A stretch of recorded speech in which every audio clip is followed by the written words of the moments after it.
Digital marketing is one of the fastest growing fields in the modern world. It's a vital tool for businesses of all sizes, from small startups to global corporations. It uses online and digital channels to promote products or services. It includes a variety of channels such as search engine optimization, social media marketing, content marketing, email marketing, and website design. The primary goal of digital marketing is to reach potential customers where they are and to create awareness about your brand and products.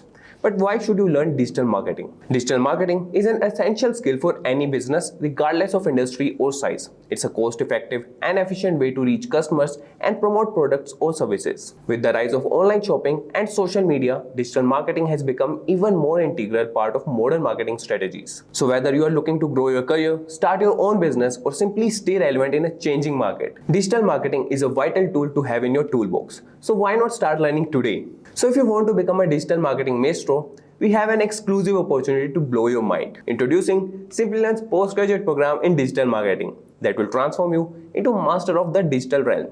This comprehensive program, crafted by industry specialists, equips you with extensive knowledge and practical skills to excel in the fast-paced digital realm. This comprehensive program, crafted by industry specialists, equips you with extensive knowledge and practical skills to excel in the fast-paced digital realm. From SEO and social media marketing to content creation and analytics, all crucial aspects are covered. With hands-on experience using industry-standard tools, real-world projects, and personalized mentorship, you will unleash your potential and elevate your digital marketing proficiency. Enroll in our postgraduate program in digital marketing. Become a game changer in online marketing and find the course link mentioned in the description box below. Do you know that 75% of searchers never click past the first page of the search results? Moreover, as per the research carried out by Backlinko, only 0.78% of searchers click results from the second page of the search results. If you notice, this is a negligible number showing minimum or no possibility that a user will click on your website that appears on the second page. That is why you need to appear on the first page of the search result and rank high. And this makes search engine optimization, also known as SEO, one of the most crucial aspects of digital marketing. A very warm welcome to this new video by Simplilearn, in which you will get a brief overview of search engine optimization. By the end of this video, you will have a better understanding of digital marketing and its components. We will have a brief look into what is SEO and its importance. Next, we will understand how search engines work and what are different types of SEO. Moving forward, we will discuss essential tools required for best search engine optimization practices. And finally, we will end this session by understanding case study, job scenarios, and what the future holds for SEO. Before we begin, consider subscribing to our channel and hit the bell icon if you love our videos. So without any further ado, let's first briefly understand what digital marketing is. Traditional marketing strategies like newspaper advertisements, pamphlet promotion, billboard advertisements are slowly overtaken by digital marketing. Promoting products and services on the online platform using digital technology is called digital marketing. Now you must be thinking for sure that what are digital marketing methods through which one can promote their products and services on the internet? Let me tell you, there are several components of digital marketing. Let us have a quick look at each one of them. First, we have search engine optimization, also known as SEO. With search engine optimization, one can get relevant traffic through search results with the help of search engines. We will understand this more clearly as we move ahead with this video. Next, we have social media marketing, also known as SMM. The promotion of products and services using social media platform is called social media marketing. Some social media platforms include YouTube, Twitter, Facebook, Instagram, etc. Moving towards email marketing, it is one of the important components of digital marketing. Promoting products and services through emails is called email marketing. Now, let's know what affiliate marketing is. When one business pays to another business or influencer to promote its products and services, it is known as affiliate marketing. Getting to know about mobile marketing promotes products and services using devices like phones, tablets, or mobile devices. Some mobile marketing strategies include SMS marketing, in-app advertisements, location-based advertisements, etc. Content marketing. Content marketing is creating and distributing high-quality content to attract relevant traffic. Content can be of any form, like a blog article, video, or podcast. And the last one, search engine marketing, also known as SEM. Search engine marketing is a practice of advertising the content such that it appears at the top of the search results page. It is also known as pay-per-click. We will discuss all the components in detail in the upcoming videos. In this video, let's focus on search engine optimization. Mid-1990 was the initial phase when content providers started optimizing their websites for search engines. By 1997, content providers started manipulating search engines to get higher rankings. So, algorithms for search engines were regularly updated to lower the risk of manipulation. In 2001, there were rumors that SEO would no longer be in action and would be replaced by search engine marketing. Well, this never happened. In these 20 years, various growing SEO techniques have improved the web presence of websites and will continue for many more years. So, let's understand what is search engine optimization. The practice of getting traffic organically through the search results with the help of search engine is called search engine optimization. Although being one of the most important components of digital marketing, SEO has had some myths floating around it. Let's have a look at them. Only famous brands can rank high in search results. Yes, it is a myth. With good SEO techniques, anyone can rank high in search results. Competitors are way too strong, so it isn't easy to rank high. In this case, this can be a bit difficult, but it can be easily overcome with good competitor analysis skills, and one can attain high ranks in search results. A website with more pages can rank high. Well, it depends on the quality of content page has. If the content is high quality, even the website with fewer pages can rank high. To rank, there is a need to spend a lot of money. One can rank high with sound strategies and techniques without spending a penny. Now that we have debunked the myths around SEO, let's understand why SEO is important. SEO increases the popularity of your brand, product, or services among the audience, thereby increasing the chances of conversion of lead to customer. Traffic obtained organically is more consistent. Once you are aware of SEO strategies and start gaining visibility in search results, your site will gain constant traffic that will keep increasing with time. With SEO, one can reach a large audience to promote products and services. Businesses can acquire audiences from both the national and international levels.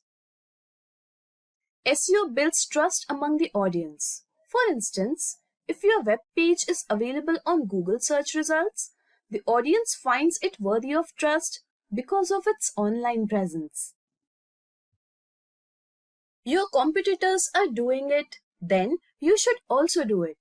This could be a serious note.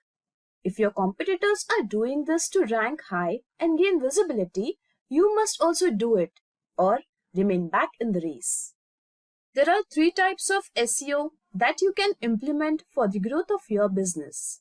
Before moving towards it, it is necessary to understand how search engines work. Let's understand it with the help of an analogy. Susan started a business of handmade toys. She failed to gain enough customers using traditional marketing methods like newspaper advertisements and banners. So, she thought of putting the business online, thereby creating a website. The website was completely optimized for search engines and was soon visible on the search result pages. The website started acquiring the traffic, which ultimately became her customers. The sales were boosted to an unexpected level, and the revenue has increased exponentially. A good decision brought huge success to Susan's business. Susan was thrilled with joy when a thought struck across her mind. How were search engines able to find her website? So, search engines can be Google, Bing, Yandex, DuckDuckGo, etc., which work on 3 basic steps that are crawling, indexing, and ranking. First, we will understand crawling. Search engines are hungry for content, and so they send the web spiders, also known as crawlers or robots, or search engine bots to discover new content or any updated content.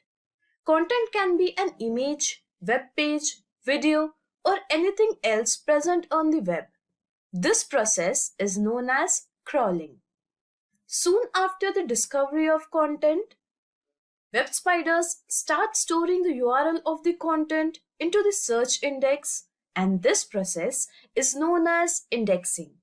Once the content is indexed, it appears in the search results for the relevant searches. When a user enters a search query, the most relevant search results are taken from the index and displayed from most relevant to least relevant on the search result pages. This process is known as ranking. Now, as you're familiar with the working of search engines, let's dive deep into types of SEO, that is, on-page SEO, off-page SEO, and technical SEO. We will start with on-page SEO. Optimizing a web page to gain visibility and rank high in search results and get relevant traffic is known as on-page SEO.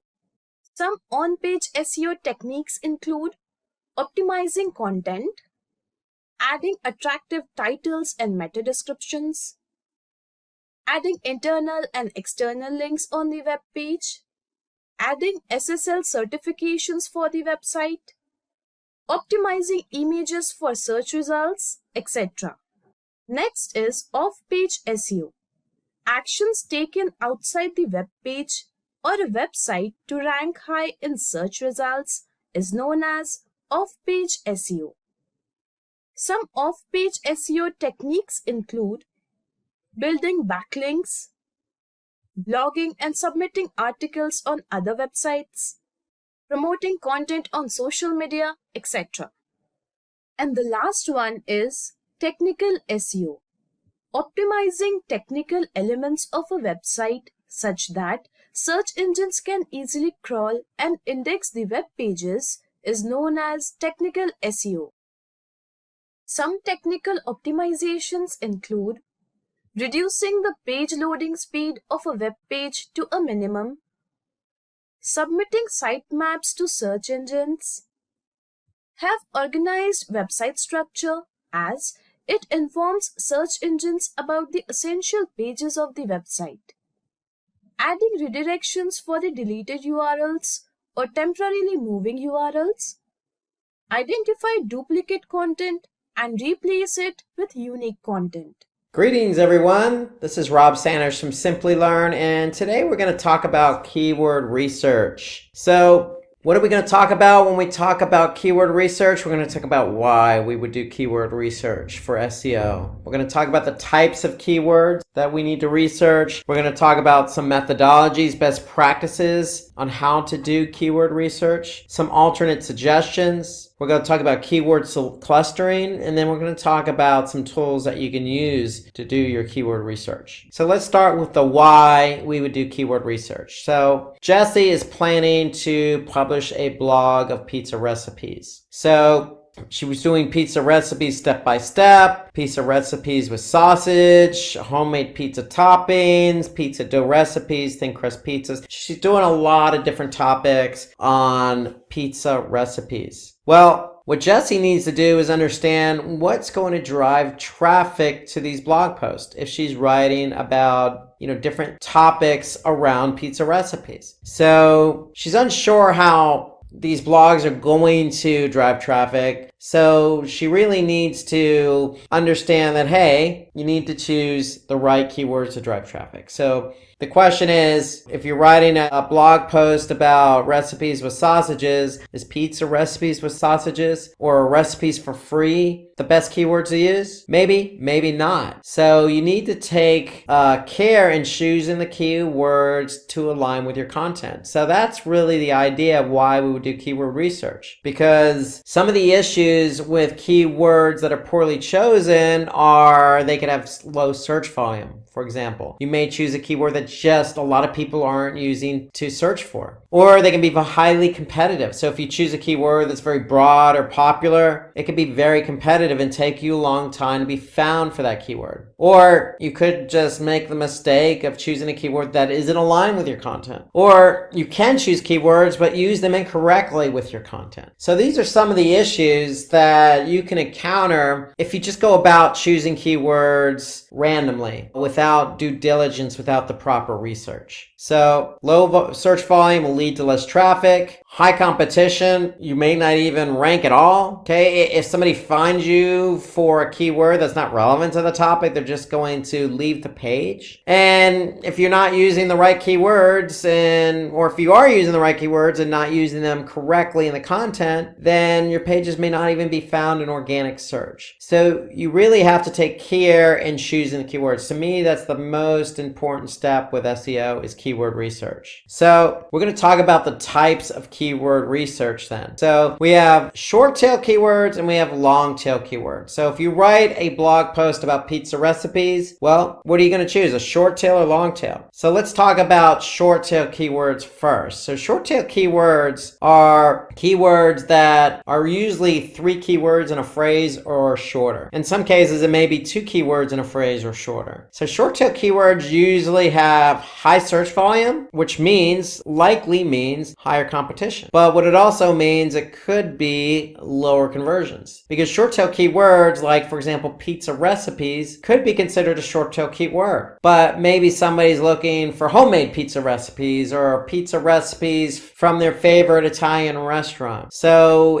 short tail keywords may not be as relevant. So if we compare it with long tail keywords, chances are you're going to have lower competition. That's one of the benefits, but you're also going to have lower search volume. But with longer tail keywords, the keyword is probably going to be more relevant with the content you're writing about. So therefore, the conversion rate's likely going to be higher. So that's really the difference between short tail keywords and long tail keywords. If you want to look at simplistically, short tail keywords are broad in nature. It's going to capture a lot of eyeballs, but those eyeballs may look at your content as not relevant, versus long tail keywords that may be very relevant, but not as many eyeballs on them. So short tail keywords, the characteristics, they're not as specific. Usually they're less than 3 words. They have high search volume and high competition. So if you just choose pizza recipes, it could take you a while to rank for that keyword. But when you rank, you're going to get the traffic. But again, it may not convert because the keyword is broad in nature. So pizza recipes is a short tail tail keyword that may not be exactly what you're writing about in your blog post. So it may draw a lot of traffic, but the traffic may not do anything. So the longer tail keywords are very specific. They consist of more than 3 words in the search query. They have relatively low search volume and competition. So the chance of you ranking higher, faster for that long tail keyword is probably going to be greater because not many other websites are trying to rank for that same keyword. And so the benefit of that is if you have, let's just say, homemade pizza recipes with mushrooms, that's a long tail keyword. But if somebody's looking for that type of pizza recipe, then you know you're going to attract the right traffic, and chances are that traffic is going to engage or convert based on the type of conversion you have in place. So an example would be homemade pizza dough recipes. That'd be another example. More than 3 keywords in the phrase, very specific. We're talking about homemade pizza dough recipes. So we're not talking about just pizza recipes. So it's a little bit more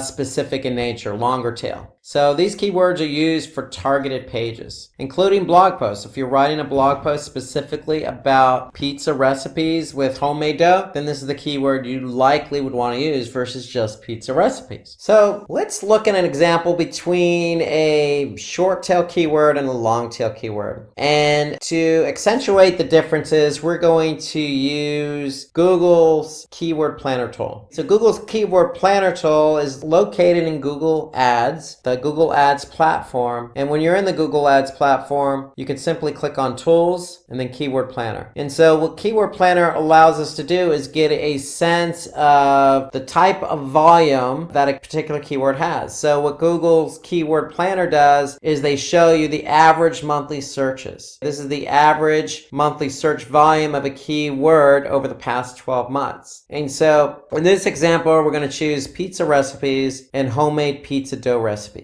So one short tail and one long tail. So we enter those keywords in, we're going to click get results. And what Google's going to do is it's going to show us the volume of those keywords. So for pizza recipe, we could see the average monthly search volume is 33,100 for pizza recipe. So note that pizza recipe and pizza recipes are closely related keywords. And so what Google does is they consider that a close variance. So meaning if somebody types in pizza recipe, then they're also in Google's eyes looking for pizza recipes. So it's a close variance. And so for the keyword pizza recipe, which is short tail, we could see on average over the past 12 months, this keyword received 33,100 queries. And so if we hover over the graph, we could see basically the volume, the average volume per month. So here I could see for this particular keyword here, the volume per month is 33,100. And then I could see the actual volume over the past 12 months. And then for the long tail keyword, I can see homemade pizza dough recipe. Again, close variance, homemade pizza dough recipes. I can see over the past 12 months what the search volume is for this. On average, it's 2,400, but I could see here in December, the volume went up to 3,600. But for example, in May, it was 1,900. So it's going to fluctuate a bit over the past 12 months, but on average, it's about 2,400. So shorter tail, a lot of more volume. Longer tail, not as much volume, but nonetheless, there is volume here. And so these are the differences between a short tail and a longer tail. And so what Google's Keyword Planner also does is allow us to get a sense of what the competition is. And so here I can see the competition is low for both of these keywords. Fair enough. So we now know that if we want to optimize or choose the keyword homemade pizza dough recipe for our blog post, we know for ranked on page 1 of Google, even in the top spot, we can expect about 2,400 search queries for that keyword. Now, whether you get all 2,400 clicks for that keyword remains to be seen. Chances are you're not going to get all 2,400. You're going to get a lion's share of those clicks, but you're going to at least get some volume on it. So even the longer tail keywords have a lot of promise because there is some search volume here for this keyword. How to do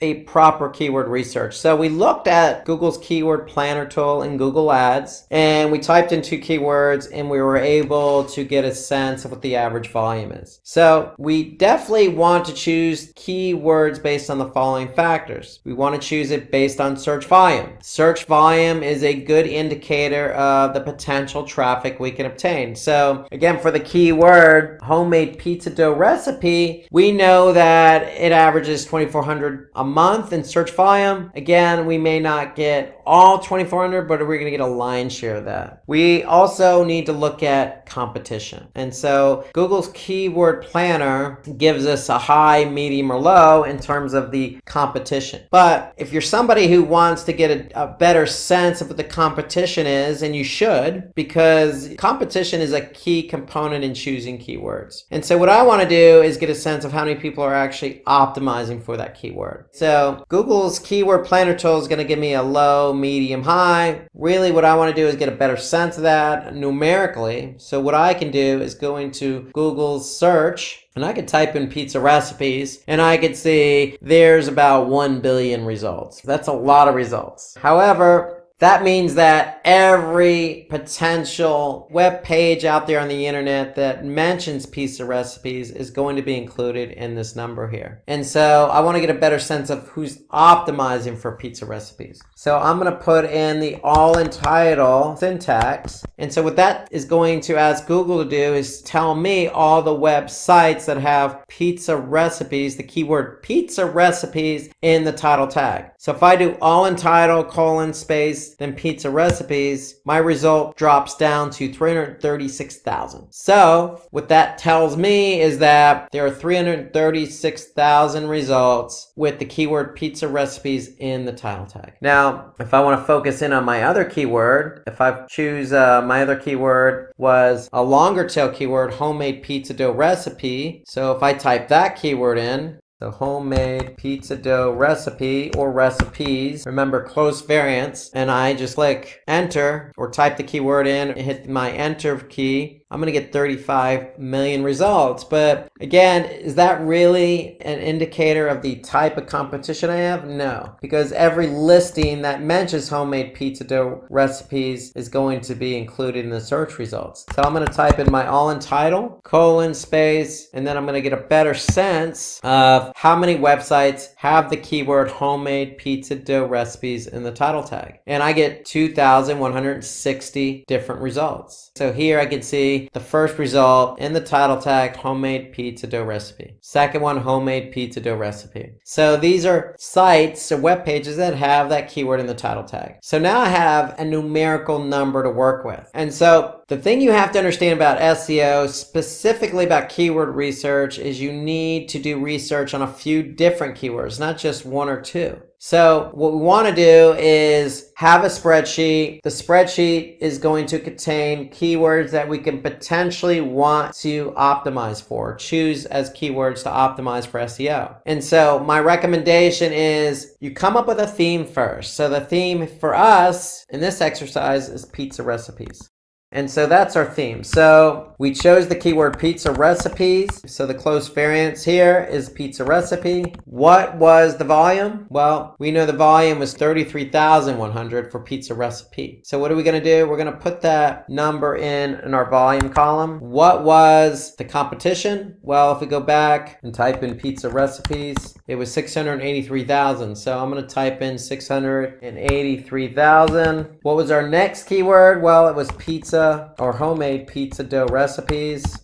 So if I go back, for this particular keyword is 2,400. So I'm going to put 2,400 in under my volume column. And then what was my competition? Well, my competition was, I typed that keyword back in, 2,160. So I'm going to put 2,160. So now I have an idea of what kind of volume and what kind of competition I have. Now, you want to do this for a number of different keywords. And when you do it for a number of keywords, what you do want to do is obviously choose a relevant keyword keyword that has high volume and low competition. So another way of saying it is the volume or ratio of volume to competition. And so basically what we could do is take volume divided by competition. And if I make that a percentage, I could see it's 0.35% is the ratio between volume and competition. If I do the same for my longer tail keyword, 2400 divided by 2160, I can see that 111%. So this just kind of proves the point that, yeah, I'm still going to get some volume, but I have a better chance of ranking for this longer tail keyword, homemade pizza dough recipes. So you want to be able to do that for a number of keywords and examine the volume, the competition, and the ratio between volume and competition for your themed keywords. In this case, pizza recipes. So relevancy, you want to choose keywords that are very relevant to the content that you're writing. And then again, commercial intent, what keywords are going to drive more conversions and revenue for the business. So when we talk about commercial intent, we're talking about, are you choosing keywords that are going to get somebody to do what you want them to do? So we could say, download pizza dough recipes. So if somebody's typing in the keyword download pizza dough recipes, then chances are they're going to find you, come to your site, and take action by downloading that pizza dough recipe. So you want to be able to also think about the intent of the keyword. Is it going to help you drive conversions and revenue if you're an e-commerce site? So search volume is the average monthly search volume made for a particular keyword and phrase. So we can get that number using Google's keyword planner tool in the Google Ads platform. We want to target keywords with high search volume that will help bring traffic to the website. We want volume, but we want to take into account seasonality as well. So that's where the Google's keyword planner tool comes in place, because if we go back, again, we can just hover over and we can get a sense of any particular trend going on or seasonality. So for example, if I saw large growth in the winter months and not much volume growth in the summer months, then that might indicate to me that this keyword is more popular during the winter time. So pay attention to the graphs that, the keyword planner tool gives you. Use them to your advantage to take into account seasonality. So a good example would be funny Halloween costumes. Well, we know that for Halloween, you're going to have a spike probably towards the end of September, all the way through October, and then it's going to drop after October 31st, which is Halloween. So that's an example. But in the case of pizza recipes, you may find that more people are choosing to search for pizza recipes during maybe the summer months versus the winter months. So pay attention to seasonality. It will affect search volume. So competition, based on our example, it's one of the most important key metrics. You don't want to choose a keyword that's highly competitive, because if it's competitive, then it's going to be harder to rank number one or even on page one of Google, depending on how competitive it is. So high search volume, low competition. In other words, the ratio between the two is the ideal combination. So going back to the spreadsheet, recommend you have that spreadsheet handy. Put your theme in place. Okay, theme pizza recipes. We use Google's keyword planner tool to find the volume. We use the all in title syntax to find the competition. So we entered both of those numbers in and we get our ratio. And so when you have these numbers for a number of different keywords, you want to be able to choose that ratio of high volume, low competition, but always relevancy always trumps ratio. So always go with a keyword that is going to be relevant to your content. Don't choose a keyword that's not relevant. If you choose a keyword that's not relevant, it's not going to bode well for user engagement. So the difficulty of a keyword ranges from 0 to 100 in Google's keyword tool. So it's going to be easy, it's going to be medium, it's going to be hard. But my recommendation is also to get the numerical factor, and that's the all in title syntax. And again, relevancy is what drives the traffic to your website, and keep the traffic there on your website. And also, not only will it keep the traffic on your website, but hopefully get that traffic to engage and convert. So that's the key about relevancy. You always want to choose keywords that are relevant to your content, even if it's sacrificing volume. Relevancy, again, relevant trumps volume and competition. So always choose relevant keywords first. So when you do that, you're always almost guaranteeing that at some point somebody's going to find your content because somebody out there might be looking for it. And if they do, you're going to get found, and then the engagement's going to be better. So understand your business, find keywords that are relevant to your business, and then focus on those keywords. That'll help you with getting the right traffic to your site. Always keep in mind the commercial intent. So these keywords are more specific and result in conversion rate. For example, buying is a good commercial intent keyword. So if you really want somebody to come to your website and buy, then focus on those types of keywords. In the case of the pizza recipes, maybe it's download could be our commercial intent keyword. Again, there may be low search volume, but those are the type of keywords you want to focus on because that's the type of traffic you want to drive to your site. So some other examples of commercial intent keywords are discount, deal, your coupon, shipping. Don't be afraid to use some of these keywords as part of your longer tail keyword phrase. Again, the volume may not be high, but the traffic quality is probably going to be better. So keyword research is the foundation for SEO. So if you have chosen your keywords properly,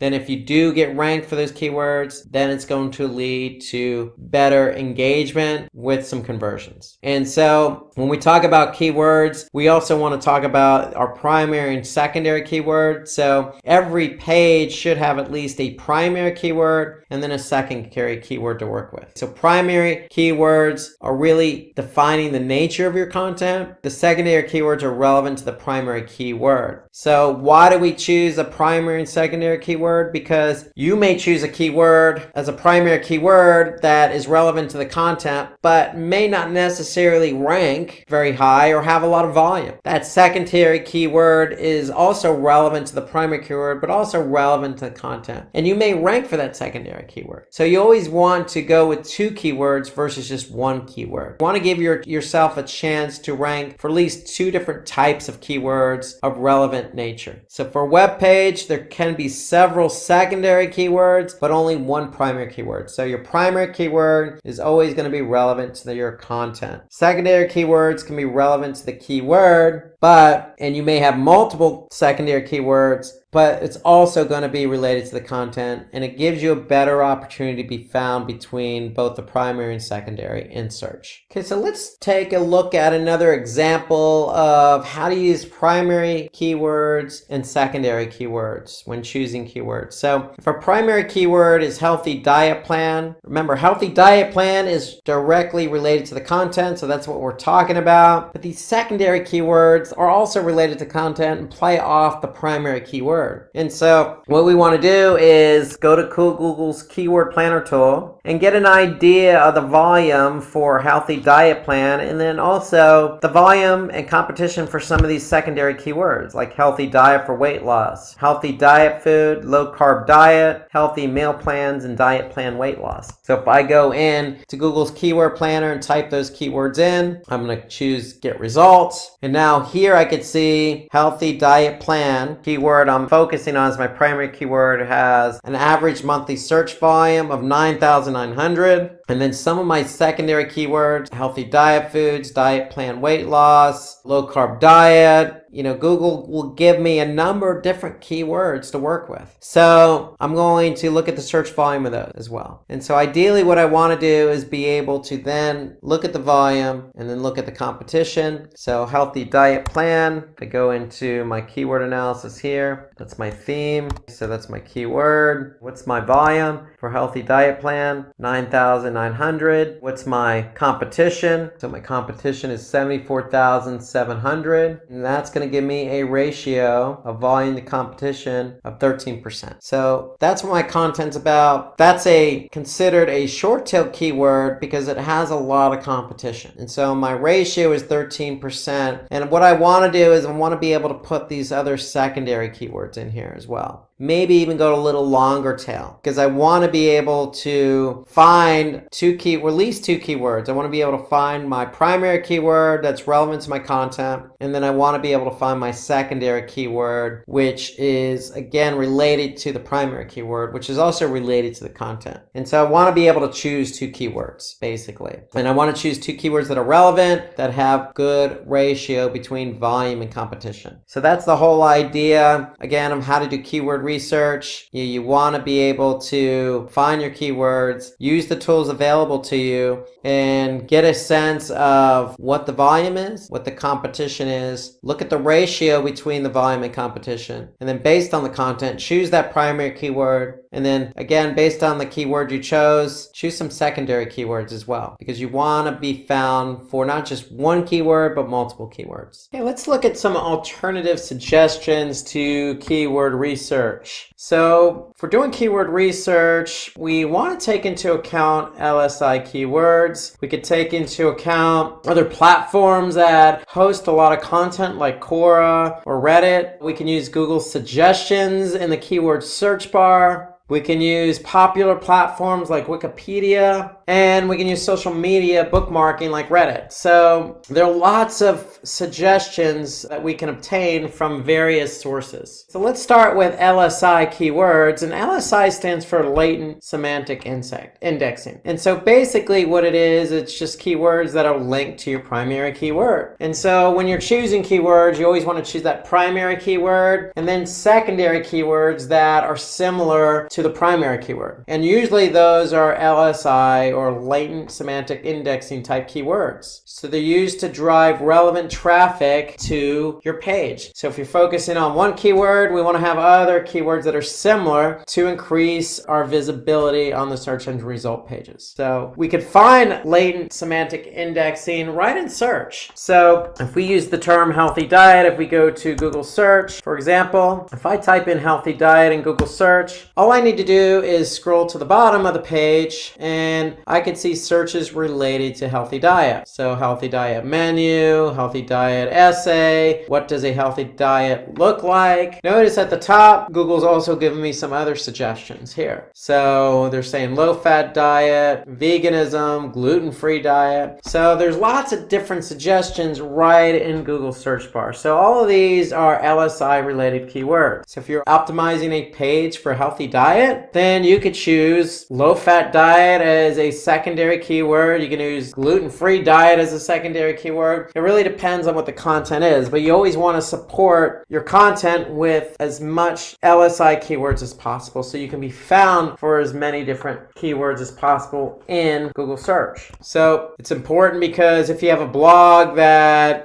talks about Python, so how do the search engines know if the website Python is about the programming language or the snake? So Google, for example, uses LSI keywords to understand what the page is specifically focusing on. So if you're just focusing on Python in your content, you want to support that with LSI keywords. And so that will allow your web page to better communicate with Google, also to have the visibility to show up on search. So they can certainly improve your search positioning and featured snippets as well. So if you have a keyword that answers a question, you could certainly be found for a featured snippet. For example, maybe, healthy diet recipes. If I type that in, you can see here, there's a featured snippet. So if I'm talking about recipes, that's a keyword I may want to use. And if I use that, then Google has an opportunity to see what my content's about and place my information at the top in this featured snippet. You can also, again, see what some of the questions are being asked, what meals are good for weight loss, what is a good healthy diet plan. All of these could be keyword phrases that you can use. So the answers are right here in Google. So Quora is a great platform because Quora is a platform that people go and ask questions and a community responds with answers or responses.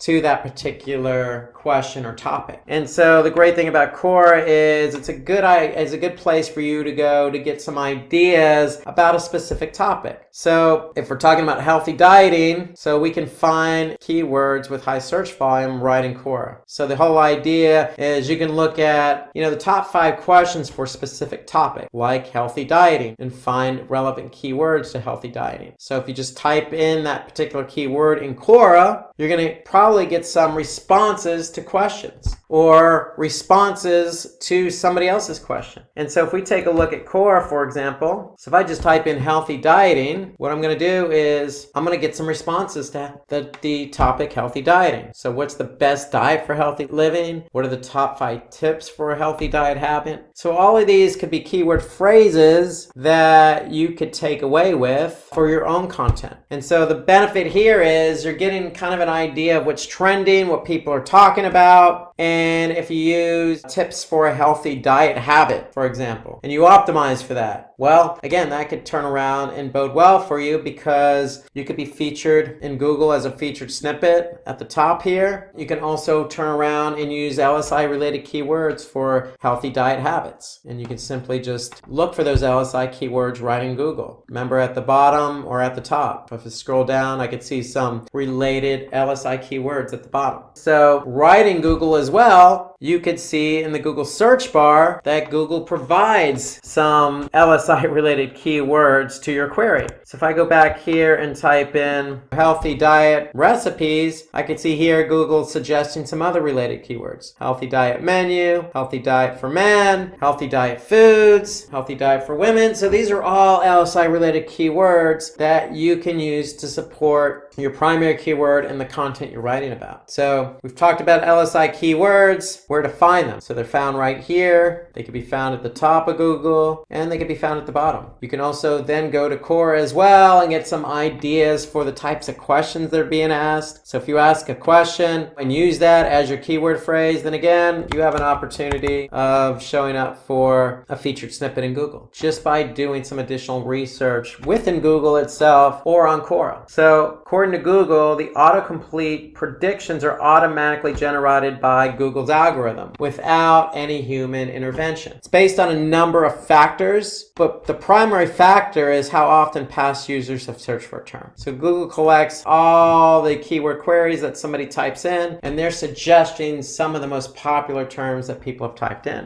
So if I go back to Google, again, if I start to type in recipes, I could see some of the other queries that somebody else has typed in, or some of the most popular queries related to that topic. So if you enter the keyword healthy diet, Google's going to suggest multiple keyword suggestions that users have asked in the past. And you could certainly get the search volume of those keywords just by looking in Google itself. I could see for healthy diet recipes, billions of pages related to healthy diet recipes. I can also get the search volume by going into Google's keyword planner. So if I type in healthy diet, I'm going to be able to see what my search volume is for that keyword. And in addition, I can see the seasonality of that particular keyword. And in addition to that, Google's going to provide some other related keywords to my search query. So if I'm looking for healthy diet, Google's going to suggest, hey, maybe you should choose healthy food or healthy eating or how to lose weight. So those are all LSI related keywords that Google provides in the keyword plan, which is built into the Google Ads platform. Another option for you is Wikipedia. So Wikipedia is a vast platform of content. So we could turn Wikipedia into our own asset and use it to our own advantage by finding relevant keywords in an easy fashion. So with Wikipedia, we can identify a list of keywords in the meta description itself. We could choose keywords from the first paragraph of Wikipedia that has many relevant keywords, or we could take a look at keywords from the Wikipedia content section. So we can also see additional pages like the See Also section that gives relevant keywords that you're looking for.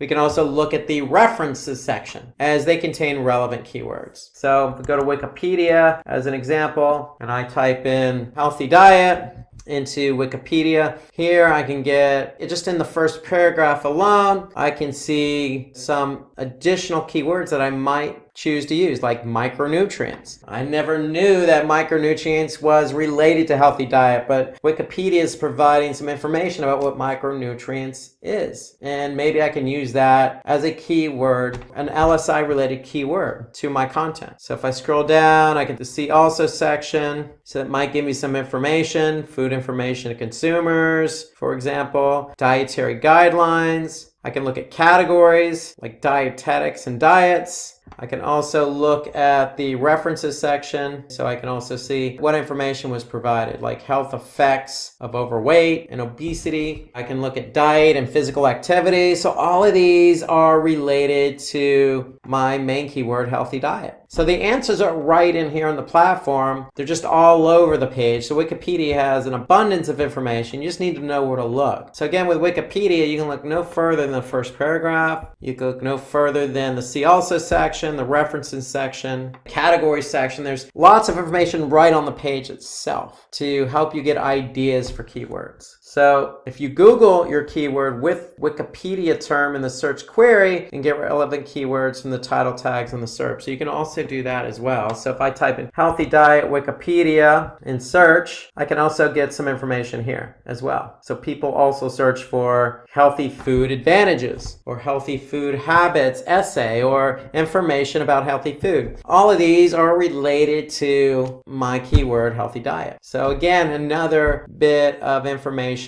for you to choose or look to choose some additional keywords for. So Reddit, it's a popular community where people post content and discuss a variety of topics. So that's what Reddit is. So with the help of subreddits, an individual can find relevant keywords with high search volume. So in Reddit, there's an easy way to find out keywords. They have a keyword tool called Keywordit. So Keywordit gives the average monthly searches for a particular keyword. So if we type a word in Keywordit and choose keywords from the auto-generated list, this tool will extract the keywords and give us those relevant terms with search volume. So if we go to the Keywordit and show an example of that, for example, healthy food, if I get keywords, I can see what keywords are relevant and the search volume of that keyword. So if I just type in healthy food, Keywordit tool is going to tell me some relevant keywords and what the volume is. So if you don't have the keyword planner tool in Google Ads available to you, this is a good alternative solution to finding keywords. So it's free. You just need to go to keywordit.com, type in your keyword, click Get Keywords, and what it's going to do is give you some relevant keywords related to your primary keyword with the search volume. Let's talk about keyword clustering now. So the whole idea about keyword clustering is to really take advantage of the keywords that we're optimizing for to gain higher ranking. So if we can cluster keywords together in a theme, and that theme of keywords is relevant to a specific page of a website, then we have a better opportunity to rank. So in other words, why do we have to target just one keyword when we can target many? So keep in mind, LSI keywords, we want to group a bunch of keywords together that are similar for content. So for example, after some keyword research, you can thematically group keywords into a core topic. So for example, we can cluster these group of keywords together. Like for example, what is SEO? How does SEO work? Intro to SEO. What are the basics of SEO? All of those are related to the core theme. What is SEO? Another cluster of keywords, for example, could be SEO techniques, SEO best practices, tips and tricks, website optimization, on-page SEO techniques, etc. So those are clusters of keywords, okay, that we can group together in themes. And if we group keywords together in themes, we can apply that to a particular content on our website. So the whole idea behind clustering keywords, it's going to provide more diversity, more of an opportunity for us to be found. So that's the whole idea behind clustering. So some additional steps. Remember, stay up to date on industry news. So brainstorm your ideas first and identify a list of keywords, i.e. a theme of keywords that you can cluster together. And then you could determine the keywords that your competitors are already ranking for. So, for example, if we want to rank for the keyword SEO best practices, for example, we can use a tool called Keyword Moz. If I go to the Keyword Explorer tool in Moz and just type in SEO best practices, what it's going to do is it's going to give me some volume related to that particular keyword. But more importantly, what it's also going to do is it's going to show me what pages are already ranked for that particular keyword. So therefore, I can get a sense of who is already ranking for that keyword. So here I can see Moz, Medium.com, Alexa.com. So I can get a sense of what web pages are ranked for a particular keyword or group of keywords I want to rank for myself. Introducing Simplilearn's postgraduate program in digital marketing that will transform you into a master of the digital realm. This comprehensive program, crafted by industry specialists, equips you with extensive knowledge and practical skills to excel in the fast-paced digital realm. Enroll in our postgraduate program in digital marketing. Become a game changer in online marketing and find the course link mentioned in the description box below. And today we're going to take a look at some of the best tools out there on the market to help you do your job better. So let's start with the keyword research. So with keyword research tools, you can do your job a lot more efficiently finding the right relevant keywords. I mean, that's really key to SEO, is finding keywords that are relevant to your business, product, or service that you want to rank for. So you want to be able to choose keywords with high search volume and low competition. So where do you get those numbers? You get those from certain tools. You also want to get forecasts for certain targeted keywords. You want to be able to generate a list of latent semantic indexing type keywords, or keywords close to the keyword you're trying to target. You want to be able to select primary and secondary keywords wisely. So having a list of keywords with certain data points will help you do that. And you want to be able to identify the keywords that your competitors are also ranking for. So good keyword research tool will help you do all of those things. So what are some of the tools out there? Well, look no further than some of the free ones that Google offers, like Google Trends. So Google Trends is a good tool that you can lean on. If we look at Google Trends, all you need to do is trends.google.com. You could type in a keyword. I can look at the volume or interest of that keyword over time. Here I'm looking at football versus American football, and I could see how it's trending. Then I could see, how it trends in specific regions of, say, the United States as my market. I can also look at other related queries similar to football or American football. And so Google Trends is a good tool, helps you look at the volume, helps you look at what specific regions, helps you look at other keywords. If you want, you can simply just do a keyword search, or you can actually just see what's trending just by looking at the latest stories and insights. So we could see International Women's Day, started to pick up steam, it's picking up more steam, etc. So it's certain keywords that tend to trend well, and you could pick up on what those keywords are using Google Trends. Now, you could also use another Google tool called Google Keyword Planner. The only difference is this one's paid. You need a Google Ads account. So if we go into Google Ads, you'll need to go to Tools, and you'll need to go to Keyword Planner. But when you're in Keyword Planner, you can find new keywords. So if I type in, for example, online marketing and click get started, what the keyword tool is going to do is give me the data that I need to do appropriate keyword research. It's going to give me my keyword and similar keywords. It's going to give me the average monthly volume. And the great thing here is I can actually see the trend for that keyword over time just by clicking on this little bar graph. So for digital marketing, I could see what the trend is over time. I could see what the competition is. I could see,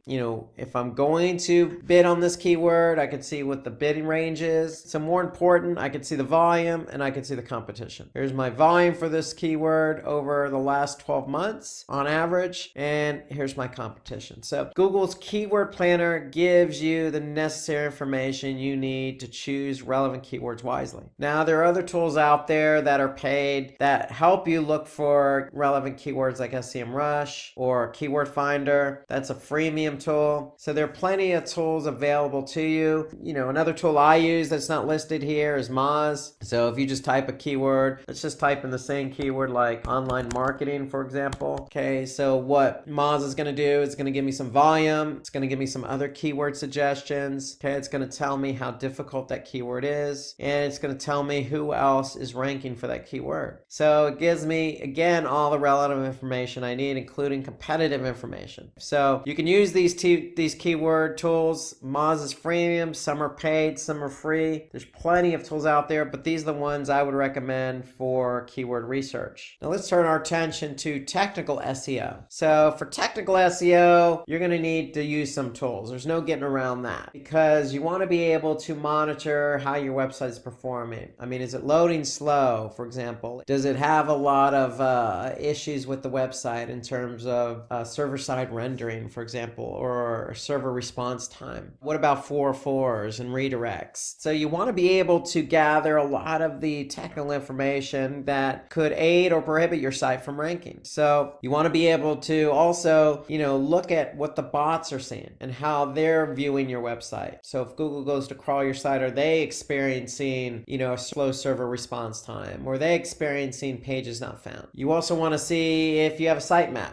What's the sitemap? Are these bots crawling your site or getting the pages from a sitemap? And again, you want to be able to lean on some of these tools to help you fix errors that you may encounter, like meta tags or 404s or canonicals. So you need a good tool to help you manage all that. And so I'm going to go back to Moz starting out. So if we go back to Moz is a good tool. It's an all-in-one. It's a great SEO platform. So if I go to Moz and I log into an account, I can just go to site crawl. And so what Moz is going to do, it's going to give me a lot of information about how Moz's bot is seeing my site. Okay, so if I go to the site crawl, I can look at all the particular critical issues that I've experienced. So I could see 404 errors, okay, redirects related to that. I could see meta descriptions, missing meta descriptions, duplicate content. So there's a lot of different issues that Moz is detecting for this particular site. And the great thing about Moz, and this is why I use Moz as my SEO platform, I don't work for Moz, I've just used them a long time, is if you do have issues, then they give you ways to fix it, the how to fix it section. So if I see missing description here, if I just click on review, I can get a more in-depth analysis as to what the issues are here. But I can also click on the why and how to fix, okay? And they're going to give you some information about how this is impacting SEO and what you could do to fix the issue. They lay out the issues pretty prominently here. You can see for all the metadata issues I have 142 total metadata issues. I have 10 title tag too longs. I have 122 missing meta descriptions. So they lay it out nicely here up the top so you can kind of get a sense of what to work on. And again, they prioritize it based on the severity of the issue. And then they break it down into several categories. For example, I just looked at metadata issues. You could see if I click on content issues, I have some duplicate content that Moz is recognizing, or missing or valid H tags. So Moz does a really, really great job laying all the issues out for you to recognize. Okay, there's another tool that I like to use called Screaming Frog. It's a paid tool. So if we go look here, great thing I like about a Screaming Frog, it will crawl your site and it will give you a list of issues, just like Moz does, of what it sees in your site. Is it experiencing 404s, broken links? Are there any redirects it's picking up? Duplicate content, sitemaps, their JavaScript issues, how does it see the site architecture? So it really does take a deep look at everything that could impact your website from ranking. Okay, there are other tools out there like,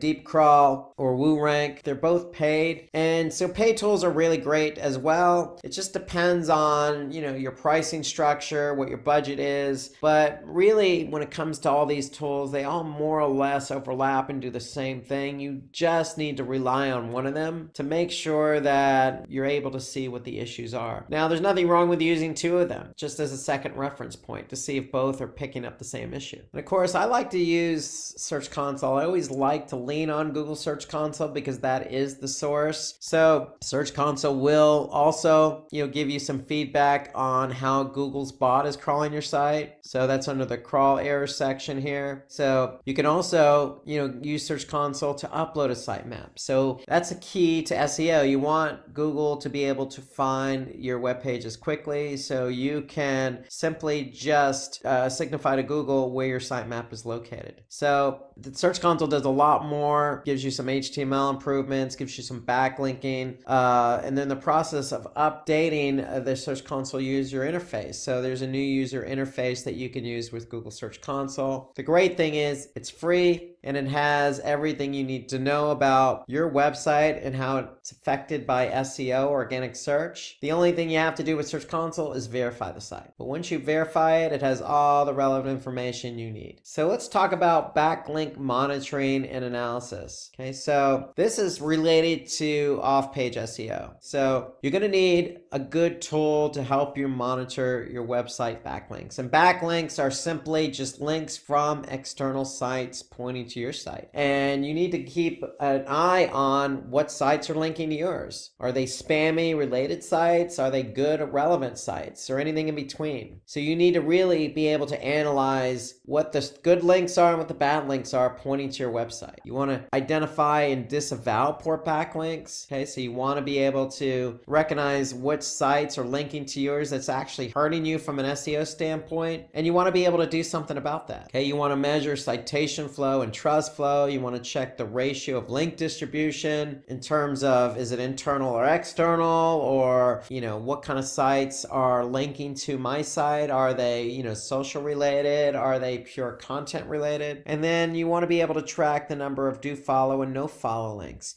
How many links pointing to our site are actually telling Google and other bots not to follow the link, or how many are actually allowing the bots to follow that link. If a bot follows a link, it's going to pass what we call link juice. So you're going to get credit for the backlink. If it's a no follow, you're not going to get credit for the backlink. And we want to be able to measure that. And so we want to have tools that will help us do that. So what are some of those tools? Well, Ahrefs is a good tool. It's a paying tool. Majestic is a freemium tool. Moz, again, Moz is the tool I use. SEMrush, and then again, I got to mention Google Search Console. So let's take a look at some of these tools in terms of backlink monitoring and analysis. So let's start with Google Search Console. Again, it's free. You just have to verify your site. And so if I go to Google Search Console, I can look at links and I could see what external links I have pointing to my site. Okay, so I could see I have 17,000 in this example pointing to the homepage of this particular site. Okay, so if I click on that, I could see all the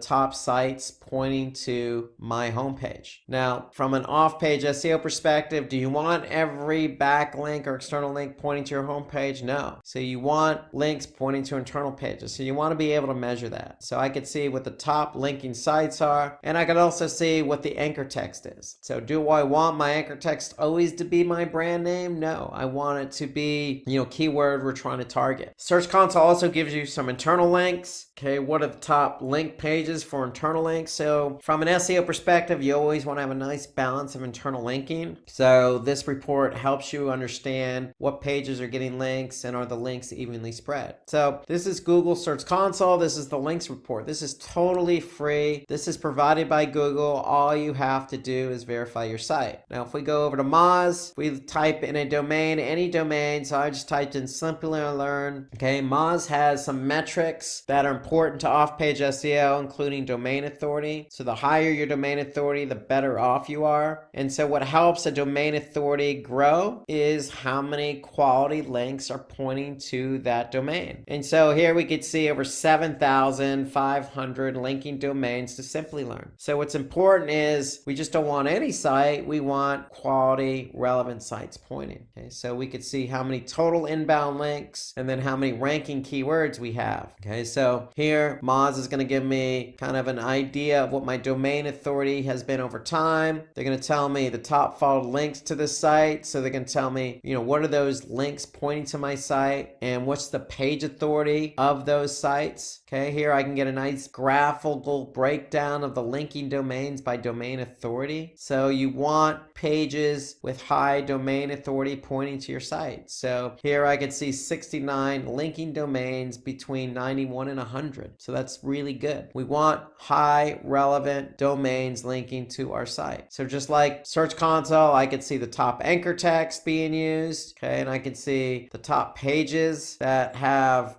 good page authority on the site. I could see following versus no follow on internal and external links. So this is just the overview. So Moz really does does break down for you, what those pages and linking domains are. So if I just click on linking domains, now I could get a detailed look for my homepage, what domains are pointing to our domain. So I could see Microsoft.com has a domain authority of 100, YouTube 99. And so not only does Moz provide you with the domains, it also provides you with their domain authority score and spam score. So you want to keep an eye on any particular site that has a high spam score. So having a site with a high spam score and a low domain authority will hurt your domain and page authority for that page. So Moz does a great job of breaking it out, and this is for any page. It doesn't necessarily have to be the home page. Okay, if I take a look at another example here, Majestic. So Majestic, again, I can use a free version of the tool. They have their own metrics, citation flow, trust flow. So when they say trust flow, what's the link quality all about? Okay, citation flow, what's the link volume? Okay, they can get an idea of how many external backlinks are pointing to the site and what's the trend on that, referring domains. So Majestic does a really good job. Again, some of the same metrics that we could see here, except they go into detail about languages as well. So this is Majestic, and you got Search Console, you got a lot of other tools. And then I'm going to just revert back to Moz because you want to be able to compare link profiles. If you're in a competitive space and you're doing off-page SEO, Moz will help you compare how your site stands against maybe another competitive site or relevant site. So just doing this analysis, I can compare my domain authority, spam score, how many total links, how many external followed links or external no followed links, a breakdown of linking domains. So it does a nice job of comparing one site versus another. That's going back to Moz, and that's what you want. You want a good tool that's going to help you do that. I mean, there's other tools out there not listed like Bright Edge that will also help you compare linking profiles. So at the end of the day, if you're doing off-page SEO, you want to get a sense of what sites are linking to yours. Are they quality sites? Are they spammy? What anchor text are they using? Are they no follow? Are they do follow? Are they top domains? How do you compare against your competitors? I mean, all these metrics are related to off-page SEO, so you want a good tool that's going to help you measure this. Okay, so let's talk about rank tracking. So when we do keyword research, we're looking for relevant keywords. We find our relevant keywords. We assign primary and secondary keywords to pages. We optimize those pages. We do off-page SEO, and we're doing all this work for SEO. Okay, we want to be able to measure the fruits of our labor. We want to be able to measure how we perform for on and off-page SEO for the keywords we covet and the pages they're related to. And so that's where rank tracking comes into play. So we want to be able to track our website's ranking, and not just our website, all the pages we've optimized. We want to be able to measure our click-through rates and impressions. We want to be able to track the ranking for both desktop and mobile for specific locations. And we want to identify top performing, gaining and losing keywords. So in other words, we want to look at trends. Is a keyword ranking? Is it going up in ranking? Is it going down in ranking? If it's going down in ranking, then you need to take action. So you need a tool, a good tool for rank tracking. So we can look no further than, again, Google Search Console. It's free. It's right from the source. So let's take a look at what Google Search Console has to offer in terms of rank tracking. So if I go to Google Search Console and I put in a URL, what it's going to do is it's going to give me, and this is the search queries report, it's going to give me what queries people have used to actually type into google.com, and it's going to be able to tell me how many times my pages showed up for that query. It could be more than one page, so that's an impression. And if I did receive an impression, meaning did my page show up in the organic listing, then did I get a click as a result? And so in this case, if I got 68 impressions and 10 clicks for keywords somebody typed in, that's a 14.7% click-through rate. And so what Search Console will also do is say, hey, look, for that particular keyword, you appeared on average in position 4.1. So it gives you really good insight as to, what people are typing in and how you're being found for those keywords. Okay? It breaks it down by pages, it breaks it down by country, breaks it down by device. So I could see, mobile, I've had 899 impressions over the last 3 months on mobile, and I received 33 clicks as a result. My average position on mobile was 2.6. So Search Console does a really good job. Again, this is free information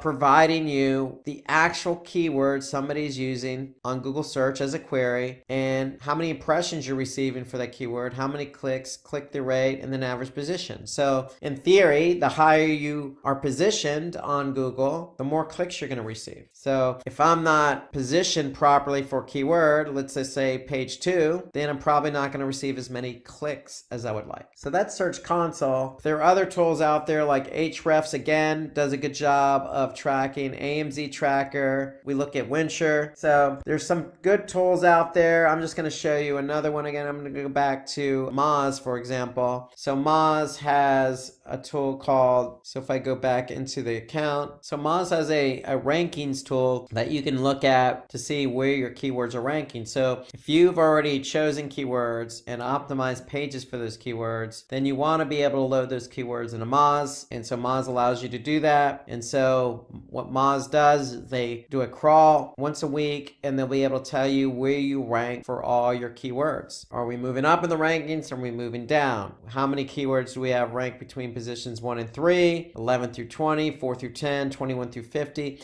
So we'll be able to see where our keywords rank. And so it gives you a breakdown here of nationally in the United States where this keyword is ranked, and if it's moved up or down, and for what URL is it ranked for. And so you can label the keywords, and this is what you want to look for in a good tool. You want to be able to organize your keywords and label them. So for all our branded keywords, we want to be able to label them branded, because ideally you don't want to optimize for your brand keywords. So maybe we want to exclude our brand keywords and look at our non-brand keywords in terms of ranking. And so you can certainly add locations and look at specific locations. The whole idea behind a good ranking tool is to be able to measure, if a keyword is trending up or down. Okay, so I can simply look at a particular keyword and I can see the trend of that keyword. And then, if a keyword's not ranking, then we want to wonder why it's not ranking. Well, is it difficult? Is it not ranking because of its difficulty? Or can we do a better job of optimizing for that keyword? And so Moz also has a page optimization tool. So if you're not ranking for a keyword, you can flip over to the page optimization tool, then put in the keyword, put in the URL, and Moz will give you some idea as to what you can further do to optimize the page. Okay, so that's Moz. This is Ahrefs. So you can see Ahrefs does the same thing. They provide you some visibility, average position, how much traffic, where you're ranking in terms of positions 1 through 3, 4 through 10, 11 through 50. And so you want to be able to get a sense of where my track keywords are trending. Are they trending up? Are they trending down? And the whole idea, again, behind a ranking tool is if you're trending down, you want to be able to address why it's trending down. So you want to start with on-page SEO. Can we do a better job of optimizing? Or off-page? Does that page need more backlinks? So that's why you need a backlink tool to support your ranking. And Ahrefs does offer up some competitor information as well, so you can see how your competitors are performing. So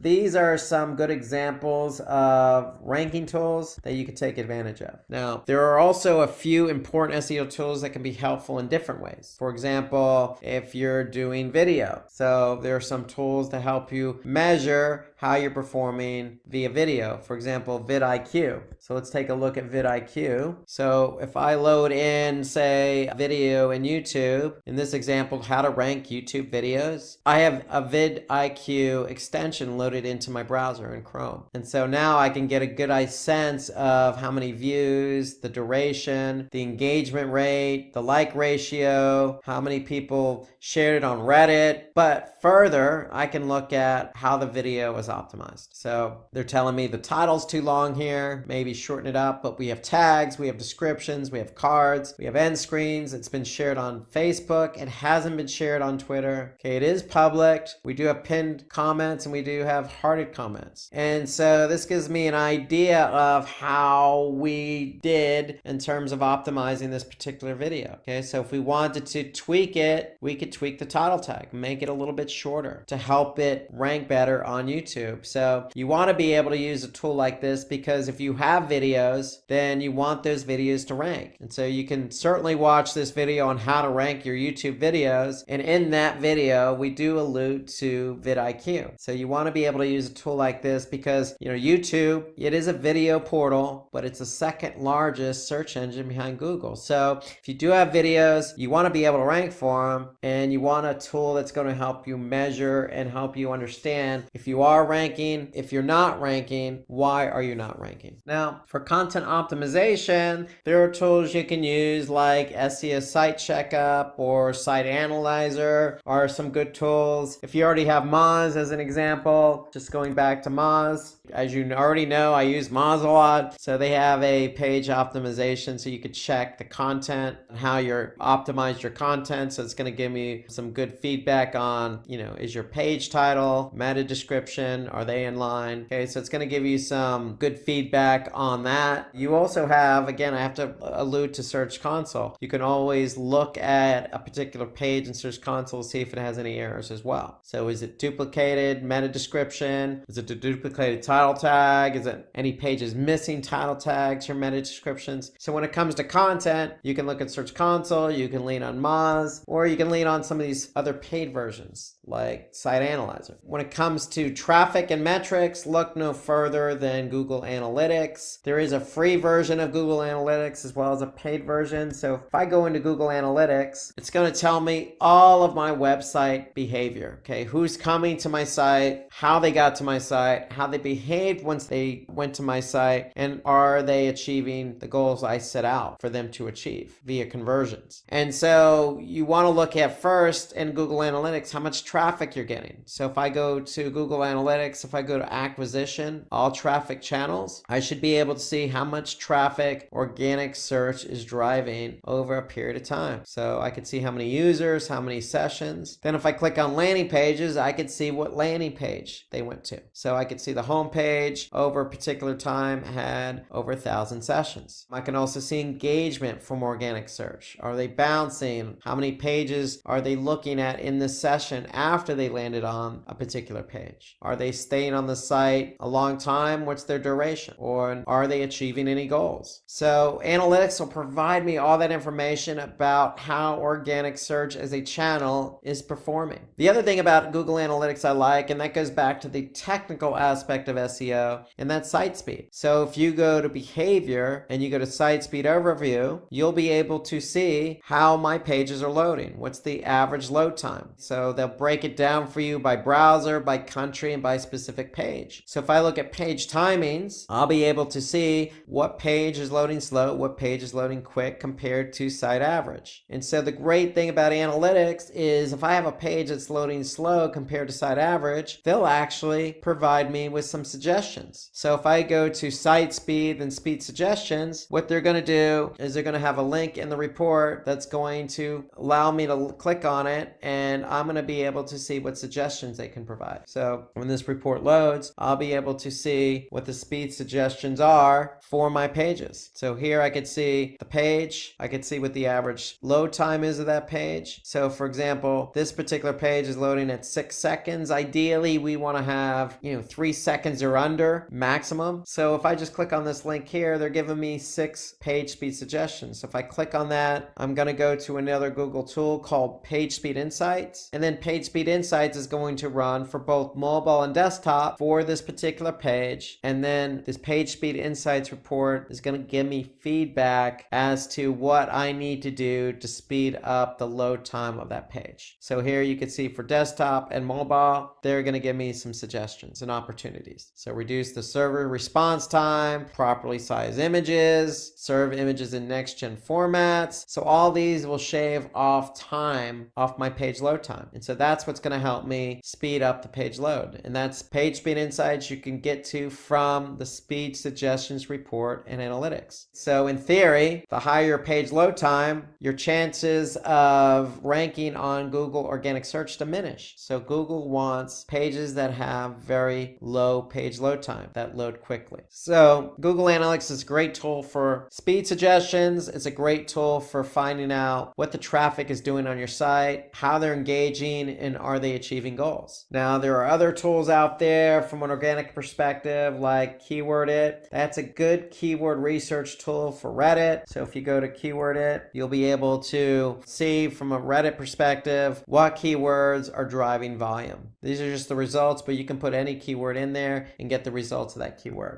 SEO is an important part of the marketing strategy. In case your website doesn't show up on the first page of the search engine, then you need to work on it. To solve all your SEO-related problems, we've come up with a solution. Welcome to Simplilearn's YouTube channel, and today we will be discussing the top 10 tips that every marketer needs to know. So let's get started and see the first step. The first step is voice search. Now, voice search will impact search queries in 2021, according to dialogtech.com. In the United States of America, 55% of the households will have their own smart speaker by 2022. Well, that's a lot. So if you're planning to optimize your voice search, consider choosing wise keywords. Find out longer phrases that searchers use in daily life conversation. Voice search is a more suitable way for searching long and more natural-sounding phrases. Creating detailed and relevant answers are essential when optimizing for voice search. So always remember to create persona-based content. Next, create web pages that can answer FAQ use. Because when searchers ask a question, they begin their question with words like who, when, what. However, there are many reasons for using voice search, such as dictating text messages, looking for a video on YouTube, calling a person from your contact list, asking for directions, etc. According to Forbes, voice search drastically improves your user experience. Due to its extensive use, search engines such as Google are focusing on voice search optimization. Google's voice search shows websites on top that load quickly. In that case, you must always ensure that your website has a responsive design. Its images are optimized, the files are compressed, implementation of website caching is done properly to improve page speed, and finally, the last important point, your server's response time is reduced. Now, the second step in the process is the mobile optimization. Now, you must already know how important it is to make your site mobile friendly for a better user experience.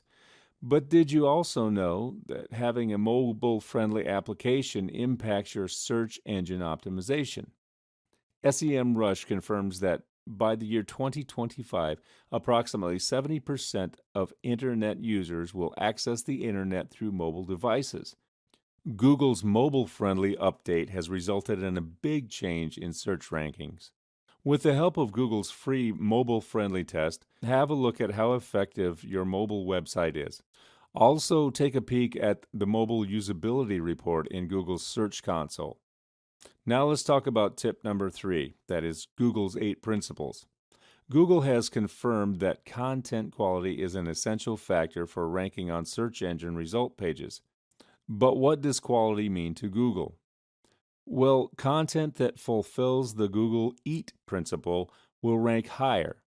EAT stands for expertise, authoritativeness, and trustworthiness.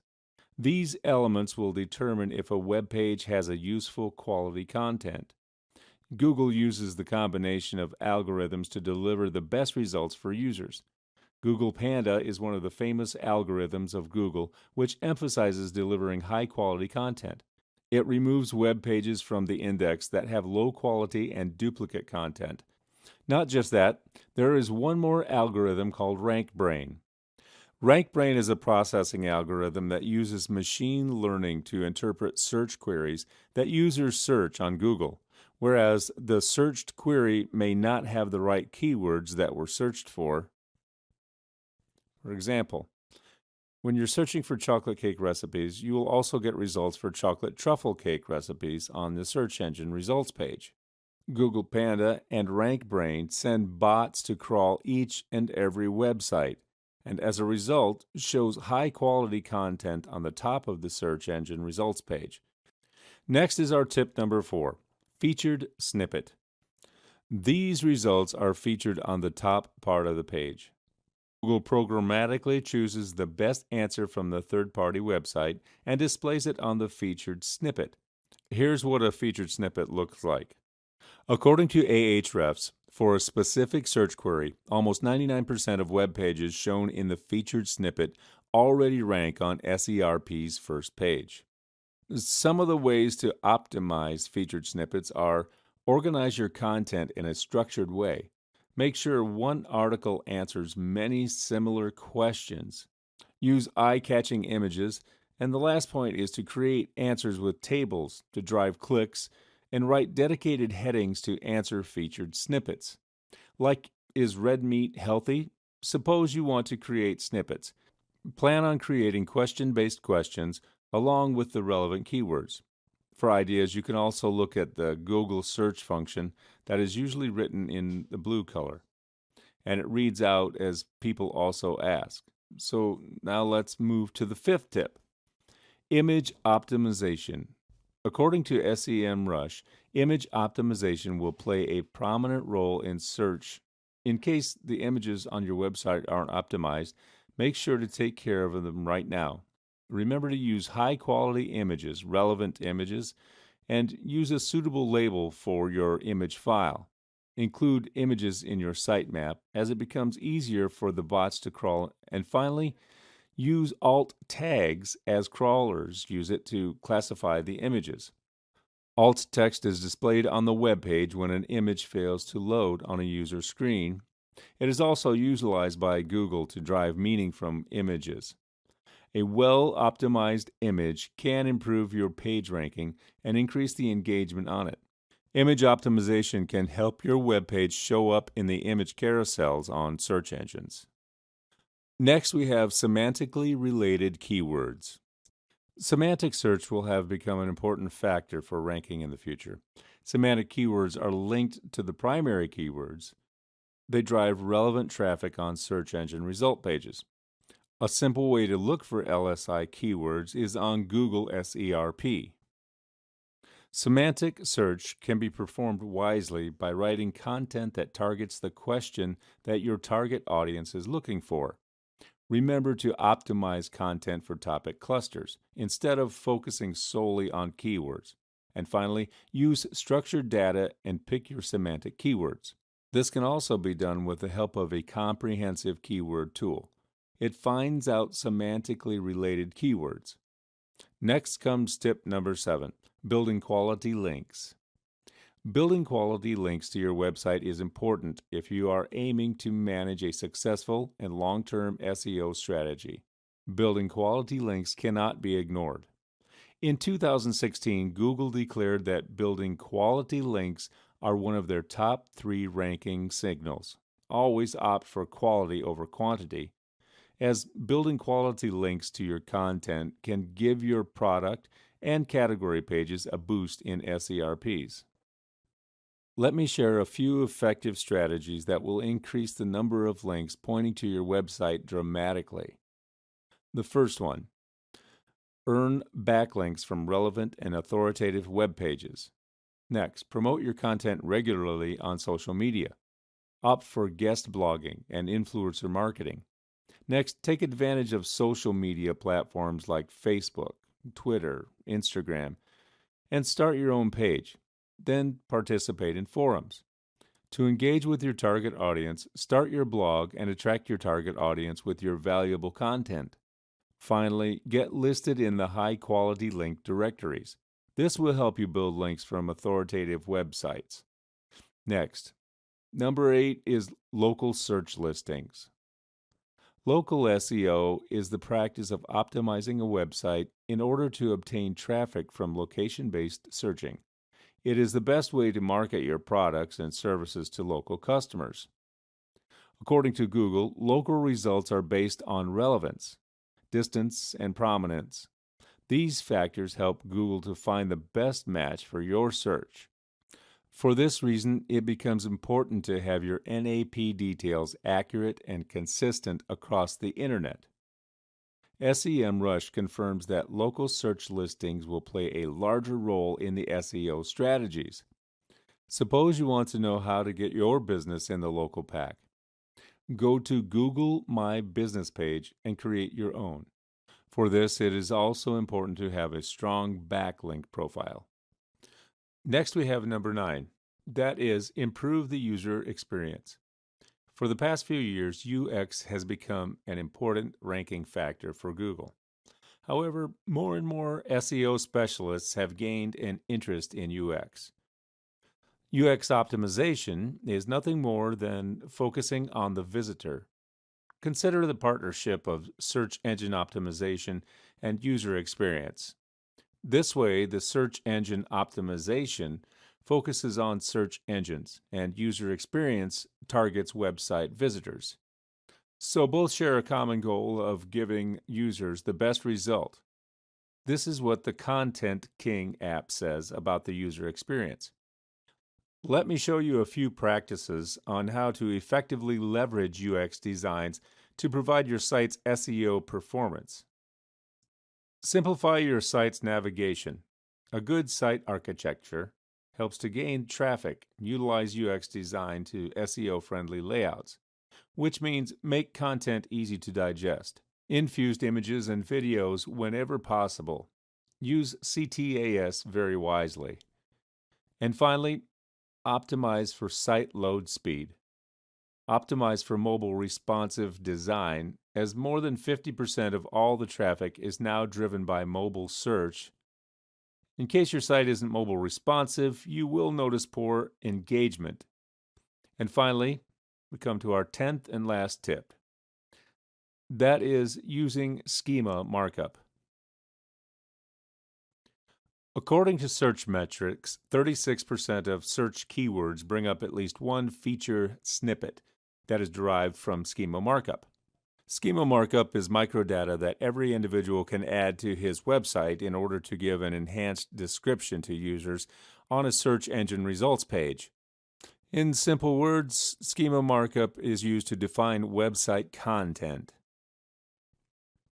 Adding structured data will give your website a significant SEO boost and increase your rankings. Some of the schema markup examples are ratings and reviews, image thumbnails, product availability, and finally site links. Adding schema markup to your HTML is one of the ranking factors. Search engine optimization has been playing an essential role in the success of various businesses. For those who are still looking for growth in the industry and have search engine optimization, otherwise known as SEO, as their primary weapon, then yes, you are in the right place. This video on how to rank number 1 on Google will give you the best tips to get a higher ranking without spending a penny. But before we begin, subscribe to our channel Simplilearn and hit the bell icon to never miss any updates from Simplilearn. So, before we begin, I have a question for you. The process of getting the quality and quantity of traffic to your website organically is known as search engine marketing, search engine optimization, search engine advertising, or none of the above. Let me know your answers in the comments section below. In this video, first we will understand why it's essential to rank high in search engines. Next, we will have a look at the top 5 mantras on how to get ranked number 1 on Google search result pages.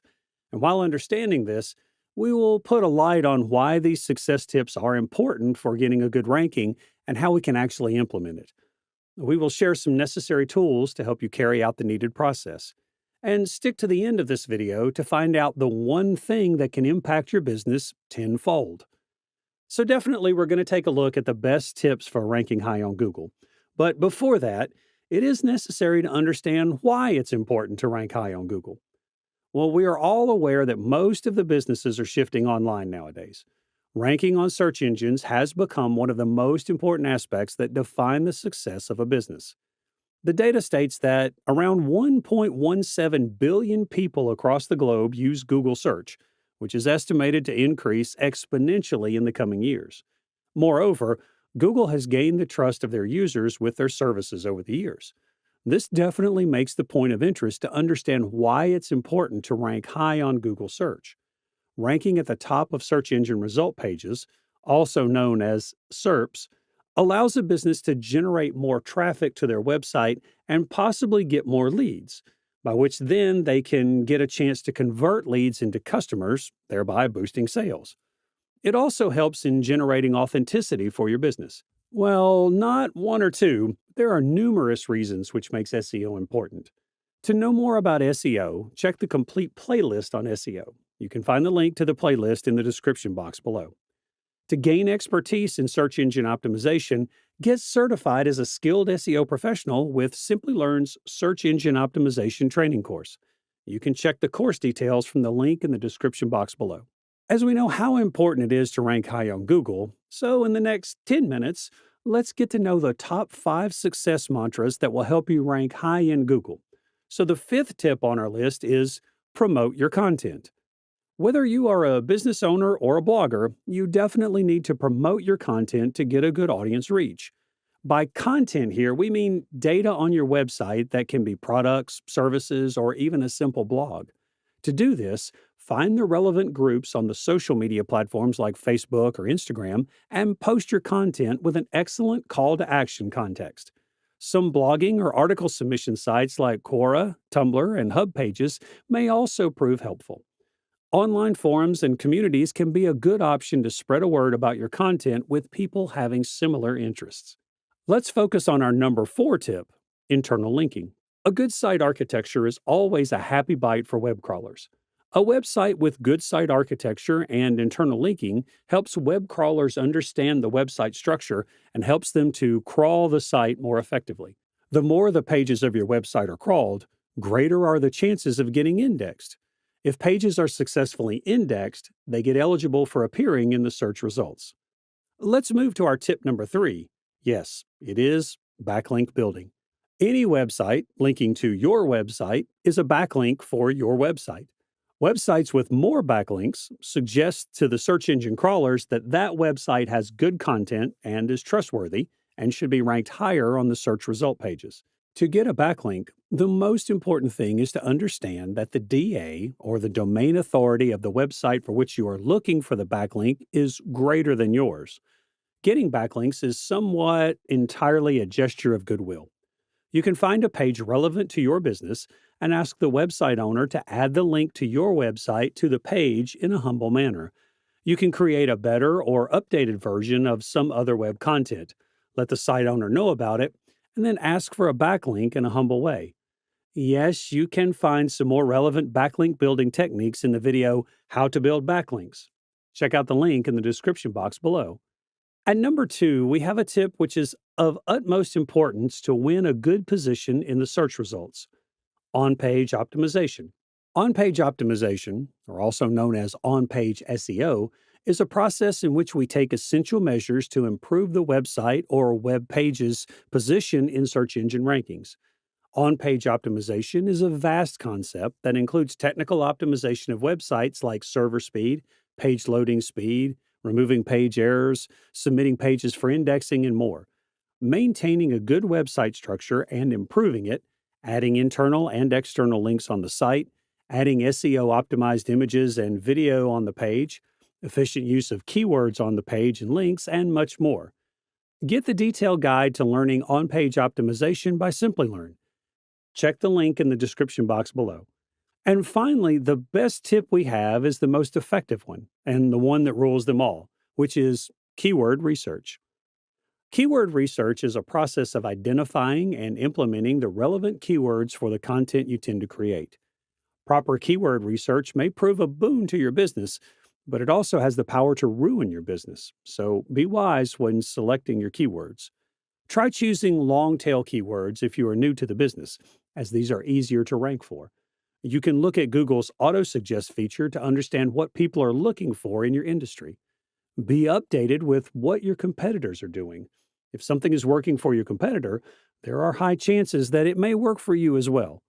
You can also take the help of various keyword research tools like Google's own Keyword Planner, Answer the Public tool, Google Trends, and etc. These fantastic and 100% practical tips can drive your business to heights. Make sure you implement all these tips with more detailed attention, as SEO can make and break you. So, what, according to you, is the most effective way to grow your business online? Let us know in the comments below. Introducing Simplilearn's postgraduate program in digital marketing. that will transform you into a master of the digital realm. This comprehensive program, crafted by industry specialists, equips you with extensive knowledge and practical skills to excel in the fast-paced digital realm. Enroll in our postgraduate program in digital marketing. Become a game changer in online marketing and find the course link mentioned in the description box below. In today's video, we are going to talk about Google Business Profile. You may remember Google Business Profile as Google My Business, but Google has changed the name, and I'll explain to you later the reasoning behind this change. We're going to be talking about what is Google Business Profile, what do you need to know about it, how do you use Google Business Profile as a small business, and we're going to discuss many other topics in relation to this as well. But before we start, let me introduce myself. I am Mark Kempman. I am your digital navigator for this video.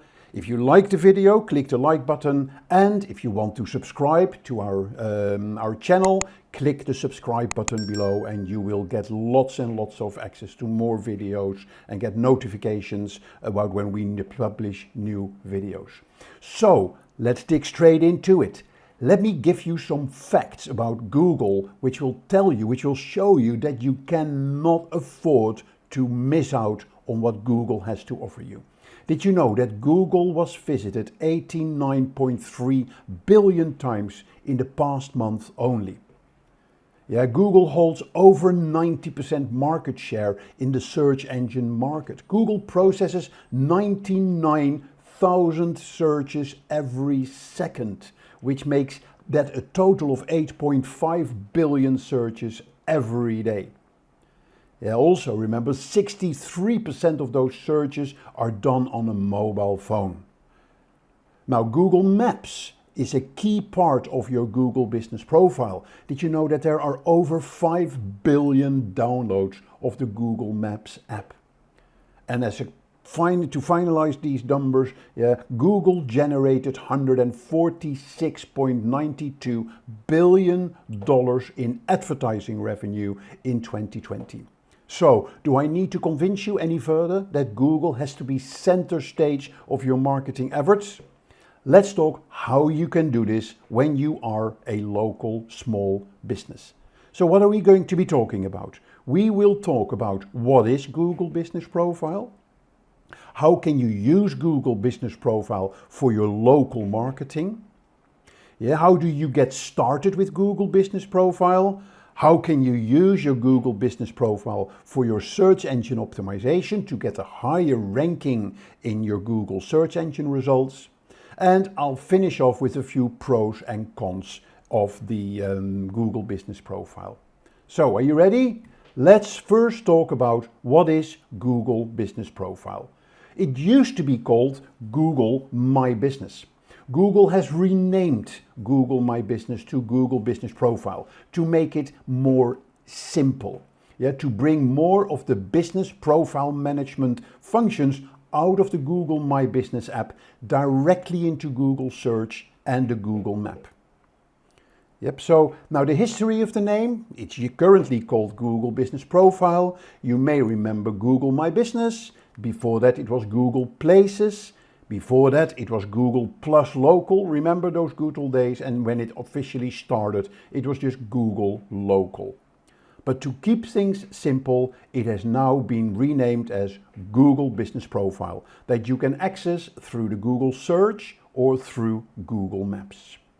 So, how would you define it? Google Business Profile is a tool that enables you to manage and optimize your business profile on Google. So you can create a free business profile on Google for your shop or your service area. So you can turn people who find you on Google Search and on Google Maps into new customers. And once you've created your Google Business Profile, you can then personalize it with photos, with offers, with posts, and many other things. And later in this presentation, I will show you how to do all this.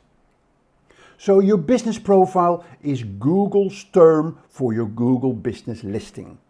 They appear in Google Maps and in the local results of Google Search.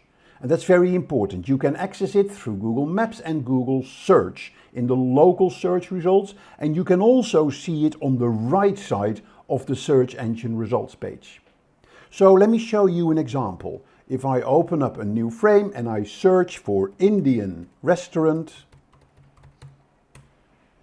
yep, then here you see the search results. Yep, you see restaurants, and here you see a map where you can find those places.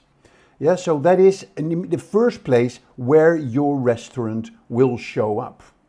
Yeah, so if I go then click on one of the restaurants, I can get more details of different restaurants, but also more details about the restaurant that I picked. Yeah, and this is what you specify in Google My Business Profile. So I could also access them through the map.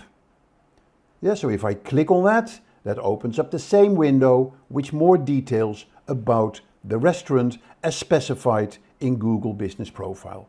Now, what is all in there? I'll share that with you in a minute. So that is the power of Google Business Profile. So how can you use this for your local marketing? Why is it good to use it to set up your business profile? Google has reported that 46% of all searches done on Google have a local intent.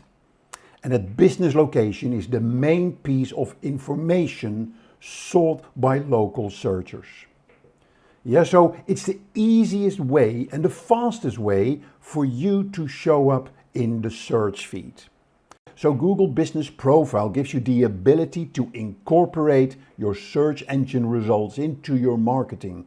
And that is a huge advantage for local businesses. It's not just an ordinary business listing, but it's a robust tool that gives you benefits from appearing in the Google search results. So if I would summarize the benefits of Google Business Profile, they are as follows. They will give you customer engagement. They will help you highlighting your business in Google. You can gain insights from the people that visit your website, and you can optimize your online presence for local SEO. So let's dive into these a little bit deeper. Let's start with the customer engagement. So through Google Business Profile, customers and prospects can contact you. And in your business profile, you can specify your telephone number, your address, and directions to your business. So people can contact you, they can find you, and they can engage with you. Say, for example, a potential lead comes across your business in the search results, but he wants something special. So how will he reach out to you directly from the search list? Google Business Profile has a messaging feature that lets you directly chat with potential customers who will find your profile on the search results page. It enables you to quickly answer questions in real time and help your current and potential customers. Google gives you the option to activate this. Yes, so when you activate it, users visiting your page will see a clickable message icon. On top of that, they can call you, or you can add posts to your business profile to promote special offers or events and updates to keep your customers in the loop. You can also reply to public customer reviews to build trust with new returning customers. And of course, you can post answers to frequently asked questions by your customers. The second advantage is that Google Business Profile offers you the opportunity to highlight your business. Yeah, so it gives you a ton of opportunities to specify a lot of things about your business. When you sign up and sign in, you get to your dashboard, and that's where you can add items like showcasing what makes your store special, show photos of your latest products and your store to stand out to customers who find your profile. Yeah, you show whether you offer options like a pickup or a delivery.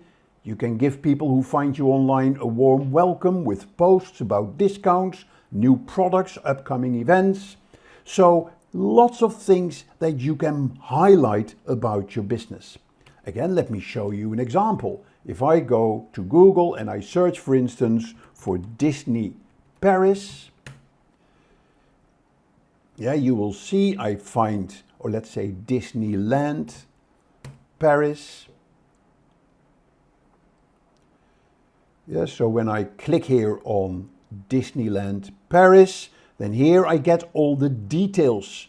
I can see the description, I can see the address, the rides that you can do, the hours of opening, you can see who is owned by, you see events that they have, there's questions and answers, there's reviews, and there's more information, there's links to social media.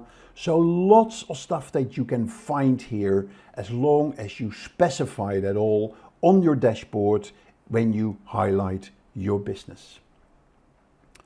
So the third benefit is that you can gain a lot of insights with people or from people that visit your and that find you on Google.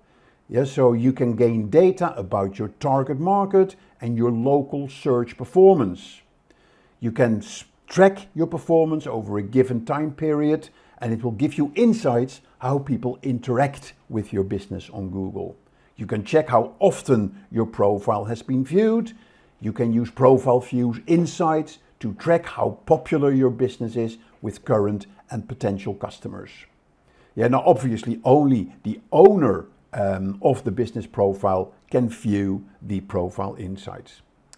You will get metrics like the queries people used to find your business, the number of unique visitors to your profile, number of unique customers who request directions to your business, the number of clicks on the call to action button on your business profile, number of clicks on the website link, number of unique conversations through messages, number of completed bookings by customers, a summary of all your interactions, number of views on products over a selected period, and if you are a restaurant, you can get food orders placed for pickup or delivery, and you get a number of clicks on the menu content per user per day. So you gain a lot of knowledge about who, what, and when people are accessing and finding you on Google. And finally, one of the biggest advantages that you can get with Google Business Profile is that it improves your local search rankings, leading to a higher visibility of your business on the web. So when you search for a product or service on Google, the first 3 listings are usually Google Ads, followed by a map with the local 3-pack, as we call this. And then you will see the organic search results. So let's show you an example of this local 3-pack on Google. If I go to search and I search for shoe shop near me, I'm getting ads. That's the first part. And then I'm getting 3 places.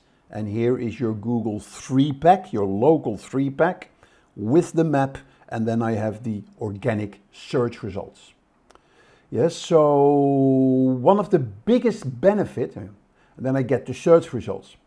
So for local businesses prior to this local pack, there were 2 main ways to show up on the first page of Google: through local pay-per-click and through local SEO. Now with the addition of this Google local pack, you now have 3 potential ways that you could show up on the first page of Google for relevant local searches. And that's something that cannot be ignored. Now, what is this local 3-pack? It consists of the top 3 local businesses based on the searcher's location. The best part of it is that customers now end up at your shop's front without even having to visit your websites. So remember, this used to be a 7-pack and it's now limited to only 3 local listings, hence the title, the local 3-pack. Now many businesses have been trying different SEO tricks to get into this special category of 3 listings. Yeah, but what most of them don't know is that by creating a Google Business Profile listing, you can significantly increase the chances of making it onto this list. Now there's more that you can do to make it in this 3-pack. It's important to get reviews on your Google My Business profile. Yeah, so that helps you increase the chances of showing up in this local pack. And it's also good for your reputation, which is very important for your business, and Google will reward you for that with giving you higher search rankings. And additionally, all the SEO rules and guidelines that apply to standard search engine optimization, they apply to your local listing as well. So think about your keywords, your website SEO, getting backlinks. These will all contribute to your local search listing and whether or not you will appear in the 3-pack.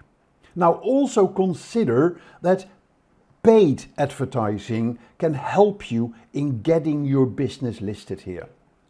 Yeah, through local search ads on Google, there is an opportunity for your business to serve a local pay-per-click ad in the 3-pack. Yep, and remember just a few tips in order to show up in the Google 3-pack with your pay-per-click ads. There's a few steps that you need to take. Yeah, enable local extensions or location extensions, as we call them in Google Ads.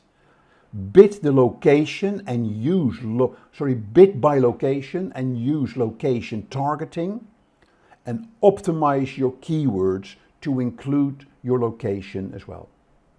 So having your business appear in the local 3-pack can help you tap into potential revenue opportunities, as Google not only shows customers your business on Google Maps, but it also places it before organic search results. And let's look at the final topic before we go into a demo of Google Business Profile. Let's look at a bit more detail about how Google Business Profile can help you with your SEO and what you need to do to optimize it for SEO. There are 3 aspects in using Google Business Profile for SEO. You need to target your information by including your SEO keywords relevant to your business. You need to make sure you maintain information quality by ensuring all information is accurate, consistent, and correct. And you need to build trust by engaging with your customers. So to achieve this, here is what you need to do. You need to verify your business. You need to fill out your profile completely. You need to make sure your profile information is and stays accurate. You must ensure that your NAP, name, address, place, is consistent across the web, which is very important. Yeah, your address is unique across all your places where you are on the web. You pick the most relevant categories for your business.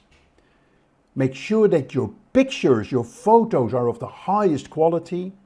Focus on getting reviews. Create posts on your business profile to drive engagement with your customers. And when customers ask questions on your business profile, make sure you answer those questions. Yeah, here you see the importance when you fill in all the data of the various fields. You see the most important, there is name, address, phone number, website link. But don't forget all the other items as well.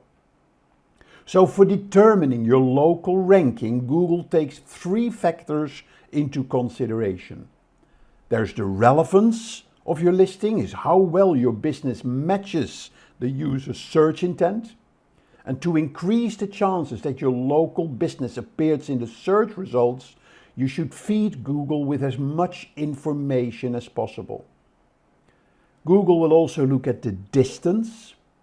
So the distance refers to how close your business location is to the location of the user who searches. And finally, prominence.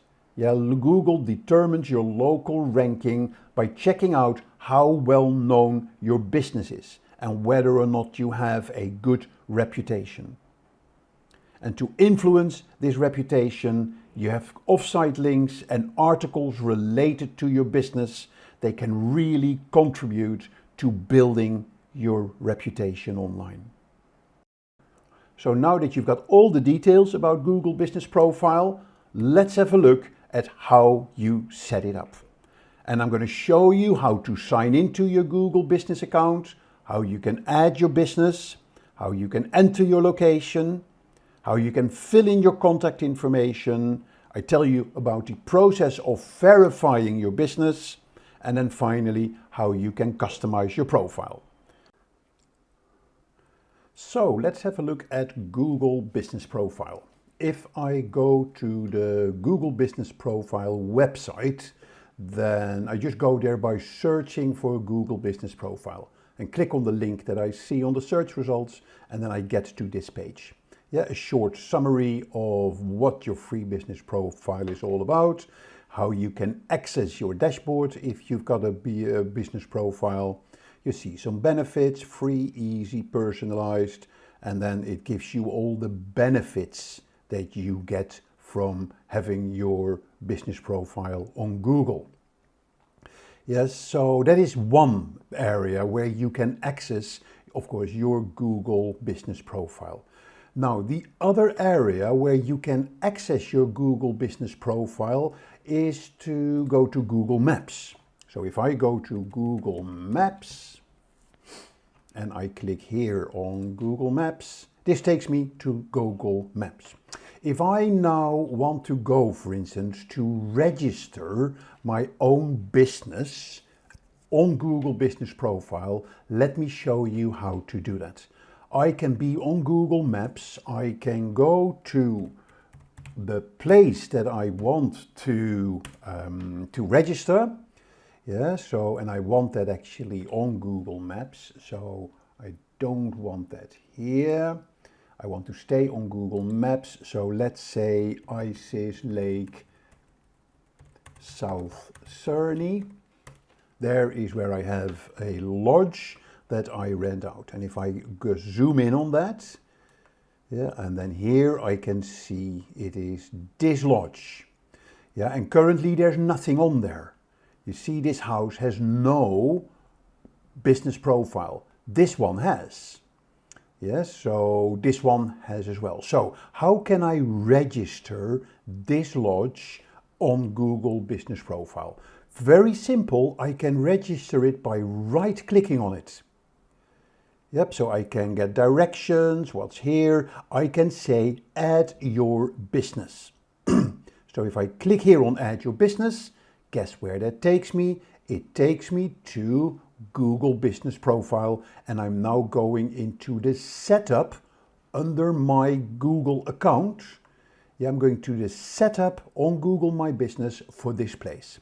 So the place name is Isis 97 Lodge. Okay, so I click enter and I'm going to click continue. Now it talks to me, what is this place about? What kind of business type? Is it an online retail? Is it a local store, or is it a service business? Let's say it is a local store. Customers can visit the business in person. Click on that and it takes me to the next screen. Yeah, so I'm going to go for enter a business category. There's a whole load of categories here. I can say just a lodge, or I can say what is it, a resort. Let's see if I can do that. A resort hotel, yeah, or a resort place. I can just say a holiday sort of home.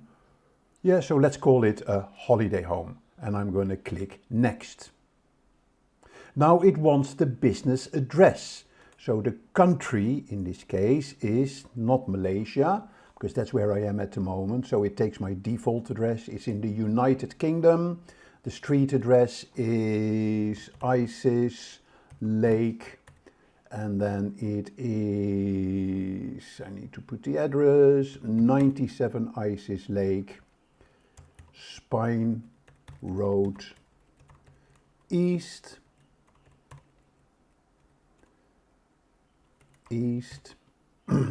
Yeah, the post town is South Cerny, postcode GL75LT. So Spine Road East, which is the watermarks.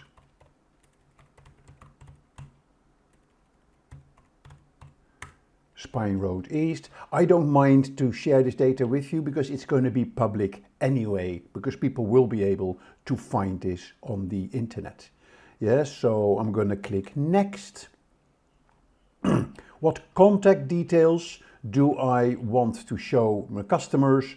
I want to show them the phone number, and that could be 07545 and then 328 999 is United Kingdom. And I can also say I'm going to skip this step. Actually, for now, I'm going to skip this step. Put your business on the map. Yes, start connecting with your customers across Google all in one place. So here are the details that you've learned earlier in today's presentation. Get discovered, respond to review, manage your business details. Yep, and now I'm going to click, do I want to get tips and alerts? I'm not interested in that. I just click continue. And here I am in my dashboard. Now, here comes the process of verification, which is an important element of Google Business Profile. Yeah, so we talked a bit about businesses using it for spam purposes. Yeah, so the verification is very important for Google. There are various ways that you can get verification. Google has made it fairly simple. You can verify through a phone number. You can also verify by getting a card sent to your physical business address. Your listing will not show on Google until you have verified your business. Okay, but for now, I'm going to click next, and I'm going to click verify later because I don't want to do the verification yet. So now I can add business hours. I'm going to skip that. Yeah, remember we talked about messaging. I'm going to skip the messaging. And now I can add photos of my business. So let's grab a photo from the internet. Yep, so let's say Isis Lake South Cerny. And I'm going to go to images. So here is the park where you see images. So I am going to take any random image. Let's say we'll take this image. Yep, I'm going to right click. I'm going to click Save Image As. And I'm going to do Isis Lodge 01. All right, so now I'm going to complete my profile. I'm going to add a photo. I'm going to select photo from the computer. I'm going to YouTube and then desktop. And here is the Isis Lodge. Yep, there's the photo, and I can obviously add a lot more photos. There's the next. Do I want to start advertising on Google Ads? I can actually claim a £400 free advertising credit. Of course, that is really good, what they do here, just to get you to start using advertising. And then get a customer domain name for a website. I haven't got a website yet, but I'm not interested in that at the moment.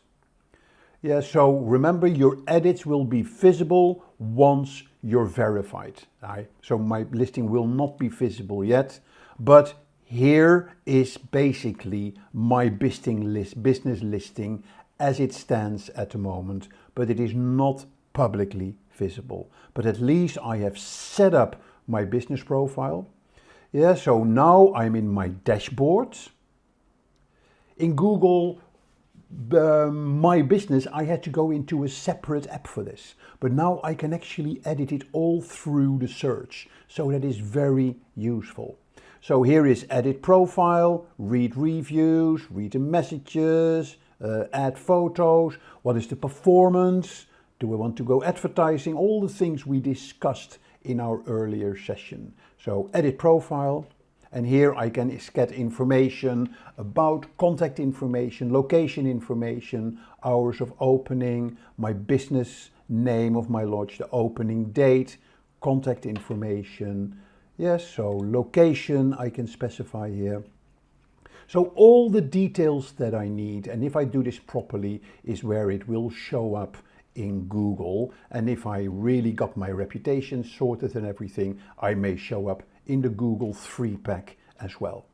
So that is the process of setting up your Google business profile. So let's now look at an existing business profile. Let's switch my account.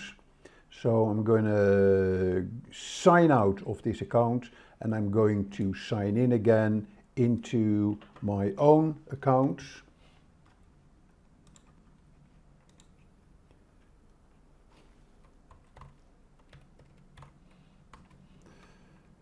So now I'm in my own Google account and I'm switching the Chrome. I say, no, just leave it as it is. Okay, well, we can do that. Yeah, so now I'm in my Google Chrome, my personal account, and I'm going to show you an existing Google business profile that I have, which is for a website, for another house in Marrakesh, which is Riyadh Farasha. Yeah, so you see here, it is already on Google My Business, it's already on Google Business Profile, but I haven't really populated it yet with information. Okay, so here you can see I can access this through the Google search to manage my profile. Yep, so I can edit a profile, I can read the reviews, all the things that I want to do. I can add an update, I can see the photos. Yep, so here I have access to it. And then here you see the side panel with a summary of all the things that you've done. Okay, I could also access this through Google Maps. Again, if I go to Google Maps and I search in Google Maps for Riyadh Farasha, yeah, here it is, Riyadh Farasha, Der Pragala. It will take me, here's the basic details, in Google Maps, yeah, and it will take me here to Riyadh Farasha, but it is empty. I haven't added any information in it yet. So I can now click here on Manage My Business Profile, or I can see where all the details that I have added so far. I get some basic data, so 55 people viewed it this month. And without actually having done any effort in optimizing it or populating it with information. So if I here click on Manage Your Business Profile, that takes me back to the Google search screen where I can add all the data. So let's add a photo. I can click here for add a photo, or I can click here to add a photo. I'm clicking here, add a photo.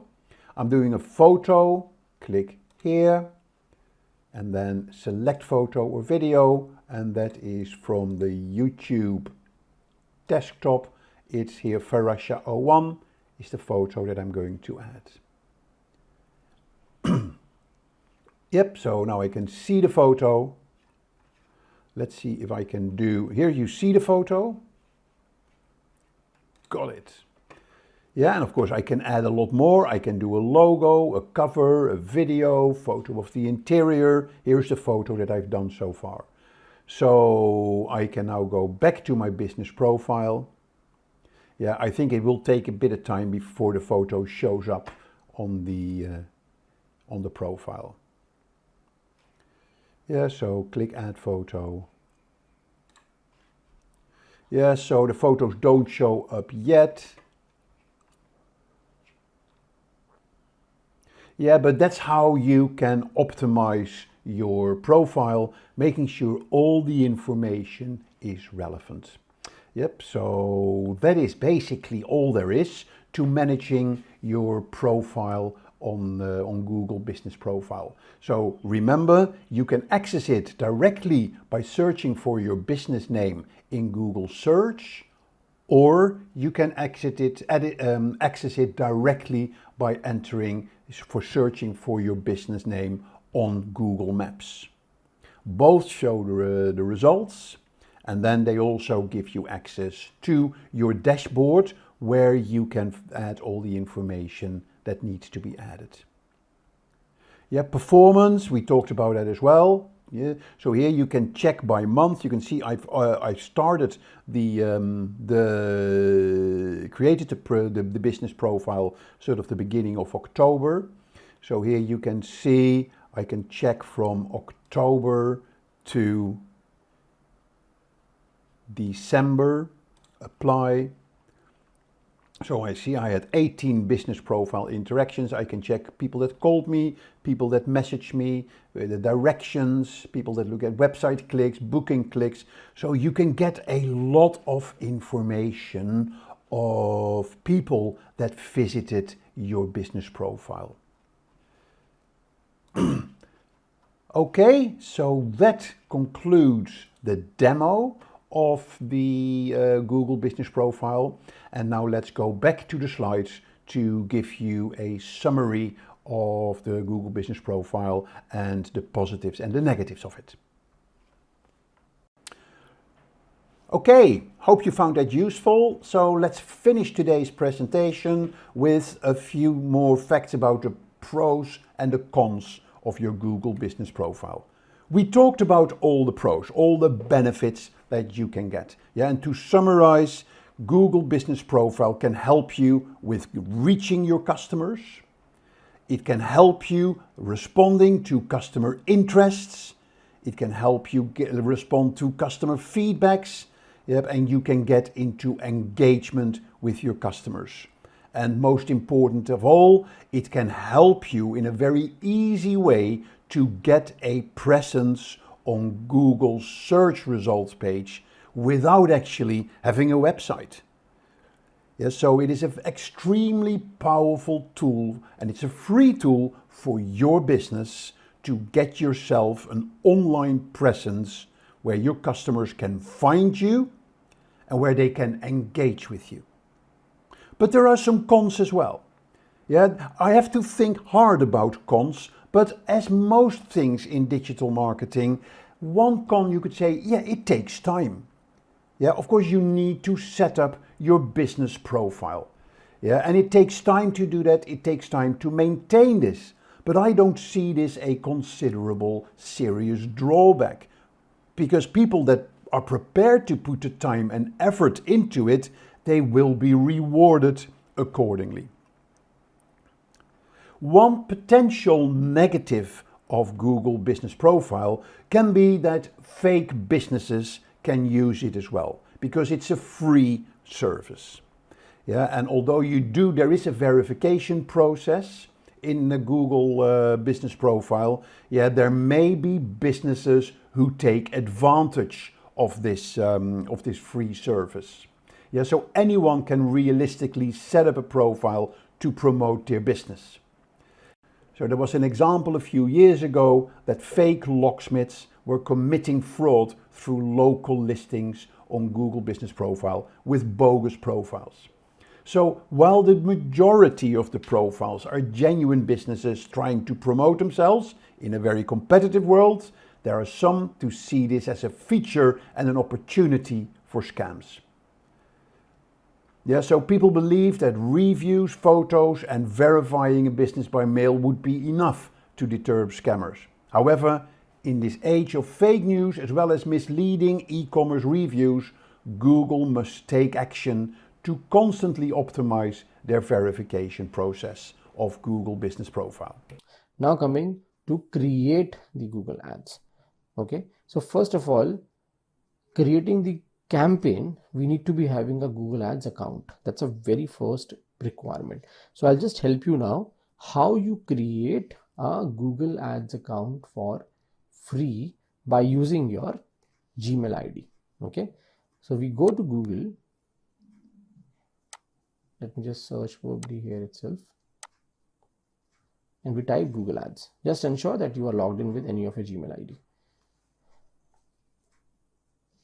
And then we see Google Ads on a top. Then we just need to click this. And once you reach to this page, you have to click Get Started. After Get Started, probably in my case, you would see a different screen because I have a lot of accounts created, a lot of clients accounts are there. But in your case, it will show new Google Ads account like this. So I will repeat my steps so that you're not confused. So you go on Google, you type Google Ads, you click Google Ads, the very first result, or either if it is not showing in your country, in your location, then you have to just find ads.google.com and you click Get Started. Okay, the moment you click Get Started, you would directly reach to this page. Okay, that's why I just repeated my steps, because I've been taken to some other page where my already created accounts were showing. But in your case, after just clicking Get Started, it will directly going to take you to this page. Now here you have to ensure that you are not clicking anything. Why? Because this has brought us to the express mode. Express mode is more of the kind like automated or a smart mode, which is created by Google for making the quick ads. It is not going to be showing you all the exhaustive settings or advanced settings inside. So for that reason, what we do, we go down, we just I've just scroll down, okay, and then switch to expert mode. Okay, I'll again repeat. When we click this Get Started, we reach to this page where it takes us to the smart or express mode where we don't have to be doing anything. We scroll down and we click on a switch to expert mode. Once we click that, then you would see few things which you have just seen in the PPT probably, that what is your objective, why you have come here. You have come here to increase your sales, leads, website traffic, and XYZ things. But because right now I'm just teaching you or just letting you know how the account is created, then we can ignore these tabs for a moment. Of course, in a while we'll talk about these as well. So we'll just scroll down and we'll create an account without a campaign.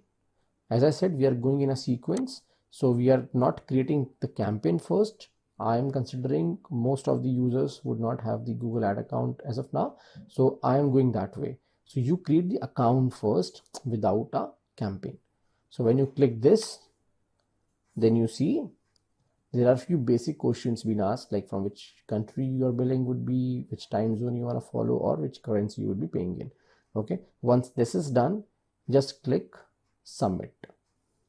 Okay, just click Submit. Once this is done, congrats, you're all done. Okay, then you just need to click on Explore your account. And this takes you to the dashboard of this beautiful tool, Google Ads, from where we can start our journey of making the very first campaign. Okay, so now let's again come back to the PPT, because our account is created. Now before making the campaign, what all things should be cleared, let's discuss. Okay, so you can create all these kind of campaigns or with all these goals inside the Google Ads, which we have just learned how to be creating the account. Okay, how the account is created. We can create the campaign to increase the sales. We can increase the leads by running the ads. We can increase our website traffic. We can work for the product branding or a consideration. We can also work for brand awareness and app promotion. Okay, these are the sub-defined goals or predefined goals before we jump into the campaign making of a search or a display or a video. Okay, I hope these all are very much defined or self-defined ones, so I don't have to be telling you what is sales and what is branding and what is awareness. But still, if you feel so, in a while I will just going to throw some light on it. Okay, then setting up the ad group. So I'll be just making all this practically with you, so we don't again have to be understanding all this. Now coming to some of the metrics which you would see inside the campaign once that is created. So let's just go back and see one of the ads from any of my clients so that we can learn better.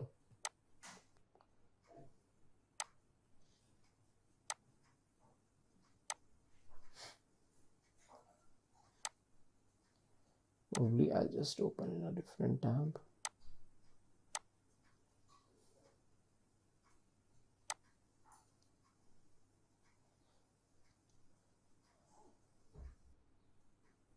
Okay, so if I just have to show you,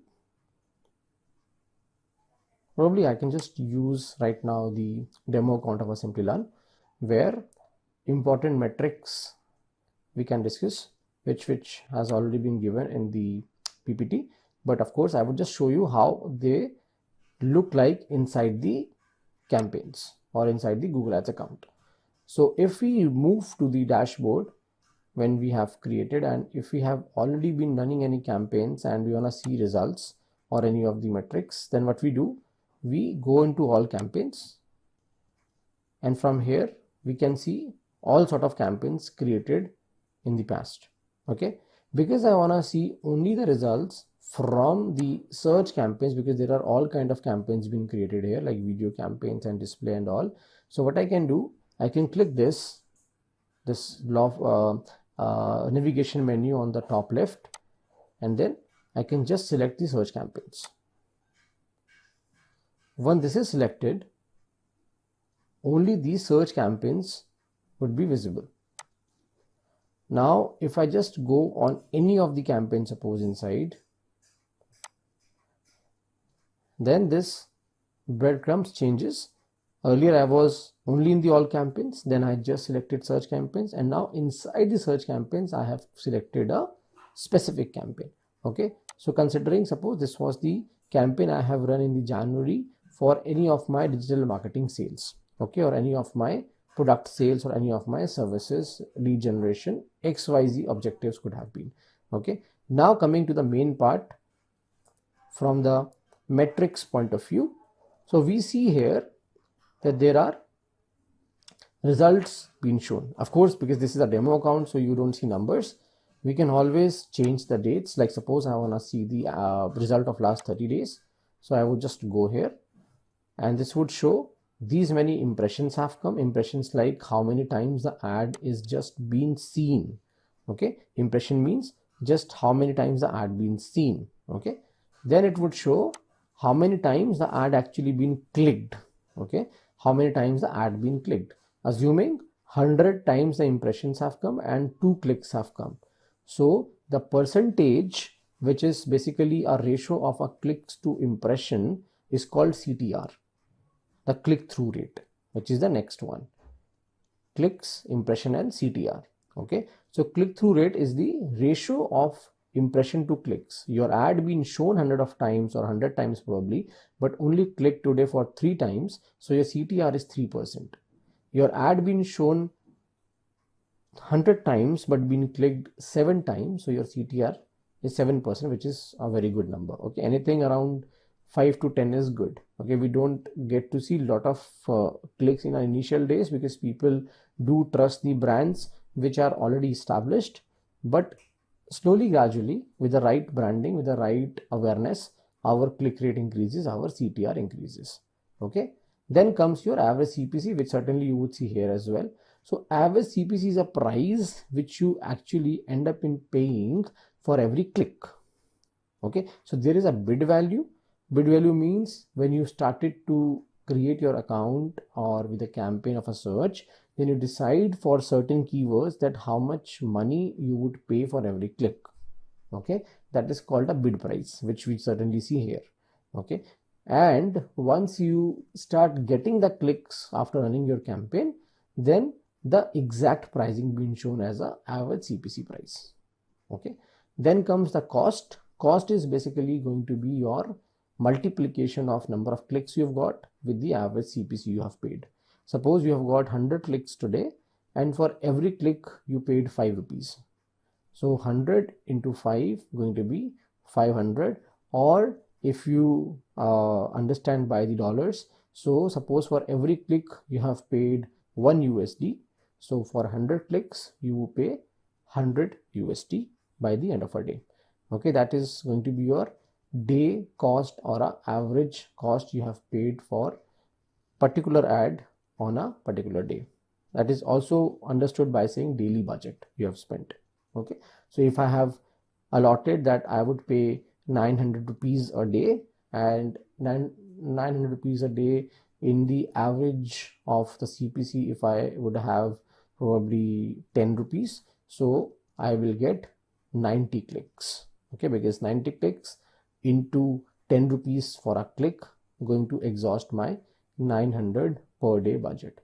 If this would have been $100, then 100 clicks multiplied by $1 will going to exhaust my $100 per day.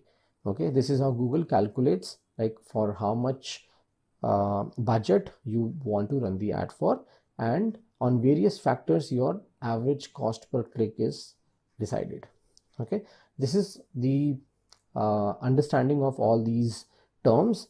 Cost per conversion and conversion depends that how your next step actually been designed. So by next step I mean, suppose if I talk about this particular ad only, a person clicks and person reaches here.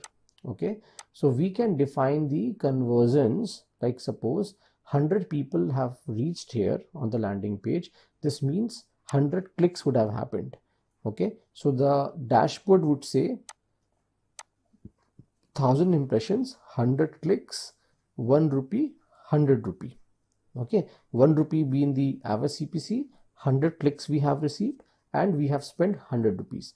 But it doesn't mean that all those 100 clicks which actually took the users to the landing page would have been converted. Okay, so when the conversion code is being placed on the confirmation page, which opens after the conversion happens or after the goal completes, so that actually tells us how many people got converted or how many people actually fulfilled or completed our objective of goal, whatever it was, lead generation, sales, download brochure, any of the subscriptions, any of the CTAs you talk about. Okay, so talking about the numbers, suppose only 3 people or 2 people or 2 users have filled this data. Okay, so the numbers in my dashboard would be like 1000 impressions have been shown, 100 clicks have come, means 100 people have reached to the landing page, but only 2 conversions have happened. Okay, and the cost for all the clicks would be like 100 rupees because average CPC was 1 rupee. Okay, so when the conversion is 2, then we can say that our conversion rate was 2%. Why? Because out of 100 clicks, I was only able to get 2 people across the confirmation page or across that CTA, which was a call to action of buy now, shop now, or sign up or download, whatever it was. That is called a conversions and conversion rate, 2%. Cost per conversion can only also be divided like 2 conversions I've got in 100 rupees. So my cost per conversion would be 50 rupees. Okay, my average CPC is 1, my clicks been 100, my impressions been 1000, my CTA been 10%. How? 100 divided by 1000 CTA 10%. Average CPC 1, cost becomes 100 rupees. My conversions been 2, that's why my conversion rate is 2%, and my cost per conversion comes like 50. Why? Because I've got 2 conversions on the spent of 100, that brings 50 rupees here. I hope this is clear. If I have to just demonstrate, just wait, so that this is basically being captured in your heads with more clarity. So I'm just going to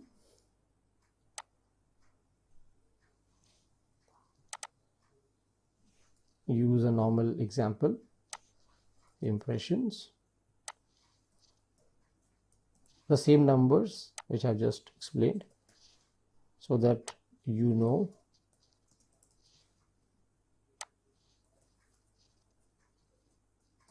Okay, so this is cost per conversion.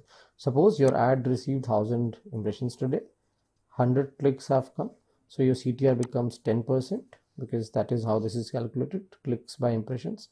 Your average CPC was 1 rupee, or it has been in dollars, so your cost would be 100 rupees. or $100. You've got 2 conversions, means 2 people or 2 users have bought anything or have subscribed or have just completed that call to action, and the conversion rate for that reason would be 2 divided by 100, so 2%.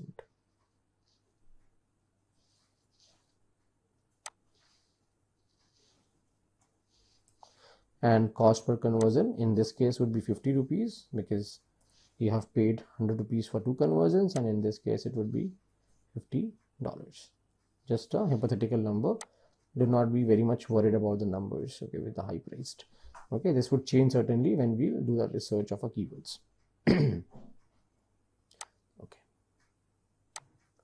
Now coming to the part how now these ads been created. That's the most important part, how we create a beautiful ad copies and all that. Okay, so we go into the campaign making, by all campaign,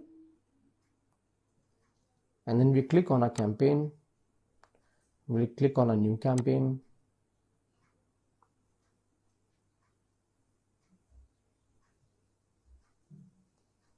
Google Ads most of the time works slow nowadays, so you have to be a bit patient with this.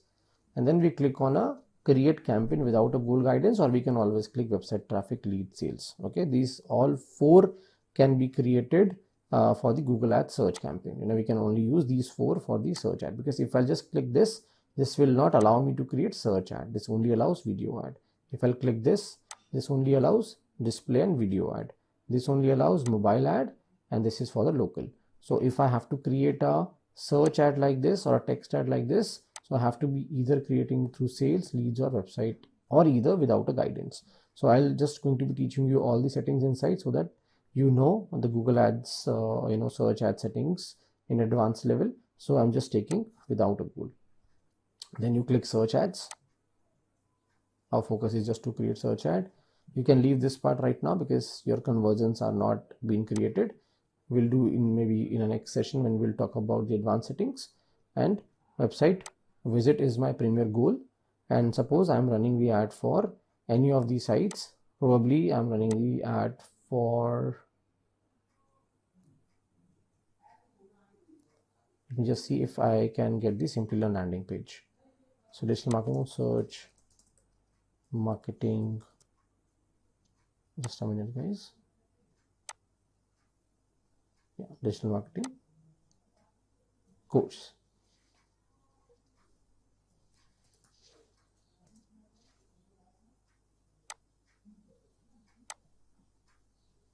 Click on continue.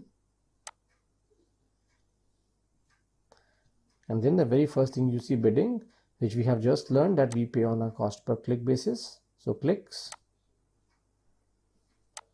And you can always set up your bid limit, that I do not want to pay more than, suppose, 1 rupee a click, or 2 rupee a click, or 5 rupee a click. Okay, and there is another thing which we have to be discussing before we talk about the bid limit. So let me just take you to the keyword planner. So this comes from here, tool settings, keyword planner, so that we get an overview that how much actually we should be paying for every keyword we are running the ad for. Suppose my keyword for which I want to run the ad is digital marketing course. That is the premier keyword, or the most searched keyword, by which the ads of our competitors also are showing, and also I want to show my ad for. Okay, so what I would do, I would just go into this beautiful tool. I again repeat my steps. I can just go tool and settings, keyword planner, open in a right tab. Why? So that your existing campaign settings are not disturbed. Okay, you come here, you click this, and you click discover new keywords, and you search your term like digital marketing course. Click get results, and then you are able to see digital marketing course in the period of last 1 year in India. Of course, you can change the country to US, Canada, Australia, anywhere, and you would see in the last 1 year how many search queries on a monthly basis have come for this particular keyword. In addition, you see a lot of suggestions as well. Suppose we're just sticking around one keyword right now to understand the bid part and all. So we see that we got around 1 million searches in India for this particular keyword, with the competition of medium competition medium means that most of the advertisers who are selling this digital marketing course been running the ad for this term or not. If this competition would have been high, then I should have ignored this or would have changed the keyword, but this is medium, so I would take this. And this talks about the bid value. This is the low term and this is the high term. Like low price means this is the lowest price any of the advertisers would have paid this year for this particular term to show the ad, and this is the highest bid price which any of the advertisers would have paid in this year for this term. So they doesn't tell which part of year it was, which advertiser it was, but at least we get a fair idea that our bid value would be around 46 to 195. So we go bit smart. We go on the average price, suppose a bid 46, so I'll just go 30-40% over this price. So suppose I take 30% around 12 rupees or 13 rupees, so that makes it 15 and around 60 rupees. So this is the bid value I am aiming, 60 rupees. Plus what I do, I take some of the keywords which I feel like from my naked eye at this moment are very important for my campaign. Just like I take this, I take this, I take this. You can just take any of them. You can download this data into Excel and copy paste as well. So there are a lot of ways to do this. Okay, and then you can certainly just name the new ad group and they would be added to it. Or otherwise it is very easy that we just copy them from here. Okay, there are ways to do it. So this is the simplest of the way. Suppose I just liked all these keywords from my product point of view and I like the pricing as well. So what I would do, I would just copy this, copying this and then putting into maybe here. So when there would be a space, when the campaign would ask me, please tell me for which keyword you want to run the ad, certainly it would come here when we are done with these two settings. Then I don't have to waste time. I will just go here and copy these keywords and paste in here under the keywords. Okay, I can take more, but before the time exhausts, because I have a in my head that I have to complete all the campaign settings and everything within 1 hour, so that you're not bored of this, and I want that energy level to be on a high side. So you can do this research probably, and you can also add a lot of keywords dependent on how much you wanna actually leverage from them. And as well, more keywords means you end up in paying your budget in a very quick basis. So it's important that we segregate them from the monthly searches. High monthly searches keywords are always important because the demand is high, and then we always check the competition should not be higher. Okay, so I probably would not take these because these are high ones. Okay, I can delete, and I can always aim the low ones like medium, medium, medium and medium. So I can just take this. Okay, so copy and probably replacing these, because I got the better keywords now as compared to the other ones, because they had the high competition keywords as well. So I'm just now aiming the medium keywords with the higher searches, and I have just decided that I would give the bid value or a highest bid cap of a 60 rupees, because I have just seen the average that if I have to rank for this particular one, or probably this one, or probably this one, which are on the higher side, then I should be paying 40-50% extra as compared to the low priced. Okay, so that is how the bid value is calculated roughly. Okay, anyhow you would only pay to outrank your competitor. That's how the algorithm works. Like, you will not going to pay high amount. It is like if 3 advertisers are bidding on a certain term, then if the next one to you is paying 2 rupee or $2, so just to outrank him, you would end up in paying some amount over it, like 2.1 or 2.2. It is not like that you would be paying 40 rupees. So that's how the algorithm calculates. Okay, you put anything as an account as a bid value, but it will only going to take average CPC dependent on how the competitors are working and how their pricing is being given. Okay, so just on a safer side, we give an average price, but moreover, to save the cost of the CPC, we work on the quality score or on the quality of our content and on the ad, which certainly is a very important part. Okay, so coming back to the campaign making, we come here and we give a bid value, suppose of 50, because this is what we have seen, or rather 60 from that particular keyword sheet. From here, 30-40% over this particular keyword, which is the most important one for me, and then I click next.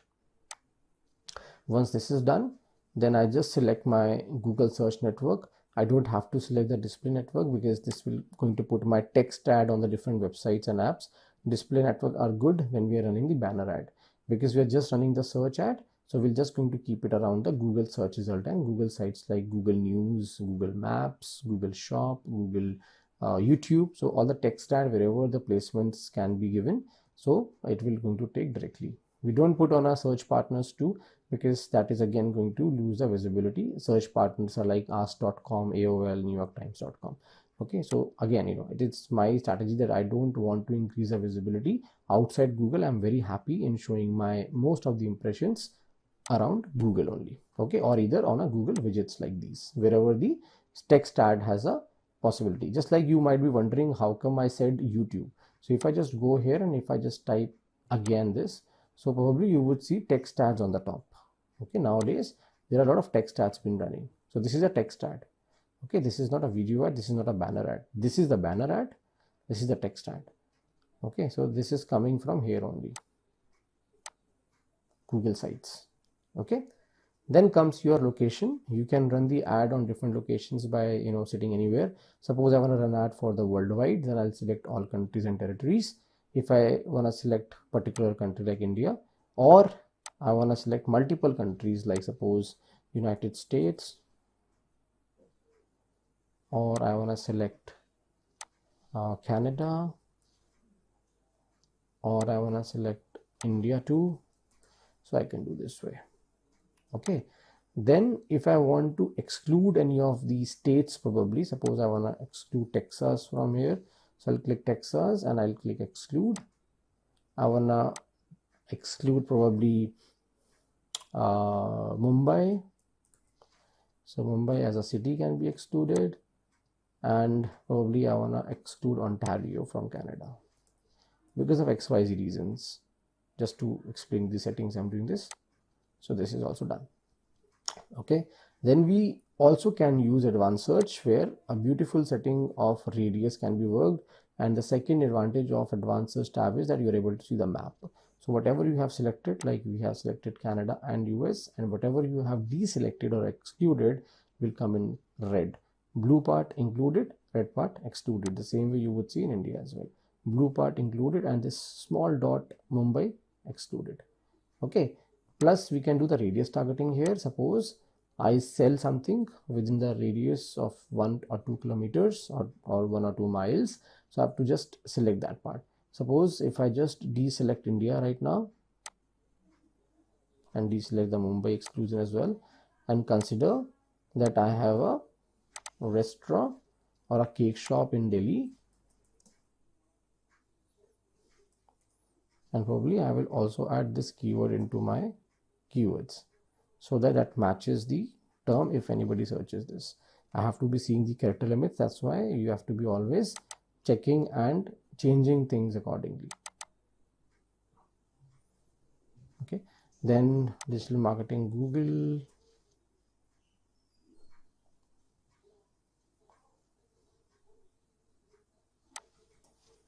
then Simplilearn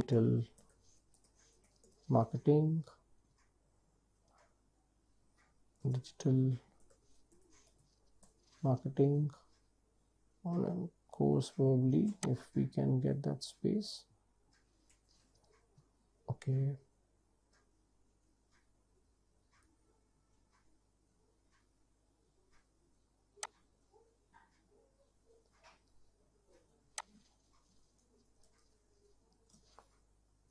then going down, and we can always see where we are lacking right now. So we have not very good headlines been added, including popular keywords been there. Description works well. So let's see what they give us as the idea like. So they say we are not given any online availability, brand, call to actions. Okay, I'm just going to play with some of the terms now. So let's just see.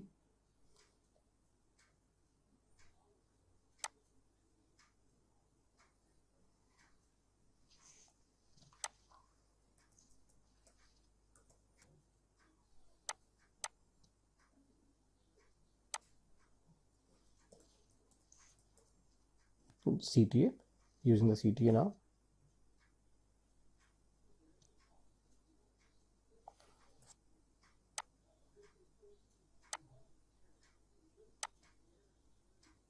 you can see the strength has improved. Learn.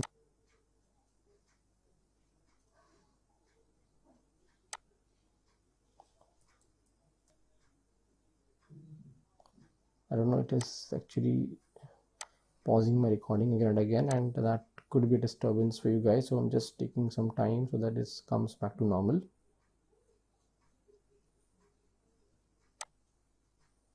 Yes.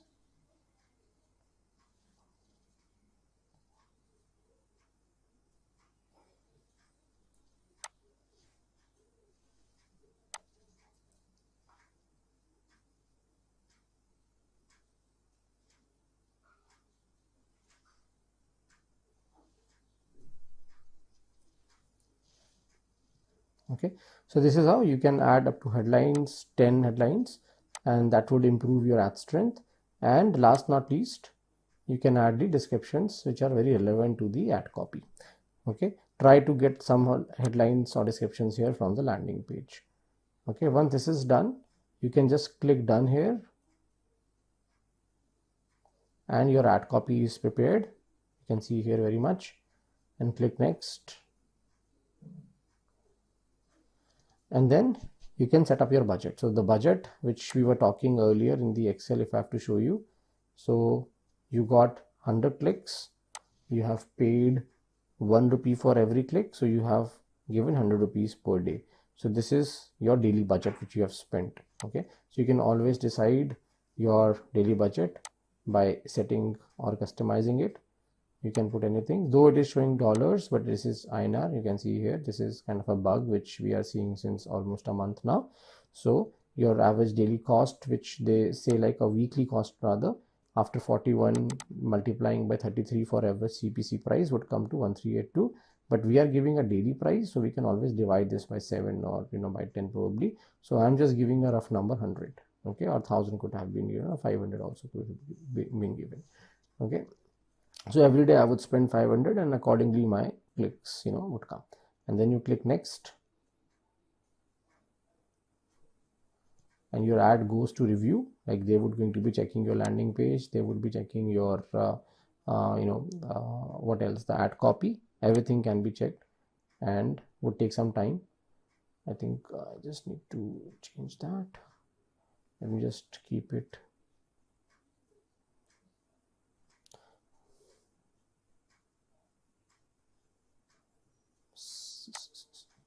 5 AM.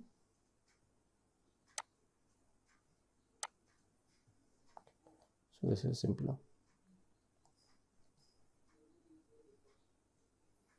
And then just click next and publish the campaign from here. Publish.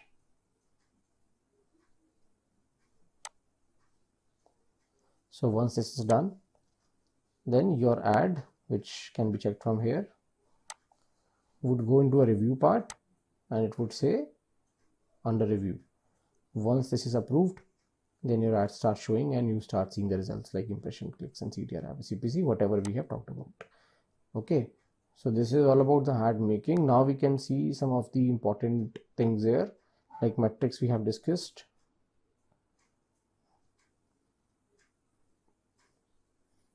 All these we have discussed: CPC, conversions, cost per conversions, CTR. The only thing which we have not discussed is the quality score.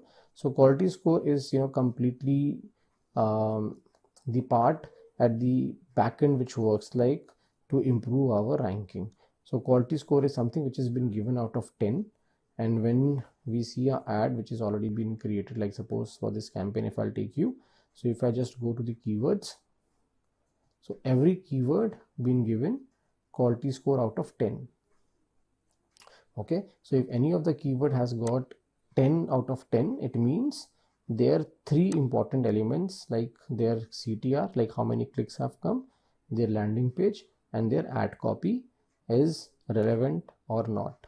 Okay, they see 3 elements: how relevant the landing page is, how relevant is the ad copy is, and certainly they see how relevant been the ad copy with the search.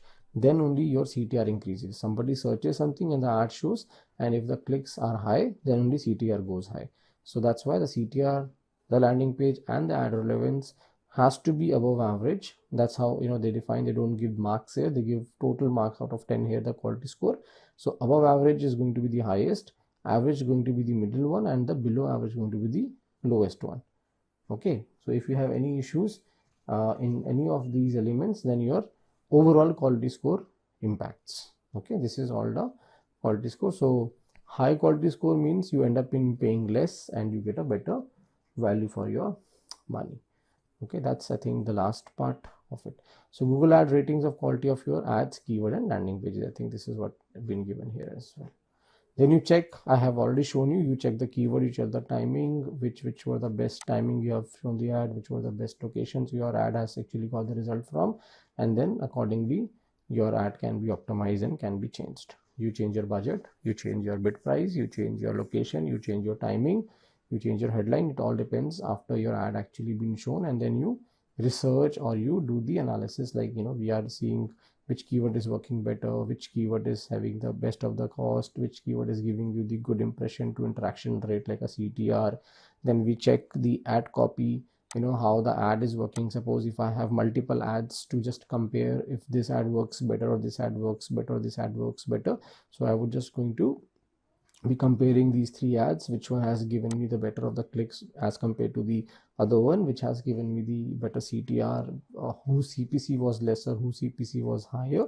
That is how I will be checking it. Okay, I can always have number of ads created under the campaign, just like Abhi right now we have created one campaign, one ad.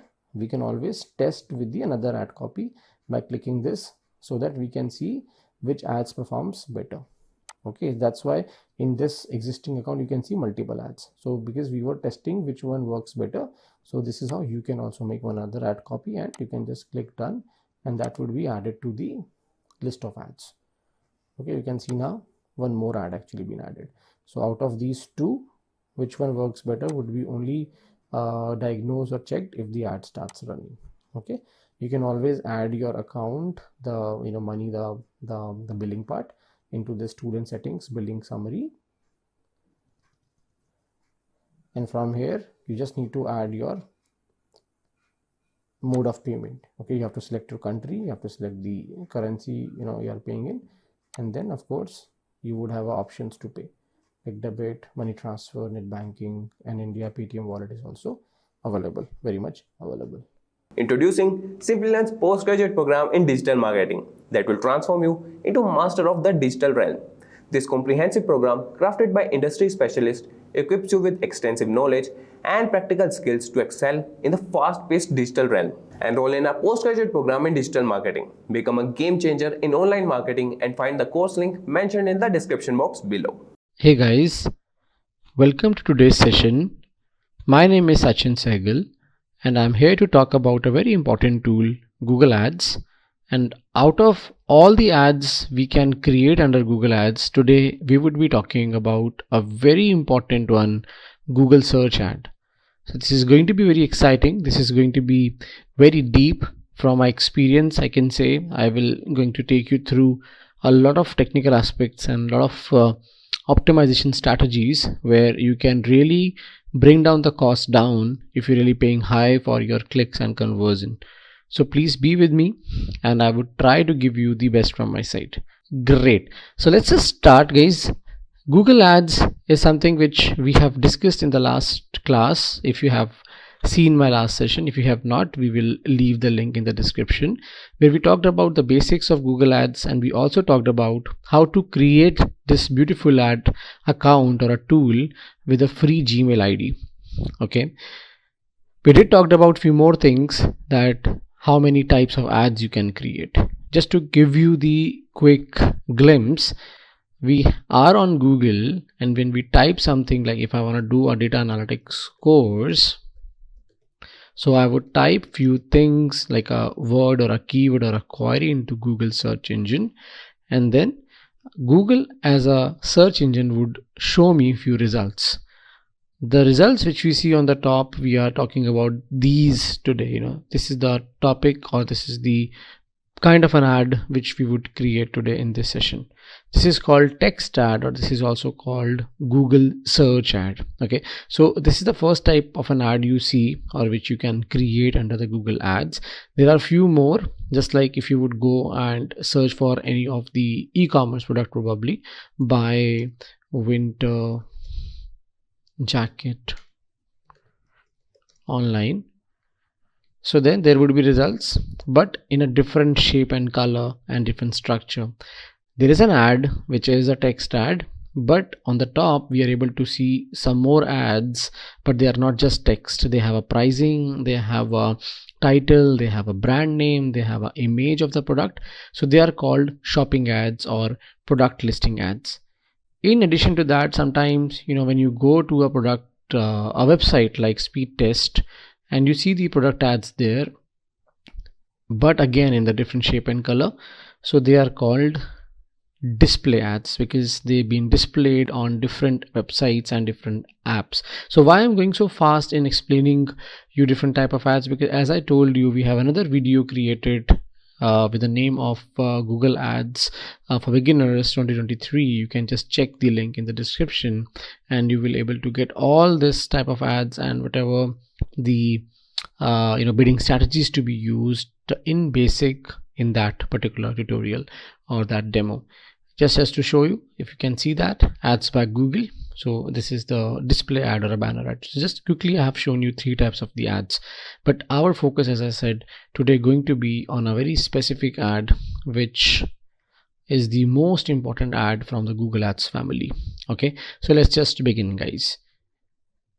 When I come to Google Ads, this is how the Google Ads structure looks like.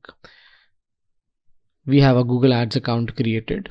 Again, I repeat, if you don't know how to create it, please find the link in the description to create the Google Ads account. Once a Google Ads account created, then you would have a dashboard like this. Okay, in this dashboard, you can see there are campaigns, there are ad groups, there are ads, there are videos, there are landing pages. So a lot of things can be confusing if we are just coming to this account or to this beautiful tool for the very first time.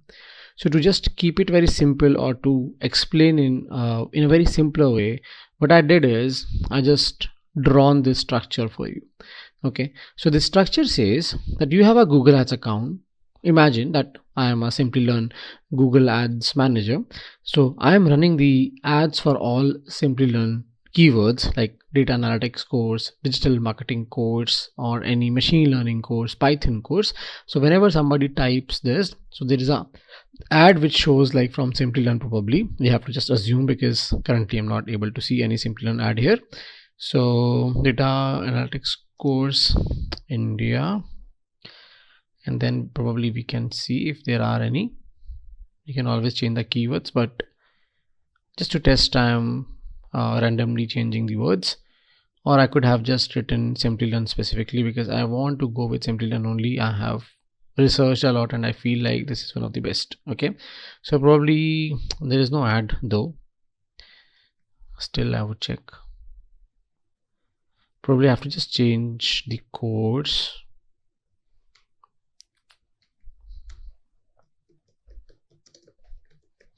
So I will go for the another course, which is by Simplilearn again, and then probably we can expect any of the ads running, because this is not a very peak time. So we are probably saving some of the cost, not running the ads at this odd hour.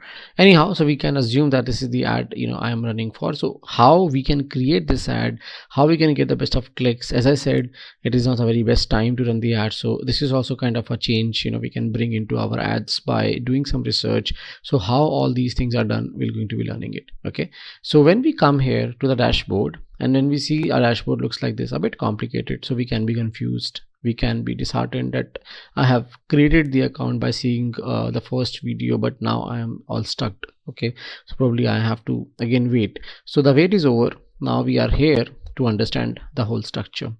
Okay, so let me just take a very simple example. Suppose I'm someone who's selling a shoes. Okay, because I have just said Simplilearn, probably let's just convert it to any of the Google Ads account of a shoe seller. Probably I am Nike. Okay, and I am making the ad for Nike shoes, and I am selling two types of the Nike shoes today, probably formal or canvas, or probably I'm selling the casual or any sports shoes.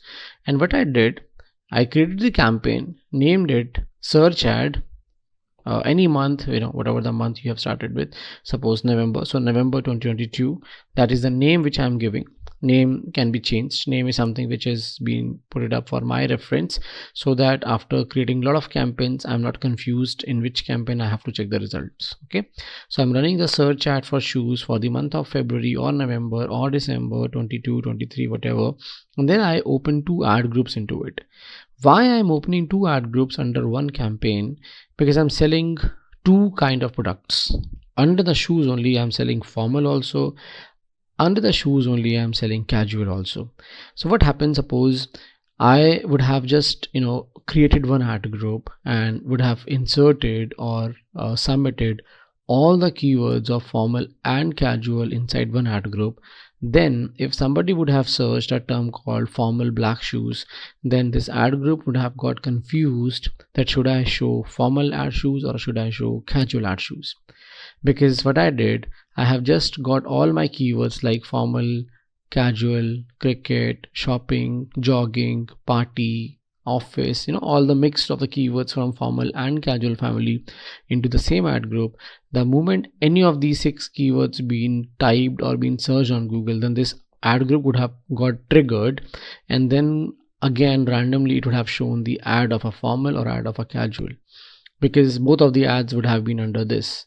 Okay, but after doing this bifurcation or after doing this segmentation, what would happen? All the formal keywords like party shoes, office shoes, formal black shoes would go here. This ad group would trigger if any of this keyword would searched, and accordingly this ad which has everything related to only formal shoes will be shown.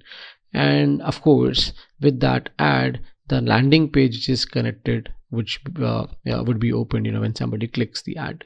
Okay, and vice versa, if somebody would have searched for a casual term like a casual shoes, sports shoes, jogging shoes, running shoes, then this ad group would have triggered, and then the casual shoes ad with all the headline related to that casual keywords would have been shown, and accordingly if somebody would have clicked, then the landing page of casual shoes would have opened.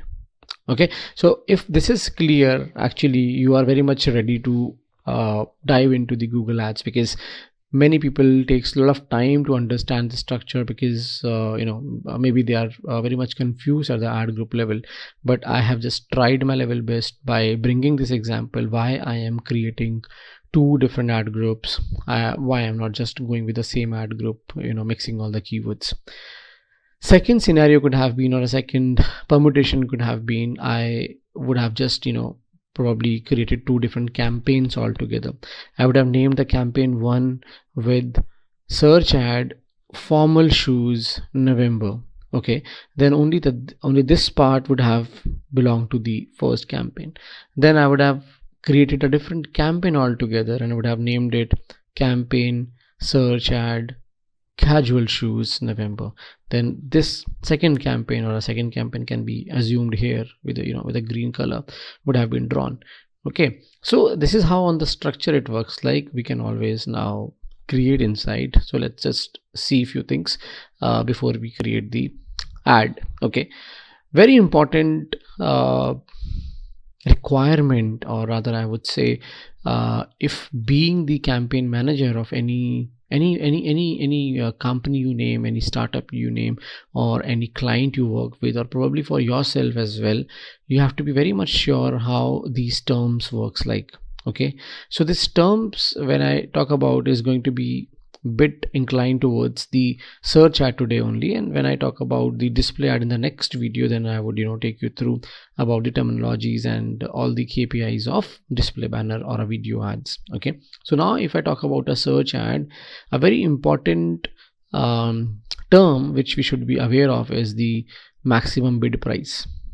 Okay, because we all know when we talking about this ad which is called a text ad, then we are paying on every click. Okay, that's why this is also called PPC ad. This is also called PPC marketing, or you can understand in a very simple words, advertiser which is emeritus this in this particular ad only has to pay when somebody like Sachin this moment clicking this ad. I click this ad, I reach to the landing page of this particular university or this college, and a certain amount is deducted from this particular ad account, and that certain amount actually decides or decided on the basis of the keyword helped to show this ad.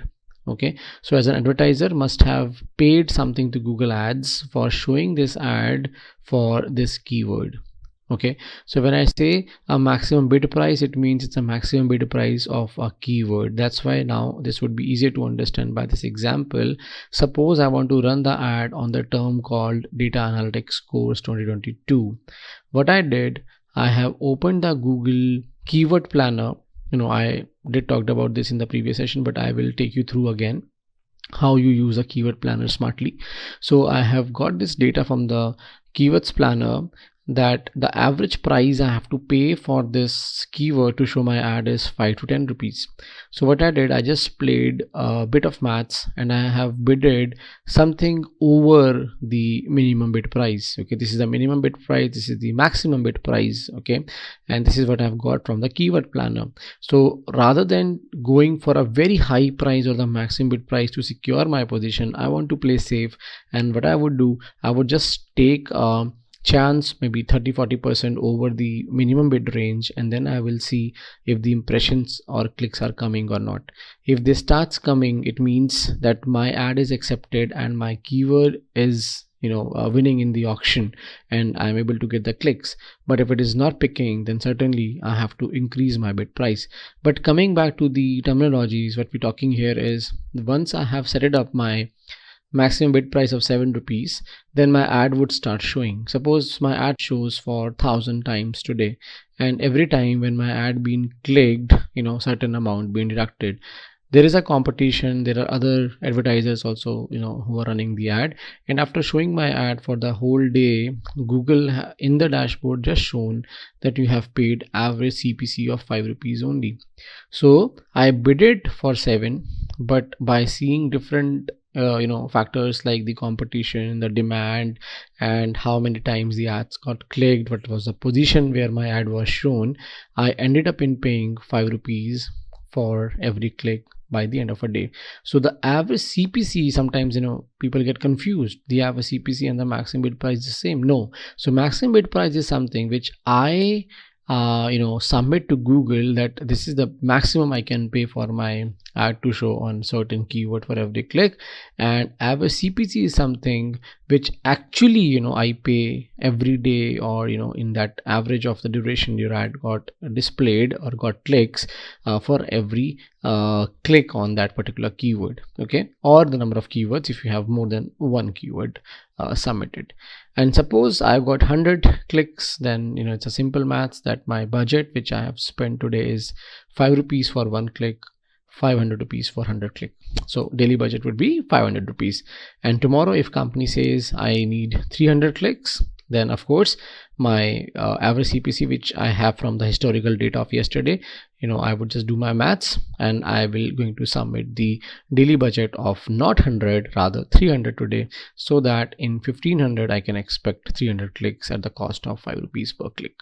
Okay, so this is a very simple of the example to just make you explain how things works. You submit something, then on the basis of a lot of factors, Google calculates, Google gives you clicks, and once you have the data, then you can just understand how this all is working. Okay, last thing before we dive into the tool is keyword planner. So I just told you, we have done in the last class how this works like. So we go into tool and setting, and then we go into keyword planner. I'll show you in the account also, the Google Ads account, just after 30 seconds the screenshot's over. So your keyword planner opens, and then you discover the keyword. Suppose I am selling data analytics course, so I would just put my search term data analytics course, and then I'll click the get result, and then accordingly it will show me lot of options. and this is the pricing I was talking about. It gives me the low price and the high price, so I would take the 30-40% over the low bid price or the average price between these both, and that would be my maximum bid price. And after checking all the permutations, Google would show my ad, or either it would not show my ad also. There can be a chance, so I have to just wait for my impression and clicks and the results by the end of a day, and I would know how much the average CPC actually I'm paying for each keyword. Okay, so I'll show you all those reports in a while. That's it right now. Let's just go and see a few things. So the keyword planner will start with, suppose I start in researching all these things. My campaign is about data analytics course.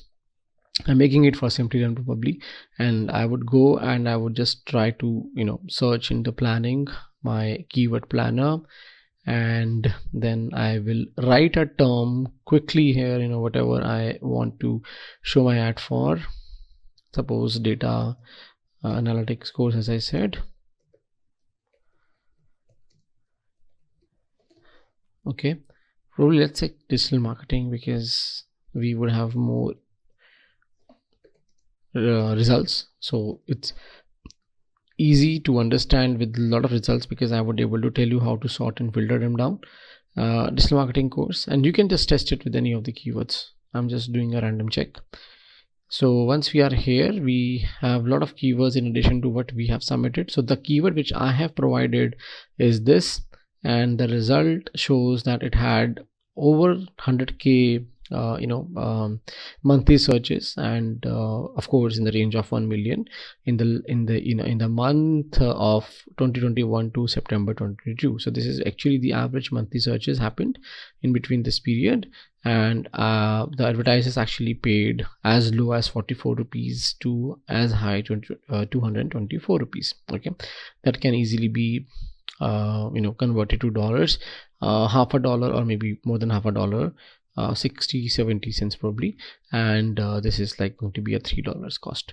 Okay, so what we can do is, we can see now there are a lot of keywords been given, and we can easily sort them down here on certain basis, like suppose the monthly searches are high or the bid is low and all that stuff.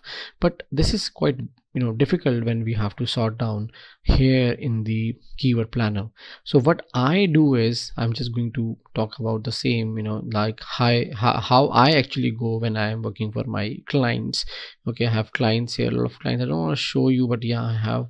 And suppose I just go and download this data from here, and then this would be downloaded in the Excel format, and we can just save it anywhere. Suppose I just bring it here, and then now I would open the keyword sheet, and I would have a data in my Excel. Okay, so I need this one. So this is the most important column, because I have to highlight which column is important and what is not required right now. So whatever is required, I'm just be keeping with me, and what I feel like is not very important as of now, I'm just not going to be taking them. So now there are 5 columns which I have kept with myself, like these 4 where we talk about the results and the keyword. Okay, this is not required, this is not required, so I'm just going to be deleting or hiding them. Okay, so when we talk about competition index value, so this actually tells us that a particular keyword is how much from the competition point of view is difficult to rank. Suppose I talk about 2 keywords right now. Let me just take one with a lower score, suppose this one, and I would take the higher or the highest one, probably is this one. Okay, so now when I talk about a comparison, probably or probably let's say this one, because this has monthly searches which are equivalent. From the competition point of view, they are way differ, but the search has been same. So if I would stuck to something of this sort, that if I have to finalize between these two, so what I would do, that's something which we are talking here. If we have a kind of a combination where we have to decide out of these two, so both of the keywords meaning very important. If I would just check from my naked eye, a quick scan, they look very promising, they look very great to me, suppose, and they have a equivalent number of searches in the last 1 year on the average monthly basis. But there is a difference between the competition. Okay, now people can be confused, what is this competition? So I would just make you explain in a very simpler way. Suppose there are 100 companies, or there are 100 edtech institutes, or probably physical institutes, who teaches digital marketing, because we are doing online marketing, or a digital marketing course online. So let's keep it online institutes like Simplilearn and all. Okay, so what they have done is, in the last 1 year, they all have used these keywords to run their ads, to show their advertisement or their digital ad on a Google space. Okay, when this data has been given, so this is telling me that out of those 100 advertisers, or my 100 competitors, 66 or a 66% advertisers have used this ad, okay, or have used this keyword to show their ad. Okay, and out of 100, 33%, or if it is 100, then 33 advertisers have used this keyword to show their ad. Okay, so it brings kind of a comparison to us, that probably these two keywords are very much in demand, equally from the searches point of view, because both have been searched equally. But whenever this has been searched, then there has been a competition where 66 people, or 66 advertisers, or 66% advertisers are fighting to show their ad. Okay, and when this keyword been searched as equally, then only 33%, or 33 people, or 33 advertisers are fighting to show their ad on Google space. Okay, when I talk about 100, then that seems to be okay, where my ad would look like, where my ad would show. Because if I just go on a Google space, that only 7 ads are shown when we go on a Google search engine. 1, 2, 3 and 4, and then the rest 3 would be at the bottom. If they are shown at this moment or not, I'm not very sure. So 3 would be here somewhere. So total 7 ads placement on the first page. Nobody goes beyond first. We know that 97 of the worldwide audience don't go beyond the first pagination. Okay, so we have to be on our first page. So if I talk about from the first page 7 positions point of view, it would make more sense. So let's imagine there are only 10 advertisers of digital marketing course. So out of 10, if I take out 66%, then it means almost like 6 to 7 advertisers are fighting, or have bidded, or probably are trying to outrank each other to show their ad on the top, or on the first 4 positions of Google. But when I talk about this, then only 3 to 4 advertisers are fighting, or have bidded for this keyword to show the ad on the first page.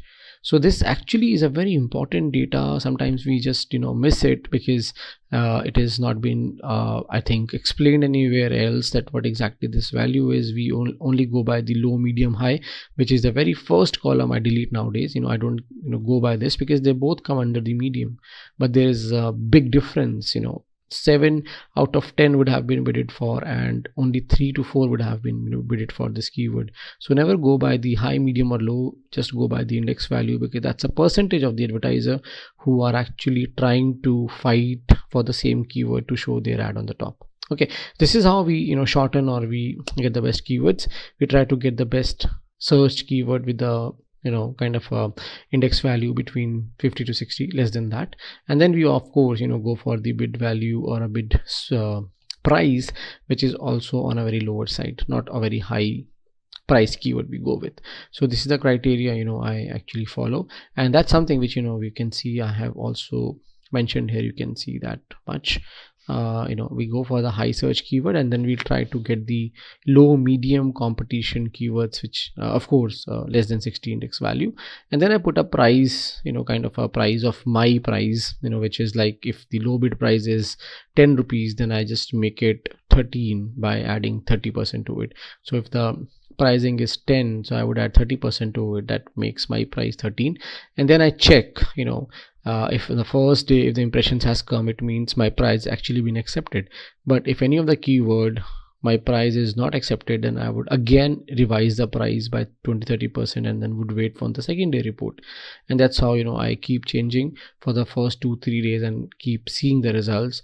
And once the every keyword gets pick up and I get the starts getting the stable results, then I just allow the campaign to work on the algorithm, and I see results actually moves in the positive direction when you give some time to campaigns to read and to learn from the audience behavior. Okay, so this is about the keyword planning which we have just seen. Now moving to again a very important aspect, because campaign making is something which I've already given you the glimpse in the last class, so I would again give you today. But before that, I really wanted today to speak on all these technical aspects which works at the back end. So that's why my focus is more on this presentation. Parallelly, I would keep showing you the Google ads, the demo and everything. Okay, so now when we move to the next part is very important from the ad algorithm point of view. So what happens, or what used to happen when the quality score which I'm just trying to speak now was not there, what used to happen, the one who used to pay the highest bid price used to get the first position, and the second one used to get the second position, and the third bidder used to get the third position. So I have just brought into this table, suppose A advertiser has bidded 8 rupee, B 10, C 15 and D 20, and when the quality score concept was not there, so they actually been given the very direct position, this one first, this one second, this one third and this one fourth. But they have realized, or Google has realized, that the one who is paying the most is not having a very good quality of the ad. His landing page or the website is not working, or probably the pages which are connected are not very relevant, and the keywords on which the ads been shown is nowhere near when the landing page is opened. So it was like a very negative impact on Google when the reviews been checked, and people or the users who were clicking on those ads were not happy. So what Google did, Google brought us kind of a test score or a check which is called quality score for every keyword we bid. Okay, and this is only for the search ads. That's why I said all the keywords we bid. Okay, I'll just show you the result on a client site. So when we submit our ad on the basis of different keyword we bid and the strategy we use and the landing page we connect at the backend, so what the system does is system starts analyzing and starts checking everything from top till bottom, from the start till the end. And I would just talk about the factors and what impact it brings is, so the quality score, the score which has been given out of 10 is then been given to every advertiser on the basis of the keyword. Suppose every advertiser here is bidding on the same keyword. Let's assume that they all are running the ad for the digital marketing course.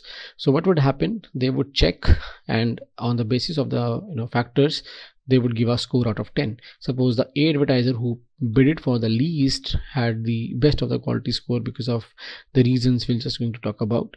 B got 8 out of 10, 4 out of 10 and 2 out of 10. So the one who have bidded the most got the very least quality score. Probably the reasons would be more clear once we talk. So how this now will going to impact the whole position system is that their Google rank, not Google position. Okay, there is a Google rank kind of a KPI can be understood, or a matrix, which is a product or a multiplication of what you bid and how much quality score you were able to get. So 8 into 9 brings 72, 10 into 8 brings 80, 15 into 4 brings 60 and 20 into 2 is 40. Okay, so the combination of a good pricing and a good quality score got B bidder as a first position. Okay, and the one who got the best quality score but still paying very less from the average pricing probably is brought the Google position or ad position to second. And then the one who was paying very high but the quality score was below average, which is of course 5, 6 is average price, average score, they've got into third position. And the one who was paying so high probably would not get a position, because this is the maths. From the maths point of view, I've got these numbers.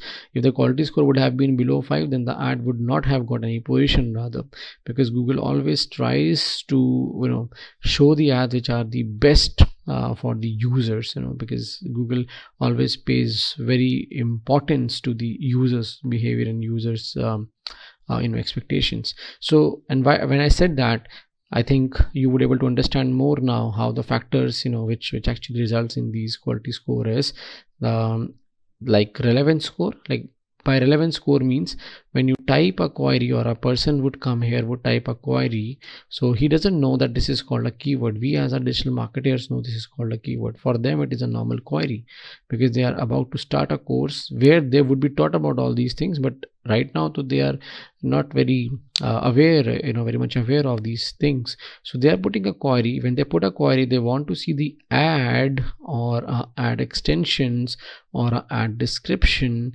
relevant to what they have searched. And when they see all these three things here with the search, what they made, they would definitely going to click more. And Google only earns when somebody clicks. So it means Google making revenue only when somebody is clicking. So from that perspective also, Google always tries to pay, or rather give more score and give a better position to the ads where all the components of the ads are perfect, are relevant, and the ones who starts getting more clicks in the very first hour or a first day. Okay, so the important factor which after the click is the landing page. So when somebody opens this, so it has to be very relevant to the query and to whatever been shown outside. They cannot just show anything here which is not relevant to the ad which has actually been shown outside. So all these factors in combination gives the quality score. Very important factor is CTR, which you must have understood when I did explain the last session, the basic one. But if you do not aware of it, so CTR is called click-through rate. Okay, and a click-through rate is a ratio of clicks to impression. Okay, it is a ratio of clicks to impression. Just a spell check.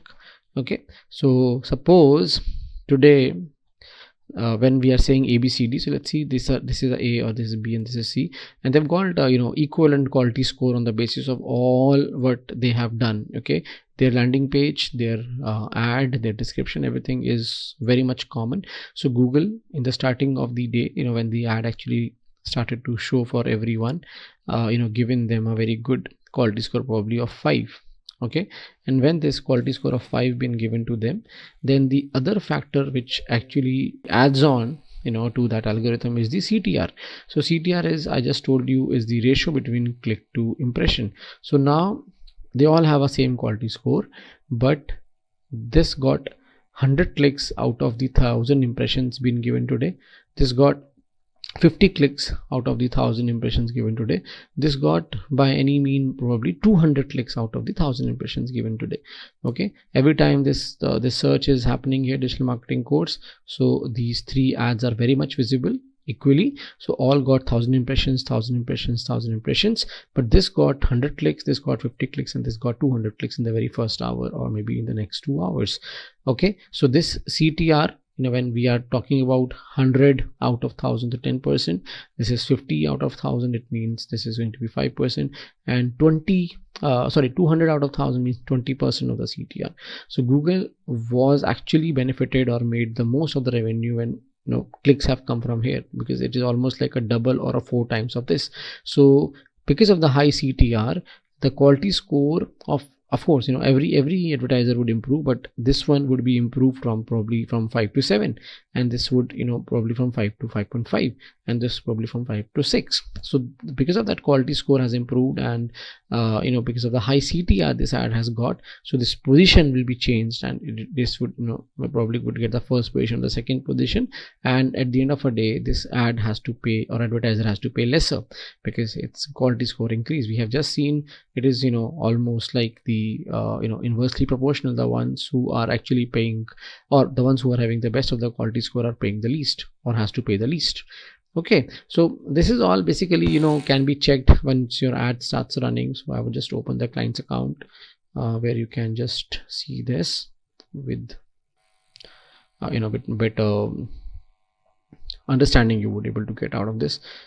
Hopefully I am able to show you from, okay, I'll just see, because I have multiple advertisers but I cannot just show for all.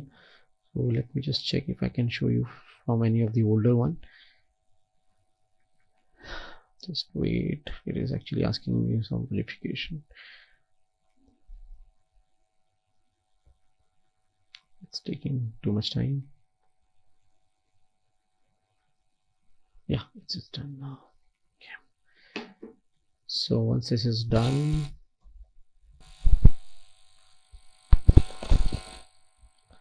so I will just take you to one of the accounts where my main focus will be to just show you how the quality score report look like, and then you will get a fair idea about all the factors you have to be focusing to bring your quality score high or to take your quality score high.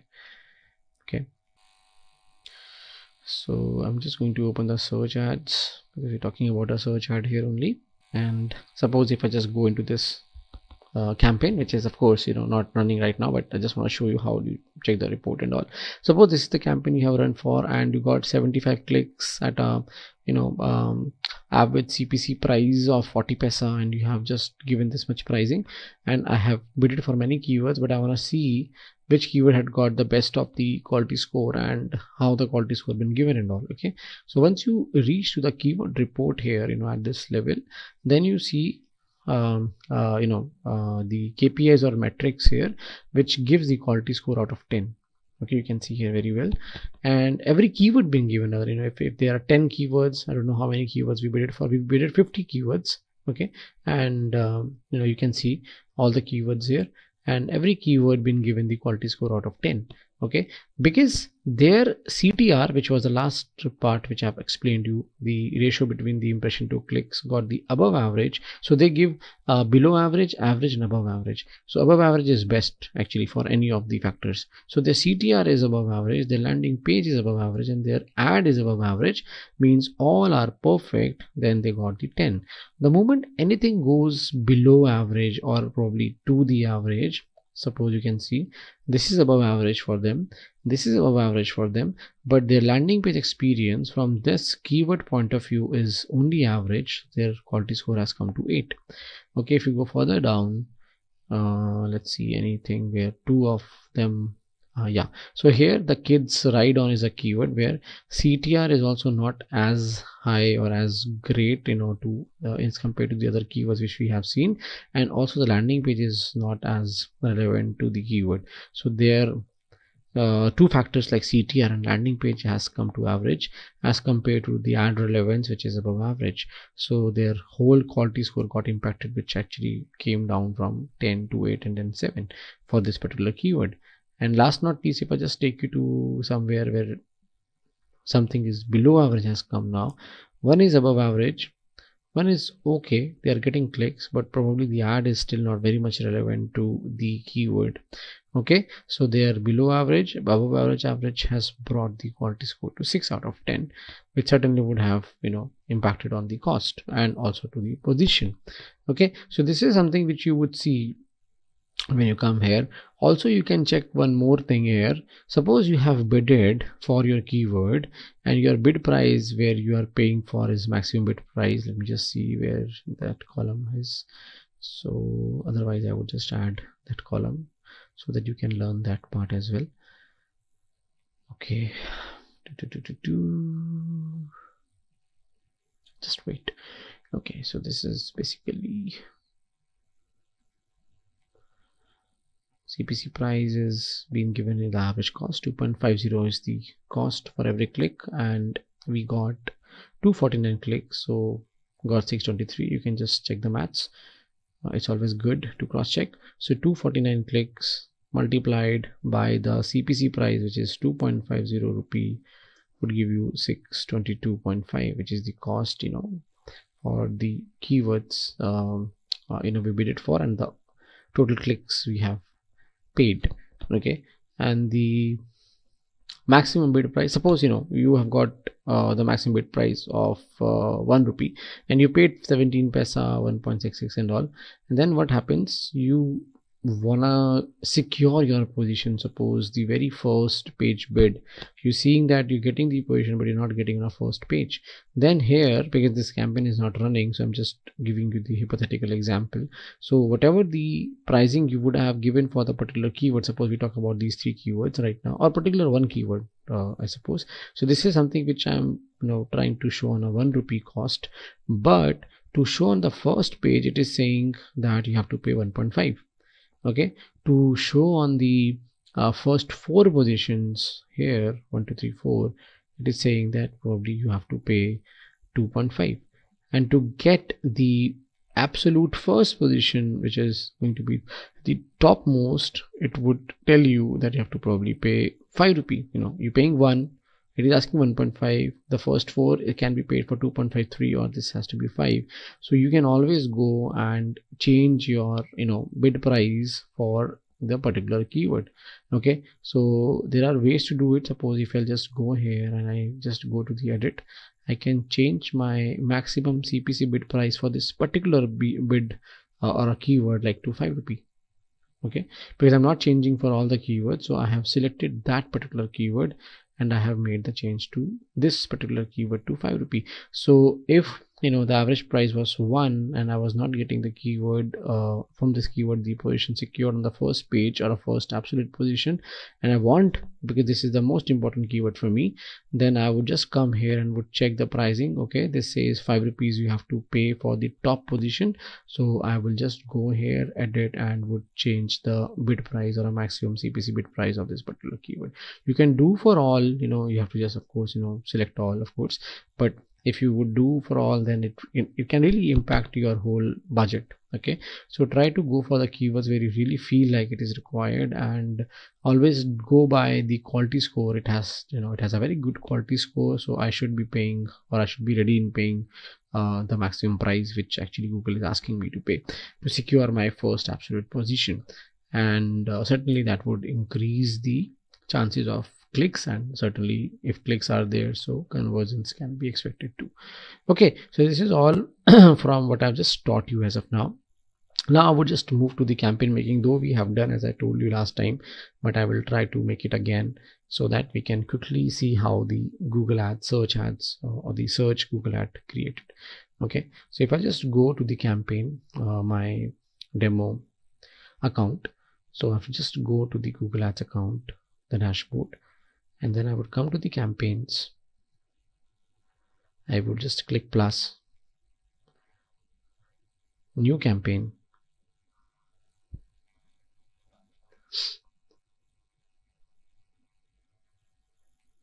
and whatever the objective is, you can always go for website traffic or without a guidance, because this would have all the settings inside the same. More important part is what we select next. So we select search campaign because we are making the ad for the search network. You can always test for website traffic, that would not make much difference, and click continue. I would talk about the conversions and remarketing in a separate session altogether, so we are not doing the conversion and remarketing today. We are making a normal search ad with all the strategies we have just understood, and with adding the extensions to the ad as well today. Okay, website visit, and suppose my website is just open Simplilearn's landing page so that I can make the ad for Simplilearn digital marketing as a demo ad, of course, not a main ad. So copying and just putting in here. I have to just put a website domain, that's it. I don't have to bring the whole landing page here, and then I can just name it probably November search ad, and then I would just go and continue, start new, and then I'll just select my bidding strategy, which is going to be clicks. And of course from my Excel I would learn that okay, my bid price which I'm going to be paying is certainly in the range of something like probably 50-60, and I have just told you that I bring my price kind of a thing into this, like I always bring like this. And then let me just delete all the other columns which are not required.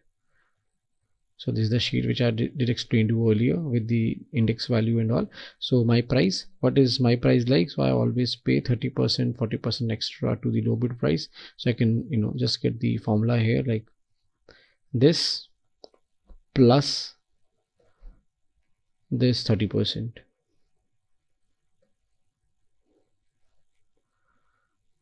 Okay, so that is just going to make it 57. So you can just understand 44 plus 13 going to bring 57, and I can just drag it, and now I've got the average. Suppose these are the keywords which I have finalized, just assuming. So these are the keywords which I have finalized, probably because of XYZ factors, searches and index value and all that.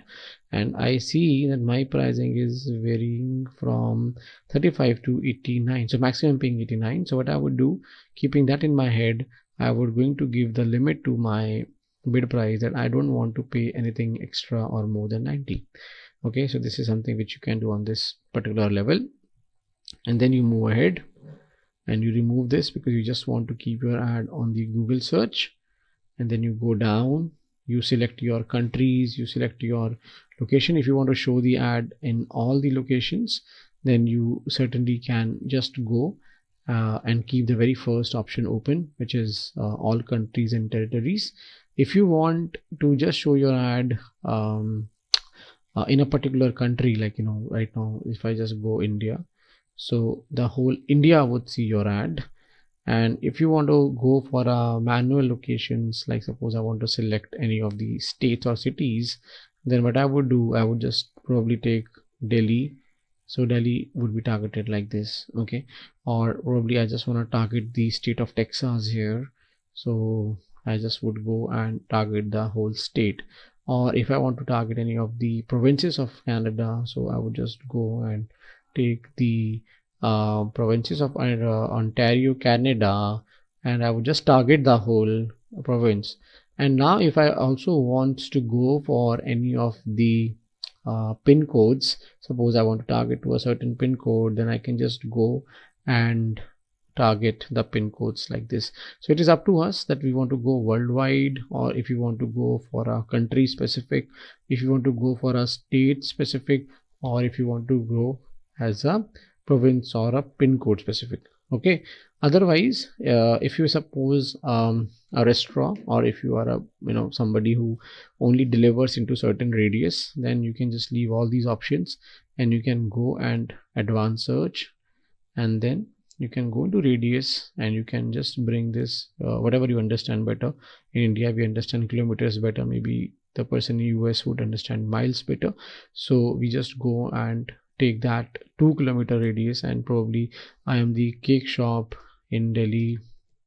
So I would just go into search my location. This is my location, and I would just going to target people around 2 kilometers because I don't deliver outside 2 kilometers. So it's all up to us how we wanna go. This is called radius targeting or geofencing. When we go to the locations, we can also learn one thing. Suppose I want to show the ad to the whole country India. I've targeted, but at the same time I am not delivering in Mumbai, okay, or probably in Karnataka, Bengaluru, where the city is, okay, or probably I'm not delivering in any of the northern states like Haryana, Himachal, Punjab. So what I would do, I would just take Punjab, suppose, for example, and I'm just going to exclude that. Okay, so what would happen now? My ad would show in all the states and all the cities of India, but just not in Punjab. Okay, so I can save it. That's how you go about the location. Language is, in which language the users probably uses the search engine and all. So you can keep it all languages. That's the best.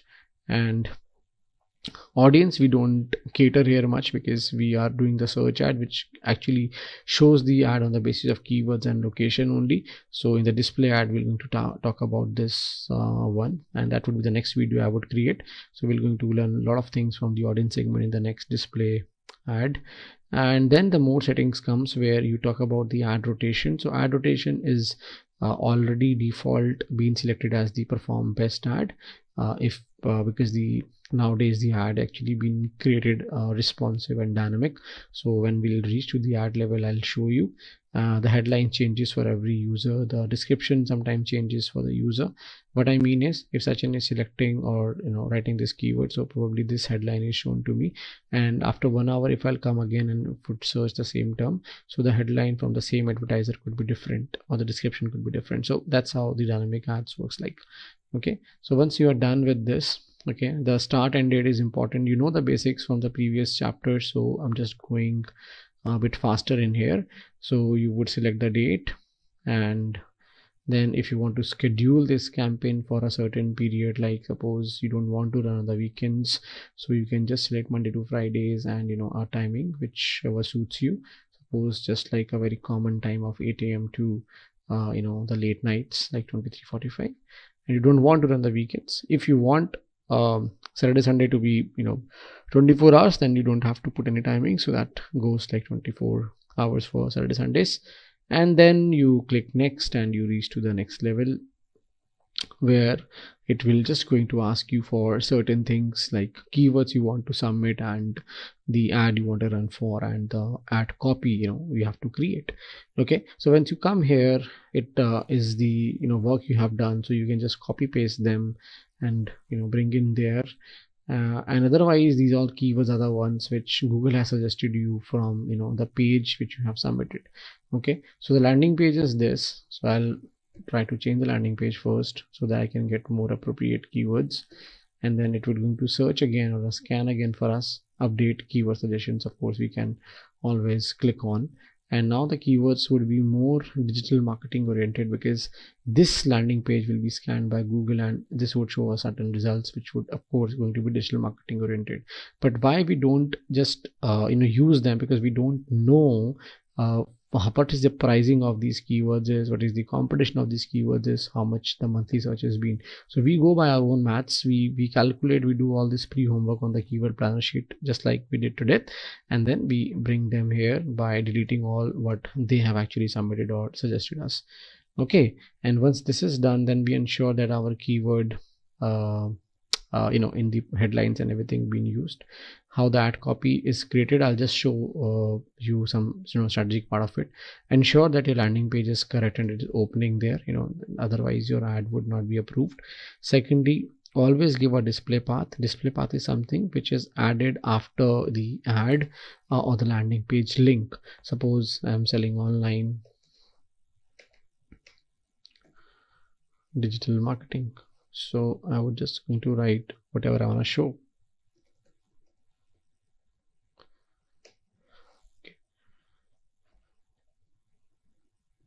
Or probably I'll just keep it here,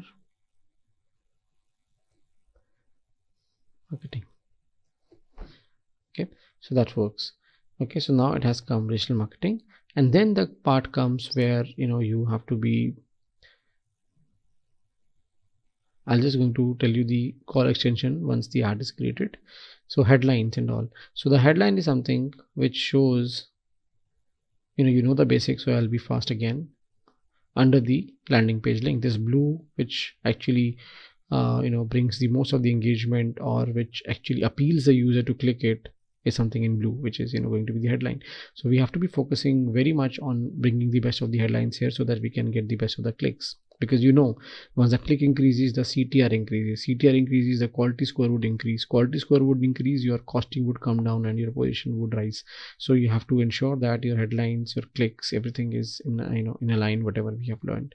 So your headlines right now has been given these. Of course they are not very relevant, so we're going to just bring the headlines which we feel like are more relevant to the ad we are showing. Okay, and I'm just going to get the headlines as a suggestion being given. Okay, and we can have more ideas from here by clicking this. So they are not giving any, so we can always have from the keywords which we have submitted. So probably digital marketing course online. Try to get your best keywords here.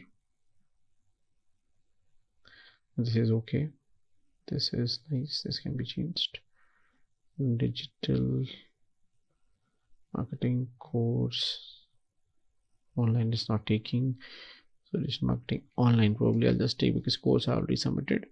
And then I can take few more like social media marketing I just seen.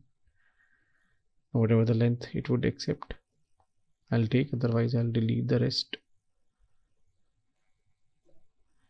This is the one, and I should ensure that I have at least 10 headlines or 12 headlines. So 6 been given, and headline section actually been given like a half blue.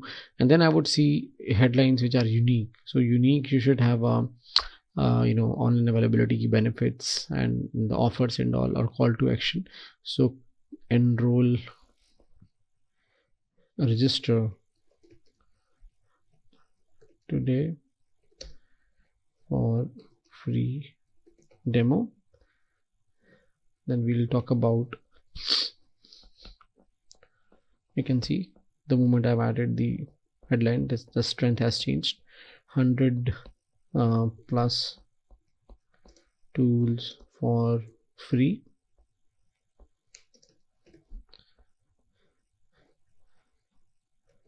Job assistance program. Okay, so I'm just adding few random things. I'm just not paying much attention, but yeah, of course we would have seen these headlines in any of the edtech companies ads. Include some popular keywords. Popular keywords could be your brand name as well. So Simply Learn courses online. Hopefully the spelling is fine. And weekend batch for professionals.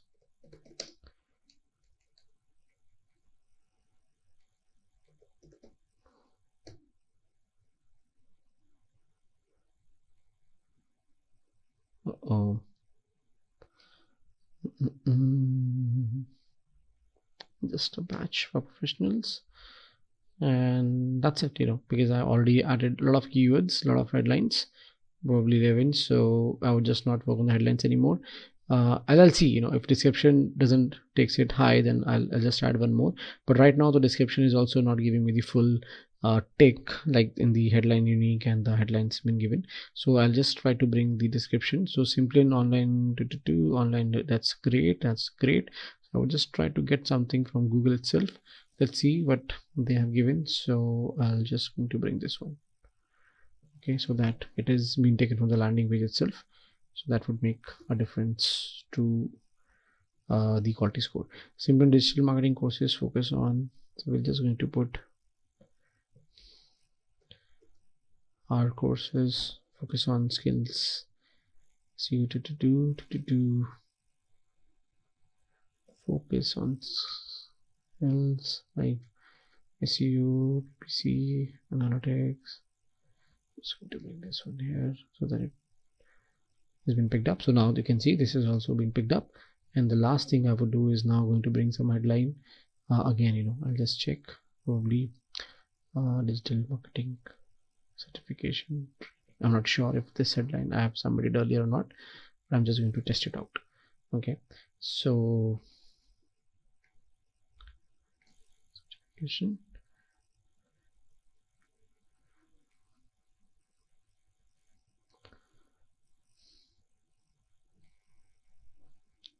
Training. So now it has come down to good, and that's the best right now we can do. Of course you can take it further, but yeah, that doesn't matter if you are just stuffing it to get this one completed. You have to just ensure that all the keywords or all the headlines are relevant. Just do not overdo. 10 to 12 are okay. Once this is done, your ad is created. You can just click done and you can click next. And then your budget. So we just discussed about the budget when I was explaining. We'll just take you back. So because that your average CPC price would be around 80, whatever the pricing you have just got from here, if you know the sheet when I was explaining you.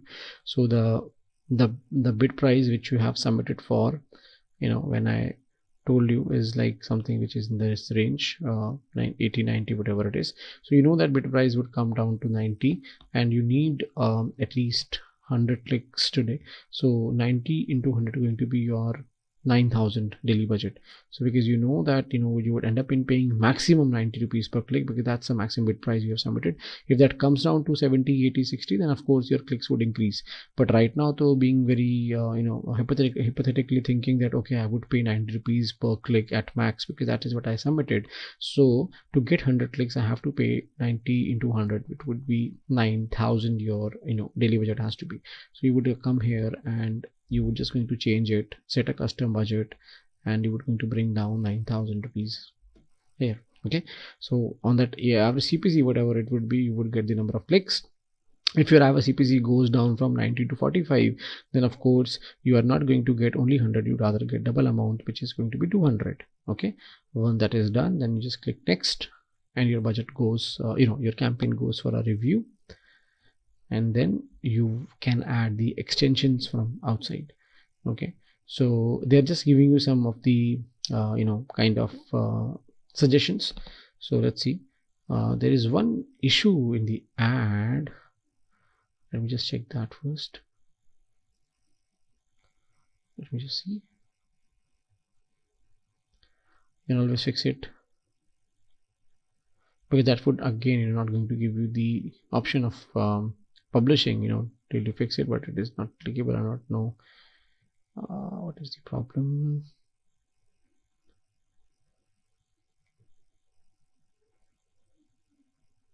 I'll just go from here. Sometimes those links doesn't work. So let's see what is the issue. One product contains okay, so because just to do that, the character limit part, I have not given the space, so that is something which is not acceptable by them. I'm just going to put like skills like this, and now so these all small things they do take care of. So here only, because we have come down, so why not just to see the extension here itself, because that would going to save our efforts by going from outside. So when you see the ad, you see some extensions here, like when you have created the ad right now, so you have created only till this limit. Okay, this is the elements you have put it up right now, the landing page, the headlines, the description. But in this ad by Emeritus, you can see more links like apply to IMs, learn how, industry. So one is landing page, and 3 different pages or sub pages also been shown in this same ad. How they are done? So they are done through the extension called site link. Okay, so you can see here, if you go down after the headline, there's an option to have the site links here. Okay, so you can just click plus here itself. I'm not submitting the ad because I wanted just to show you from here itself, and then you can go down, because in your case these would not be given because mine are already created, yours are not. So you would go down and you would create the new site link from here, and you can just give a name, suppose download brochure, and then you can give a URL of that download brochure page. Right now I'm using this URL, and I'm just going to be adding my own made page like this. Like this has to be the landing page which is workable for the downloading brochure, of course. So this would be added, and then I can just go and probably add testimonials and reviews. Okay, so somebody wants to read the testimonials and reviews of when they see the ad. So you can see that on the desktop how that would look like. So they would have an ad, and then they would have these 4 links and all, which you have just seen in the Google when I shown you. So final URL of reviews can be given, which would directly take them to the page where the reviews been given.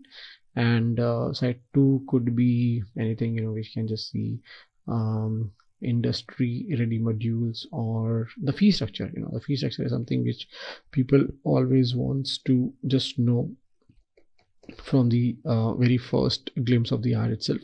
So I can just maybe take them to the page where fee is actually been talked about. And the last could be maybe tools provided, tools and certificates you would get. So that can also be one of the links which people would very much interested in clicking and checking. Okay, so you would see the ad in certain shape. You would have a normal headline, the description which you have put it up, and then 4 links where people can directly reach. Okay, and then this had to be saved here, and you can always see the preview which I've already shown you, but yeah, this is how that would look like. So your ad and your 4 extra links which actually been added. Okay, so this is one which you can apply now, and now your ad has the extensions. In addition to that, you might have seen somewhere that your ad has the number as well. Sometimes you see the number being given here.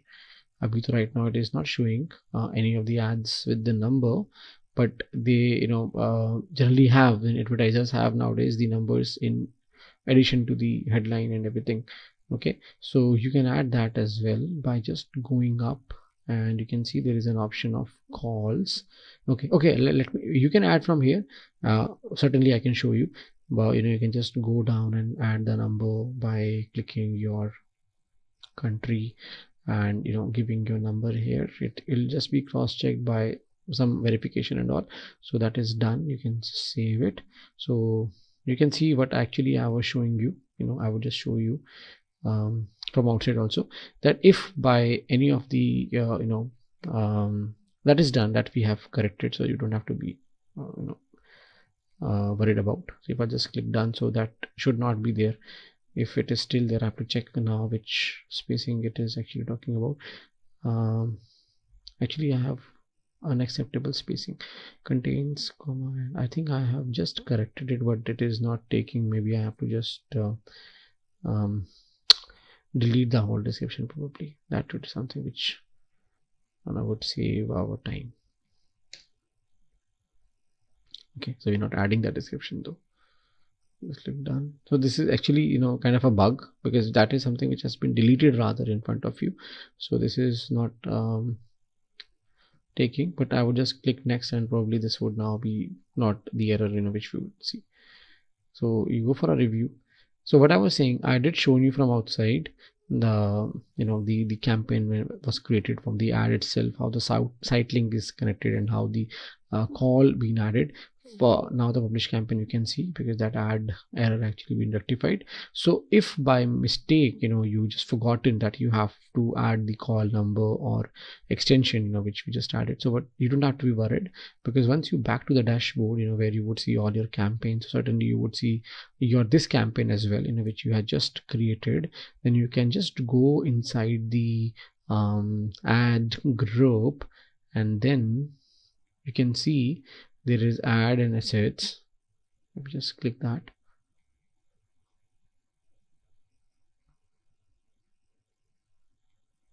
So there is an ad which you just created, and there's an assets where you could see the extensions and all, like you just have added today. We just added this site link and this number. So if I want to add again, or if I would have forgotten, then what I can do, I can just go and take from here. Suppose if that call extension was not added there, when I just added, you would come here in the assets, you would click that plus button, and then you would just go to the call, and you would see the same kind of a preview which you have seen inside the ad when we were creating. Okay, nothing different. It's just like the way you do it. Either you do when the ad was created, or otherwise you can just go let the campaign be created, published, and you can come from outside. You can click the ad and assets, you can go to plus, and you can create any of these extensions. I will talk about more in the coming tutorials and demos and the sessions, but today we'll wind up here. I just wanted to give you the thorough learning on the Google search ad with the extensions, and also the main agenda for today was to make you understand how these terms works like, and how the keywords can be researched, how you can bring your own pricing to the keywords, how you can save the cost, and of course to understand how the quality score works like. You can have a lot of videos on a YouTube where you can find the quality score of Google Ads working, though I tried to bring everything under this session, but still if you want to go for a deep learning, you can always search more and research more.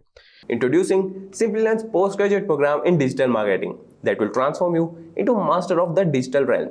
This comprehensive program, crafted by industry specialists, equips you with extensive knowledge and practical skills to excel in the fast-paced digital realm. Enroll in our postgraduate program in digital marketing. Become a game changer in online marketing and find the course link mentioned in the description box below. You understand the basics of email. Let's talk about how you get started with it.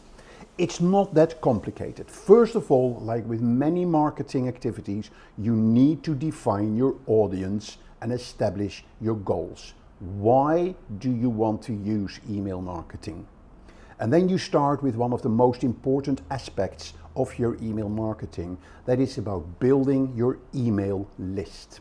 And that is the most important, it's a very important aspect, because if your email list is not up to date, there will be a lot of bounces on your email, and your email service provider may get back to you, say, hey, your email list is not up to date, so we may actually block you because you may be spamming your customers.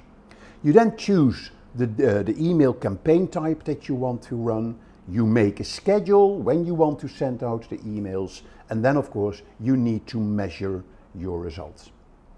So as I said, a very important part is creating your email list. And how do you go about that? There's lots of ways that you can create emails. The simplest ways is when you are at an event, just put a little box at your reception desk and ask people to leave their business card. And that gives you already a lot of emails that you can enter in your email list database.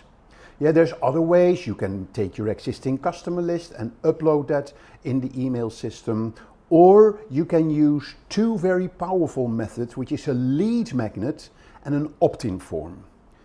Now, what is a lead magnet? A lead magnet is a document or a piece of content like an ebook, a white paper, infographic, or a report, or a checklist, or a template, or a webinar, or a tool, and you put it on your website, you promote it through your email. You have those documents available on your website. Through your marketing campaigns, you drive traffic to your website where people will see the checklist or the template. They will click on the link, and before they download, they have to enter their email address. And then that email address will automatically be added to your mailing list. Now how do you design an effective lead magnet? Usually it's done by creating a landing page. And on that landing page, you have only one message, and that is the solution that you offer, or the piece of content that you offer. You make sure that the asset is simple to use, that it helps you in promoting your offer. You can use it as a cornerstone to your paid solution. So maybe you promote a freebie that will lead to a paid solution, and you make offers that are relevant for the phase that the customer is in the buying process. Now the next form that we talked about was the opt-in form. An opt-in form is a form that can pop up on your website where people just need to fill in their name, address, email, contact number, etc. You can specify what fields you want to capture. And again, they can do that to register for something, or if they have a question, or if they want to have a conversation with you. Opt-in forms are important that you make sure that the header stands out visually and people will see it when they are visiting your website. Often you see websites when as soon as you get to the home page, that form will pop up. And then make sure that once people have seen the form and they clicked it away or they filled it in, that they won't see it again. There's nothing more annoying than every time you get to a home page, that form pops up. Make sure that relevant copy is there to encourage readers to take advantage of the offer. Keep the form easy. Make sure you have double confirmation enabled. And make sure everything flows smoothly on your form. So, having gone through those basics of email marketing, what we're going to do now is giving you a short demo of MailChimp, one of the leading email services. Now, what started off as a simple email marketing system, so you put in your email addresses, you create an email campaign, you link the campaign to the email addresses, Yep, and then you send it out, MailChimp would take care of that, and then MailChimp would also give you the reporting. Now, these email marketing systems, they became more and more advanced. They knew that digital marketing is not only email marketing. There is now pay-per-click marketing, there is social media, there is, influencer marketing, there is advertising, you name it. So they had to enrich their services. Yep, and you will see that when we go into MailChimp, that there is now a whole range of additional services, even down to developing your own website, that MailChimp can offer you. But at the core of MailChimp is its email system. So let's go and have a look into how to use MailChimp and how to set up your first email campaign. So if you go to MailChimp.com, yeah, you can see here a little overview of what it does. Yeah, then again, we're going to go into automations. I'm going to show you some of the analytics. I'm going to show you how you can segment with MailChimp and how you can synchronize with other applications in MailChimp as well. So lots of stuff that you can do. Here is a little promotional video. And here is the pricing. So you can see that a free version gives you limited functionality, but it does give you all the functionality you need to send emails to up to 500 contacts per month. Yep, and then it goes up to £11.70, and then the premium version gives you all the full features, $299. But let's focus on the free version. Again, that's what I kind of like of MailChimp. So let's go into my account. Yeah, so I go on to,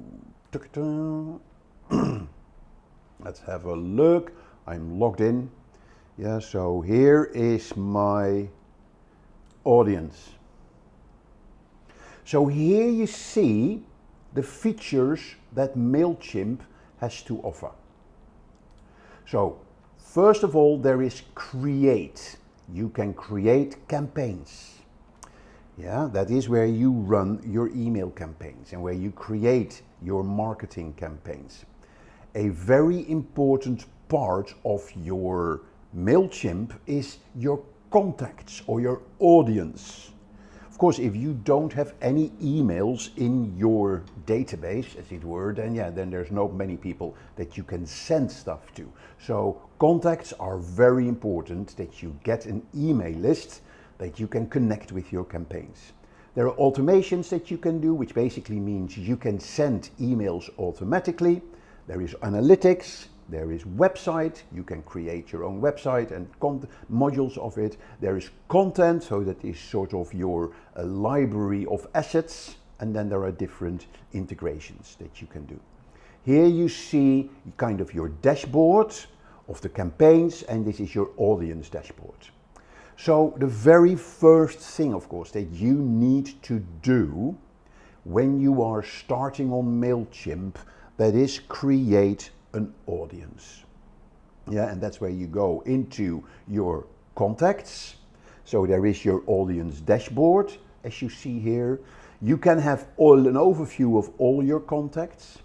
You can create sign-up forms that you can add to your website to capture people's email addresses. There are tags that you can set to content. You can group your content into segments. And you can do surveys, and there is your inbox if people send you messages. Yeah, so lots of functionality, but your first challenge will be how to get your emails. And there's lots of ways to do that. First of all, there may be your existing customer database or your existing customer list. You probably have them in a spreadsheet. Yeah, so what I'm going to show you in a minute is how you can enter or import that spreadsheet into MailChimp. Yeah, so that is one way. Second, you can actually set up on your website a form that people can fill in to sign up for your newsletter, for instance. Or you can run a campaign where people go to a landing page, and if they download a certain piece of documentation, then they need to give you their email address. Yeah, so there's lots of ways. Another really effective way, if you're at an exhibition, for instance, have a little box on your counter where people can leave their business cards. Yeah, and then you can take all of that information and put them in your MailChimp. So the question here then is, of course, how do I bring contacts into my MailChimp audience? So let's go to all contacts. Yep, and then you see I already have 2 contacts in my MyCo. That's the name of my audience. Yeah, so I'm going to add additional contacts. I can get an overview of my contacts. I can add contacts manually. I can add a subscriber. Yeah, and then I can just put in the name. Yeah, so that is Mark at Simplilearn.com, and then it's Mark. There is Simplilearn. Don't have to put in address. I can get phone number, I can get birthday, I can get company name. That would be Simplilearn. I can add a tag, so that would be training. Add or create a tag. Yeah, that could be training. There's my tag. Now, very important, what the MailChimp wants to know, that the people that you have in your database, that they gave you permission to email them. Yeah, there are very strict requirements these days for people, yeah, that you need to respect their privacy. You need to have permission before you send them an email. Yep, and there's different ways that you can ask that permission. You can ask it on the website before they fill in a form. You can ask it in your newsletter. Yeah, so make sure that you have those permissions, because if people get unsolicited email through a commercial email campaign, yeah, in principle that is not allowed, and you may be subject to a fine.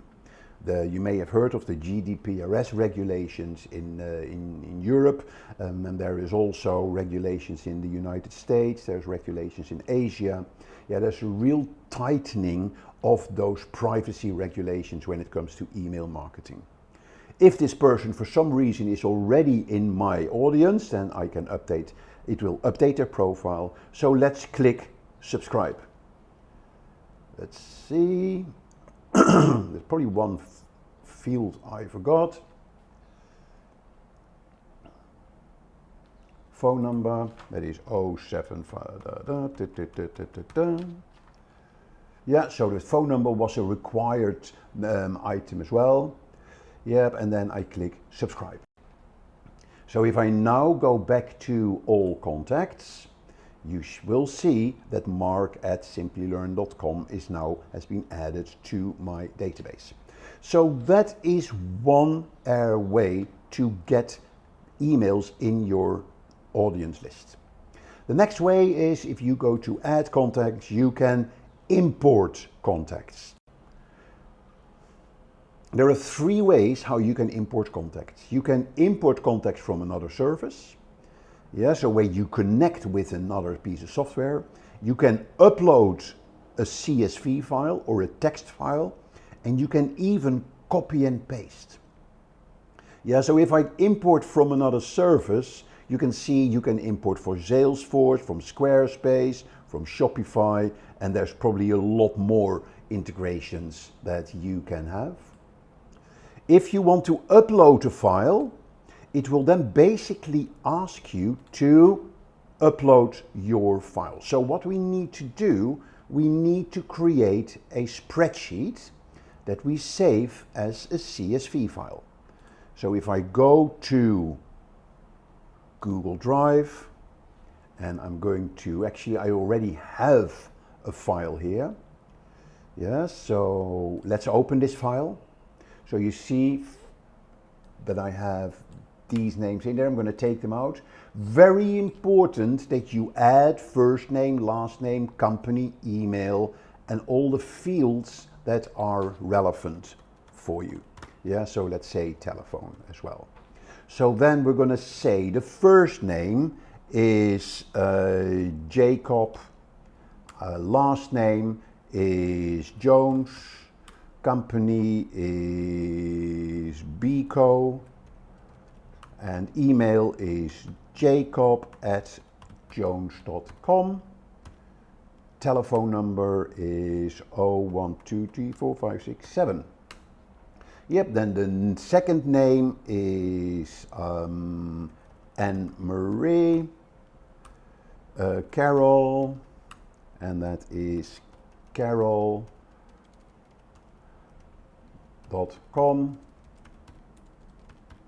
and that is @carol.com,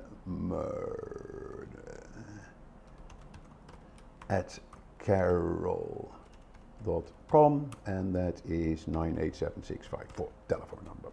Okay, let's take out that $sign. Right. Yes, so now I have the file, and this name is MailChimp or whatever, MailChimp 1.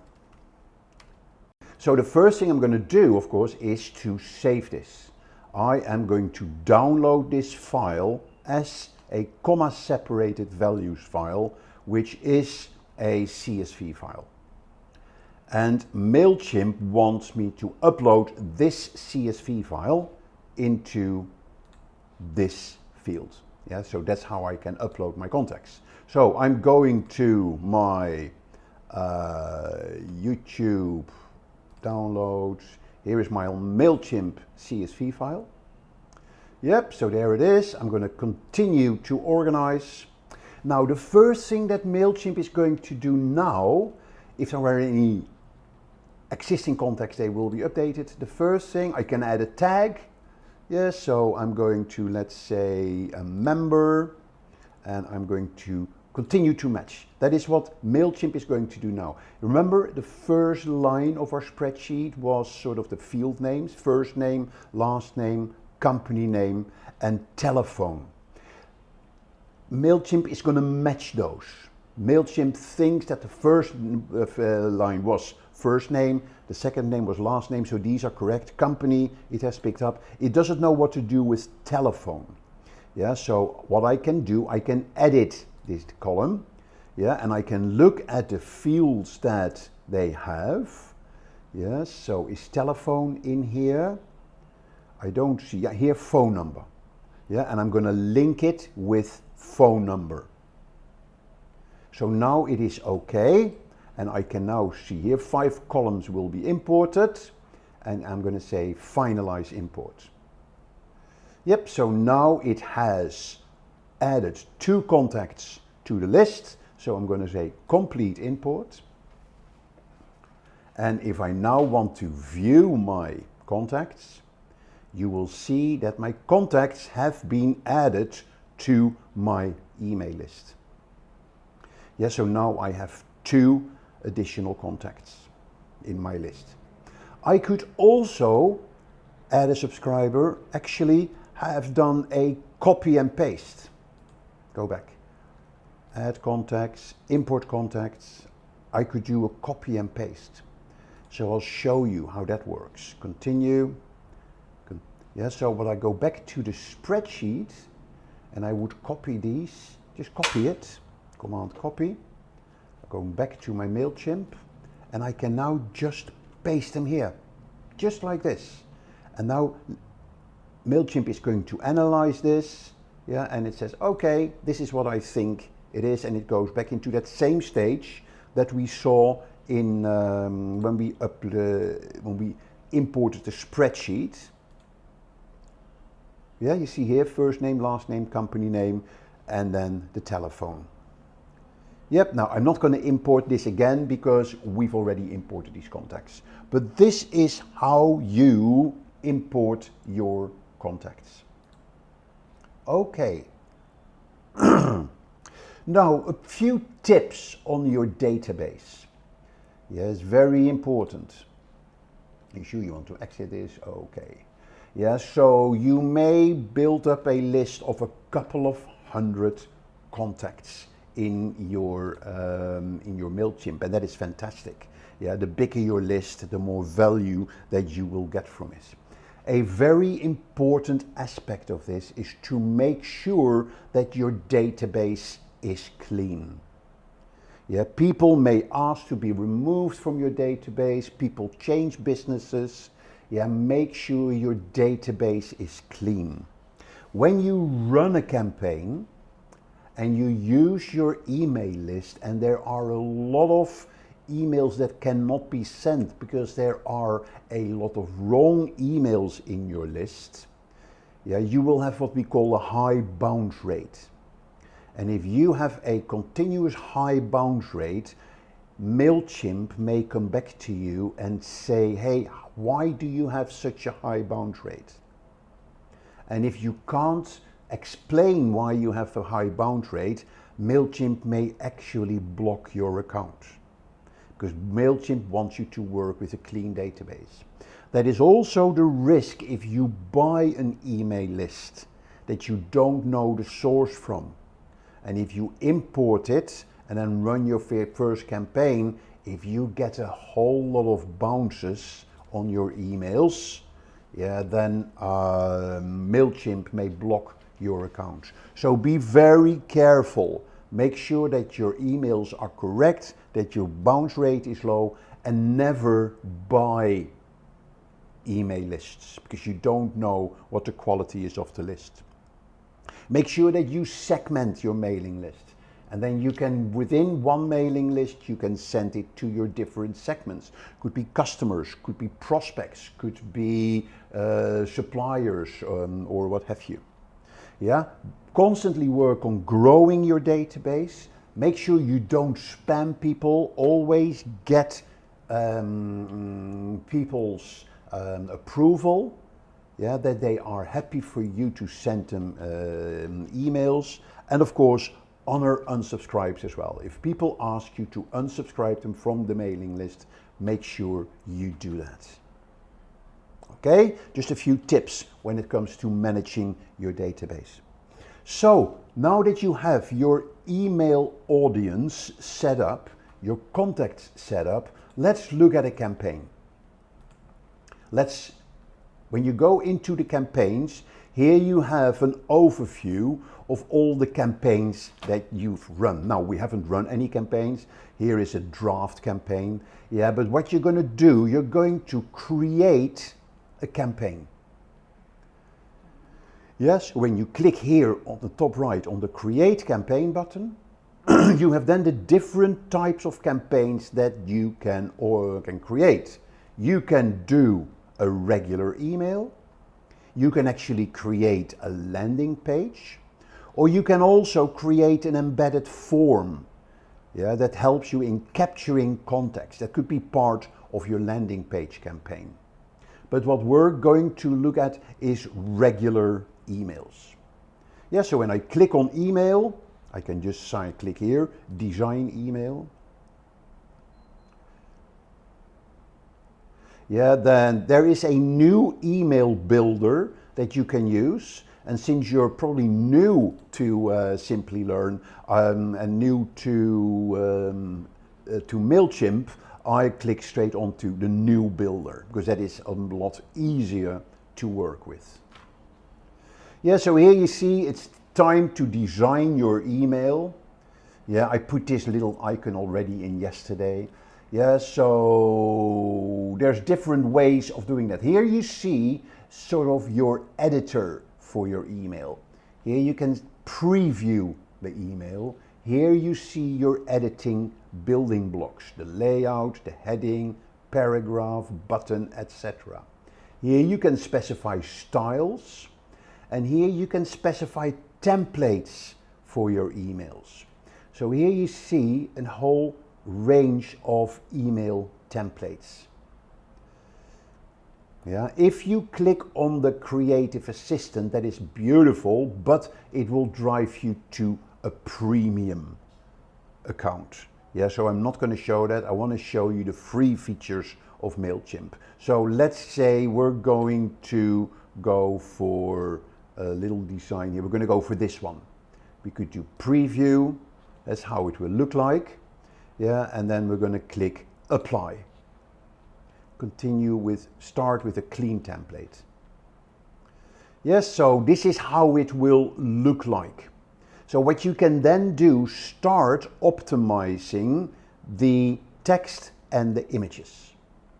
So let's do that. So here, view this email in your browser. That is always good to have. You can change your image. Yeah, so if I click on that, yeah, you see here, replace logo. Yeah, so if I click on replace logo, I can then go to the Content Studio and I can just upload different files here, and this is the image that I picked. Yeah, so let's stick with this particular image. Here then I can add a photo. So I can say add a photo, I can say upload an image. Yeah, so if I go to my YouTube, I go to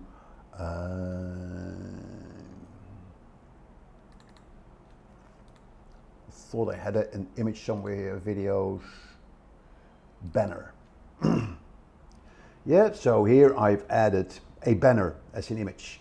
I can align it left, center, right, full. Yeah, I can just align it to the right, I can align it to the center, left. I'm going to do a full alignment, okay? And then here you see my text, it's time to design your email. So here I can say, welcome to this week's newsletter. In this newsletter, so then in this newsletter, we will be talking about, and then blah, blah, blah, blah, blah. Okay? Then here you see a button. Yeah, and I've added that. I can then just click here. First I click done. Yep, so the buttons I can bring in here through my build units. Yeah, and here I can change the button text. So here is book now, for instance. So here I have my social media buttons. Yeah, and I can there put my own social media onto that.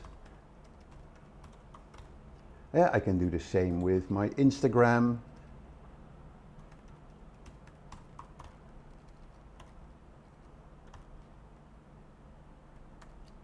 And I can do the same for my Twitter.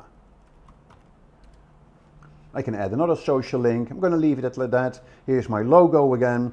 Then here, this will be picked up automatically.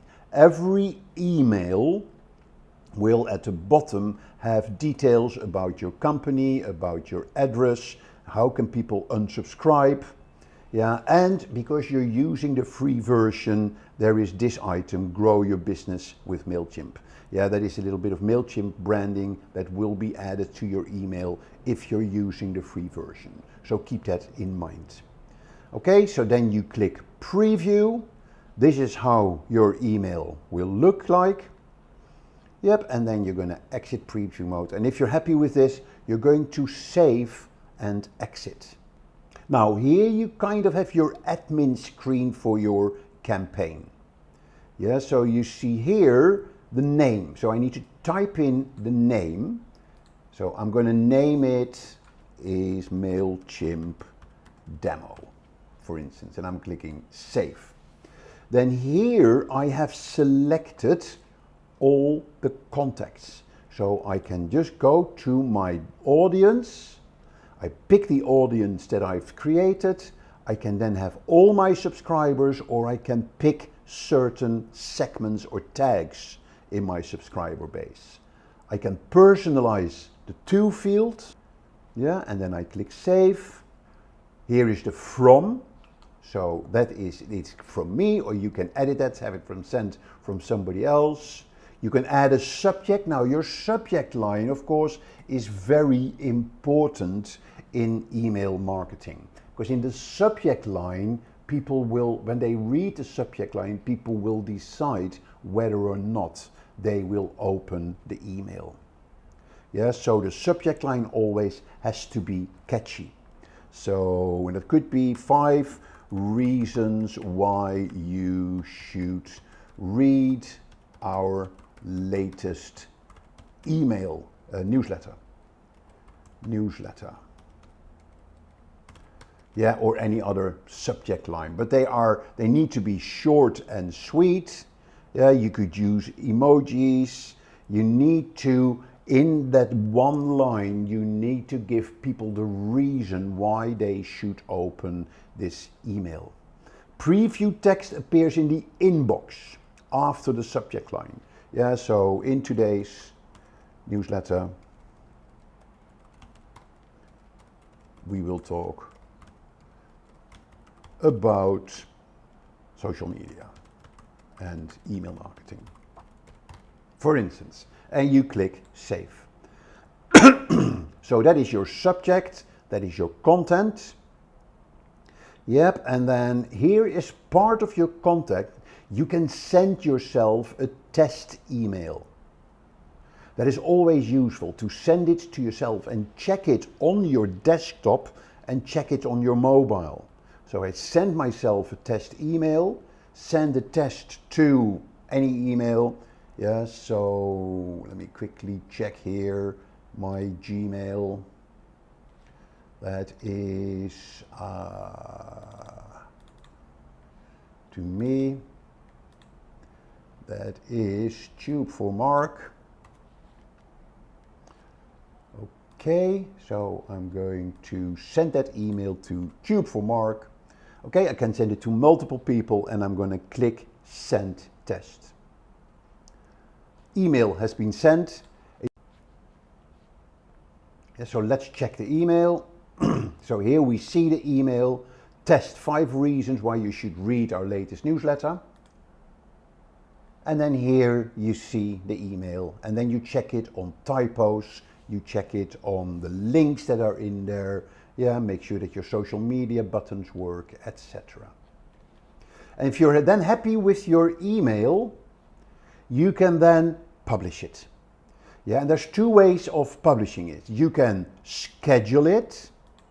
When you schedule it, you can set a delivery date and a specific delivery time. But in order to use that feature, you need to upgrade to premium. Okay, so you can send it directly. So when you click send, it will go straight away. Yep, so very important. Or you can say finish later. If you then want to share your campaign, you see here the link for the campaign. Yeah, and you could change that.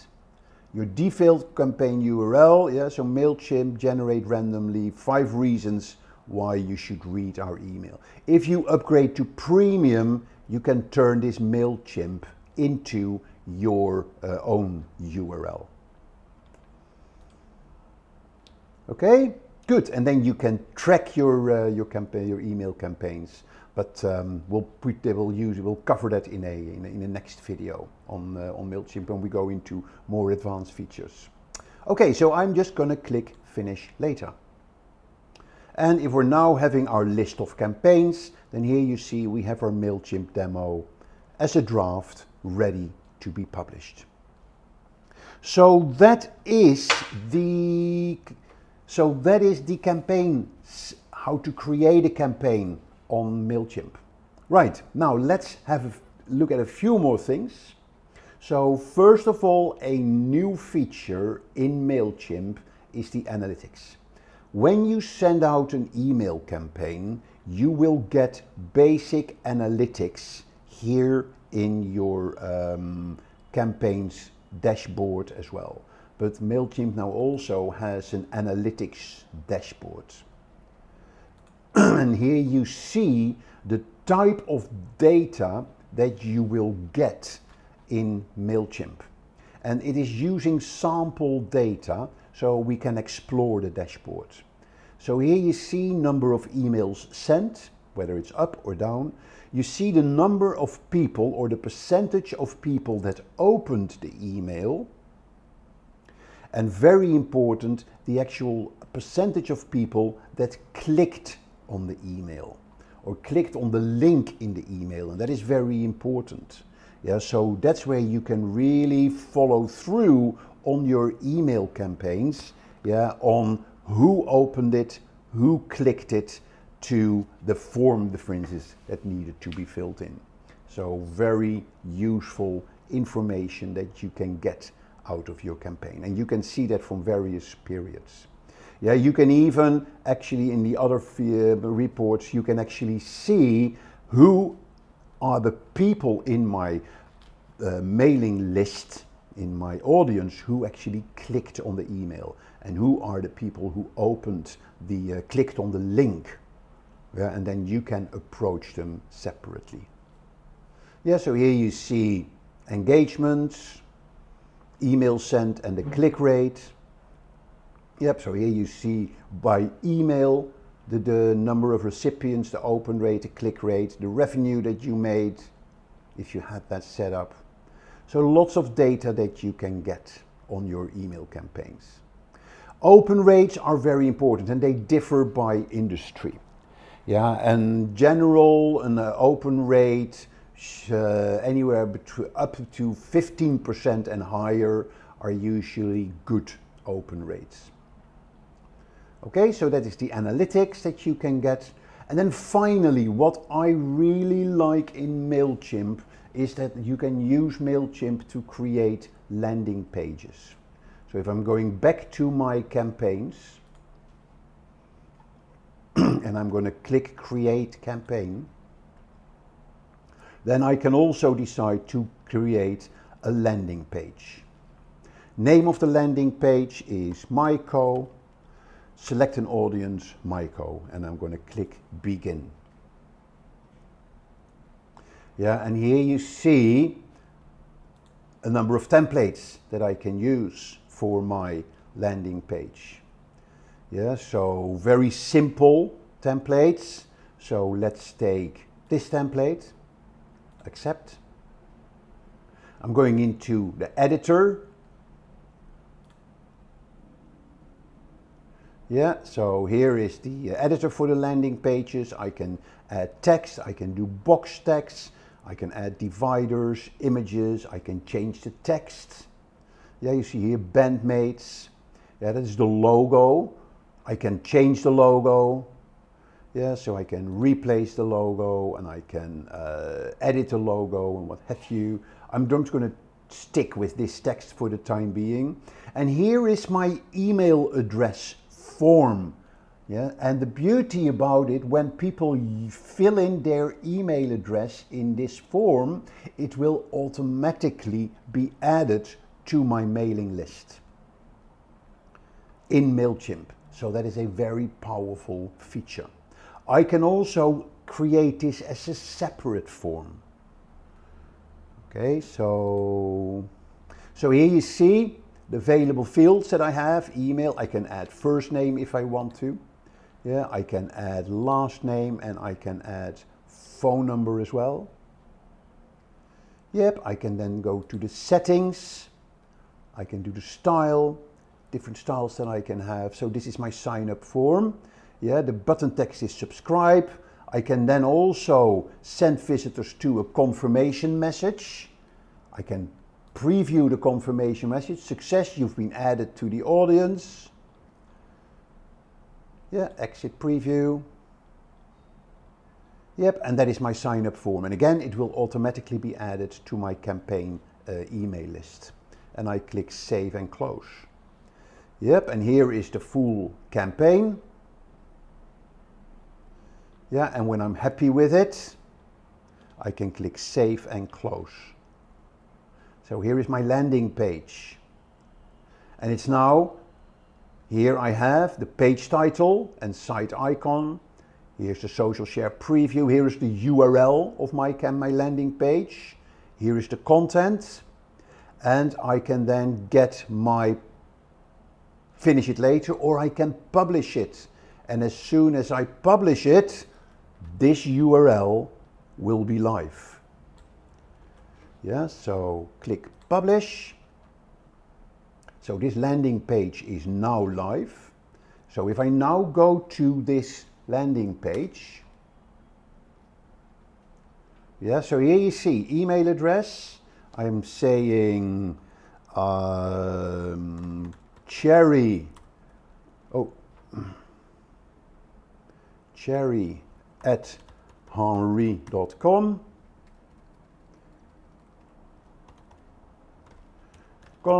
And that is Cherry Henry, and I'd say subscribe. So now let's check the litmus test. If I go to my contacts, and I'm going to all my contacts, and here we have Thierry Henry, the famous Arsenal football player who has just joined my mailing list. So that is the power of MailChimp.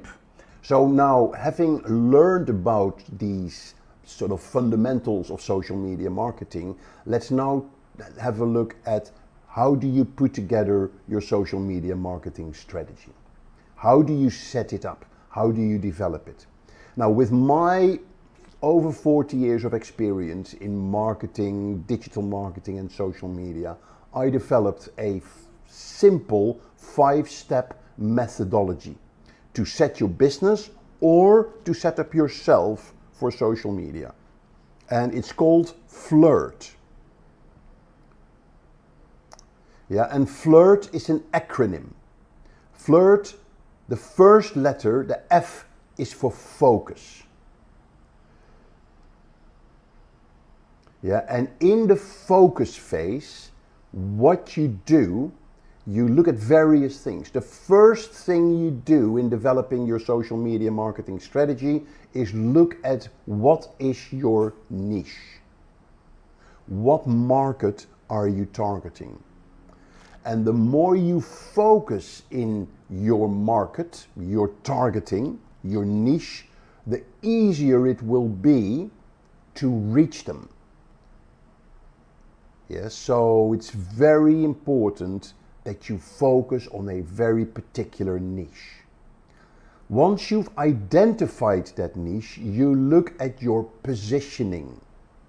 Why should they buy from you? What is your unique value proposition? Remember the definition of marketing. Yeah, the value for your customer is key in this. And you put it in what we call a positioning statement. You also look at your customers.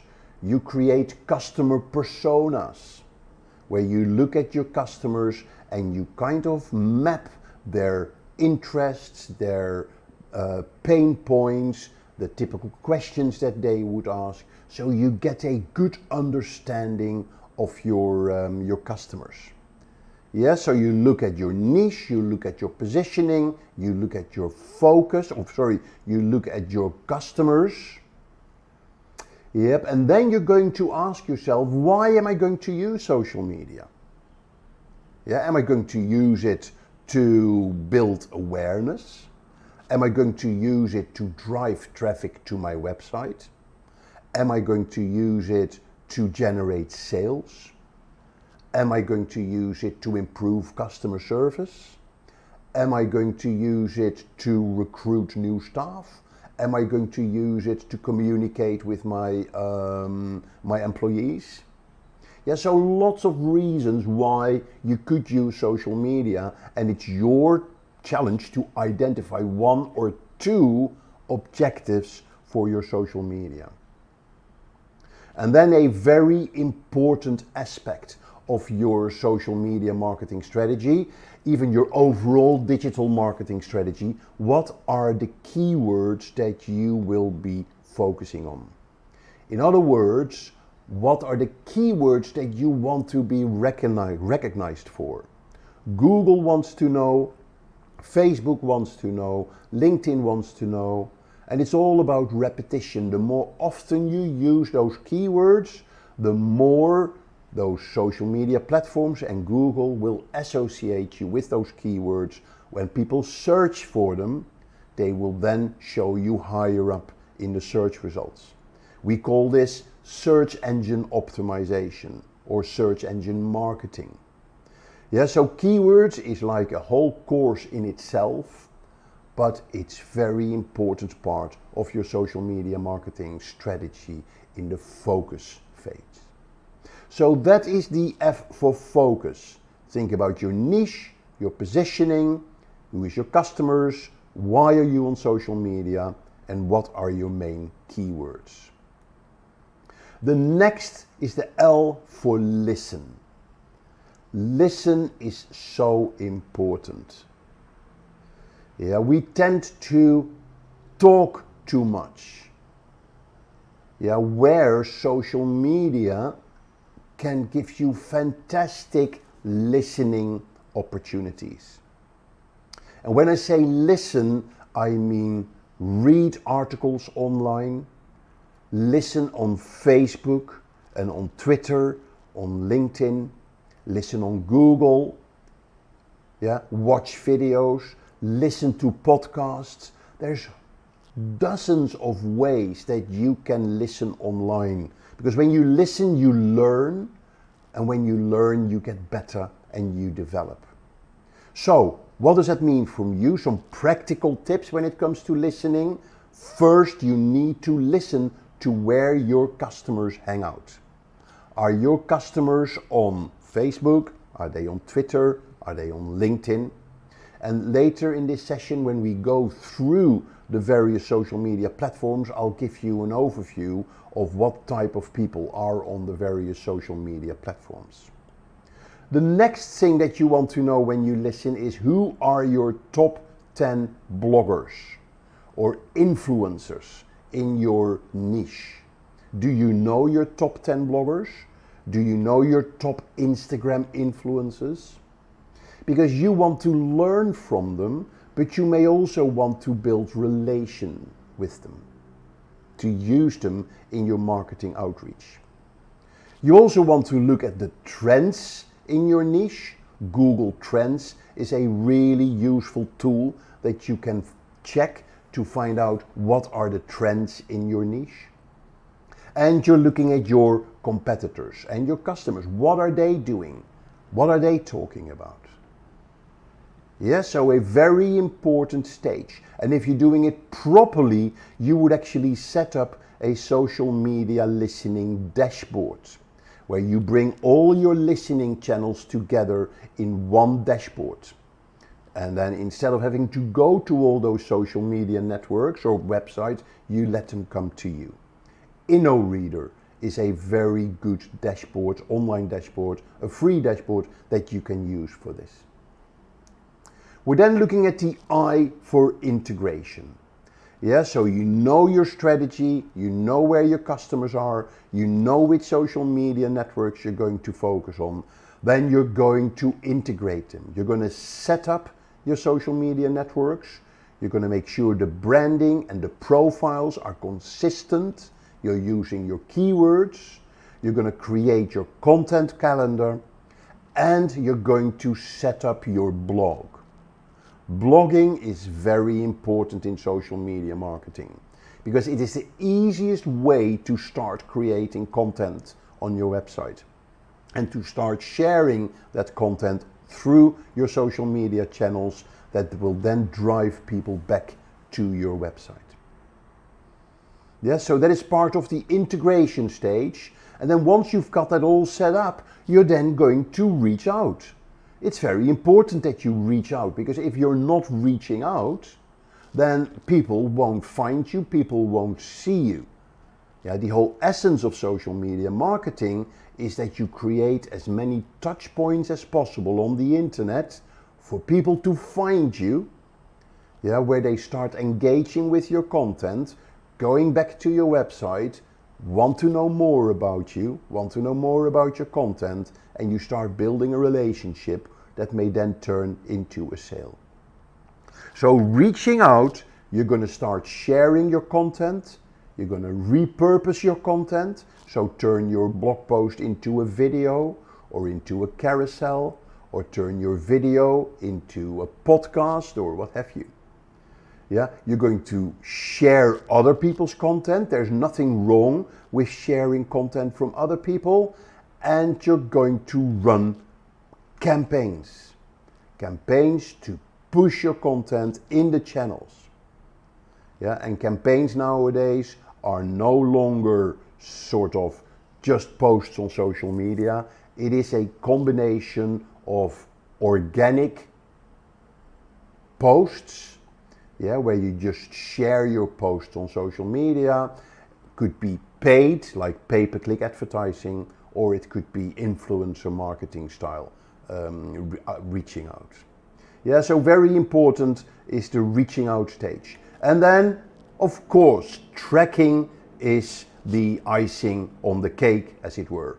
When you track, you measure your online reputation, you measure your conversions, you measure your social media activity and engagement, you're measuring your ROI, and you plan for your next quarter.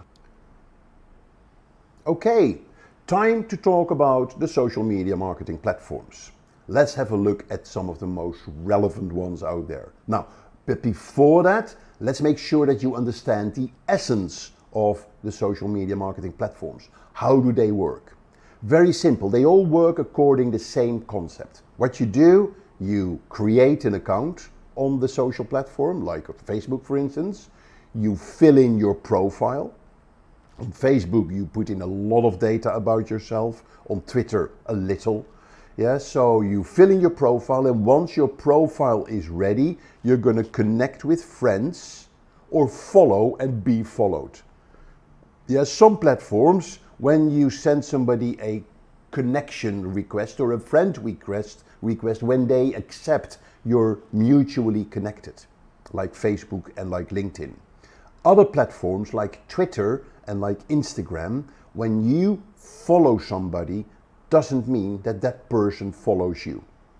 Yeah, so we're talking about followers and following, as it were.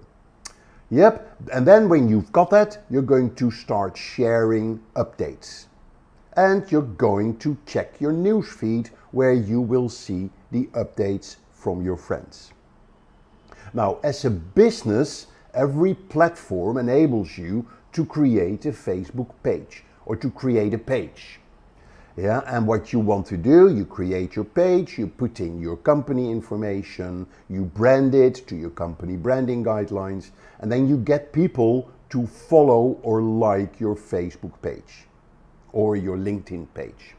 Yep, and then you start sharing updates. And people that liked your page, they may see your company updates in their feeds. And this is what we call organic reach. So you do a post as a business, and then the people that follow you will see your posts on their personal newsfeed. Now, in the early days of social media, this organic reach could be 40 to 50%. Which means that if you have 10,000 followers on Facebook, so 10,000 people liked your Facebook page, 5,000 of those people would see your update on their personal newsfeed, which is fantastic. And that was in the early days for social media. Many brands, they spent lots of marketing, building huge communities, because it was a fantastic free way of reaching out to your market. Nowadays, things have changed. Facebook has been driving this. Yeah, Facebook wants you to advertise on Facebook. All these social media platforms, they have to make money. So they have advertising sort of on their platform, and they want you to use advertising. So over the years, Facebook has lowered organic reach to less than 3%. So again, if you have 10,000 people that like your Facebook page, fewer than 300 people may see your updates in their feed. And Facebook says, hey, that's the way it is. We offer you a fantastic marketing environment, and we need to make money as well. So hey, yeah, start advertise on Facebook to reach your entire audience. And businesses now understand that. They now know that social media is pay to play. To reach your audience, it's no longer relying on organic reach. You have to pay to use pay-per-click advertising or PPC. But we're going to talk about that in the next videos. Alright, so it's very important that you understand this concept of how social media marketing platforms work. So let's start with the first one, the biggest one, Facebook, with 1.9 billion active users worldwide. Fact is that over the years, the younger generation has left Facebook. Yeah, why have they left Facebook? Because it's not cool anymore. Yeah, and their parents are on it. Yeah, so if you want to reach the young teens, late teens, early 20s, don't go to Facebook.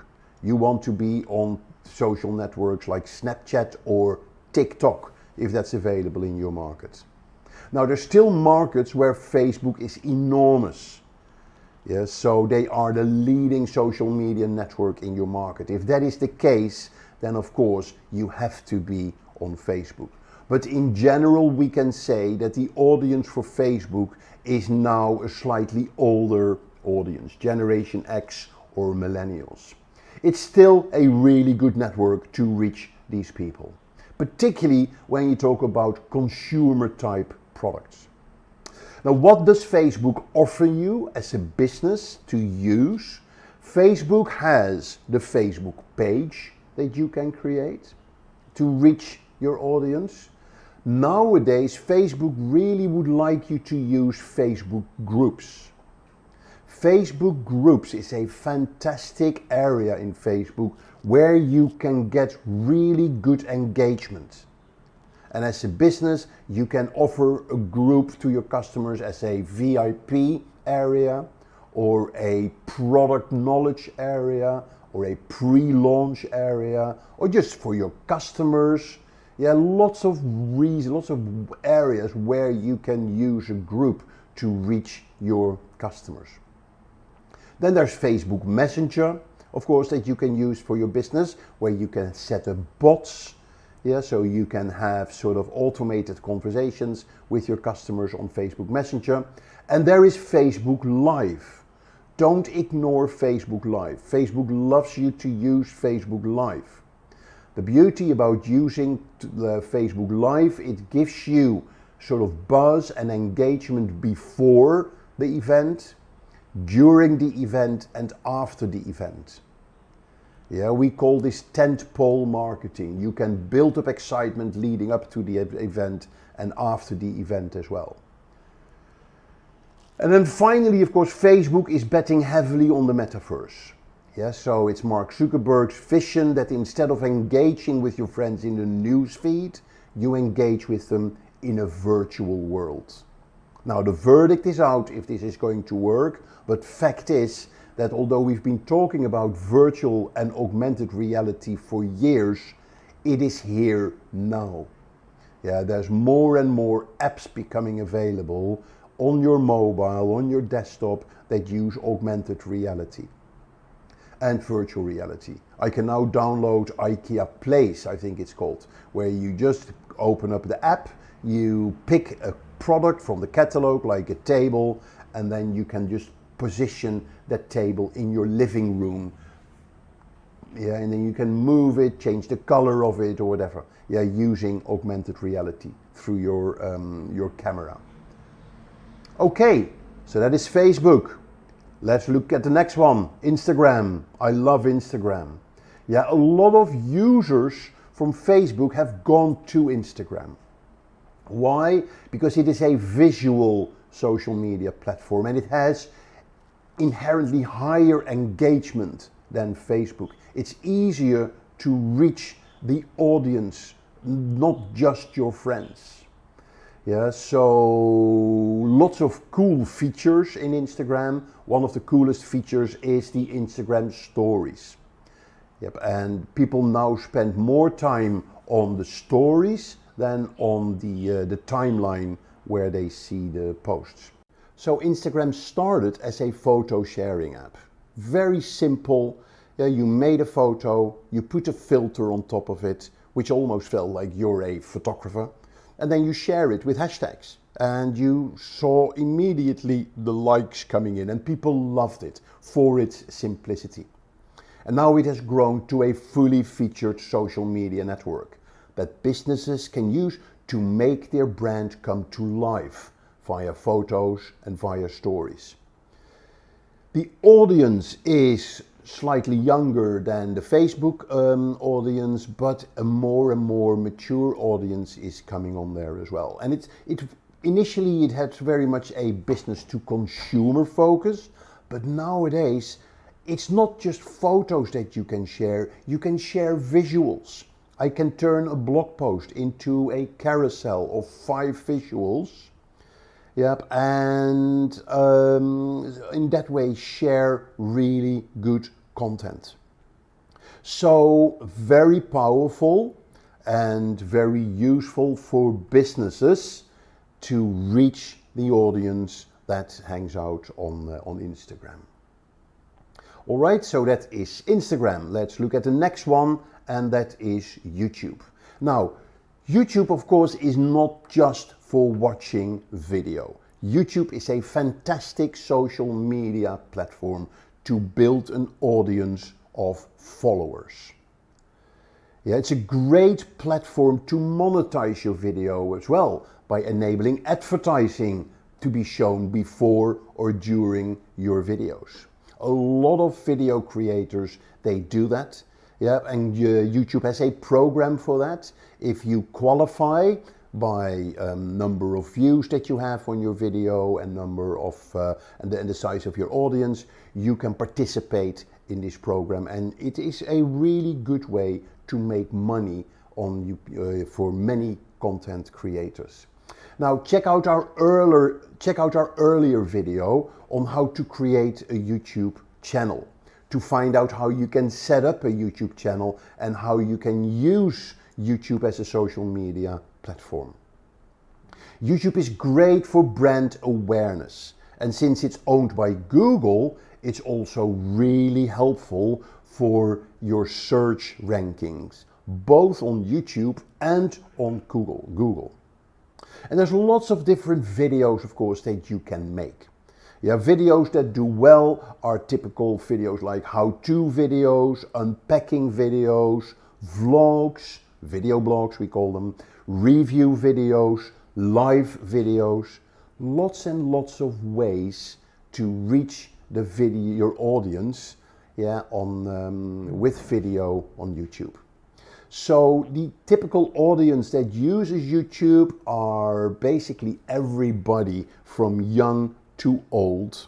But very important to understand with YouTube that people are there for a reason. They search for something. They may search for entertainment. They may also search for answers to their questions, which is different than the videos you would have on Facebook, for instance. Yeah, so Facebook is very good for brand awareness, where YouTube videos are very good for lead generation, for instance, and for building relationship with your audience. Good. A very interesting social media platform that emerged around 10 years ago is Snapchat. They have around 300+ million daily active users. And let me tell you a bit about the history of Snapchat. Snapchat was a response to Facebook's problems about 10 years ago in privacy and not being cool anymore, and particularly the privacy issue, where in those days a lot of people said, who is owning my photos on Facebook? Yeah, is it Facebook or is it myself? So a lot of people, and that there has always been a gray area. Yeah, combined with Facebook not being cool anymore, and you know how important being cool is for the younger generation. Yep, so two guys who came up with the idea of doing something radically different. And they came up with a social media platform, Snapchat, where posts would delete themselves within 24 hours. They built a user interface around this, which was fairly difficult to use. Yeah, but that was for a reason. Kids, they love to explain to each other how it works. And if it's complicated enough, then their parents won't be able to get on it. Yeah, so kids love that idea. It's too complicated to use for my parents, so I really have my own social media world, yeah, in Snapchat that nobody else has access to. So particularly the teens, the Generation Z, yeah, was very keen, and they were very hot on the on Snapchat. So it was the new place for Facebook users to go to, and they grew ever since steadily. Not huge, but they are there, and they are a very powerful social network, particularly when you want to target the younger generation. Now, there are two major features that they sort of drove into social media land, which was the stories, and second, the vertical videos. So you all know the concept of the story. It self-deletes in 24 hours, but it turned social media, instead of sort of scrolling through your news feed, you swipe from story to story. Much more visual, much more fun, much more engaging. Yep, and you would swipe those stories vertically, and that automatically led to using vertical video. And vertical video is a major trend in social media content, yeah, which is picked up by TikTok as the main format for videos on TikTok. YouTube have shorts, so all social media networks, they now have stories, and they have vertical video as a key element. Yeah, so vertical video, particularly for short 10, 12-second videos, which we call snackable content, is very important. Why would you tilt your phone to watch a video? Why not just use it vertical? Which is also quite an interesting sort of form factor to get a good engagement on your videos. Finally, Snapchat has very innovative advertising features. Yeah, they have lenses, they have stories, they have filters. You can put a filter over your face. BMW had a really good campaign to launch a new car where you could place the car through a lens anywhere that you liked in augmented reality, and you could actually put a filter where you gave yourself a golden face. Yeah, so very powerful advertising. I think the WhatsApp advertising platforms is one of the best advertising platforms out there. It's also probably one of the most expensive advertising platforms of all social media networks. Right, so let's look at Twitter. I call Twitter SMS on steroids. Yeah, it was one of the first, besides Facebook, one of the first social media platforms that came out. And it was a very exciting platform when it launched. And Twitter relied heavily on celebrities using it to drive acceptance on a global scale. Yep, and many music stars, rock stars, actors, they started using Twitter, and that drove the global adoption of the platform. Now, what makes Twitter so powerful? There are three aspects on Twitter. First of all, you can retweet a tweet. Yeah, so when you send a tweet and I follow you, I receive your tweet. If I just click on retweet, it'll go to all my followers. Yeah, if somebody in my follower base retweets that tweet, your tweet can go viral without in minutes. Yep, and there's various examples of tweets that went viral within minutes. Yeah, like the which was it, a selfie tweet during the Oscar ceremony a few years ago. Yes, so it is. So the retweeting is very powerful. It also makes it instant. Yeah, because of this retweeting aspect, news goes on Twitter instantly, and it shares to a global audience instantly. So that makes it very, very powerful for news agencies as well. And for businesses, a very powerful feature of Twitter is the Twitter search. Each tweet is indexed, and you can search in all the tweets. You can search for the very first tweet that was ever sent. Yeah, so that makes it very powerful for brands to find content. So Twitter is really good for finding jobs, for instance, because lots of businesses, they tweet about, I'm looking for a marketing manager or a web developer. So if I search for web developer #jobs, that tweet will show up in my search results. One problem that Twitter had is that they did not keep up with the developments in social media platform functionality. Yeah, so most celebrities went to Instagram because Instagram was much more visual, much better place for celebrities to engage with their fans. So Twitter lagged behind, and in the last few years it clearly repositioned itself. So it now is seen as a great way for businesses to use as a communication and service channel with their customers, and for media companies to share the latest news. So if you want to find out what is happening in the world now, or what businesses are doing now, or if you have a problem with a product from a business, Twitter is the best place to be. And for you individual, as I always say, you don't need to be on Twitter to tweet, but you must be on Twitter to find great content, to search. Whether you want to search for jobs or whether you're searching for opportunities. If you're a photographer, yeah, and you in London, for instance, and you go to Twitter and you search for looking for wedding photographer, London, you get a list of tweets of people who are tweeting, I'm looking for a wedding photographer. Does anybody know anybody? Yeah, so extremely powerful to use for lead generation. Right, so what about Pinterest? Pinterest is a visual bookmarking platform. It's very cool. The concept is simple. You see a photo on the website that you like. Yeah, what you can then do, you can pin that photo on Pinterest in a board. Yeah, and you're not copying the photo, you're just copying the link in your board. So by doing that, you can build fantastic collections of visuals that you like and want to organize.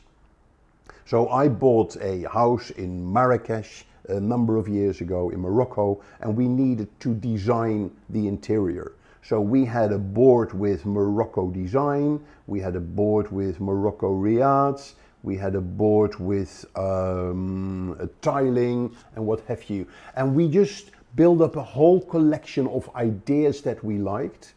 And then we got the people that helped us in making the things that we wanted, and we could just share them, the links on Pinterest of the ideas that we had. Worked really well.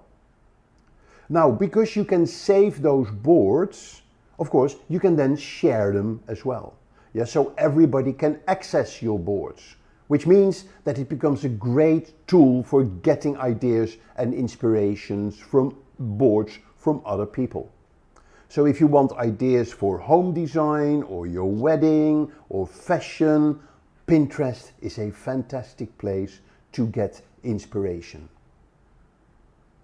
Another major benefit for businesses is that you can put your product catalog on Pinterest as visuals organized in boards.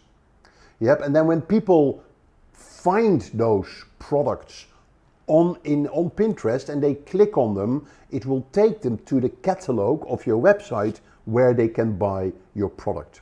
So it's a great way to drive additional traffic to your website. If you want to see a good example for that, go to the IKEA UK Pinterest page and look at their boards. You see boards for small living room ideas, back to school, Christmas, holiday celebrations, and then you get lots of ideas with, for instance, for small living rooms, and then you click on some of the products that you see, and that takes you to the page on the IKEA catalog website where you can buy the product.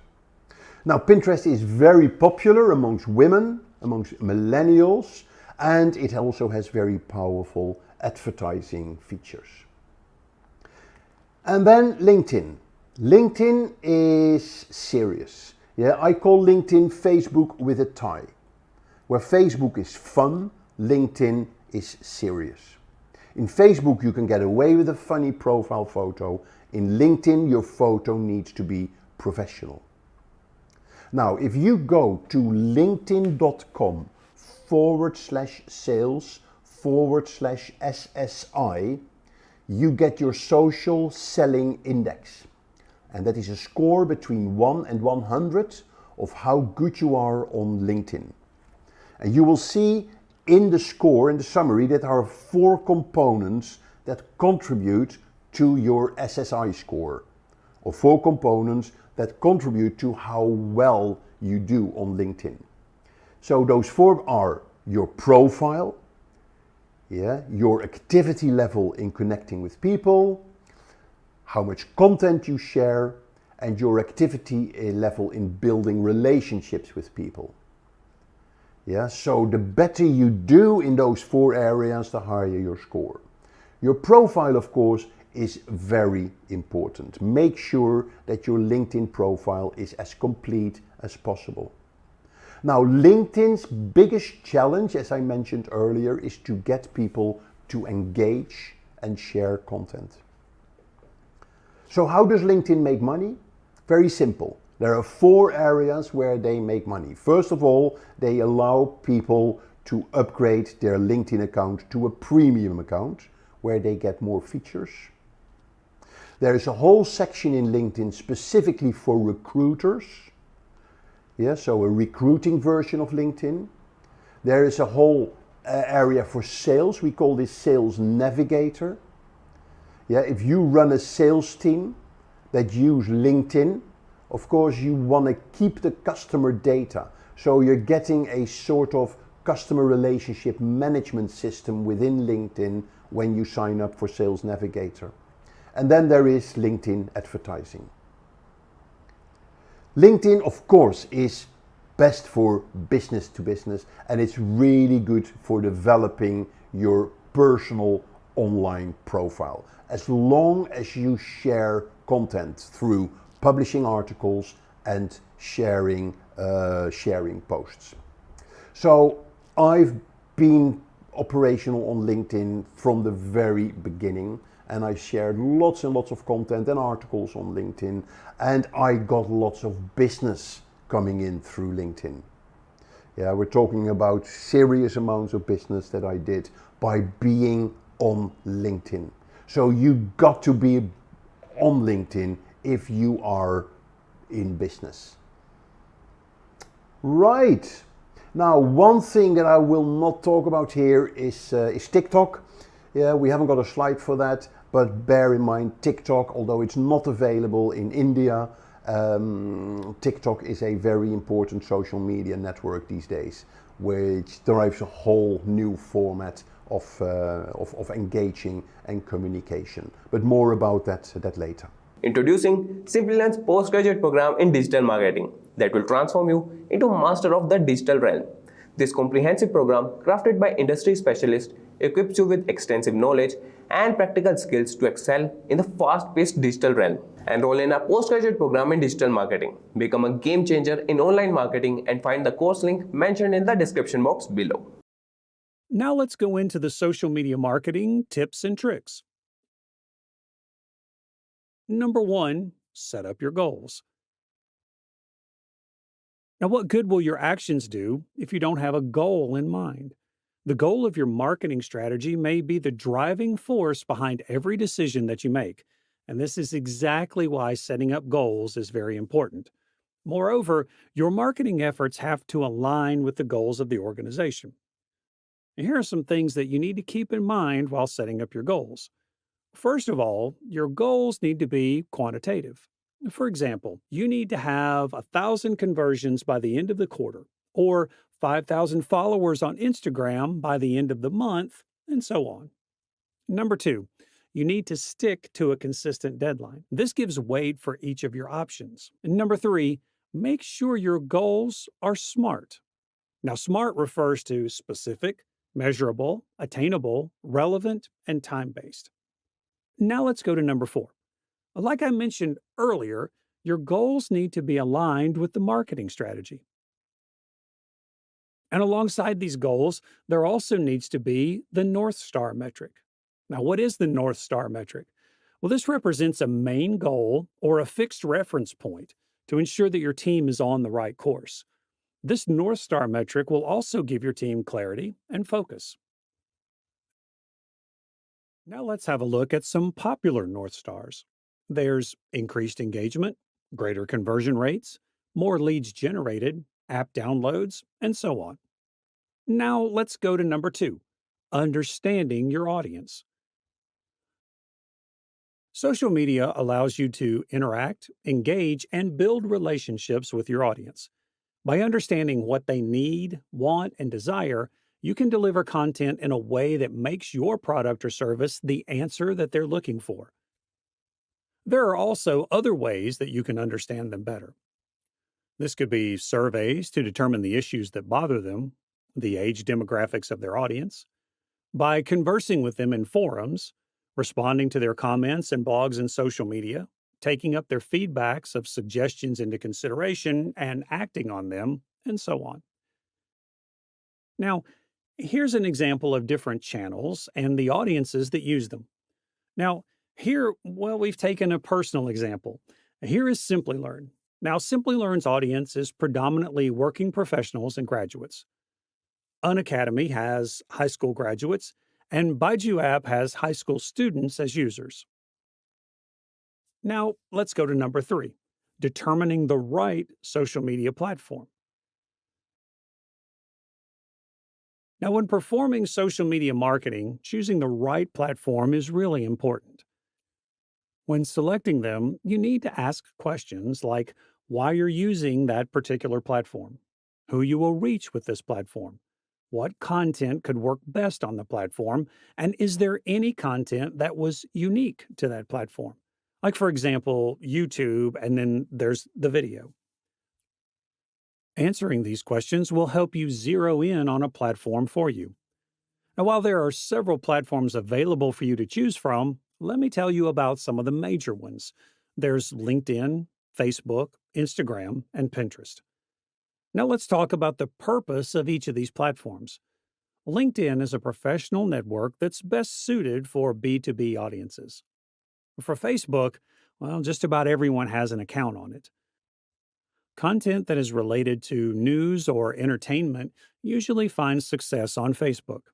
And then we have Instagram. Visual content works best on Instagram. Now, although it works well for static images and short-form video, it doesn't really drive a lot of traffic to your website. And then finally, we have Pinterest. Pinterest is also limited to static images. However, it's highly effective at driving traffic to your blog. Now let's go to number 4, setting up a social media calendar. A social media calendar demands the message you want to convey to your audience. It also consists of information regarding the different kinds of content that will go up on the social media platform. Let's have a look at some of the most popular types of posts on social media. First off, we have competitions. Now, I'm sure all of you have seen posts like tag a friend who does this, or comment or like to win something, and stuff like that. Competitions like these provide great opportunities for engagement with the audience, and they can be used to increase your followers to share your content. It could also be for them to create their own content along with the predefined hashtag. And competitions help grow your presence on social media. Then we have polls and surveys.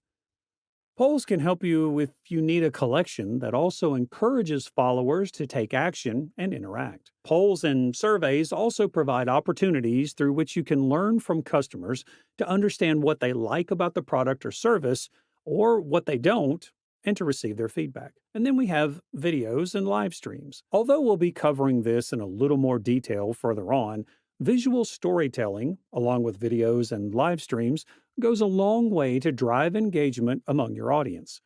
These will help get your followers' attention, increase trust and credibility, and have a high response rate, and has so much more to offer. Live stream, with its live nature and having a human face alongside your business, humanizes your brand, and by extension, helps increase customer loyalty and trust. And then there is infographics, articles, and images. So, social media calendars are successful because of their ability to increase collaboration within the team, help understand what works and what doesn't, and in distributing resources in an effective manner. Next up, we have number 5, using social media marketing tools. Social media marketing tools align to the goals of your organization. With it, you can create high quality content, attract new potential customers, and drive engagement. And it also helps you with the planning process. You can plan, create, and schedule posts on your social calendar. Now, some of the more popular social media tools include Buffer, Hootsuite, BuzzSumo, IFTTT, and much more. Now, these tools also help with generating leads, creating email lists, finding a relevant audience to show your content, creating buyer personas, providing you insights on what works and what doesn't, and giving you templates for different kinds of posts. Now, for number 6, visual storytelling. Visual storytelling involves passing out a lot of information in the simplest of forms visually. Using pictures and videos, your followers are able to grasp the message quickly and remember it for a long time afterwards. Visual storytelling is also not limited by language barriers, and this helps it become interesting and entertaining to anyone watching. It can also help your audience stay interested and engaged, grab the attention of potential clients, and so much more. But it also has some other advantages. It helps you build a bond with your audience. Visual storytelling connects with your audience. Methods like live streaming help humanize your brand and help grow customer loyalty and trust. It has the audience quickly grasp the intended message thanks to its simple nature. And finally, most importantly, content like images and videos are what go viral. With visual storytelling, you increase the chance for your content to be seen by more potential customers. So have a look at some of our videos. So here's What is Machine Learning, Data Science in 5 Minutes, and AI in 5 Minutes. Now, these are some of our most viewed videos on our channel, and now you know why. Visual storytelling. If you guys are interested in watching these videos, you can check them out on our channel homepage. And we also have similar videos on blockchain, DevOps, and Six Sigma. But now back to the list. Let's go to number 7, paying for advertising. This is a method that helps you find a target and reach your audience with ease. It can greatly help with achieving your organization's marketing goal. And this can help you improve your reach and improve your brand's visibility. It's pay-per-click model and shows cost effectiveness by providing great results and return on investment. It also helps improve targeting by letting you control who sees your ad. You get to choose from a number of different factors like interests, hobbies, personality types, alongside the basic user demographics like age, location, gender, and so on. Now, since most social media platforms have native analytics, you also get to assess and define the performance of your ad campaigns.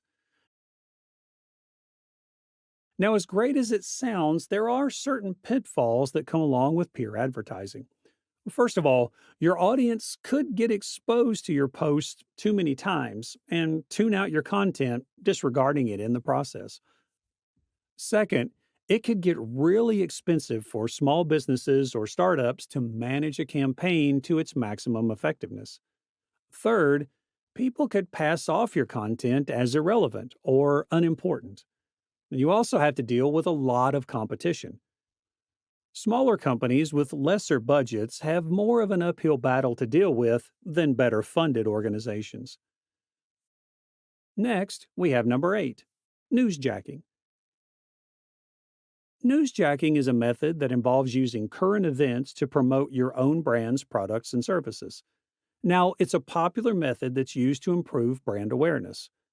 Newsjacking uses the popularity of current events and drives it to your brand. It helps shine a spotlight on your products. And it also helps you show off that you are up to date with current events in the industry and that your product is relevant. And by extension, it also improves engagement and website traffic. Now for number 9, A/B testing.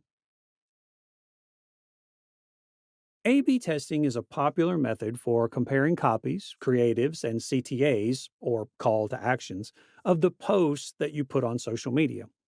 Now, since audiences would react differently depending on the content, A/B testing helps determine which of the variants your audience engaged with the most. A/B testing can also be performed on variations of location, age, gender, education, your audience interests, and so on.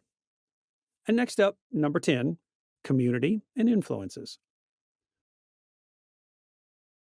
Joining communities helps your brand link up with like minded people and other companies belonging to your niche. It'll also help you establish your brand as an authority within the industry. Actively participating in these communities can help create your own audience of potential brand advocates to group up with. And on the other hand, partnering up with influencers helps promote your products or services to a brand new audience. It helps provide an additional layer of authenticity in YouTube, which is also a social media platform if you didn't know. And here are some very, very popular influencers. We have Marcus Brownlee, Unbox Therapy, Mr. Who's the Boss, and Linus Tech Tips, each of them with more than 4 million subscribers. And finally, we're at number 11, measuring and analyzing results. Accurately tracking and measuring your marketing efforts are an important part of the process. It ensures that you're making the most out of your campaigns. Now, it's really important that you find key metrics that are crucial for your brand. And these metrics can be tracked weekly, monthly, or on a quarterly basis. And based on these results, appropriate actions can be taken. So on Facebook, you could look out for reach and engagement. On Twitter, you could look out for impressions, clicks and impressions and interactions on LinkedIn, and likes, comments, and mentions on Instagram, and engagements and impressions on Pinterest.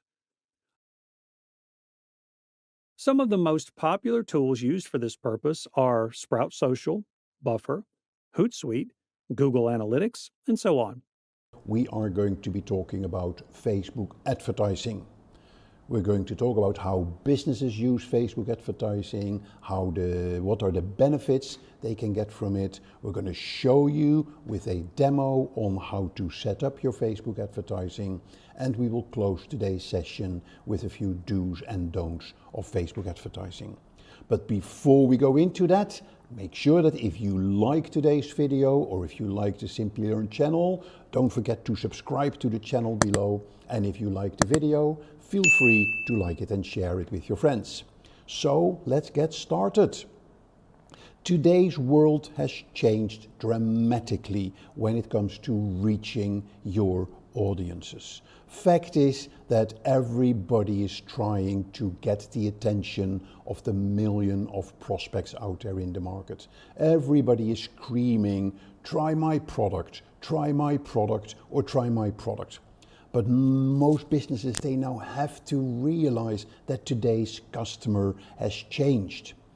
Today's customer is looking for instant gratification. They want a product now, wherever they are, whatever their device that they're using.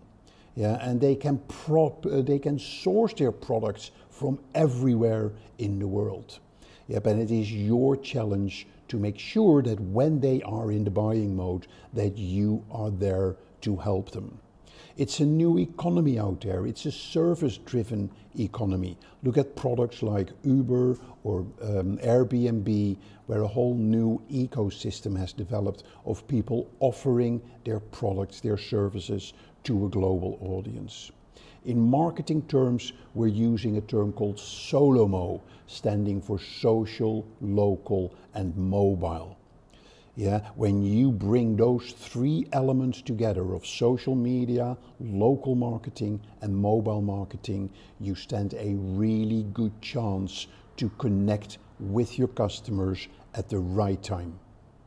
Google has summarized this in what we call Google Moments. On average, people have a couple of hundred moments during a day where they grab their mobile phone to do a search on their mobile phone. They maybe want to buy something, they want to book something, they want to share something, they want to learn something. All those little moments are opportunities for you to connect with your customer or your prospect. And that's your opportunity, but that's also your challenge to make sure that you are there when your customers are having those moments, when they scream, "I want your products." And there are plenty of channels that you can use to reach those customers. Yeah, we know about social media, we know about your website, there's things like influencer marketing, there's email marketing, and there's more and more competition out there that are trying to use those channels to reach your audience. But fact is, there is one channel that really stands out of all these channels, and that is pay-per-click advertising. Pay-per-click advertising is a well-established part of what we call the digital marketing trifecta. And this trifecta consists, as the word tri says, of three components: owned, paid, and earned. Yes, so the owned is your own website, are your own social media profiles and your social media pages. But owned is no longer enough. You need to supplement your owned media with paid media, and this is what we call pay-per-click advertising. And then the third element of the digital marketing trifecta is what we call earned media. And earned media is where you can still use the powerful effects of public relations in an online world, or where you can work with influencers to help you develop your online presence and connect with your audiences. But one of the best ways to start getting to your audiences is to use advertising. Yep, and there are various platforms for advertising. There is Google, there is Google search advertising, Google display advertising, and there is Facebook advertising. Now, to put these two in the context, Google did about $210 billion of revenue in advertising in 2021. Facebook is about half of that, $115 billion in 2021. And the most powerful models for advertising are search ads and display ads. Yeah, so a search ad is in the Google search, which is what Google offers. The display ads and video ads are offered by Google and by Facebook.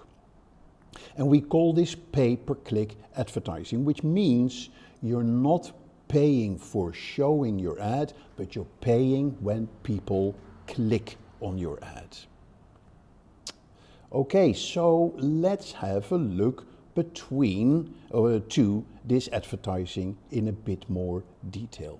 Yeah, Facebook advertising was introduced around 2007. Yeah, so in 2007 it was launched by Facebook. Yep, but it has grown drastically since then. In 2011, ads were being shown in the news feed. Yeah, Facebook called it sponsored stories. In 2012, ads came on the mobile.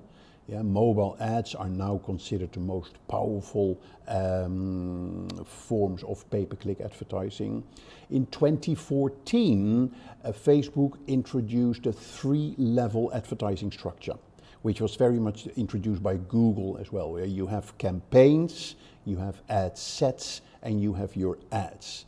And when you go in setup, and you'll see that later, your ads in Facebook, you will have to go through these 3 ad elements, campaigns, ad sets and ads, to set up your advertising on Facebook.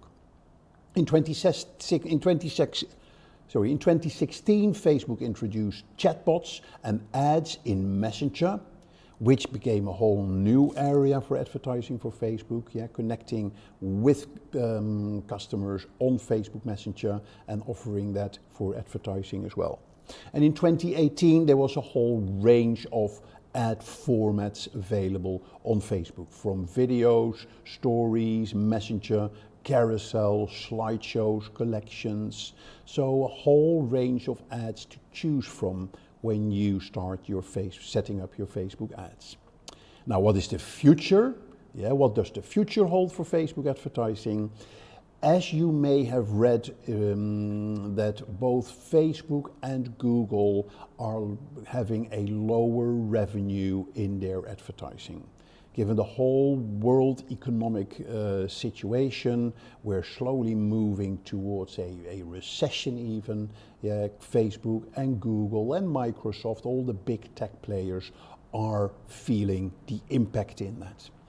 So that is one element. Now, one of the other reasons why Facebook's revenue has gone down in advertising is the tracking capabilities. And a lot of businesses, they track people when they visit their website, and then you can target them with ads. We call this retargeting in marketing terms.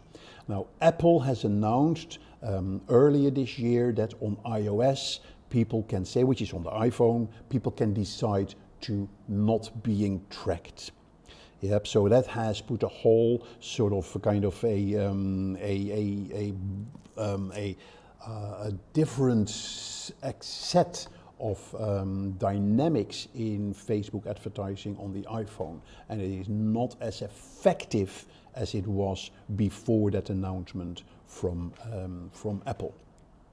So the future of advertising is all about security, it's about privacy, and of course, in the end, it all comes down to how good are your ads, what is the quality of the content in your ads. Are you able to stand out from the crowd? So those are the big challenges in Facebook advertising. Now, you have to be aware that Facebook advertising is completely different than Google search advertising. To put that into a context, Google search advertising is what we call intent-based. So when I have a question, or I'm looking for something, or I need a plumber, I go to Google search, and I search for plumber near me, and Google will give me some ads with plumbers near me. That is not the way Facebook advertising works. Facebook advertising is not intent-based. It is your challenge when you advertise on Facebook is to stop the user from browsing and click on your ad. So it's more interruptive. You need to make sure that they stop what they're doing, which is much more difficult. So you'll see that Facebook is therefore slightly more challenging to actually generate leads, to get new customers. Google advertising is much better for that. But Facebook advertising is much better to reach a global audience, very targeted, and work on awareness, developing your proposition, helping your prospects to go through the buying cycle.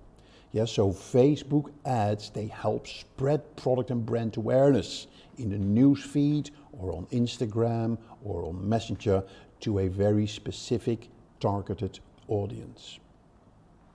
Now, another element which is important to understand when it comes to Facebook advertising is to do with organic reach. When I have a Facebook post and when I have a Facebook page and I do a post on my page, the people that have liked my page will see my post on their newsfeed. That's how the theory is. Yeah, of course, not everybody will see those posts because that wouldn't work, because then you would get way too much advertising in your feed. Yeah, so Facebook is very selective in the number of posts from advertising from businesses, from businesses that will show on your newsfeed. Yeah, and in fact, that percentage of people that will see your post, your business post, on their personal newsfeed is less than 3%. So again, if you have a Facebook page, let's say with 10,000 followers, and you do a post on your Facebook page, less than 300 people will see your post. Now, businesses are not happy with that. Yeah, they said, hey, Facebook, why are you doing that? I want to reach my entire audience. And Facebook says, well, hey, you still can, yeah, but it's going to cost you some money. And Facebook says you have to go and advertise on Facebook to reach your audiences. So businesses now understand that Facebook is what we call pay to play. To reach your audiences, you have to supplement your organic reach with advertising. And the beauty about Facebook advertising is that it is a fantastic way to reach your target audience. And that is the biggest benefit that Facebook advertising can give you. It's all about the targeting. There are so many targeting options in Facebook, and I'll show you when we go into the short demo on how to set up your ads. So what are the reasons why businesses go into Facebook? Yeah, what are the reasons, what are the benefits that they will get from it? And the first big benefit that they get is that they get access to an audience which is out there. Yeah, and it is not just a small audience. We're talking about Facebook as of today as close to 3 billion active monthly users. That is a massive numbers, and most of these people, they check their profiles at least once daily. So it is a huge audience to reach, and there is no better social media network to reach a global audience than on Facebook. Yeah, so that is one of the reasons why you want to start advertising on Facebook.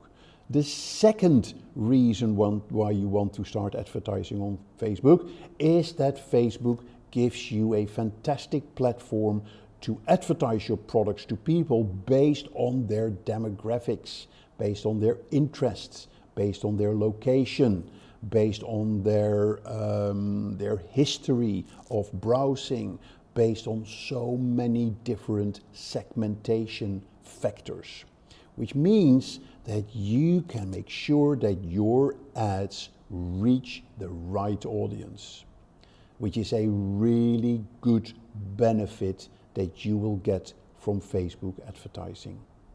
The next benefit that you get from Facebook advertising is that it is very cost effective. Yeah, you can just start with a small budget, you can slowly increase your budget, you can relate your budget to the returns that you're getting from it, so it helps you spend less and achieve more.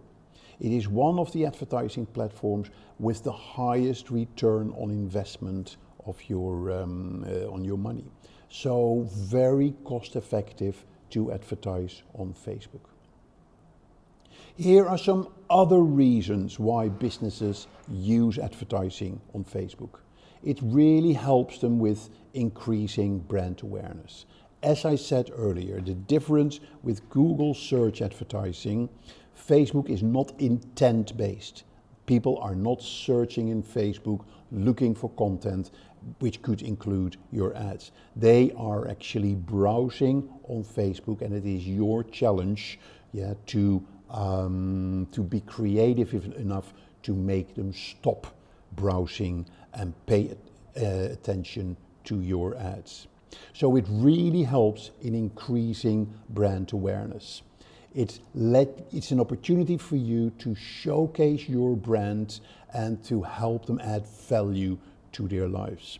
So by doing that, you establish trust, you establish credibility, and you provide recall value for your brand. So it is all about taking the customer by the hand and helping them in going through the buying cycle.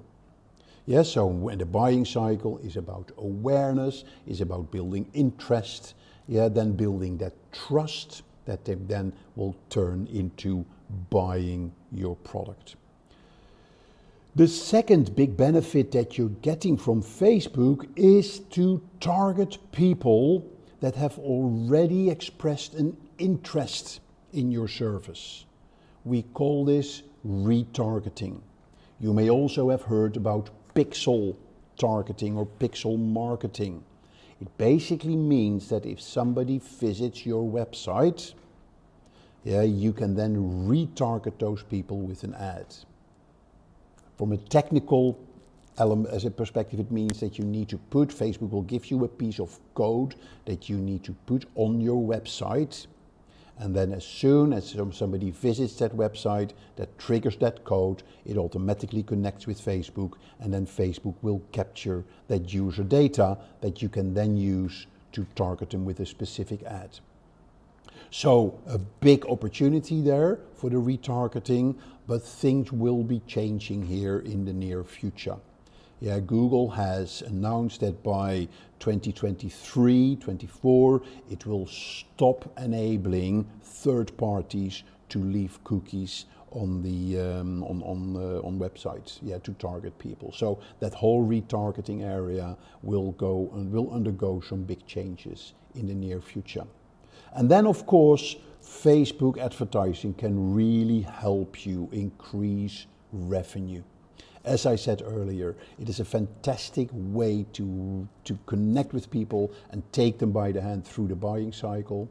You can educate your audiences about what your product has to offer, and the more people know about your products, the more likely they are prepared to make a purchase and to share their experiences. So lots of benefits that you get. Now let's dive a bit deeper into this and let's look at the different type of ads that Facebook has available. So first, there is the single image ad. These are single ads, single image ads that have an optional text on the top and a link description that links to your website and a call to action. That is very important to have a good call to action in your ad. The ad images, they need to be 1200 by 628 pixels. So that's where you have an opportunity in the visual to stand out in the newsfeed and make people stop and then click on the link as you see here, for instance, sign up.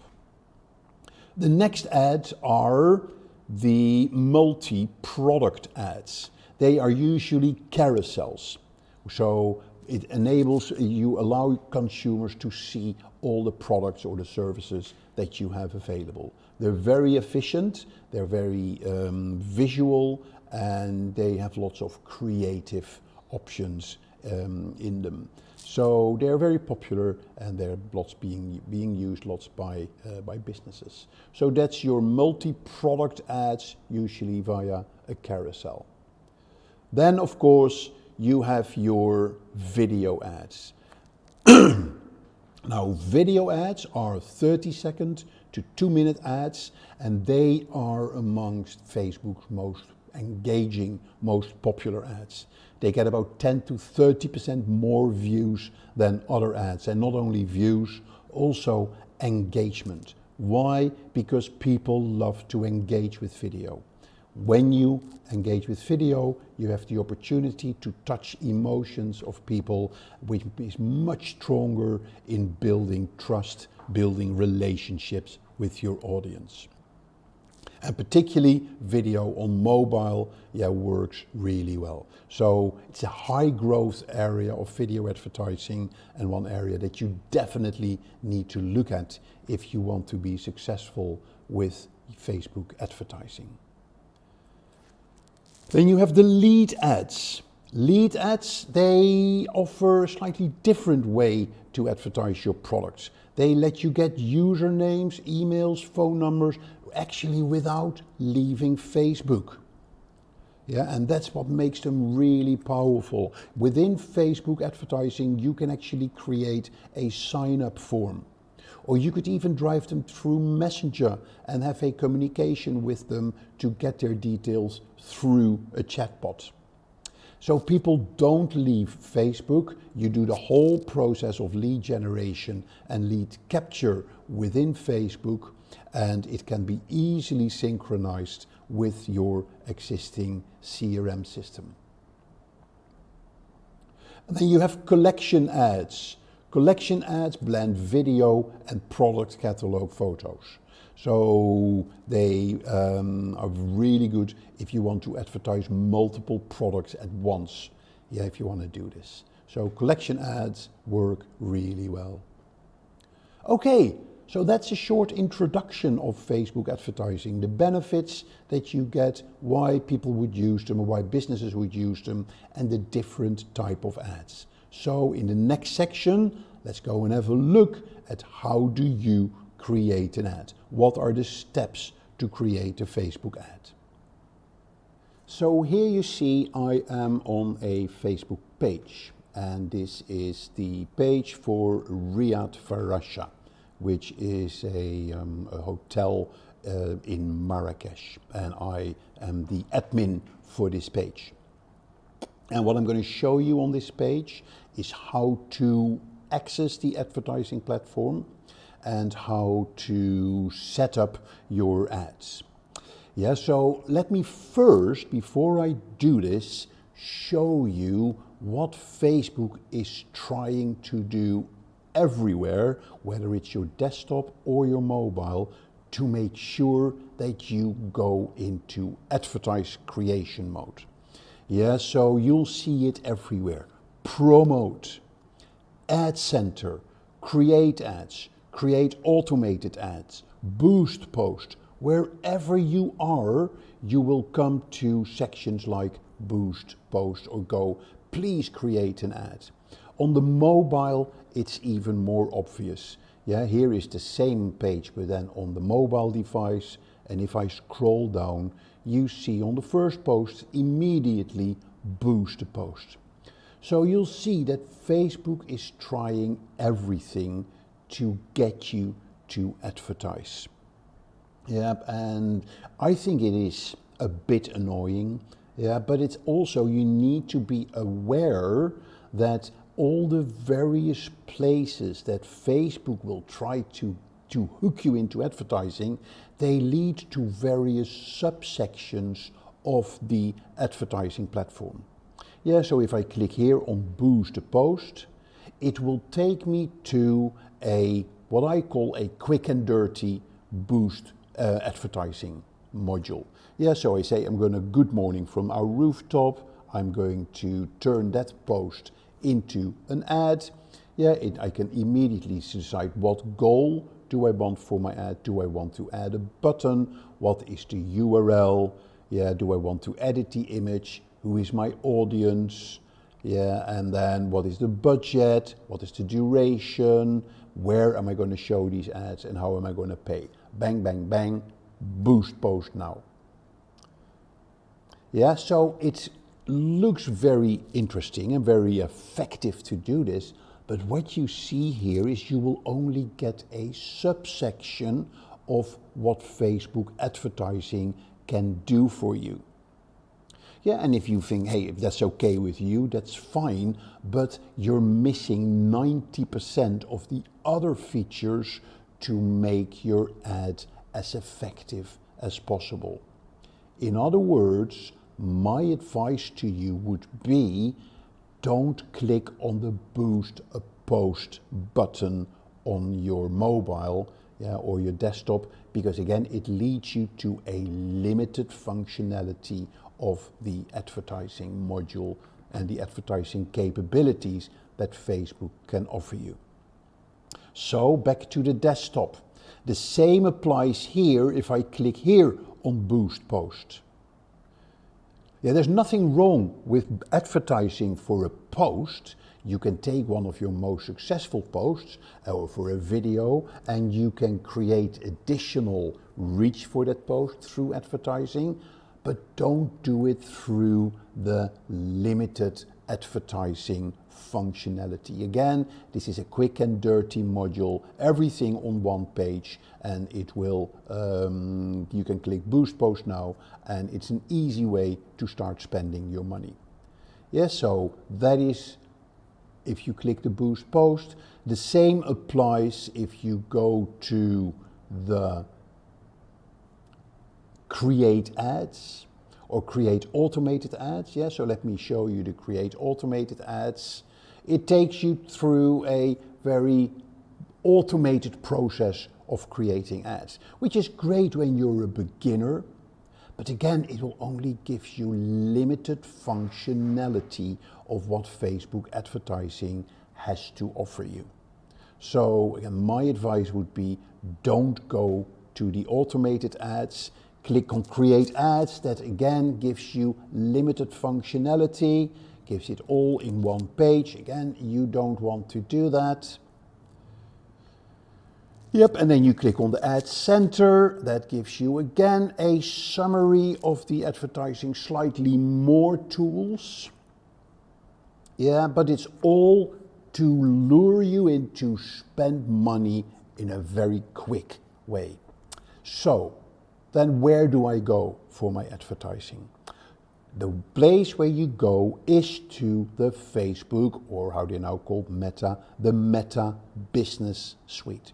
The Meta Business Suite gives you everything you need for your advertising. It allows you to manage multiple advertising accounts. Yep, and it gives you access to the full functionality of what Facebook has to offer you. So let's go there, the Meta Business Suite. So here you see everything you need for your advertising. Yeah, so here you see it's your re-advertising, and it's not only for your advertising. You can manage your posts here, you can schedule your posts, manage your inbox, your notification, manage your content, manage your shop, plan your posts. Now, we'll cover all these areas in future videos, but for now, we want to focus on the advertising. Again, even here, they have ads as a quick and dirty method to create your ads. Again, where I want you to go, click here on all tools, and now finally, this is where you want to go. It gives you access to the full advertising functionality to create your ads, to manage your ads, to manage your audiences, to set up events when you want to get data from your website, and where you can create your forms. This is where you want to go. Yeah, so if I click here on the Ads Manager, that takes me to the full advertising platform. Now, here you see, by the way, turn off ad blocker, yeah, which is important because in your creation of your ads, Facebook will obviously simulate your ads. Yeah, but if you have your ad blocker on, the ads will not show in the preview. So it is important that you switch off the ad blocker so you create your browser environment exactly as users will have in when they see your ads. So let me go into switching that off, which is more tools, extensions. And you see here my ad blocker is on, so I'm going to switch that off. Yeah, let me do a review. Yeah, so here you have your account overview. You have your your dashboard. Now you see I haven't run any campaigns. Yeah, so I'm not gonna. So there's not much to see here in this this tool. So let's go here under my campaigns. Yeah, and this gives me the basic sort of structure of your advertising on Facebook. Yeah, and remember we talked about campaigns, ad sets, and ads. Yeah, those are the three elements of your advertising campaign on Facebook. You create a campaign, and I'll show you what you need to set up in the campaigns. Then within a campaign you can have multiple ad sets, and those ad sets within a campaign inherit the settings of the campaign. And then within ad sets you have ads. Yep, and those ads, they inherit the settings of the ad sets and the settings of the campaign. All right, so you see here we have three campaigns.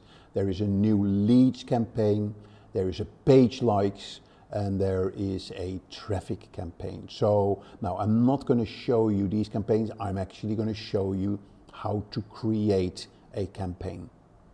So let's go into that. Here is create. If you have experience with advertising in pay-per-click advertising, you will recognize this approach. Google Ads has it as well. It is what we call guided campaign creation. Yeah, so when you start your Facebook ads and when you start your Google ads, you can select, do you want an awareness campaign? Do you want a traffic, engagement, leads, promote your apps, or a sales campaign? Yeah, and basically once the campaign objective that you select will set a number of the settings, yeah, sort of specifically for that campaign objective. So it makes it easier, yeah, to align it with your business goals, and the whole setup will be done easier. Yeah, so here you see an awareness objective. So that is good for reach, for brand awareness, for video views. Yeah, so it's showing the ad to as many people as possible who are likely to remember them. Traffic is to send people to a destination, like your website. This is really good to get link clicks, to get views on a landing page, or get into conversations with people on Messenger or WhatsApp. Engagement ads is get more messages, videos, views, post engagements. It's good for Instagram, for messaging apps, good for video views, engagement on posts. Lead ads are collect leads for your business or brand. They're good for instant forms on Messenger, good for conversions and to get calls. Here is to promote your apps, like app installs, app events, and here is sales. That is for your catalog sales, for instance. Yeah, we're going to do a simple one. I'm going to set up a traffic. I want to drive people to a landing page. Yeah, so here I'm going to click on traffic. Yeah, and I'm going to click continue. So now I'm going into the campaign settings. So here you see the three structures again, the new traffic campaign, new traffic ad set, new traffic ad that I'm going to use. Okay, so here is my traffic campaign. I'm going to create a name, which is, I'm going to stick with new traffic campaign. Am I going to use any ad, are there any ad categories? Yeah, so is it about elections? Is it about politics? Is it about employment? About social issues? Yeah, remember a few years ago there was this scandal when there was Brexit and the Trump elections, or in 2018 I believe it was. There was a lot of data being sold by this Cambridge Analytica, data they took from Facebook and they sold that to the campaign teams of the US election and of the Brexit. Yeah, that had a big impact on privacy on Facebook and on advertising for elections and politics. So, and now Facebook has set some extra sort of security guidelines for specific ad categories. Now, what are the campaign details? Here you see by default it is set as an auction. Pay-per-click works on an auction base, and this is not a pay-per-click course, but basically it means you will do a bid on your ad, how much you're prepared to pay for a click. Yep, and that will then go into an auction, and that will determine the position of your ad. We want to get more traffic. Do you want to do A/B testing? Yes, and we want Facebook to do that. Yeah, or you switch that off. And what is your budget? Do you want to distribute your budget across ad sets? Yeah, if you want to do that, you can switch that on, and then you have your campaign budget. So we're going to set a daily budget of £20. Yes, so go back to the advanced setting. Yeah, and then what is your campaign bid strategy? I just want the highest volume. And there's more options. You can schedule your ads, so you can set it at specific times. My advice is to run the ads all the time. Yeah, particularly in the learning phase. When Facebook launches your campaign, it goes into learning mode. And then Facebook will see by itself when your audience will respond, and they will adjust the ad scheduling accordingly. So there is your traffic campaign details. Then we're going to your traffic ad set. Where do you want to drive your traffic? To your website, to an app, to Messenger. We want to drive it to the website. Now, dynamic creative is an important one. Yeah, do you want Facebook to create your ads, or do you want to do it yourself? When you want Facebook to do it, you provide creative elements like images and headlines, and then Facebook will automatically generate the best ads for you. Yeah, so I kind of like that. Yeah, so I always switch that on. Here you see the schedule. When do you want to start? Yeah, so do you want to send an end as well? So that would be then, let's say, November the 22nd. And then here is some more options. You can set ad spend limits. And here is where the real meaty sort of stuff happens in Facebook advertising. This is where you can select your audience. You can save specific audiences in the audience manager. Yeah, so you can have a number of audience. If you have an office in one country or another country, you can just here select the audience for that particular country. Or you can just create a new audience. Okay, so you can exclude audiences, you can set a location, you can set the age, location. Let's look at that. If I click here on edit, people living in or recently in this location. People living, people recently, people traveling in this location. So this is really powerful if you want to target people who are visiting an event like a football match or what have you. And you can include, and this is where you can search location. You can search by city, let's say London. Yeah, so London, England, or I can say, let's do, for instance, Reading in England. Yeah, and I can even say, give me, yeah, so I can search location, give me RG7, I can do by postcode. Yeah, so I can actually people doing in the Reading area by postcode, and I really like this. So if I say, for instance, RG76, yeah, so here you can see how you can target a specific area. Yeah, and this is particularly for your local marketing is very important. Yep, so that is the local targeting is really good. So you can, and then by the way, here you see your estimated audience size, and when your audience gets bigger, you see estimated daily results as well. And then you can do more, you can search by, where was this? You can search by detailed targeting, by demographics, by interests and behaviors. Yeah, so if I want to people who like Reading Football Club, yeah, so here is the Reading FC soccer team. Yeah, so here I can now send an ad targeting specifically people in that particular area who like, and we have the UK as well. Yeah, so we're in Reading and that particular area who like football, who like Reading Football Club. Yeah, or I can add other areas as well. There's also the suggestions. If people like Reading, they may also like these type of things. Neymar, soccer, or maybe they like Manchester United. Yeah, so this is just a tip of the iceberg. The whole segmentation in Facebook advertising and the targeting is extremely powerful.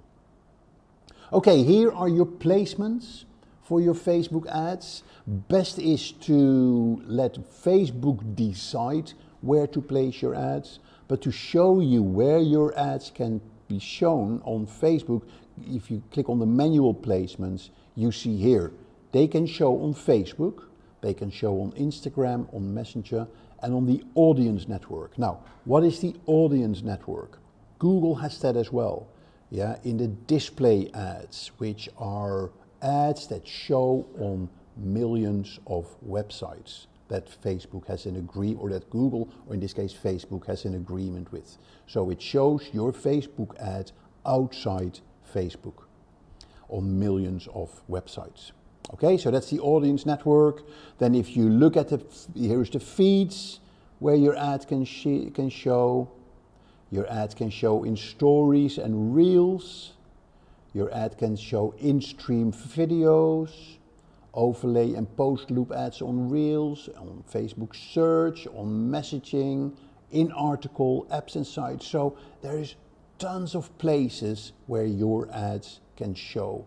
But the best thing is to let Facebook decide where your ads are going to show. Okay, so these are your ad set settings. So let's now look at the ads.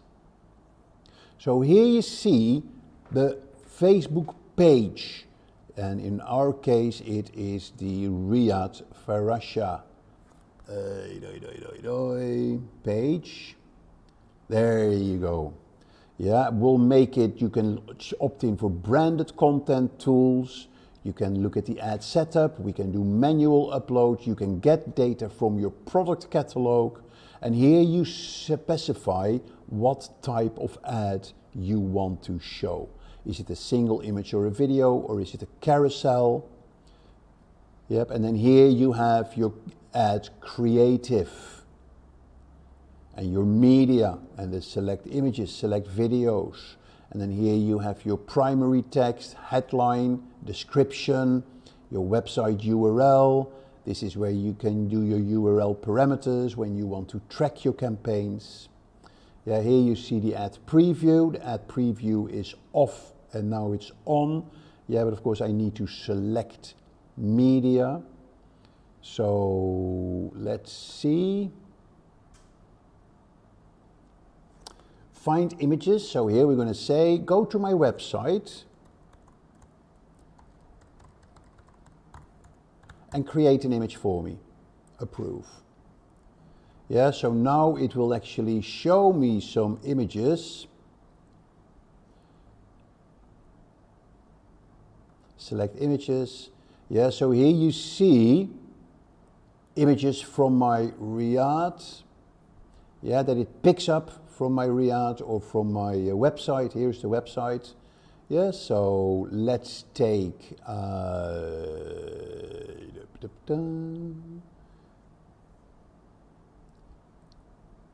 let's take this image and we'll say continue.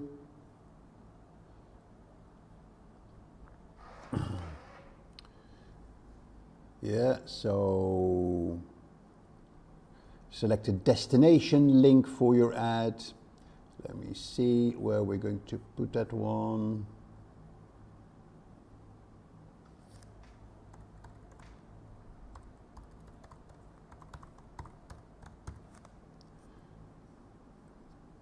There you go. Yeah, so now because I put in the destination link, you will see how the ad starts building up. But this is the photo that I selected. Yeah, now I'm not going to show you the details of, and I'm not going to use as an example here. I just want you to show you the fields where you can play and create your ads. Yeah, and then you see here in the ad preview, whether you see it in the feeds, there is a mobile preview as well. Yep, so you see here the feeds, you see here the stories and the reels, how they would look on Instagram, the in-stream, yep, and here in the search, in article and on apps. Yes, so there you have it. That is your traffic ads. So we've now done our campaign, we've done our ad set, we've done our traffic ads, and then basically what you're going to do is you're going to publish your ads.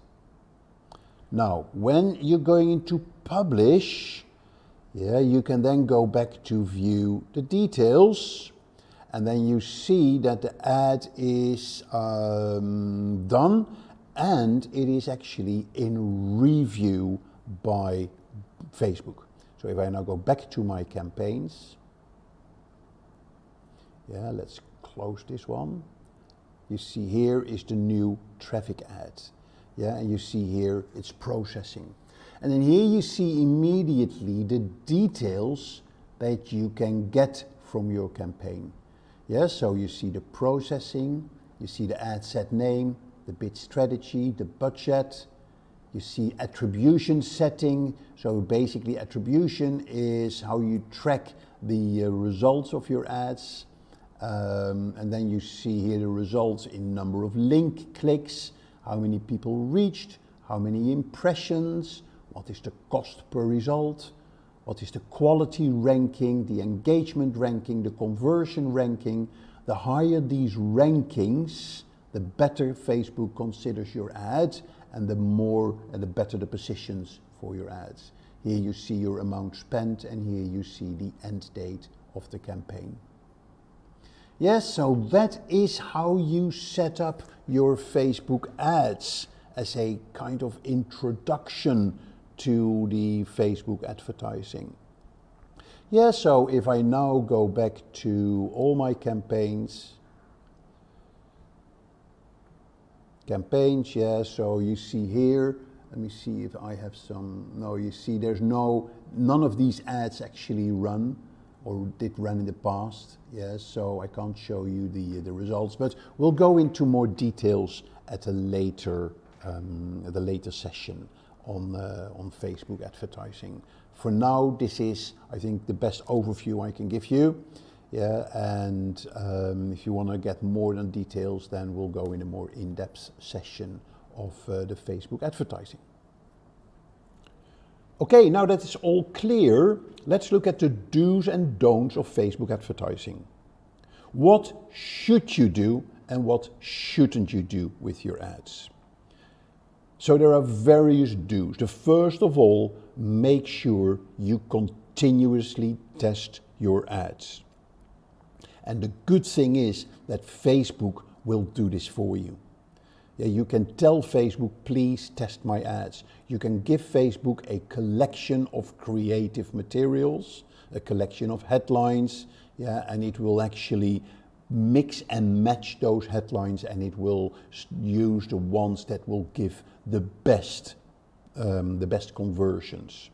So it's very important that you continuously look, yeah, at your performance and see if minor changes to your ads will lead to a better performance. Second, make sure that your images and that your videos are engaging.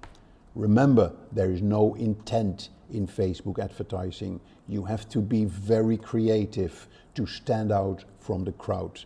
And you can only do that by making your ads engaging in images and videos. So not only the images or the videos, but it's also the messaging that you use. Use a message that will stay with your audience. Yeah, so it's the combination of the visuals and the key message of your ad that will make people stop. If by looking in a split second at your ad, yeah, they get it, then they will stop and they will click on the call to action. So make sure you use a message that is powerful and effective. Also, keep it simple. Or we say KISS, keep it simple and stupid. Make sure that people easily understand the message that you're trying to convey with your ad. Don't make it too complicated. Don't use complicated visuals. Don't use complicated messages. Keep it simple. And make sure that you reach the right audience. Yeah, Facebook's biggest benefit is the targeting. You can target on micro level, targeting people in very specific areas. Yeah, so that is the do's, and of course there are don'ts as well. So the first thing is be sensible with your budget. Don't spend your whole budget on one single campaign. Yeah, so start small and basically grow your budget based on the results that you're getting. Yeah, if you have to use visuals and messages that are appealing, then of course don't make sure that you put too much information in the ads. Again, keep your ads simple. Don't clutter them with too much text and too many visuals. Make sure that you proofread your ads. Don't have typos in your ads. There's not a lot of text in your ads, so please make sure that you double check the quality of the ads when it comes to the language and the grammar. Yeah, so don't forget to proofread your ads. Be sensible in the activity level that you have on your Facebook page. Yeah, up until a few years ago, it was actually promoted by Facebook to do as many posts as you think are relevant for your business. People did 4 or 5 posts a day. Nowadays, it is not about the quantity, it is about the quality. So don't do too many posts on your Facebook page. Be sensible. Think from a customer perspective, also when it comes to your ads. Yeah, so too many ads or showing the same ad to the same people all the time, yeah, may have an adverse result. And then finally, make sure that your image relates to your product. So don't put up an image that doesn't relate to the advertised product. Introducing Simplilearn's postgraduate program in digital marketing that will transform you into a master of the digital realm. This comprehensive program, crafted by industry specialists, equips you with extensive knowledge and practical skills to excel in the fast-paced digital realm. Enroll in our postgraduate program in digital marketing. Become a game changer in online marketing and find the course link mentioned in the description box below. We're going to talk about affiliate marketing. So let's jump right into it and take a look inside an office environment right now. We have Chuck here. Chuck's doing a little bit of pacing. John walks in the office. Hey man, what's with all the pacing? Everything all right? Chuck responded, hey, I'm just worried that I might have exhausted every way we can advertise our product. I mean, I've done SEO, I've done paid search, I've done email, I've done social. Man, nothing's working. I gotta come up with something new ASAP. Well, John responds, hey, don't worry. I think I've got your solution for you, man. Hang tight, relax, take a load off. Here's my solution, affiliate marketing. First off, before you ask the question, what's affiliate marketing? Let's talk about why we need affiliate marketing. So let's dig into affiliate marketing. So John's just taking over now, and he's gonna let Chuck know everything there is to know about affiliate marketing. So the first question John answers for Chuck: what is affiliate marketing? So affiliate marketing is a form of digital marketing that involves a merchant. It involves a merchant paying commissions to a website or other entities. So if I'm selling a product, basically somebody else sells that product for me, I'm going to pay that person a commission for selling my product. It's that simple. That's what affiliate marketing is. Okay, so basically what these merchants are doing or other entities, they're advertising your product. So they're advertising your product with a referral. So they're passing on their own customers to you so that they can buy your product.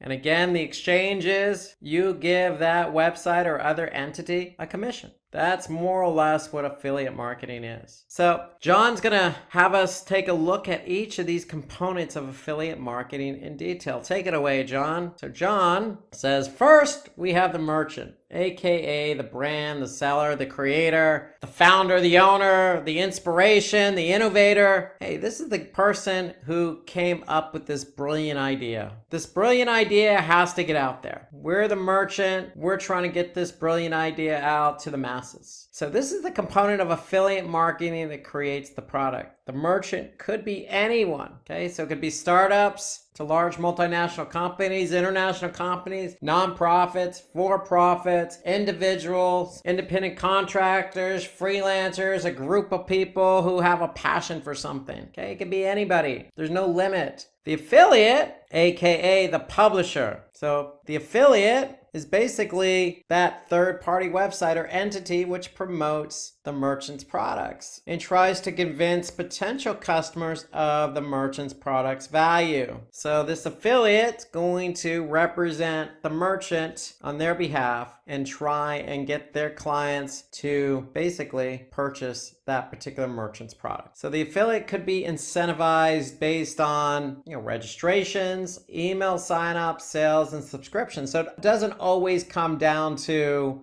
sales. If I'm just trying to get, build my email list, then hey, I can incentivize that affiliate to push email signups. If I'm got this big, offline, promotion that I'm doing at this particular mall and I want to get people there, well, I can get an affiliate and incentivize that affiliate to drive and help me drive registrations for this event. So it doesn't always have to be sales per se. So in effect, you, the merchant, and the affiliate work out some type of commission deal based on what you're incentivizing. So the relationship between the affiliate and the merchant is made possible with the help of an affiliate network. So that's the third component here. We need somebody to bring the two together. That merchant who has this brilliant idea and the affiliate who has potential customers that could potentially drive registrations, sales, signups, etc. to the merchant. So the affiliate network is the one who brings the two together. So the affiliate network, in effect, acts as the middleman, the person in between the merchants and affiliates. It allows merchants to find and collaborate with not just any affiliate, but the affiliate best suited for their particular brand and product, because you want to find somebody who is going to be passionate, who's relevant, who has your prospective customers in mind, because they're the ones that are going to help those prospective customers purchase your product. So that's what the affiliate network does. It helps bring the merchants and affiliates together so that the affiliate can help advertise and sell on behalf of the merchant. So with the affiliate network, merchants can use tools for tracking and reporting and processing payments for affiliates. So really that affiliate network is the glue that holds it all together. They're not just one to introduce a merchant and affiliate. They offer it all. So as a merchant, you want to be able to manage your affiliates. So you're not going to have one affiliate, you're going to have multiple affiliates. So you want to be able to use the appropriate tools available to you in the affiliate network to see and track how sales are going.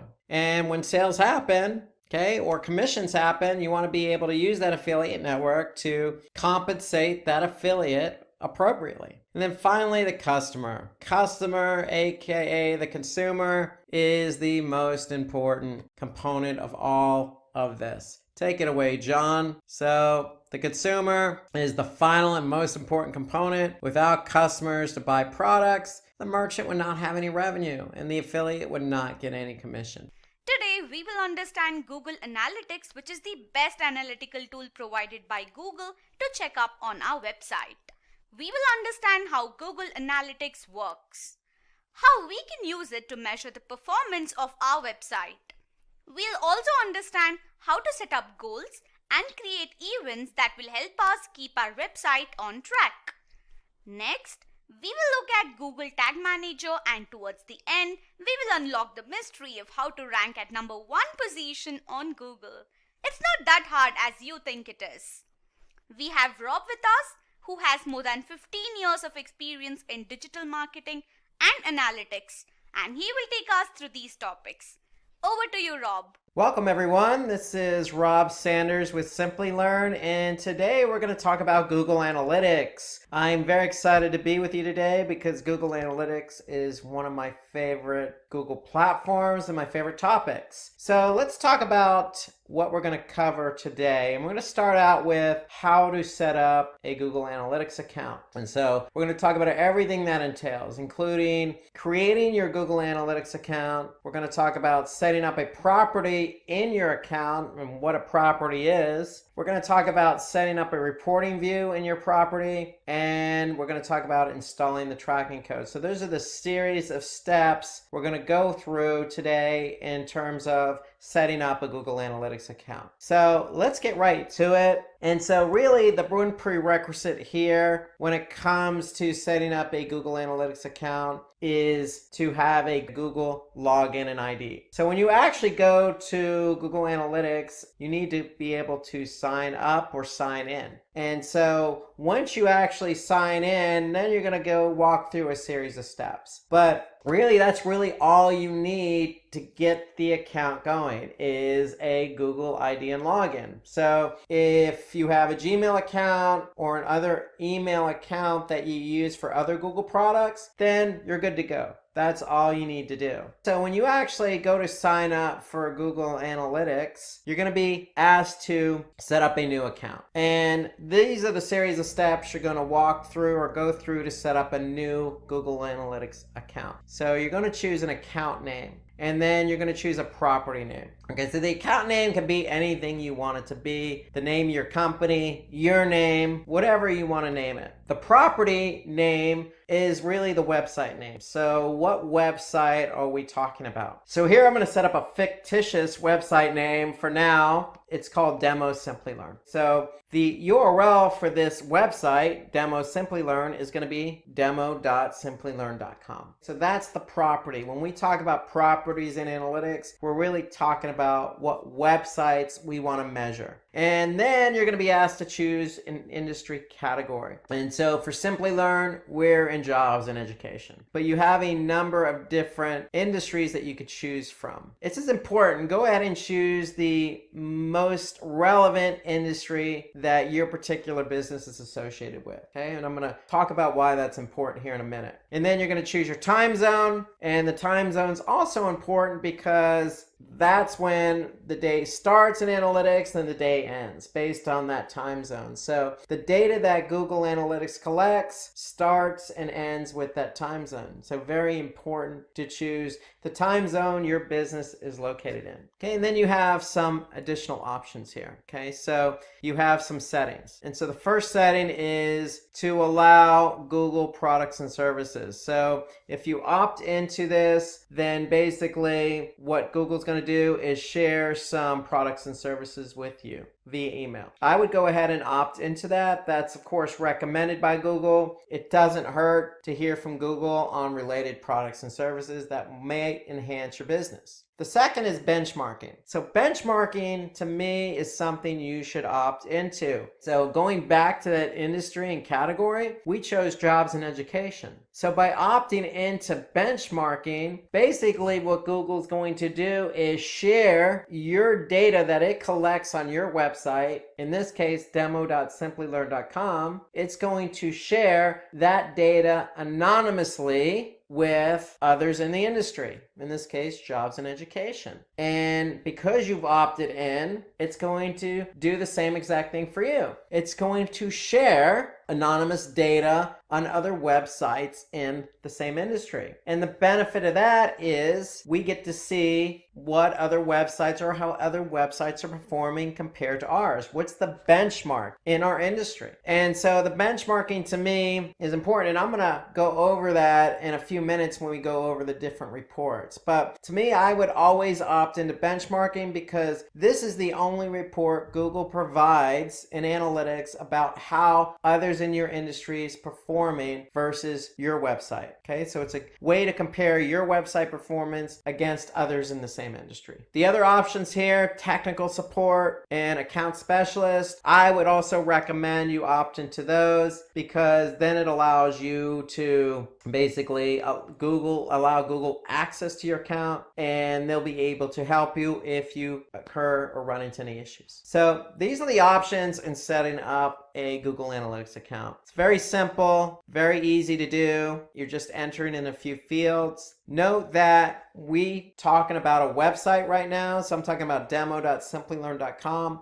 But just know that if you want to track a mobile app, Google Analytics will allow you to do that as well. You just choose the option mobile app. So we're tracking a website. We want to know how users behave when they get to my website. And that's what Google Analytics is going to allow us to measure and look at. We just need to do a couple more steps in the process. So once we fill out these fields here, we're going to click Get Tracking ID. Now, I'm going to accept the terms of service. I'm going to accept another terms of service in relation to data protection. I'm going to click accept. Once I accept, I'm going to be able to get some tracking code. The tracking ID is the ID associated with your account. And so this number is going to be associated with your account. So your account ID starts with UA, and it's going to be this number here. Now the -1 is the property you set up. So in this case, I set up demo.simplilearn.com. If I wanted to track multiple websites under that same account, then I can certainly set up multiple properties. Just know that every property I set up in that account is going to have a -1, -2, -3, -4,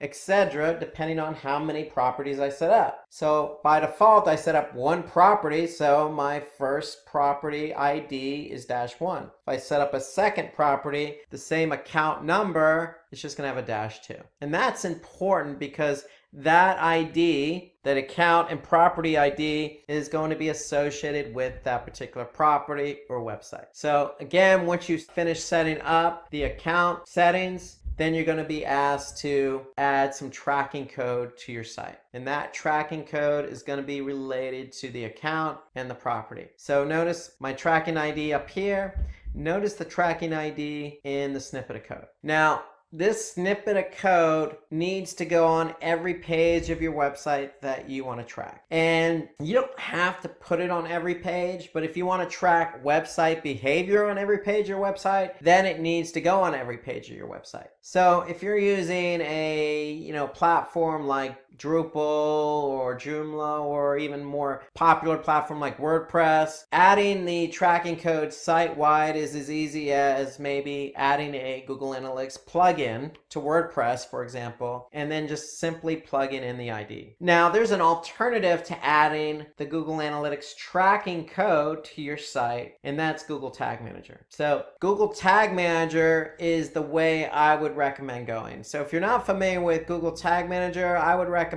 watching the YouTube video we have on Google Tag Manager. You can just go to YouTube, type in Simplilearn Google Tag Manager, and this will give you a nice overview of what Google Tag Manager is and how it works. But basically, this is the way I would go, and I would recommend that in addition to having Google Analytics, you set up a Google Tag Manager account. And then that way you can put the tracking code in Google Tag Manager. So if I go to Google Tag Manager and I just go into an account on Tag Manager, I can just simply put in the Google Analytics ID right into Tag Manager. And so if I have it in Tag Manager, then Tag Manager is going to be the place that holds the code and fires page view when somebody comes to my website. So that way I don't have to add the tracking code to my website if I do it in Tag Manager. So that's the recommended method for me, is to add the Google Analytics ID associated with Tag Manager. If you can associate it with Tag Manager, then that's the easier route to go versus putting code on your website. Okay, so again, take a look at the video we have on YouTube for Google Tag Manager. That's the route I would go. Now, once you do get the tracking code on your website, whether that be through Google Tag Manager or through a plugin, or just simply adding the script to your site, to pages on your site, then what's going to happen is you're going to start collecting data. So that's ideally the way it works. You need to add this code to your website. Now, if you're not ready to do that and you simply want to basically understand how Google Analytics works, then I would recommend getting access to Google Analytics demo account. And so if you just type in and search Google Analytics demo account, basically what you're going to do, you're going to choose the first listing there and you're going to go to demo account. So if you have a Google Analytics or Google login, then all you need to do is click on access demo account. And so what Google's going to do is put this demo account into your account. And so it's going to look something like this. So if I click on demo account here, it's going to add to my Google Analytics account. So I'm going to have then access to the demo account from Google in Google Analytics. So I would recommend going this route here if you're not familiar, you're not sure what you're getting yourself into. So think of the demo account as kind of a test drive. You're test driving Google Analytics before you even add any code to your website. So again, all you need is a Google account. And if you have a Google account and you add the demo account to your Google Analytics account, you're going to be able to see how analytics works. Okay, and so that's what I would also recommend. So if you're not ready to start adding code to your website, then what you can do is just simply add the demo account. And then once you add the demo account, you're free to peruse around Google Analytics to see the different types of reports it has to offer. Now, when you do actually set up a Google Analytics account, you're going to have some settings that you're going to want to pay attention to. So when you set up the account, you have the account name, and then you have a property. So under each property, you have, by default, you're going to have one view. And so here you can see this view here. So if we look at the account we set up a demo Simplilearn account. Property is demo Simplilearn. So that's associated with the website we're going to track. And then again, by default, under each property, you're going to have a view. And so by default, the name of the view is going to be called all website data. And so in that view is where all your analytics data is going to be stored. So you can see my screen here. There's a lot of different settings you have. You have settings under the account, you have settings under the property, and you have settings under the view. So we're going to talk more about these settings in future webinars for advanced Google Analytics users. But for now, know that there's a bunch of settings that you have that you can play around with when it comes to Google Analytics. Anything from adding users to your Google Analytics account, your Google Analytics property or view. You can actually set up goals, you can set up filters, you can set up segments, you can link up Google Ads, you can, set up remarketing lists. There's a lot you can do in terms of the settings as it relates to Google Analytics. So know those settings are there. They're located right down here in this little sprocket icon. That's the admin icon. So if you need to get to these settings at any time, you could simply just click on the sprocket or the admin icon, and then you'll be prompted to choose any one of these settings here that you want to edit or alter. So now let's take a look at some Google Analytics reports. So once you've actually set up your account, you have a number of different reports that you have available to you in Google Analytics. So we're going to take a look at customized reports. We're going to look at real-time, audience reports, acquisition, behavior, and conversion. So these are all the different reporting buckets, if you will, that you have available to you in Google Analytics. So if I'm an admin and I'm looking at the Google demo account, let's start out by looking at real-time. So if I click on the real-time report and I just click on overview, so basically what this is going to do is show me at this point in time how many users I actually have active on the website. Okay, so that's why they call it real-time reporting, because it allows you to see the behavior of users who are currently on your website. And so this is the overview report under real-time. And you can see here, I can see that 79% of my users are coming from desktop, 18%, 20% are coming from mobile, and then approximately 3% are coming from tablet. Here I can see how they actually came to the website. So this is the referring source. If they came from, say, search or social, I can see the source there. and I can see what pages they're active on. And then here I can see what locations, where they're located. And so if I want to see a breakdown of everything in the overview, I can certainly do that. If I go to locations under real time, I can see a majority of my users are coming from the United States. Okay, where are they coming from? I'll just click on traffic sources. And here I could see the different sources and mediums. Medium is the means in which the traffic was driven. So if it's Google, it's either paid search or organic search. So I can see here it's organic. Then I can actually see what content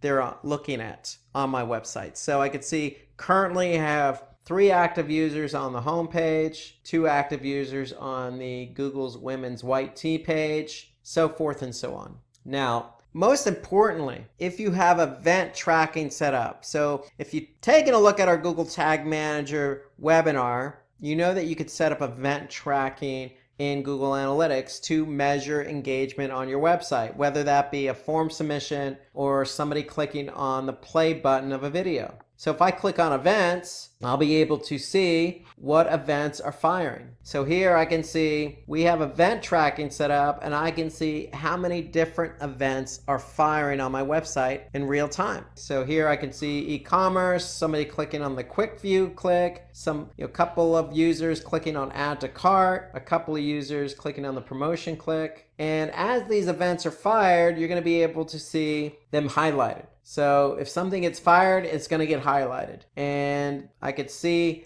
that these are the current events that I have currently firing on the website. And that's what's currently fired now. If I want to look at the events that have happened in the last 30 minutes, I could just click on this link here, last 30 minutes, and it's going to give me an overview of the events that have happened over the past 30 minutes. Okay, so that's event tracking. And then more importantly, we can also look at what conversions are happening in real time just by clicking on conversions. And so now I could see I had 1 active user who entered the checkout. So that's goal number 4. So in analytics, you can have up to 20 goals. And so here I can see we have goal number 4 has already had 1 active user. And so if I look at the last 30 minutes, I can see I still have only 1 goal over the last 30 minutes, and that was somebody who entered the checkout. So that's real-time reporting. In summary, it just gives you an idea of what's currently happening on your website. And so for me, ideally, if I'm launching a campaign, or let's just say you do a new website redesign and you want to see how users performing and behaving, then real time is a good option for you. So you could see how things are happening in real time. Now let's jump down to audience reporting. So if I click on audience, this is just right underneath real time. I'm going to see a number of different reports available to me under audience. And so let's click on the audience overview report. So audience reporting basically allows us to get a sense of who is coming to our website. When I say who is coming to our website, it doesn't necessarily have to be a specific person. In fact, Google doesn't allow personally identifiable information in Google Analytics. Personal identifiable information such as a specific name, a social security number, credit card information, etc. However, we could still paint a nice picture on who is coming to our website, meaning what country, city, or state did they come from, what language, what device did they get to our website from, how old were they, okay, were they male or female or other, what interests did they have, what browser did they use. So we can paint a nice picture based on all this information that Google Analytics is providing us under audience. So if I go to audience overview, here I can see I have all these different options available to me to get a basic understanding of who is coming to our website. So for example, I could see a majority of the people coming to our website speak English and are from the United States. Okay, in fact, that represents 61% of the users. And so Google Analytics does a great job of giving me an overall percentage. So if I have 100% of the users, I could see 61% of those users represented English-speaking users from the United States. 7% represented English-speaking users from Great Britain. And so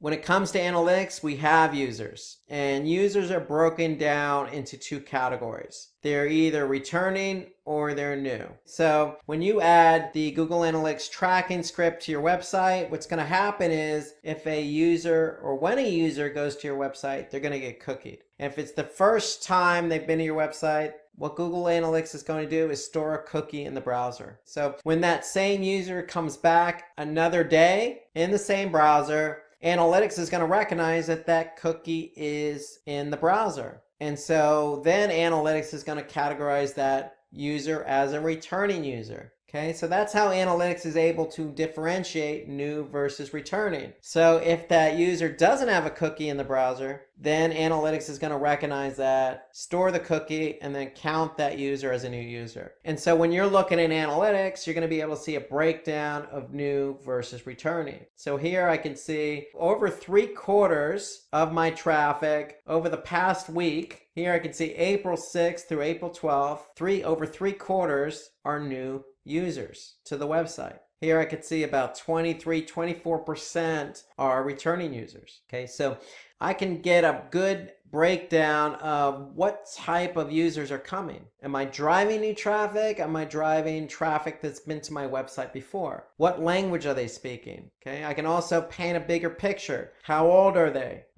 What gender are they? Do they come from mobile? So let's take a look at some of these different reports under audience. And so if I skip down now to demographics, I can click on overview, and when that report loads, I can see now under demographics overview, I can see the breakout of age ranges. And so here I can see the majority of the traffic coming to my site again over the past week. Now, if I want to change this date range, I could simply do that. I can change the date range just by clicking on the date range and then maybe going, say, the last 30 days. And I can even compare it to the previous period or the previous year. I'm going to choose the last 30 days. I'm going to click apply. Now I'm looking at data over the last 30 days. And again, you can change the date range to any range you want. You can only go back as far as when you actually created the Google Analytics account. You can't go prior to that. So here I'm looking at the last 30 days and I can see almost 47% of my users were in their age range of 25 to 34. Now, when it comes to gender,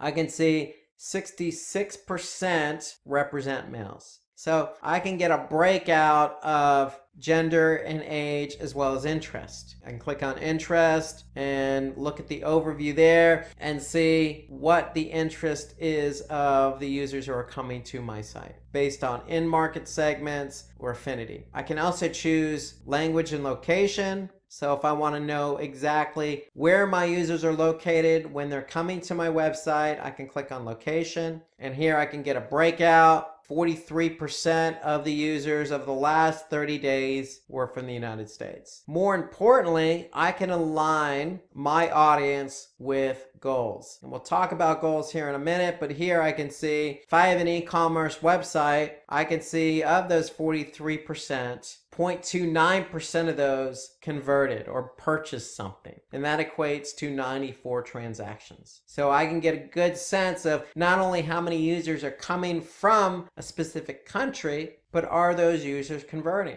If I click on mobile, and mobile to me is one of those reports I tend to spend a bit of time on because I want to know what devices users are coming to my website. And so for my website here, or this is the Google demo website, I can see mobile represents approximately 27% of the traffic. So desktop still represents a majority of the traffic. So for you, you want to keep an eye on mobile because mobile is definitely a majority of what people use nowadays. That's how people start their day. That's how they transact via mobile, whether that's purchasing something, communicating, or searching. It all starts with mobile. So you want to keep an eye on mobile, and more importantly, you want to keep an eye on behavior. So Google Analytics is telling me that, yes, I have approximately 27% of my traffic of the last 30 days came from mobile. How are they interacting with my website? So if I look across this report, I'm going to be able to see different metrics. So if I'm measuring specific metrics against my dimension, in this case, the dimension is what we're measuring, and in this example, we're measuring mobile, I can see that the bounce rate is approximately 48%. And bounce rate means that if a user, in this case for mobile, landed on a page, they left the site without going any further. So they consider it a bounce. If they don't go to another page, if they leave the site from the page they landed on and they don't go any further, that's considered a bounce. So a bounce rate is the percentage of people who come to the site and leave the site without going any further. So in this case, we have 48% bounce rate. That's almost half of our users who come from mobile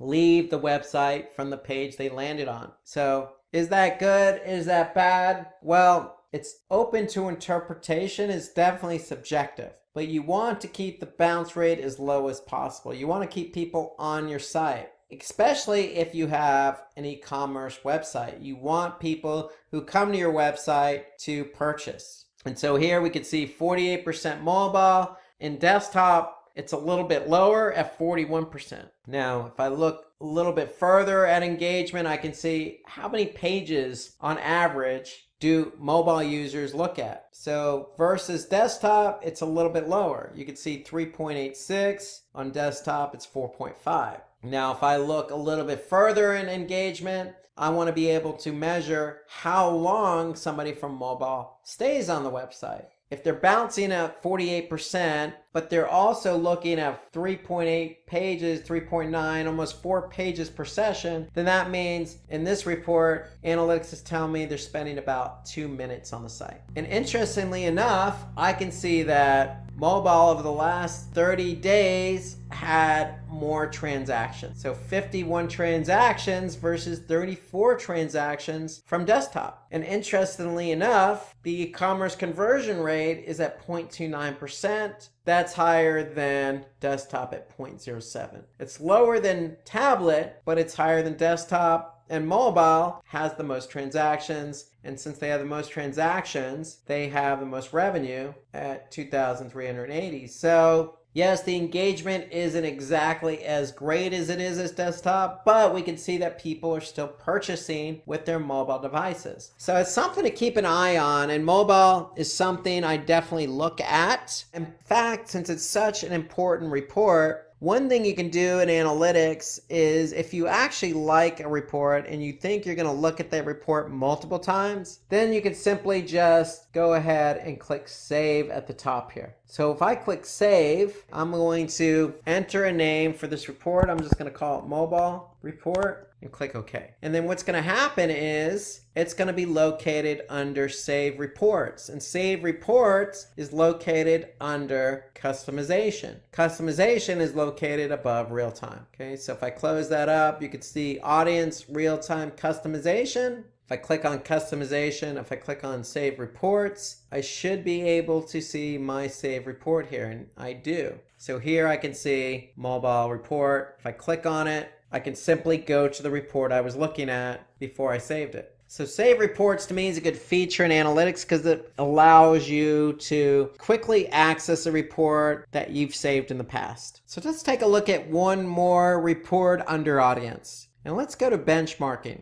So remember when we were setting up our analytics account, we had the option to opt into benchmarking, and I recommended you do so. And so if you did actually opt into benchmarking, then you're going to be able to see how your site compares to others in the same industry. So if I click on benchmarking and then click on channels, what I'm actually able to do now is compare my website with others in the same industry. So if I go back to say jobs and education, and I choose education, all education as my industry vertical, I should be able to see websites that are in the same particular industry and how I compare with those websites. So I'm choosing all countries. I can narrow that down if I wanted to. I can just search for the United States. I can choose a specific state, and then I can choose a particular site size. So here I'm choosing sites by daily session. So these are sites that have an average of 5,000 to almost 10,000 sessions a day. And so in this vertical education in the United States, sites that have 5,000 to 9,999 sessions per day, that means that there are approximately 310 web properties contributing to this report, okay, based on this criteria I chose. Now, if my site is similar, meaning if I'm in the United States, if I'm in education, and I'm receiving 5,000 to 9,999 sessions per day, then I'm able to compare my site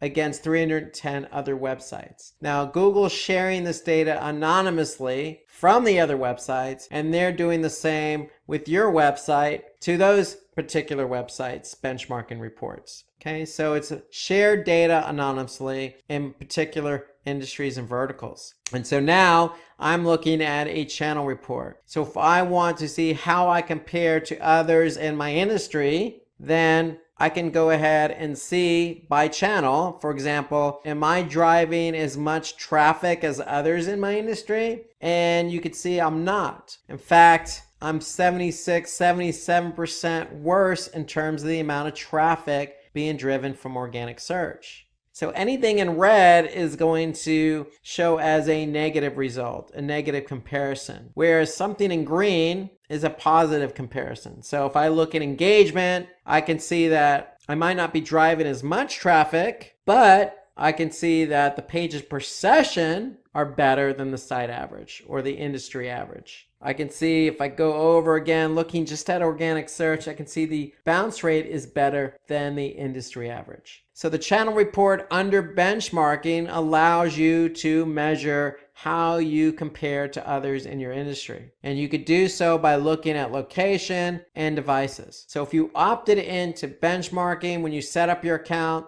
then you'll be able to compare your website against others in your industry, in your country, region, and based on the size of your website in terms of how many visitors or sessions you're getting per day. So let's go from audience to acquisition. So if audience is who is coming to your website, acquisition allows us to see how the traffic was driven to your website. So how did these users get to our website? And so under acquisition, if we click on overview, we'll be able to see an overview of how users, whether they're returning or new, came to our website. And so what analytics does by default is they have a number of default channels. And when we say channels, we mean analytics is grouping different channels based on how users got to your website. Meaning, how did users get to our website? Did they come via organic search? Meaning, did they type something into Google and find you in the organic listing?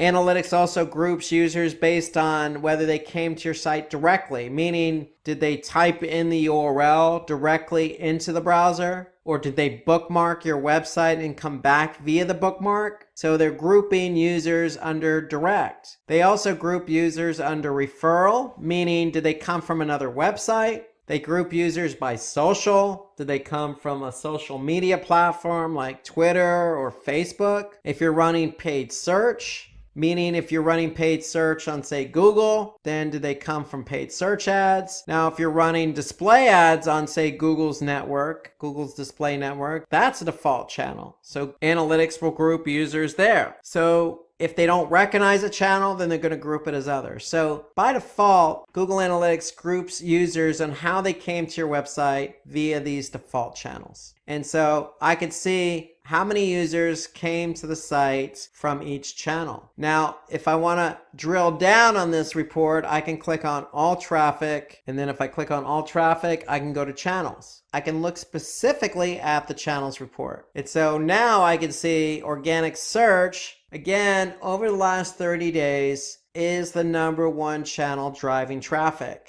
And they represent approximately, again, you can see this number here in parentheses next to the raw number of users. I can see that number is about 56%. So 56% of my traffic over the last 30 days came from organic search. And so those are the number of users. Again, as a metric, you're also going to have sessions. And you'll see sessions a lot as a metric. So users are broken down between new and returning. So every time a new or returning user comes to the website, basically what they're doing is initiating a session. So you can have a user who can come back multiple times. Every time they come back to the website, it's a session. So session is simply the start of somebody coming to your website, and the session ends when they leave the website. And so just like we looked at with the audience reports when it came to mobile, we can also look at engagement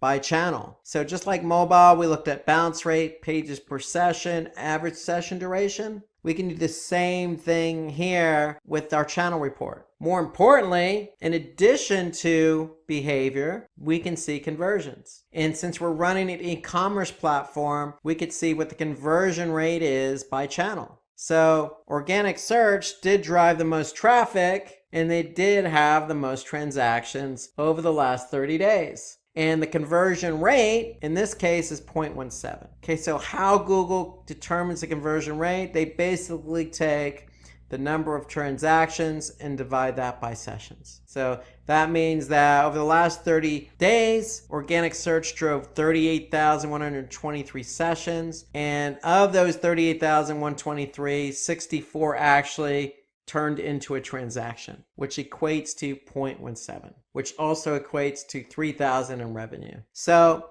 I'm able to determine not only how users are getting to my website by looking at the channel report, I can actually see if they're engaging and if they are converting. And notice when you look at a report in analytics, you can look at it by channel. You'll also get a summary. So here I can see a summary or a total based on my date range. So I can see over the last 30 days, I've had 54,000 users, 49,000 of them were new. Okay, that meant that out of those 54,000 users, I had 70,000 sessions. I could see my average bounce rate was 43%. The pages per session were just over 4. And the average session duration, how long did somebody stay on my website on average? About 2 minutes and 55 seconds. The average conversion rate was 0.14, and I had a total of 97 transactions totaling $5,500. Okay, and that's all over the last 30 days. So any report you look at in analytics is going to have a summary. And note that any report you look at in analytics is going to allow you to save it. So if it's a report you think you're going to go back and look at a future date, then you simply just have to click on the save button. Conversely,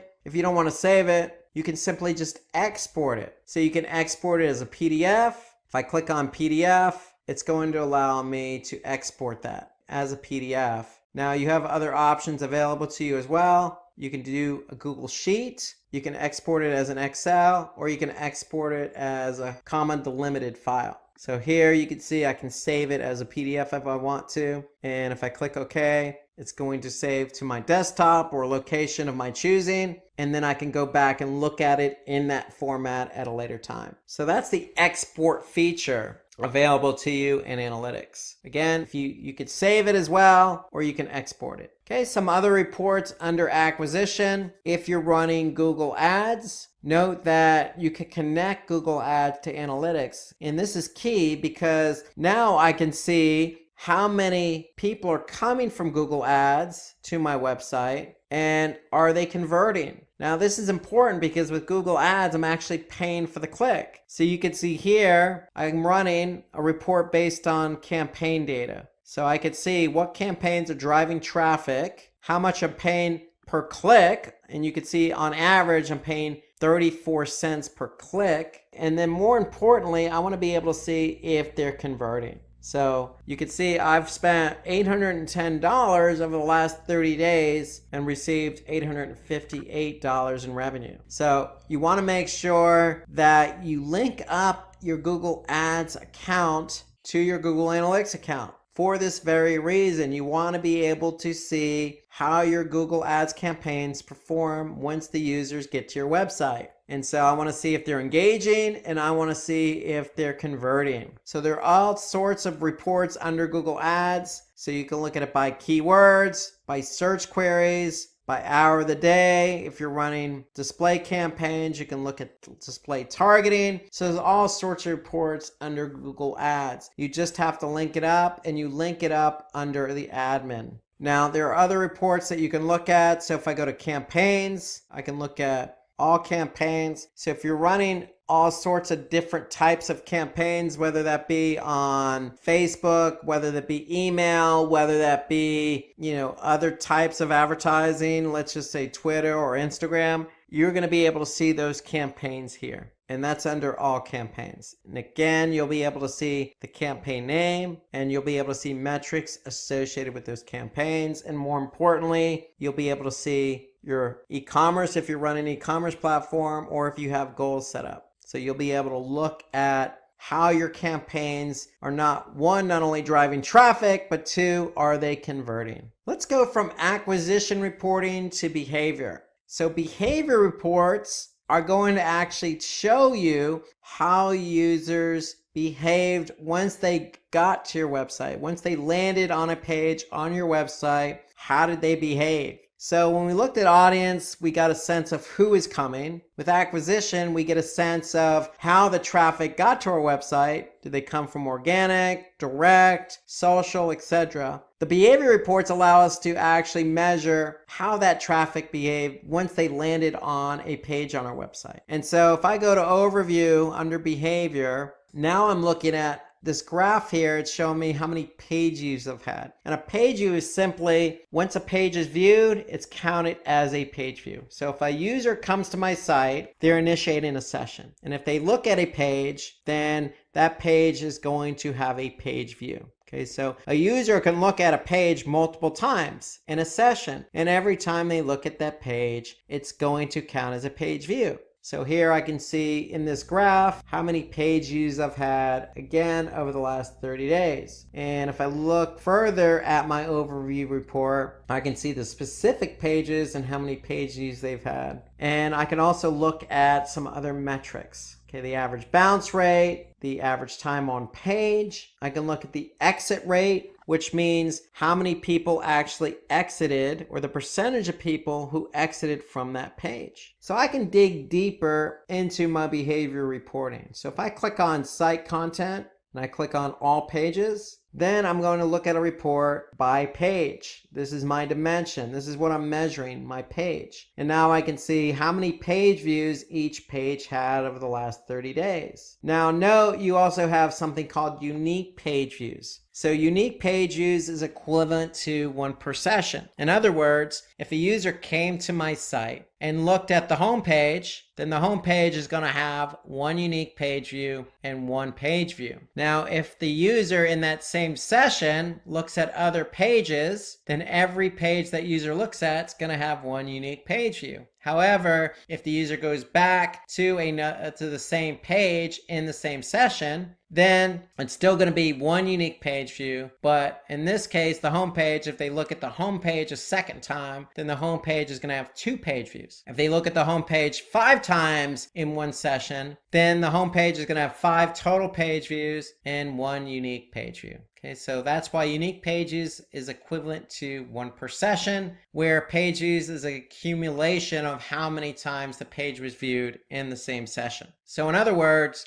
you're always going to have more page views than unique page views. Okay, so this gives me a sense of how my pages performed. So again, I can look at total page views and then engagement. So ideally what you want to do with a report like this is, if a user is not engaging on the page, then that should tell you something about the page itself. If they're not engaging, if the bounce rate's high, if the time on page is low, if the percentage of exit rate is high, then you probably want to do something with that page. Now, these are all pages, but if I jump down to landing pages, my landing page report is showing me how many people actually landed on that page. And so here I can see under my landing page report, I can see the home page had 36,017 sessions in the last 30 days. That's how many people landed on the home page. So here I can see 71% were new sessions, meaning that I had a lot of new users who landed on the homepage. In fact, 25,000 or 52%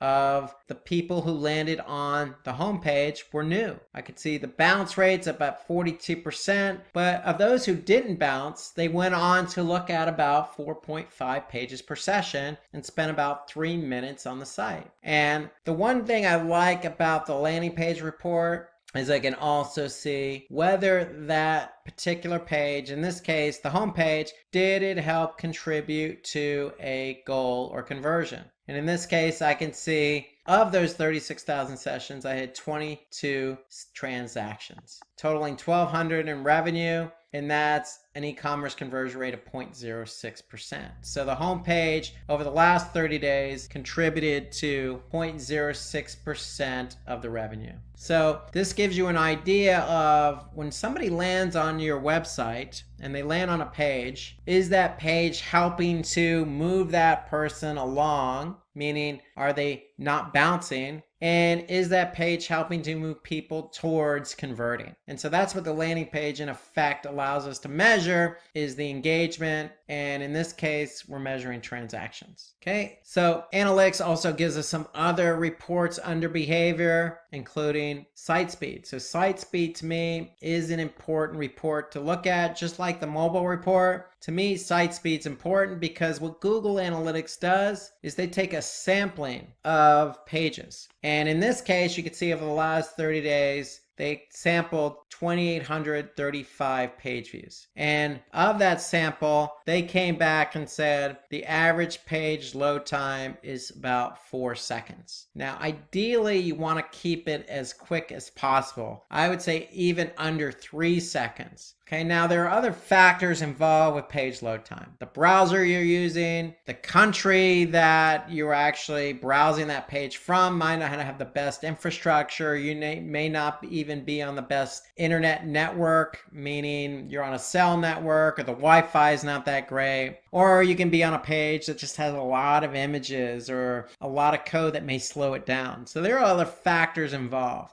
And so what Google Analytics does is show you what those factors are. So here I can see by browser what the average load time is. If I want to look at country, I could see what country is contributing to the load time. Now, the great thing about the site speed report is if I go to speed suggestions, okay, what speed suggestions is going to do is it's going to show me the page load time by page. And then it's actually going to provide a link where I can actually click on to get suggestions on increasing the page load time. So for example, I can look at this particular page here, this Google redesign shop by brand / YouTube page, line number 5. If I look at line number 5, I can see the average load time of this page is 8 seconds, almost 9 seconds. Okay, that's an eternity to some people. Now, notice this link next to it. So Google's recommending 7 total suggestions. So if I click on 7 total, what it's actually going to do, it's going to open up a new window and it's going to open up another Google report called PageSpeed Insights. And PageSpeed Insights is going to give me some information about what I can do to correct the page load of that particular page. So look at the site speed report. It's important because there is a correlation between site speed or page load time and user behavior of that page. And there's also a correlation between page load time and a page ranking organically on search. So page load time is very important. It's so important that I'm even going to save it. So I'm going to click save and click on site speed suggestions as my name and click OK. And now that report is going to be saved under customization under save reports. Let's jump from behavior to conversions. Now, conversion reporting is arguably the most important section in Google Analytics, because what the conversions reporting allows us to do is see how people are converting, or if they're not converting, on our website. And so in Google Analytics, we have the opportunity to set up goals. Now you have the opportunity to set up 20 goals in your Google Analytics view. And so to set up a goal, okay, so you're going to click on admin, and under the view, you're going to see goals. And so if you don't even have goals, the first step is to create goals. And so you have 4 different goal types in analytics. So you have pages per session. So how many pages per session is, so if your goal is set to say 3 or 2, if somebody actually looked at 2 or 3 pages per session, it's going to count as a goal. Okay, so if I look here, I can see I have pages per session set at 10. So that means that if a user came to the site, looked at more than 10 pages per session, then it's going to count as a goal. Another goal type is destination. So destination means that if somebody actually went to a specific page, then it's going to count as a goal. And in this case, I can see here that the goal is set to this particular page here. And so when somebody actually lands on that page, it's going to count as a goal. Now, there are 2 other goal types we can look at. One is duration. So just like pages per session, in our previous example, if somebody looked at 10 pages per session, it's going to count as a goal. With duration, it's based on time. So in this particular case, if you set up a duration goal and the duration is set to say 1 minute and 30 seconds, then that means if a user comes to my website and they spend at least 1 minute and 30 seconds, then it's going to count as a goal. Okay, and then the 4th type of goal in Google Analytics is an event-based goal. So when you set up event tracking, you could turn that event into a goal. So if somebody clicks on, say, the submit button of a form, you can turn that event into a goal. So here you could see the category equals contact form. So you can always verify if a goal works just by clicking on verify this goal. And in this case, this event is turned into a goal. So anytime somebody fires this event, it's going to count as a goal. So you have 4 different goal types in Google Analytics. You have pages per session, destination, event, and duration. And so once you've set up a goal, then you can measure goals under conversions. So now if I look at goals overview, I can be able to see how many total goal completions I've had. So if I want to look at it by goal, I can just choose the goal option here. So if I want to look at, for example, goal 2, engaged users, this was the pages per session, I can see that I had a conversion rate of 10%, meaning that I had 7,000 of all the users who came to the website, 7,000 goal completions, meaning 7,106 users looked at 10 pages or more on my website. And so that's how you want to be able to measure whether users, wherever they're coming from, whoever they are, whatever pages they look at, you want to be able to look at the conversion reports to see if they're actually converting based on the goals you've set up, whether that's pages per session, duration, destination, or event. Goal conversion tracking reports can help you measure who is actually converting. And the great thing about Google Analytics here is that I can actually see by segment. So the default segment in a segment is just looking at a specific user set. So the default segment is always all users. However, I can choose a different segment.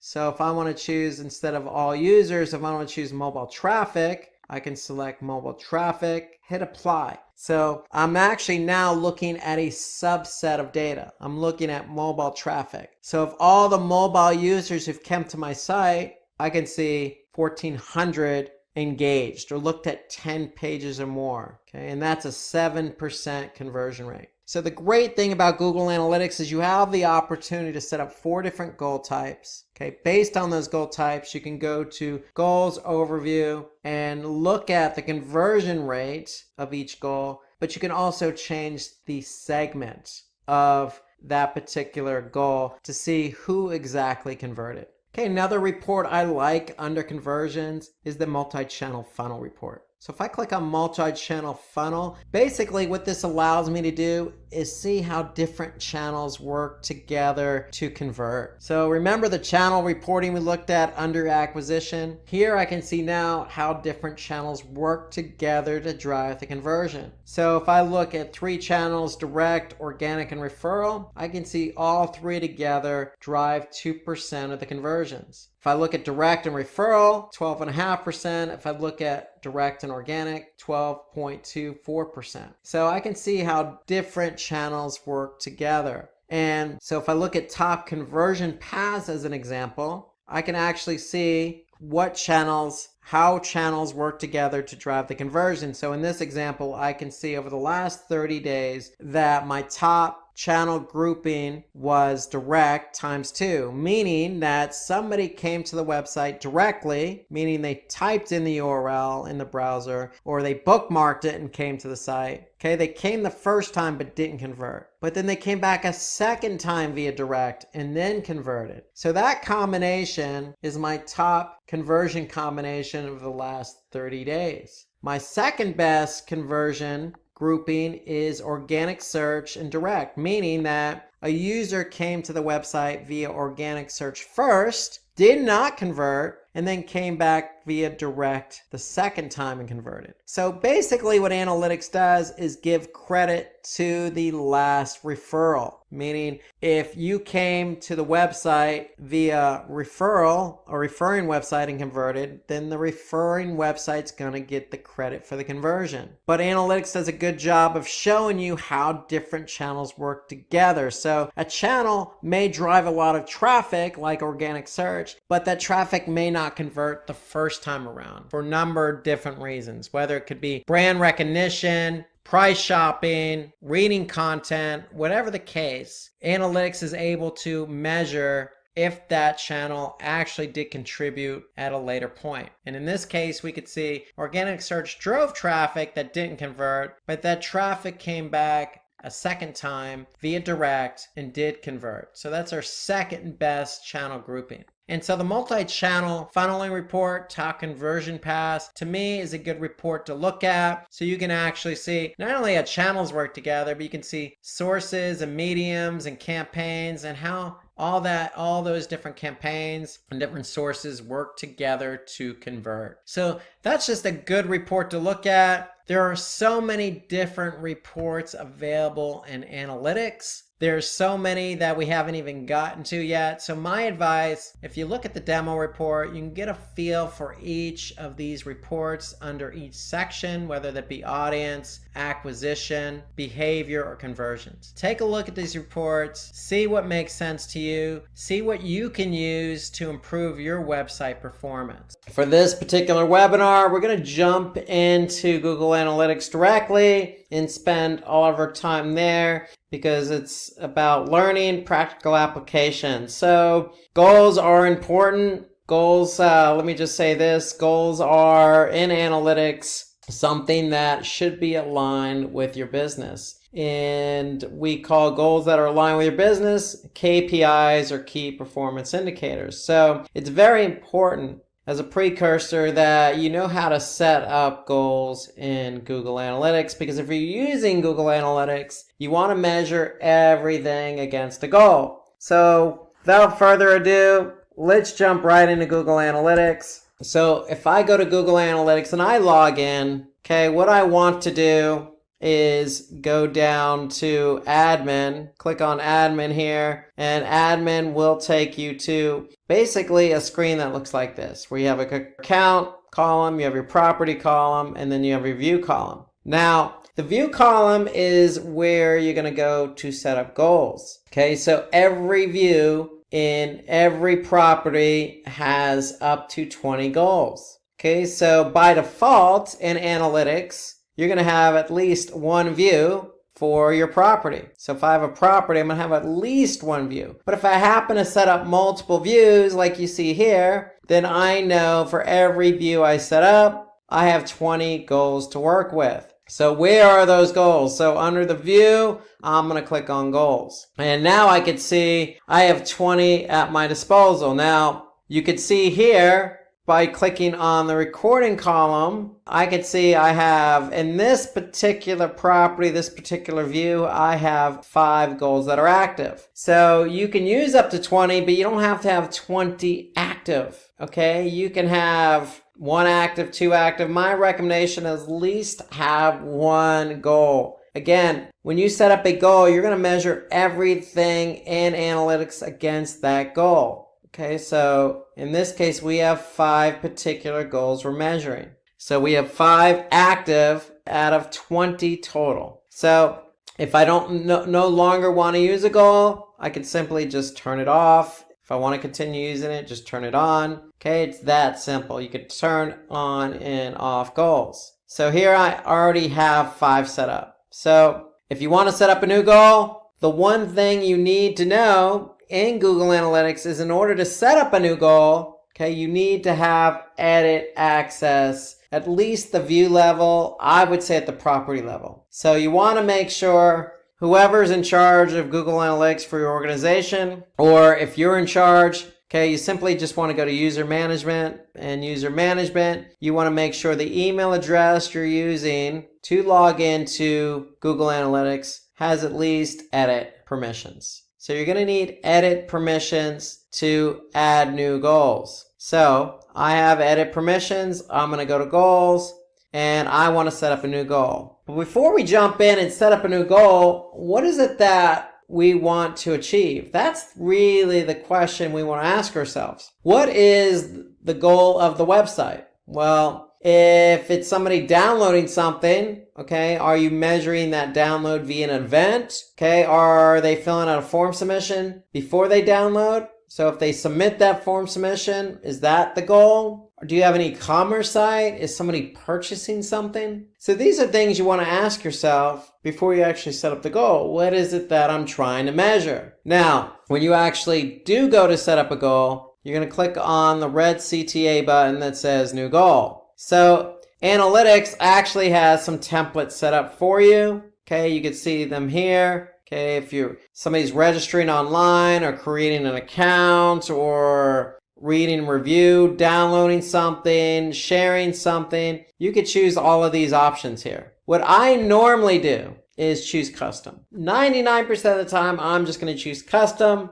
It doesn't really matter if you use the template or not. It's just a template is basically some free pre-filled configurations, but my recommendation is always just go with custom. You want total control over how to set up your goal. So we already have in mind what type of goal we want to set up. So for example, if somebody goes to fill out a form submission and they go to a thank you page after that, well, what's the URL of that thank you page? We want to be able to track how many people go to that page, because we know if somebody does type in or fill in a form submission and goes to that page, we know that they filled out the form. And so, for example, if I go to continue, I'm going to name my goal first. So I'm going to say thank you page. As an example, notice Analytics is assigning an ID. So notice this is goal ID 15. That means that that's the next available goal. There are 20 goals available in Analytics. And so what Analytics does is they group goals together. So 1 through 5, 6 through 10, 11 through 15, 16 through 20 into goal sets. So for example, goal 16 through 20 is part of goal set 4. And why does Google Analytics combine these goals into different goal sets? Well, because it's easier to measure and look at data by goal sets. So for example, if I jump into any report here, if I go to all traffic channels, and I want to measure how many goals by channel, I can look at it by goal set. So if I have goal set 1 selected, then I know any goal I have active in there between goal ID 1 through goal ID 5, I'm going to be able to see those goals in goal set 1. And now I'm going to be able to measure every goal I have active in goal set 1 against the channel. So if I choose goal set 2, whatever goals are active there, goal set 3, etc. Notice I don't have any goals 16 through 20 active that are in goal set 4. Therefore, I don't have that option available to me. So back to admin, the bottom left, navigation, again, goals. Okay, we want to measure somebody going to the thank you page. We have edit access. We're going to choose custom as our goal setup. We're going to type in a goal name. I'm just going to say thank you. Okay, this is goal 15. Now, this is the important part. Google Analytics has 4 different goal types: destination, duration, pages per session, or screens per session. So screens per session is related to mobile because Google Analytics measures mobile app activity. And then you have an event. So we're going to cover all 4 of these, but for the sake of this simple example, I'm going to choose destination. Why? Because if somebody goes to that thank you page, we're going to go ahead and put in the thank you page as the goal URL. So for example, destination is my choice. I'm going to click continue. Now, this is where I'm going to put the URL. So if my URL is just simply thankyou.html, I can just go ahead and put thankyou.html. Or if it's just thank you, then I can just do thank you. Depends on the website, depends on the URI structure. So whatever that URL is, that's what you're going to put in. And when you're done, you can verify it. So what Google Analytics does is actually will verify over the last 7 days if anybody's actually gone to that particular page. So if we click verify, we can see 0% conversion rate. So that tells us that if this is the correct URL, then we've had 0% people go to that page. This is just an example. However, if you didn't see a conversion, then you might want to make sure you check the URL here that you put in. And if you do see a conversion rate, then you know it's working. So Google Analytics actually has options. So we're saying thank you is equal to, so the destination URL is equal to thank you or thankyou.html or thankyou.asp or whatever that thank you page is. Okay, you do have options. So if you have a long URL, you could say begins with, and you could say begins with, say, thank you. So this is the logic. We're going to say, hey, if anybody goes to a URL that begins with thank you, then count it as a goal. Or you could say equals to. So if anybody goes to a URL that equals to thank you, then count it as a goal. You have one more option here, regular expressions. So Google Analytics understands the language of regular expressions. So regular expressions are just special characters used to communicate with Google Analytics in order to hone in on exactly what you're trying to track. So we can always say, starts with or ends with. So we can, use characters like the $, ends with or begins with. So we can always do that. So you can use regular expressions as well if you're familiar with regular expressions. If you're not, then you don't have to use them, but there are special characters that you can insert in that are used as regular expression. So if you're not familiar with regular expression, don't choose that option. You could choose the other option of equals to or begins with. Now note that on all 3 of these options, I didn't put the domain. So if my domain is ama-foundation.org/ and then thank you, I don't need to put the domain because Analytics already knows what domain we're tracking. So you don't have to put in the domain here when you're entering in this case, the goal URL. So you can omit the domain. So when you put in that URL, you know that you have 3 options to work with, and then you always want to verify that goal URL. You always want to verify it because if you see 0% conversion, and in this case over the last 7 days, then that should tell you something. Either your goal is not set up correctly or you just don't have any conversion. Either way, you want to double check that. Now, when it comes to the destination URL goal, you do have an option here for funnel. So if I turn on funnel, then that means I have the ability to track how people went through my funnel. So if I have a cart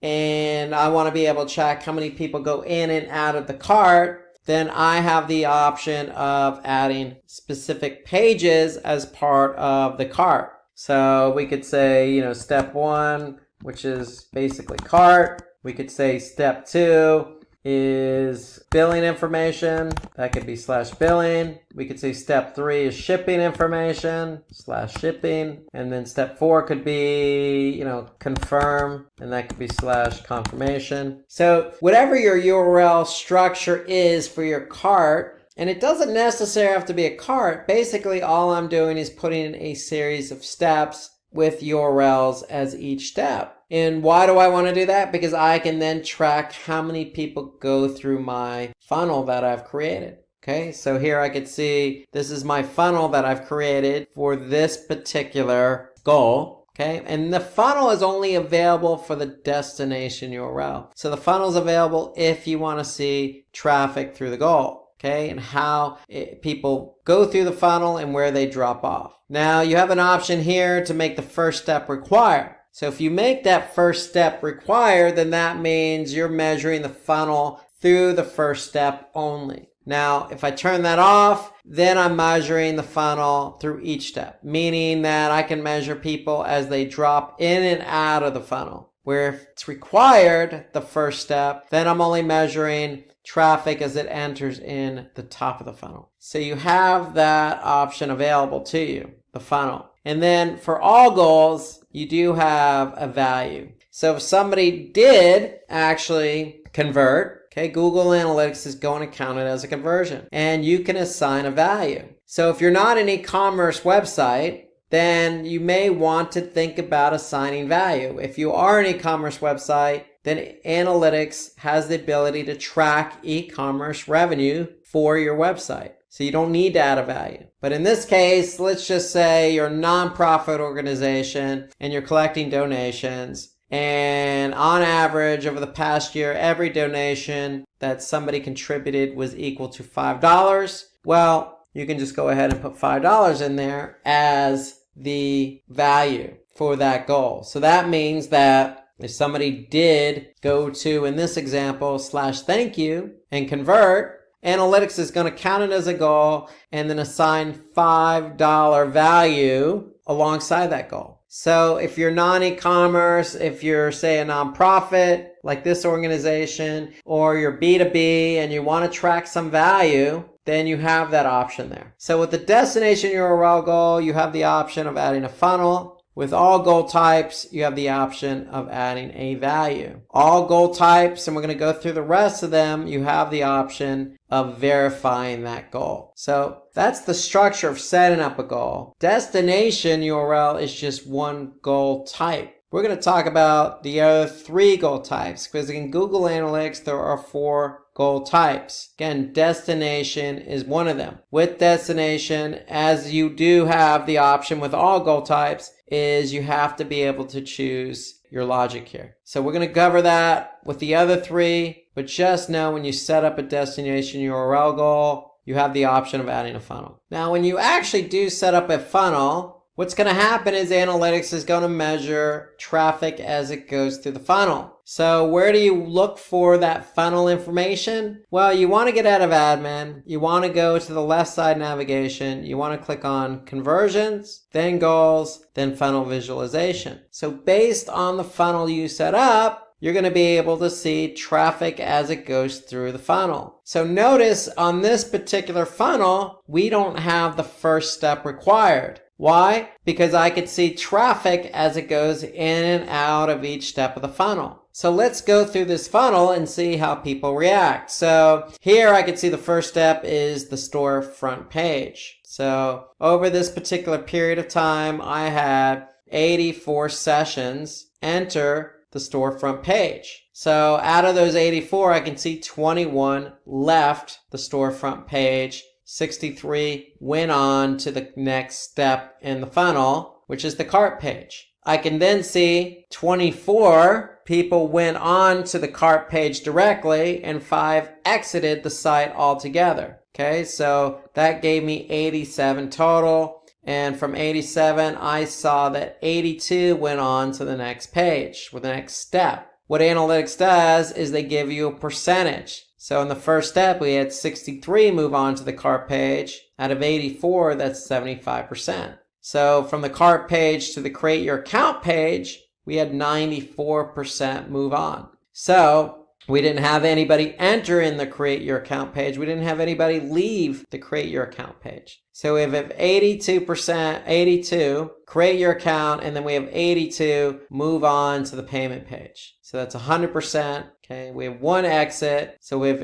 81 that proceeded to be on the payment page, which was purchase. So 81 of 82 is 98%. And we started with 84. So that gave us, plus the 24 that we accumulated along the way, so that gave us a 75% funnel conversion rate. So 75% of the people who entered in the funnel went on to purchase. Okay, so don't be confused with the overall e-commerce conversion rate. So 75% is the funnel conversion rate. The overall conversion rate for this particular goal is 18.45% over this particular period of time. Why? Because that takes into account all sessions that have gone to the website. So 18% of all traffic went on to convert, but those that did go into the funnel, 75% converted. So that's a look at the funnel. So if you set up a funnel, that's what it's going to look like. You have the option to measure everything from step 1 and beyond, or measure as traffic goes in and out of the funnel. So the purpose of this is we're going to be able to see where traffic drops off, how effective our funnel is, what pages we need to address in that funnel. Okay, so that's the whole point of the funnel, and the funnel is available with the destination URL goal. So if I go back to admin, if I go back to goals under the view, I can actually see what that funnel looks like. So here we chose regular expression. So this is what the URL is. Okay, you can see our funnel in each of the steps we have set up. Notice we're using regular expressions here. And then if we verify this goal, we could see over the past 7 days, 19% conversion rate. So that tells me something's working in this particular, with this particular goal, because we do have a conversion rate. Okay, so that's the destination URL goal. So let's now talk about the other 3 types of goals. So the next goal type we're going to talk about is pages per session. So if you're not sure what type of goal to set up for your website, at the very least, you should try and set up either duration related goal or pages per session related goal. So let's talk about the pages per session. So basically what this goal is going to allow us to measure is, for example, if we set the goal to 3 pages per session, then we're going to be able to measure if how many people went to the site and looked at 3 pages per session. So let's take a look at that goal. So if I open up the goal, here I can see 3 pages per session is what we're naming it. So basically what we're asking analytics to do is anything greater than 2 pages, which would be 3 and beyond, count as a goal. So if anybody comes to the site, looks at more than 2 pages, 3 pages or more, then it's going to count as a goal. And so here we can verify it. So if we verify it over the last 7 days, we could see a 4.12% conversion rate. And that tells me that 4% of my traffic over the last 7 days looked at least 3 pages or more. So you're probably asking yourself, well, what number should I put in for the actual variable? So in this case, we see 2. Well, what you want to do is you want to look at, on average, let's just say year to date, you want to make sure you have statistical significance. So you want to look at a period of time. So if you go to analytics, go to audience, okay, and then if you go to overview, and if I change my date range to year to date, I could see on average right now, I have 1.21 pages per session. So that's on average. So we don't want to make our goal 1 page. We don't want to make our goal 2 pages. We want to make it 3. So we want to be able to basically measure at a higher rate. Okay, why do we want to measure at a higher rate? Because if 1.21 is the average, then 2 pages per session really isn't moving the needle. So what we really want to do is get people to stay on the site longer, look at pages more, during their session. So look at more pages. And so we want to be able to see what segment of the audience is looking at more pages, what channels driving traffic that's looking at more pages, what pages are contributing to more pages per session. So the whole idea is you want to hone in on what your goal is and see what's working and then see what's not working so you can make adjustments. The whole idea behind Google Analytics is to improve website performance. And so if our average is 1.2, then if we change it to just 2, it may not be good enough. So in this case, we want to up the bar a little bit. So we're going to choose 3. Now you can choose 4 or 5. That's perfectly fine. Just know if your average is 1.2, I wouldn't choose 1 page per session as my goal, and I probably wouldn't choose 2. So I'd set the bar a little bit higher. Now, the third goal type available in Google Analytics is also engagement related, and that's duration. So just like pages per session, we can measure how long somebody stays on the website, and we could set up a goal for that. So in this case, I have a goal set for 1 minute 30 seconds. So my goal type is duration. So if I click continue, then basically I'm asking analytics, in this case, anybody who stays more than 1 minute and 30 seconds on the website, count it as a goal. And so before you actually put in the number of hours, minutes, and seconds, you want to look at that average. So if you go back to audience overview, here I can see 1 minute and 7. So do we want 1 minute and 30? Maybe we could do that. Maybe we can go with 2 minutes. So again, the whole point is you want to set the bar a little bit higher than what the average is. And so here I can see over the last 7 days, if I verify this particular goal, I can see 8% of my traffic over the last 7 days stayed on the site at least 1 minute and 31 seconds. Okay, they stayed greater than 1 minute and 30. And so the whole point is you can hone in because this is a goal. I can go in, this is goal, okay, this is a goal here. And so I could see that this is goal 13. So now I can go to acquisition as an example. I can go to channels as an example. Since this is a goal, this is goal 13. So that would be in goal set 3. So I can actually see what channel is basically driving that goal. Okay. In other words, what channel is driving traffic that is staying on the site at least 1 minute and 30 seconds. And so that's the whole idea behind goals. So likewise for pages per session, we can go into channels. And here I can see we've have over this period of time, year to date, pages per session, we have 3% conversion rate. And here I could see, for example, organic search has a 13% conversion rate. Here I could see social media has a 10%. So I could see that people coming from organic search are staying on the site longer, or they're looking at more pages than any other channel. So just like duration or destination or any goal you set up, you can measure that goal against any dimension. Just because it's engagement doesn't mean you can't. You absolutely can. And so the whole point of engagement related goals is to figure out what's driving traffic to the site, but what traffic is engaging. So you want to be able to pinpoint that so you can improve website performance. Now, the fourth goal type available in Google Analytics is an event. So if you click on new goal, you choose custom, click continue, you have the option to choose an event. So an event is something that you can measure on your website that analytics can't measure by default. So if you want to measure PDF downloads or clicks on buttons or clicks on play buttons on a video or click on a submit button or click on an external link, I mean, you can measure pretty much anything with an event, then you want to be able to turn that event into a goal. So let's quickly summarize what an event is. So again, we want to be able to measure a particular event that happens on the website. So in order to do so, we need to identify that event.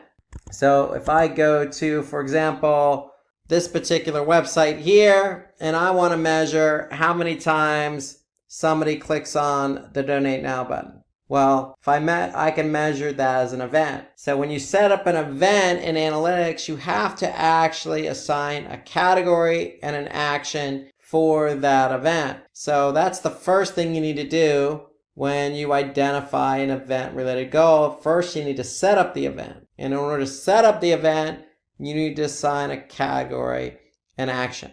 Okay, so once you identify what you want to track as an event on your website, you're actually going to go in a tag manager or have your webmaster go in a tag manager and set up a tag. And in that tag, they're going to assign that particular category and action. And so here you can see we have this set up. Our category is named Donate Now, and our action is Click. And that's what we want to do. We want to measure how many people click on that Donate Now button. So anytime somebody does that, then the category Donate Now is going to appear in analytics with the action Click. So when you actually do set up an event, you can go into analytics and you can test that event. So if I go to the website and I click Donate Now, okay, the reason why I have this as an event is because I'm taking to a third-party website to handle the donations. So here I can go into analytics and now I can see a category is being fired for header donate with the action Click. So that's my category and that's my action. So that category and action is what is firing after somebody clicks on that Donate Now button. So if I want to turn this event into a goal, I can easily do that. Now that I've set up the event, now that I've identified the category and action, I want to go back to admin and set up the event with these parameters in place. So it just turns out we already have the goal set up. So let's go through how this goal was set up. So first, we chose custom, we chose event, we gave it a name. So as a best practice, when you actually set up a goal as an event, or turn an event into a goal, I would add the prefix event : to it. And then that way, when you're identifying goals in your reporting, you know it's an event. So I'm going to click continue. And now that I actually have set up the event already in Google Tag Manager, I've given it a category, I've given it an action. Okay, see here you can see we have a regular expression set up. So anything with the header donate or donate is going to fire this goal. So over the last 7 days, I have a 0.81% conversion rate. Okay, I could have easily put in equals to and put in whatever the action or the category, which is Donate Now, or I could have put action equals Click. I could have done that as well. So let me show you another example here. So if I do this, custom, continue, event, Donate Now, here's my goal ID. It's going to be an event. So all I need to do is put in the category and action. So Donate Now and then Click. So that's all I have to do, and that's my goal. So I can verify it, okay, to see if anybody's fired it. And basically, that's what I need to do to turn that event into a goal. Okay, so you need to set up for an event. First, you need to identify the event, set it up in Google Tag Manager, which is another platform. And once you've done that, then you have your category in action. Once you have your category in action, you're again going to go into analytics and then simply put in that category and action into the appropriate fields to set up your event related goal. Now, all events don't have to be turned into a goal. If you actually do set up an event and you're just not worthy of a goal, meaning it's not a KPI or doesn't align with your business goals, well, don't fret. You can always just go to behavior. Okay, you can always go to events. You can always go to overview and measure your events that way. So here you can see all of our events that are fired. Now we do have this one turned into a goal. So if it's important for our business, then we want to make sure we convert that particular event into a goal. Okay, if it's not important, for example, somebody's just clicking on a social button, then you don't necessarily have to turn that event into a goal if you don't want to. Know that it's sitting here under events, under behavior. So the point I'm trying to make here, if it's important to your business and you're already tracking it as an event via Google Tag Manager, then feel free to turn it into a goal. All you need is that category. All you need is that action. And so one final note on that event related goal, just like any other goal, you can add a value. Okay, so if I have an event set up, I can choose to add a value here. Or in Google Tag Manager, if I've assigned a value to that event, so if I go back to the actual event in Google Tag Manager, you can see I have a value set up for $1.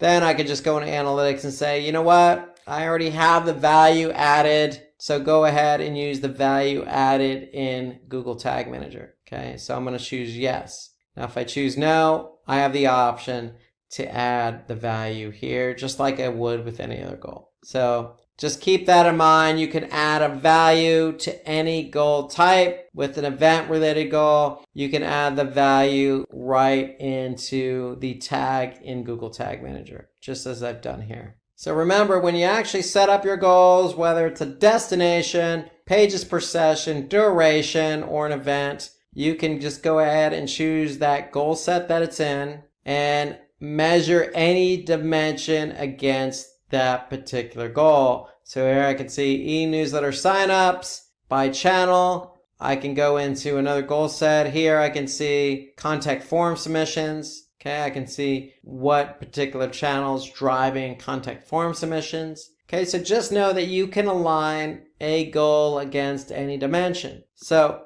if you have e-commerce, you don't have to set up for goal for that. That's separate. But if you want to take a look at your goals in analytics on its own, you can just go to Conversions Goals Overview. Here, I can actually get a good sense of how my goals are performing over a period of time. So again, if I choose, for example, year to date, now I can see based on the goals I've set up, how many total goal completions, value, which takes into account the value we've added into these goals. Okay, the total conversion rate. And here I can see it broken down by the goal I actually have set up. And I can see it by page, or I could see it by source and medium. So I could see Google Organic is driving the most goal completions, then Google CPC, Direct, and then I could see some others in here as well, contributing to goals. Now, I do want to point your attention to another report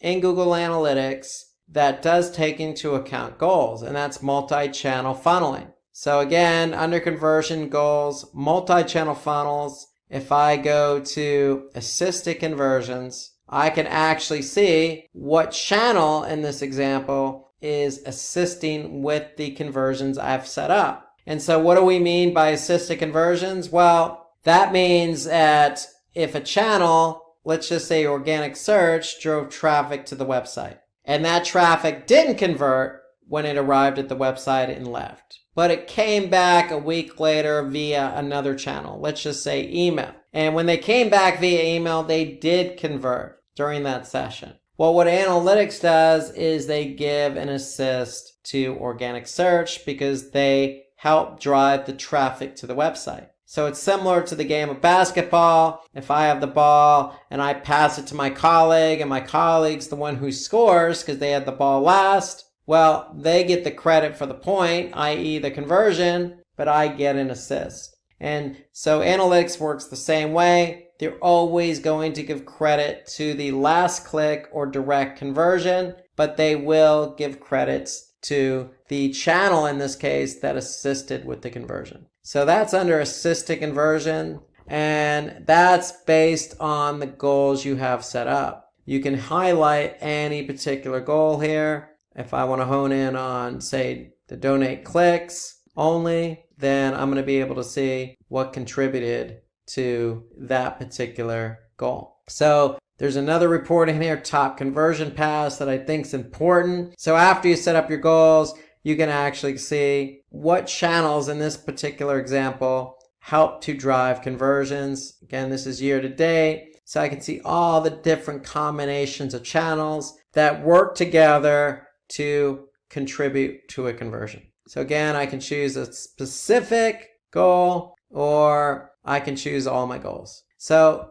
Those two reports are under multi-channel funneling. There's also another report that I think is good, and that's time lag, meaning how long did it actually take somebody to convert. So here you can see most of our conversions, 265 year to date, happened on the day somebody arrived on the website. But I could see I did get some conversions a day later, 2 days later, etc. So you have time lag, top conversion paths, assisted conversions. They're all under multi-channel funneling, and they're all available after you set up at least one goal. And so if you're not sure what goal to set up, okay, don't fret. You can always at least set up an engagement related goal. So that's available to you. Duration, pages per session. You also have destination and event tracking. And they're all available to you. You have 20 available per view.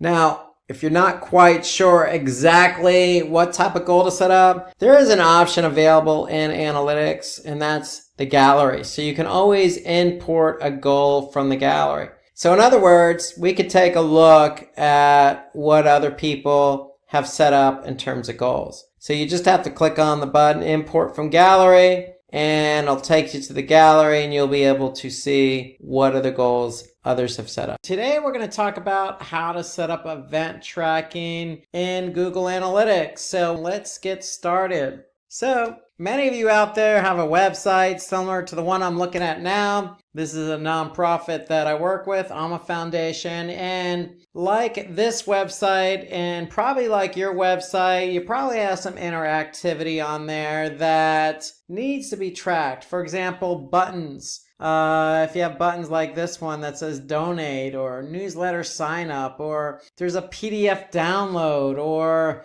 a video that needs to be, tracked based on the amount of people who click on the play button. So, all sorts of interactivity on a website. Have you ever wondered how to track that? Well, there is a way to track that because by default, Google Analytics can't track interactivity and engagement on your website like you probably want to have your website tracked. So if you have buttons and videos and things of that nature that you want to have tracked, well, you're going to need event tracking. And if you're in analytics and you're always wandering around the data and you happen to find yourself under events, well, if you want events on your website and you want data to populate under behavior top events, you're going to need to set up event tracking. So event tracking is a two-part process, and we're going to talk about that two-part process. The first part of that is to identify what you want to track. Okay, so if we go back to our example website here, AMA Foundation, again, we noted there's a lot to track here.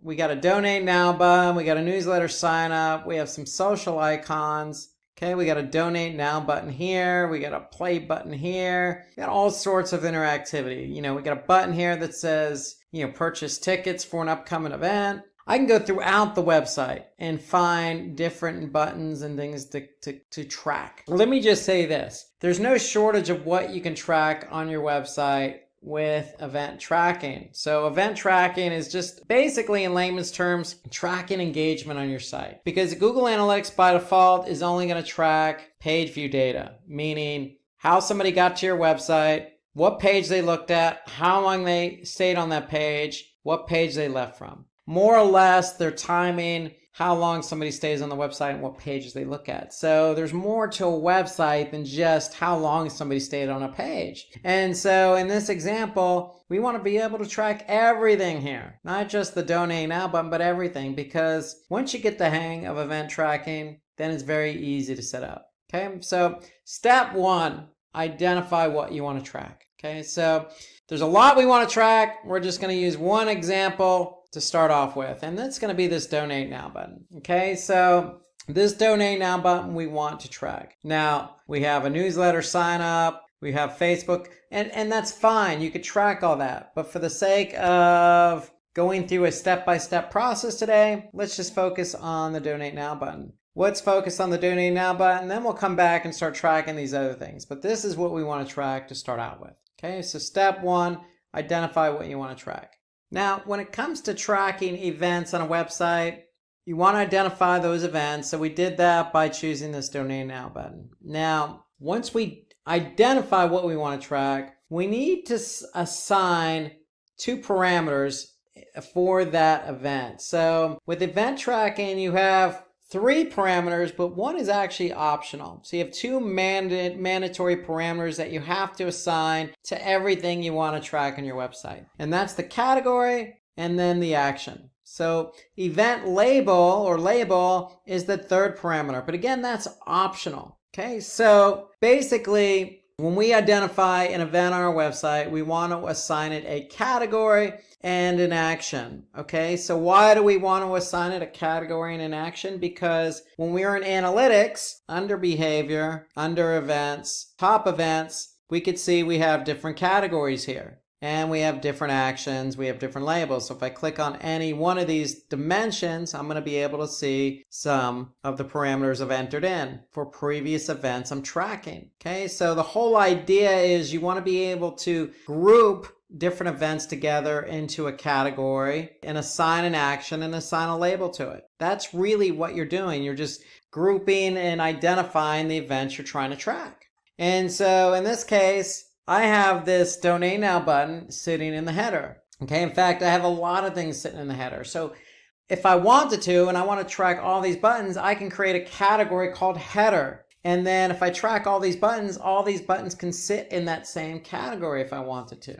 Or I can create a separate category for each of these buttons. It's up to you how you organize your categories, because basically all you're doing is giving a name to what you're trying to track. And the name is equivalent to a category. So in this case, the Donate Now button is very important. I'm just going to call it category header donate. Now, I need to give an action to each category. And so in this case, I'm just going to say click, because that's what the action is doing. It's somebody's taking the action of clicking. Now, if it's a video and it's a play button, I can assign an action of play. It's up to you whatever you name these parameters. You just need to be organized and methodical about what you name it, that's all. And so in this case, header donate and then click. Okay, and so that's our category in action. And so that's really step 2. So step 1, identify what you want to track. Step 2, assign a category, action, and or label. But remember, label is optional. So if I go back in analytics here, I could see some categories. And if I click on action, I could see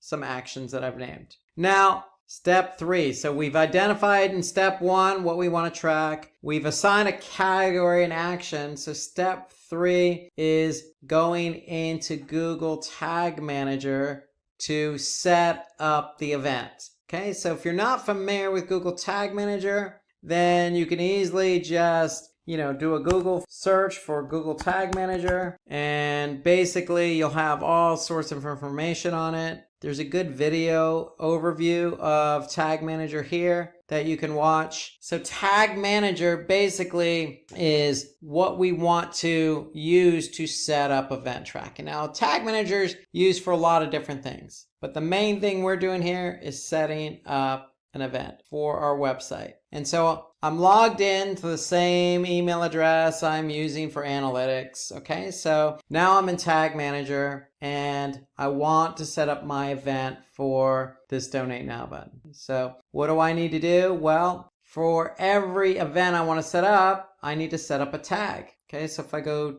to tags, I can see I already have some tags set up, and some of these are events. And so when you actually set up a tag, I recommend having a naming convention. So here you can see any event we set up, we start out by calling it GA-event- whatever it is we're trying to set up. And so in this case, we want to set up a new tag for the Donate Now button on our website. So we're in Google Tag Manager, because Tag Manager is what's going to fire that event. So if I click on New, okay, and I click on Tag Configuration, I'm going to choose Google Analytics. And then I'm going to choose Event as my track type. So we want the data to show up in Google Analytics, and we're tracking an event. We're not tracking a page view, we're tracking an event. And so now, remember in step 2, you identified what you want to call that category, you identified what you want to call that action, and you have some optional parameters like label. So first things first, header donates the name of our category, and our action is click. And if you want to add in a label and a value, So if you want to assign a value, you can. If you want to add in a label, you can. Okay, those are optional. So you just need to focus on category and action. And then the last setting here that's probably worth mentioning is a non-interaction hit. Okay, so this is automatically set to false. And why is it set to false? Because it's a non-interaction? No, that's false. We want this event, if somebody clicks on the header donate, to be an interaction. So for example, if I land on this page here and I click on that donate now button that I'm tracking as an event, and I actually leave the site, because I have my settings set to false, I want that click to be an interaction, then analytics is not going to count a bounce. If I change it to true, so from false to true, then that means it is going to be a non-interaction if somebody lands on the page and if somebody clicks on the button. So I don't want it to be a bounce. I want it to be an interaction. So my advice is leave it set to false.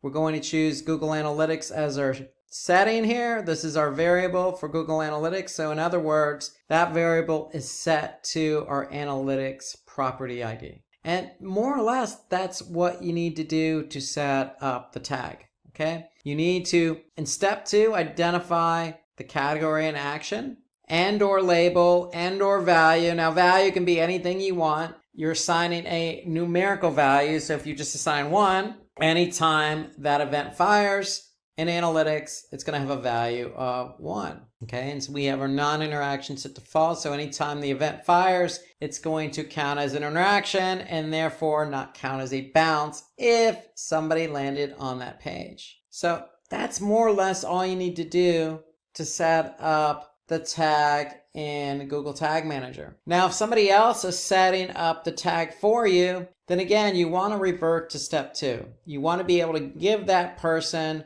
the appropriate category, action, and or label, and or value. Why? Because you're the one that's going to be going into Google Analytics, and you're the one that's going to have to go to behavior, events, top events, and look for the particular category and action and or label. So you need to be able to communicate that information to whomever is setting up the tag. Now, if it's you, great. You already know what it is because you're entering that information into Tag Manager. So in this case, I'm going to go ahead and choose a variable for my label parameter. And why do I want to do that? Because in Tag Manager, I have something at my disposal called variables. And variables allow you to see specifically things that are being tracked. So in this case, I chose page path. Okay, so page path is a URL. And why did I choose page path as my variable for the parameter label? Because if somebody does click on the header donate button, and the header donate button on our website is on every page. So if I go to the children's page, I'm still going to see that header donate button.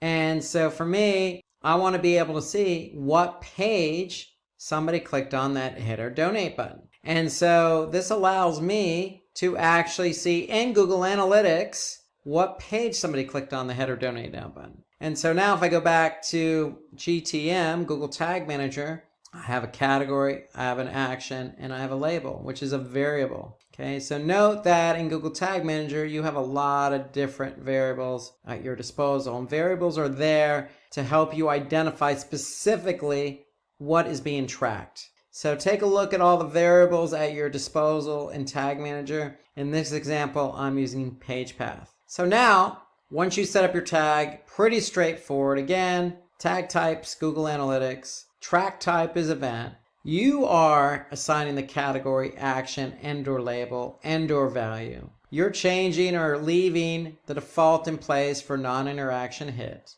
And then you're choosing the variable for Google Analytics, which is your property ID. So once you've done that, you have a tag. The second part of setting up a tag is to assign a trigger to that tag. So Tag Manager needs to be able to know when to fire that event. And so here I'm going to look at a trigger I've already set up for this particular event. And so if I click on it, I'll be able to see that what it is a click on some links, not all links, but some links. I'm actually saying, hey, Google Tag Manager, fire this event when the click ID equals header donate button. Now, it just so happens that if somebody did click on this donate now button, they're going to go to another website. In this case, networkforgood.com. So in Tag Manager, I could have set the trigger to equal URL equal, instead of click ID, I could have said URL equal networkforgood.com.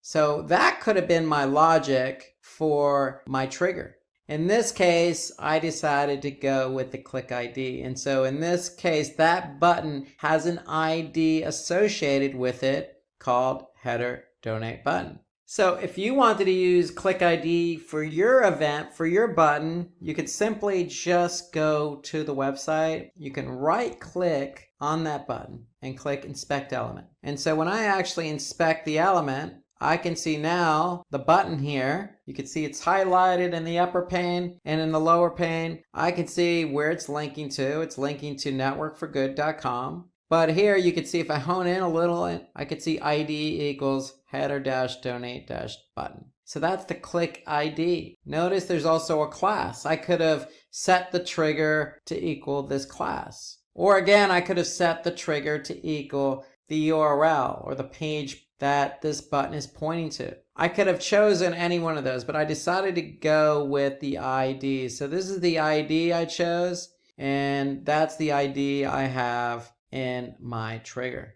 Okay, so that is what's going to fire that event. So if somebody clicks on a button that equals header-donate-button, it's going to fire that event, which is going to equal category, header donate, action click, and then the label is going to be page path. So now that we've set up our event, we want to test to see if it actually works. So there's two ways to go about testing an event. And the first way is through Google Analytics. So if we go to Google Analytics and then we go to real time, okay, we can go to events, and here you can see one is already fired. So let's go ahead and go to and test this and go to the website. So if I go here, for example, and I click on Amagar Alumni. Okay, so if I click on that, you can see I'm under our family. And if I click on that button, then go back to analytics and look at real time, I should be able to see this event fire. So if I click on it, I'm going to go to Network for Good. Now if I go back to analytics, here in real time, under events, per second, I can see that event firing. Category equals header donate. The action equals click. Now if I click on the category, here I can see the label. The label, remember, was page path. And here you can see this event fired on the Our Family page, which was the page I was just on. So that's one way to test to see if your event works. And in this case, analytics recognized the event, so it works, it fired, and so therefore it's going to show up under behavior, under events. You can go under overview or top events. Okay, and what am I going to look for? In this case, I'm going to look for header donate. Okay, if I click on header donate as my category, I'm going to be able to see my action. And if I click on action, I'll be able to see my label. In this case, homepage. And then later on, when the data propagates in analytics, I'll be able to see under label the page that I clicked on that header donate button, which is /our-family. Okay, the second way in which you can test to see if an event fires is if you preview. So if I click on preview in Tag Manager, okay, I'm going to go into preview mode. Okay, and preview mode allows you to see in analytics, in Tag Manager, and on the website what tags are firing. So here I could see I'm in preview mode now. So I'm going to go to the website and I'm going to refresh, and in my browser, same browser I'm using for Tag Manager, I can see the tags that are being fired on this page already. Okay, because I'm in preview mode. So here I could see remarketing, I could see page views, I could see Google Optimize, I could see some tags that are already firing on this page. Now, if I click on this button here by holding down my Shift command and then click on that button, I'll be able to see that the tag fired in preview mode. There's my event, header donate, and I could see it fired. So now I can see it fired in the preview mode. So in addition to Google Analytics, in preview mode, I could see that that tag is fired and I know that it's working. So there you have it. You have two ways to test to see if the event fires. Again, you have real time and analytics. Okay, so in real time, if you just go up to real time, all you need to do is go down to events, go to your website, click on the button. If you see it firing in real time, then you know it works. The second version or second way to test your event is through the preview mode. Okay, if you see it firing in preview mode, then you know it's also working. Okay, so let's rehash our steps. First step is we want to be able to identify what we want to track. Okay, so it could be this newsletter sign up, it could be click on a Facebook, it could be anything we want to be able to track. An image, a click on a CTA button, whatever we want to track, identify it. Second step, identify the category, action, and label, because that's what's going to show up in Google Analytics. Remember, label is optional, value is optional. Third step, go into Tag Manager, actually set up your tag and your trigger. So if you set up a tag and it's an event, name it GA-event. So that way you can see in your list of tags in Tag Manager what event tracking you have already set up. So when you set up your tag, you set up your trigger. Your trigger is based on logic. That can be a URL, it can be a click ID, it can be a class ID, whatever you want to use to fire that event. And then once you do that, you want to test it. You could test it in GTM or you could test it in Google Analytics. If it doesn't fire, you want to tweak your trigger. If it does fire, then great. And then one thing I would recommend is if you're setting up various events for your website, that's a best practice. What I would recommend is set up a spreadsheet. And in that spreadsheet, you want to put a note. What's firing? What are you doing to fire? It could be, in this case, when somebody clicks on the Donate Now button in the header. You want to put the tag name in here, the type. Okay, then you want to record your category, action, and label. And then the great thing about events is you could turn those events into goals. And that's as simple as going back into analytics. Okay, so if I go in analytics and I go to admin and I go to goals, if you set up a new goal, okay, all you need to do is choose custom, click continue. You're going to choose event as your goal name. And then from a naming perspective in Google Analytics for your goal, I would definitely put event first and then click on header donate. Okay, so if I click now continue, what is my category? It's equal to header donate. My action is click. And so I can verify to see if this is working. And here I can see in analytics that the goal would have a 0.22% conversion rate. So that tells me that the goal is working and I can turn this event into a goal. And when you turn something into a goal in analytics, then you can measure it across all dimensions.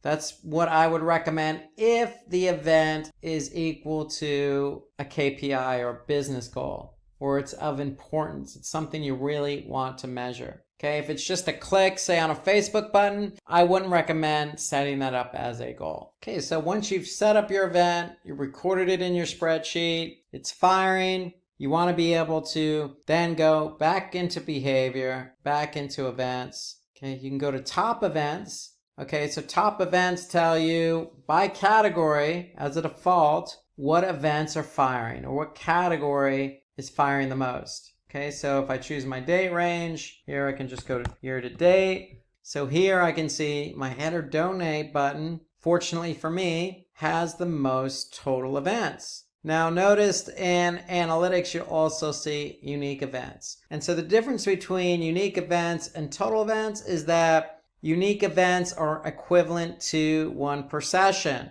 where total events means that somebody can come to your website, initiate a session, and click on that button multiple times in the same session. So if I go to the Alma Foundation website, okay, I can click on that Donate Now button 3 or 4 or 5 different times in the same session.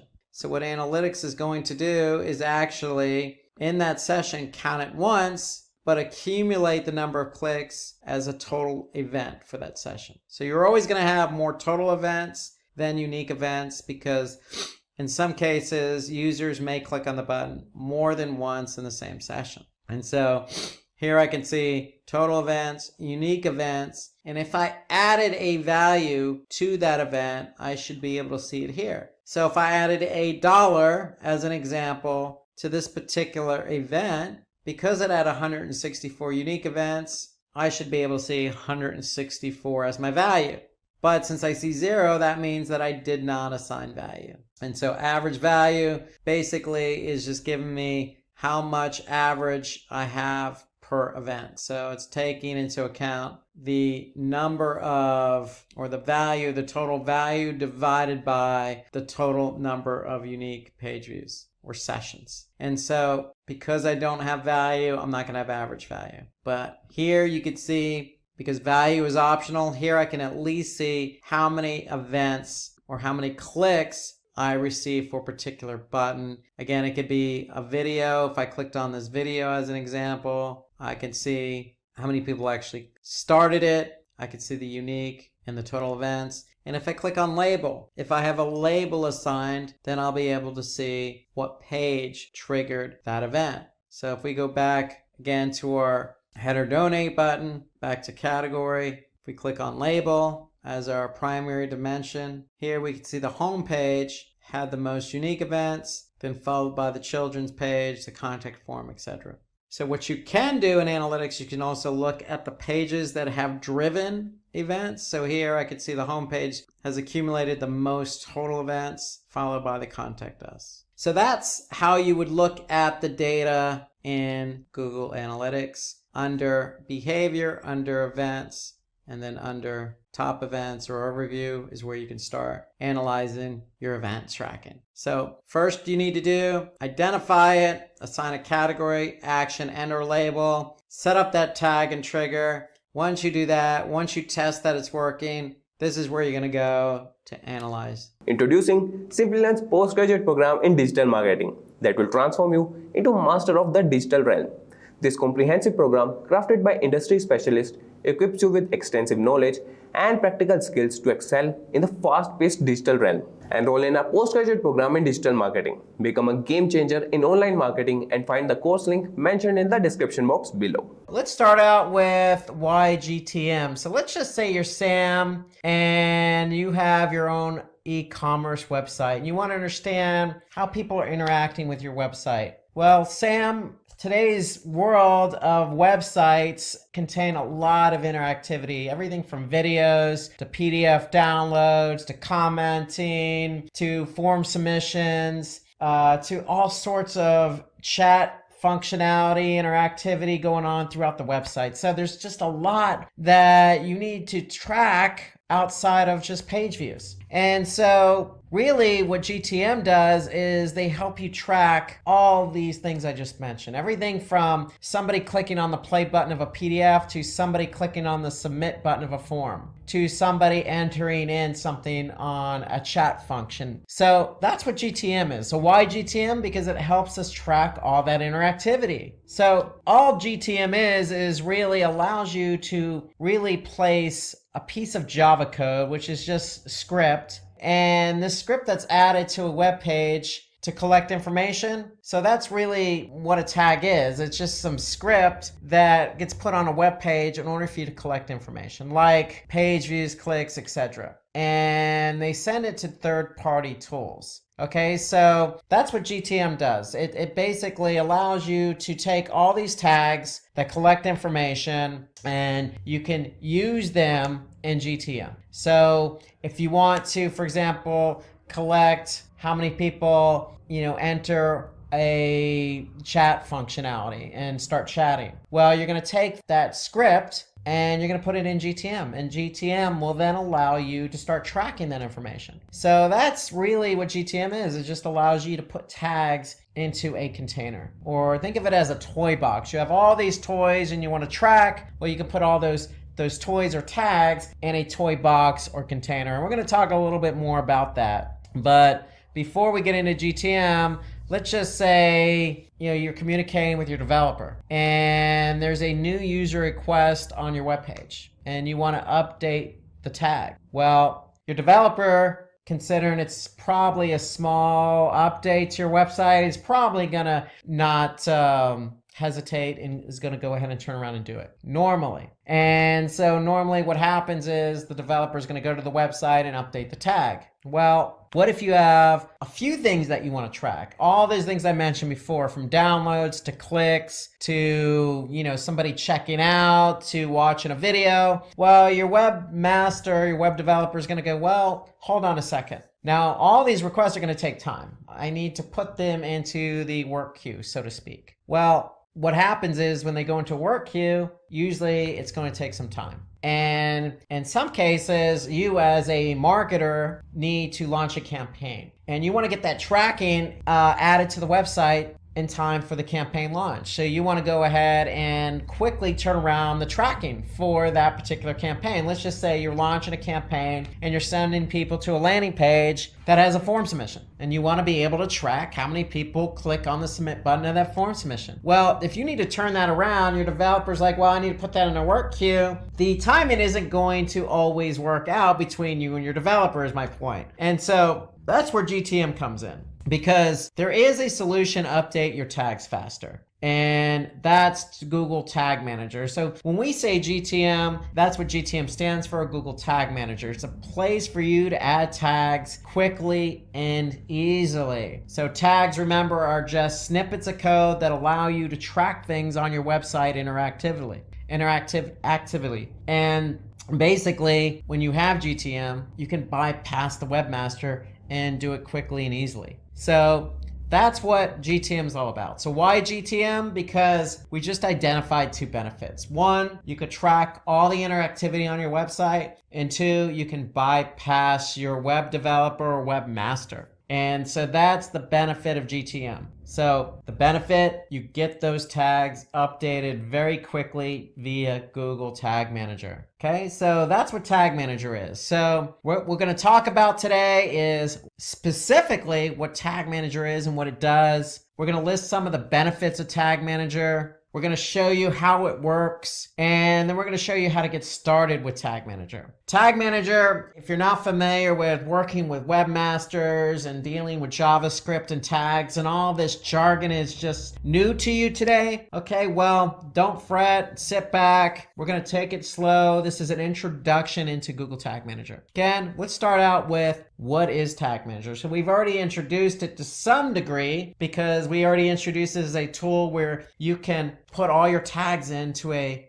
toolbox, toy box, or container, so to speak, right? And we already mentioned that, hey, you can bypass your webmaster. So you're probably thinking, well, if you're not familiar with Tag Manager, how can I bypass my webmaster? Well, first of all, it's a free tool and it's a Google tool, hence the name Google Tag Manager. And it helps you really, that's the main point, is deploy and track tags on your website, bypassing your webmaster. So that's Tag Manager. And so examples of tags that can be deployed via Google Tag Manager are numerous. These are just some examples like Google Analytics, Facebook's pixel tracking, or Google Ads. There's no limit into the number of tags you can track in Tag Manager. There is no limit. You can add any number of tracking tags in Tag Manager. Okay, so some of the benefits, well, again, we just listed two. You can put any tag into Tag Manager and track that onto your website. And we know you can bypass your web developer or webmaster. And what it also does is it also allows you to test and deploy your JavaScript codes quicker. So remember, these JavaScript codes or snippets of codes are just there to track certain things on your website, whether that be a page view or somebody clicking on a play button or tracking somebody who converts or even just goes to your website. So the biggest benefit is you can take that snippet of code, let's just say Facebook. Let's just say you're doing Facebook marketing and you want to put that Facebook pixel on your website so that you could track people who come from Facebook and convert. Well, you don't need to put that Facebook pixel on your website. You can go right to Tag Manager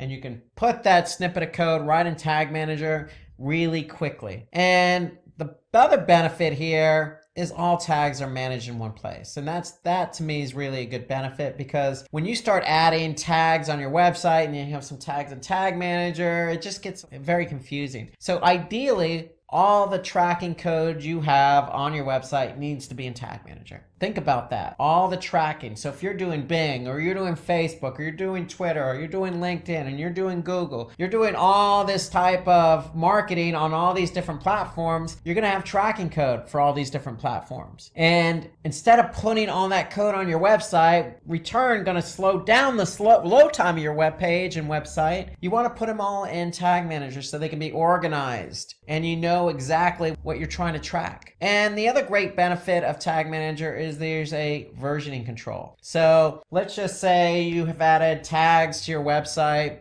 via GTM for the last 6 months. Well, and let's just say you add another tag yesterday. If you added that tag yesterday and something doesn't work, well, you can just roll back to a previous version. It's that simple. So you have versioning, and that's a good thing. When you have versioning, you can control what gets published, and if something doesn't work after it gets published, then you can roll back to a previous version. So it's a peace of mind, so to speak. Just because you've added code to your site, there's no guarantee it's going to work. And so you can always control what version you're dealing with in Tag Manager. And we'll talk a little bit more about that. So the biggest benefit here to me with Tag Manager is you have event tracking. And so we talked about some of the things you could track on your website, from videos, from play buttons to somebody clicking on the stop on the video or pausing it, all the way to somebody, again, chatting, or let's just say somebody clicking on that purchase button on your website. Okay, and you want to track all these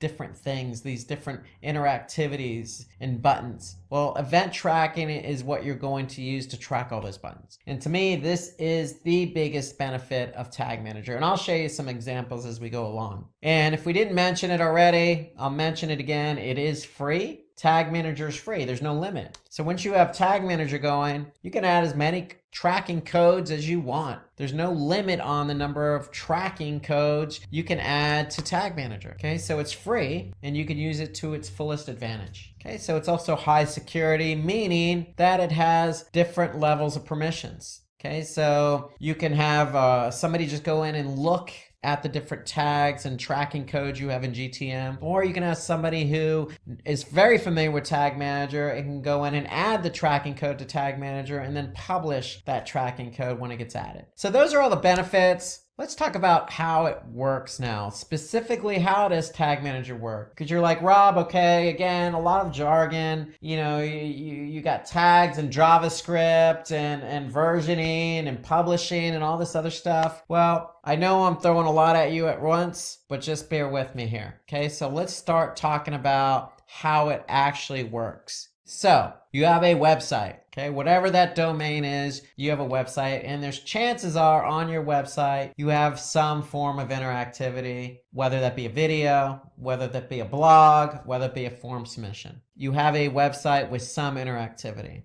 And let's just say you're even thinking about getting ready to launch some type of campaign on maybe Google or Facebook, and you want to drive traffic to your website. Fair enough. You're joining the millions of other websites that are out there that have interactivity that also drive traffic to the website. So in comes Google Tag Manager. And so Tag Manager is important because, again, we know we want to track people coming from that Facebook campaign or that Google campaign and interacting with our site. So if you are running Facebook and you are running Google Analytics, well, guess what? You want to put that tracking code in Tag Manager. So Google Analytics, being a Google product, works very nicely with Tag Manager. Facebook has its own tracking code, but you still want to be able to track people who come from the Facebook campaign to your website. So you're going to get that tracking code from Facebook and put it in Tag Manager. That's generally how it works. So here, information from your website is shared with another data source through Tag Manager. So think about that. If I add Facebook tracking code to Tag Manager, or let's just say I add Google Analytics tracking code to Tag Manager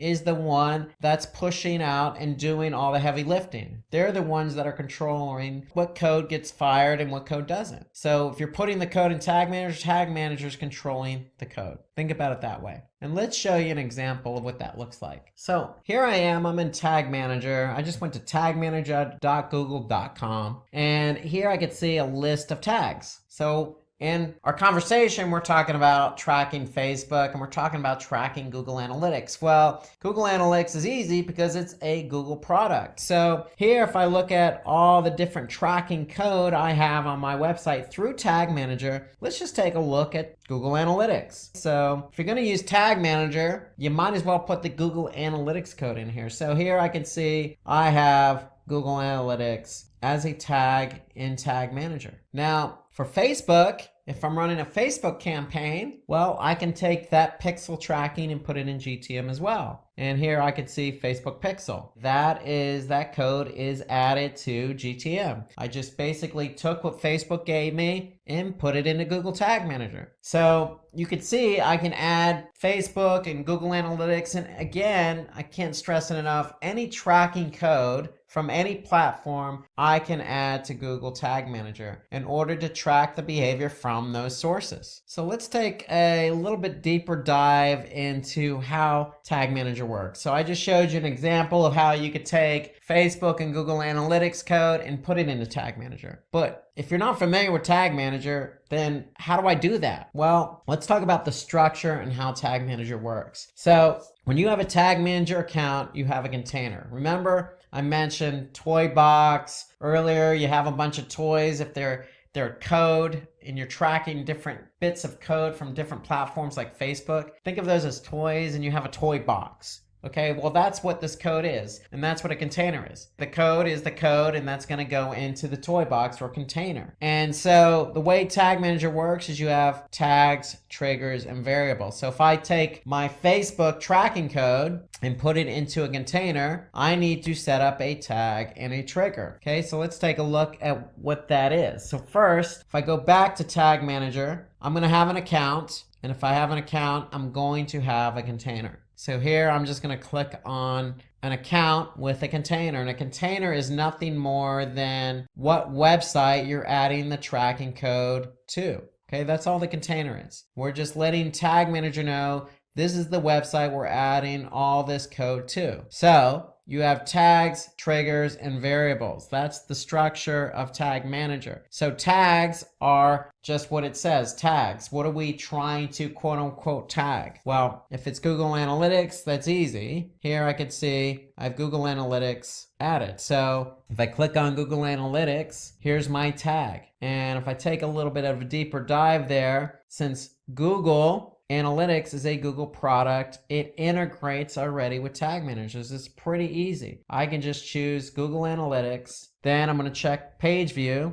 and that's my tag. Now, every tag needs a trigger. Okay, so I need to tell Tag Manager how or when to fire the Google Analytics tracking code. So in this case, I'm going to tell Tag Manager to fire on all pages. So if I get somebody, a visitor to my website, Analytics is firing on all pages. So whatever page that visitor lands on, Google Analytics is going to fire. So that's really what it comes down to, is I have a tag and I need to tell Tag Manager when to trigger that tag. That's really what the structure of Tag Manager is. It's tags, triggers, and variables. And variables we're going to talk about here in a couple minutes. But you have a piece of code. You're going to go ahead and put that into Tag Manager. You're going to tag it, and then you're going to fire that trigger. So let's take a look at another example here. If I go back here, you can see Facebook. Well, here's my Facebook pixel. Okay, that's my tag. So when is it going to fire? Well, it's going to fire on a specific domain or subdomain.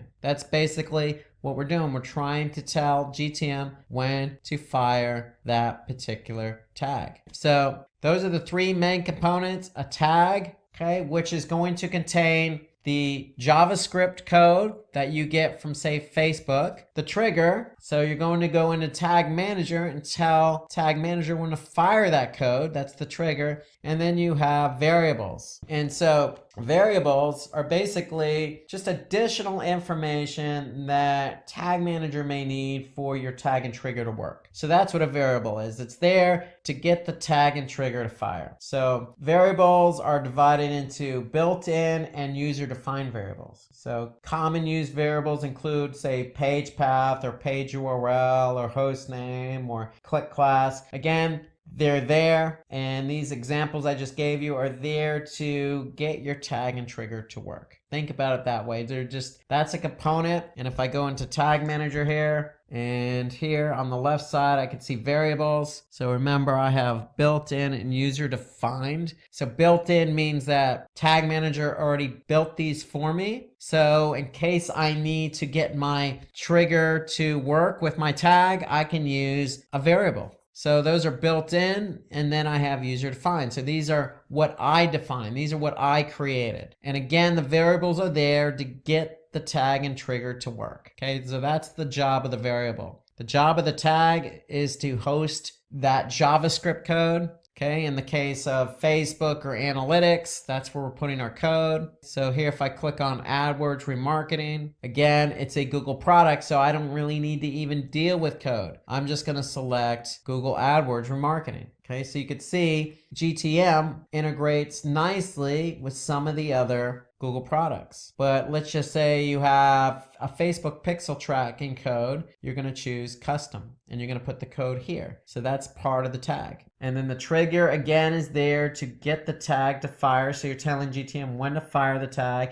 And the variable is there to help you make sure that that trigger and that tag work together. So that's how all three kind of work together. You need the tag to put the code. You need the trigger to tell GTM when to fire the tag and code. And the variable's there to help you define when that tag and trigger should work or how it should work. So again, a review, they're just small codes of JavaScript or tracking pixels on your website. And so tags are allowed to manage events like scroll tracking, remarketing, clicks, downloads, files, play buttons, you name it. Even clicks on external links. For example, let's just say you have a click or a Facebook icon on your site, and when somebody clicks on it, they go to Facebook. You want to maybe track that. You're going to create a tag. Okay? The trigger is there because you need to tell GTM when to fire that tag. So it's a certain condition, whether it's, fire the tag if the URL equals facebook.com or some other condition. So the tag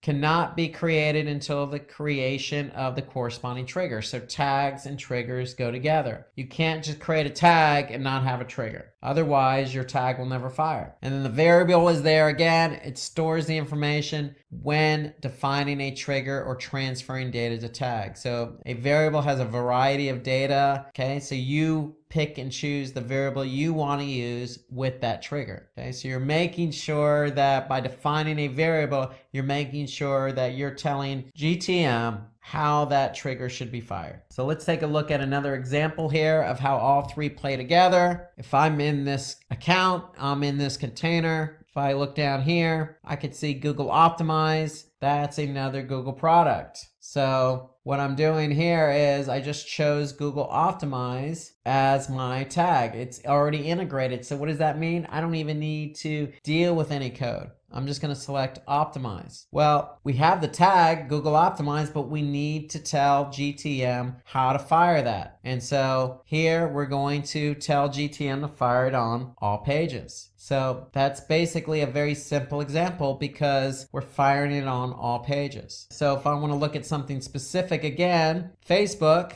here's my tag, here's my code. What's my trigger? Well, my trigger is it's going to fire on specific pages. How do I know that? Well, if I look at the trigger, here I could see the trigger is a page view, but I'm telling it to fire on this particular hostname. So the tag and trigger go hand in hand.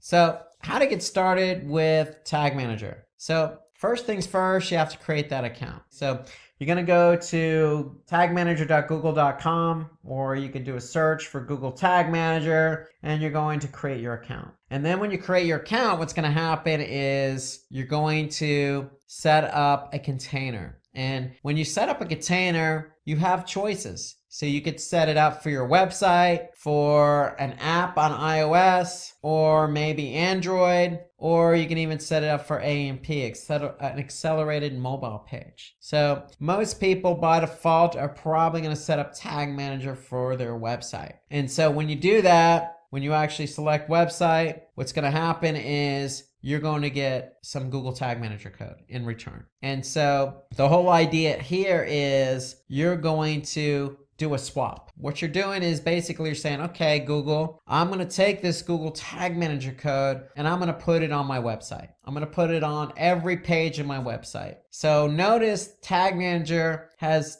two scripts. One goes in the head as high as possible. The other goes into the body tag as high as possible. And so what you're doing is you're making a deal. You're putting this Tag Manager code on your website, and in return, every code you deal with, whether that be Facebook or analytics or optimize or remarketing or whatever it is going to go in GTM. Okay, it's going to go into the container you created. So you need the Tag Manager code on your website in order for Tag Manager to work. Okay, so when you add this code to your website, then you're free to start adding all sorts of tags to your container. But if you don't have this tracking code on your website, then none of the tags you add to your container are going to work. So that's the idea behind the container. And then one thing I wanted to mention on the account is it's a Google account. So when you create your account, then make sure it's the same account you use with, say, Google Analytics or some other Google product. That's a good best practice, is always use the same email address when you set up your account so that it integrates nicely across all the different platforms. Meaning you can go from, say, Google Analytics right to Google Tag Manager in one browser without having to log out or log in. Okay, so when you create the account, you're going to create your container. If you choose web, then you're going to be asked to place code on your website. And when you place that code on your website,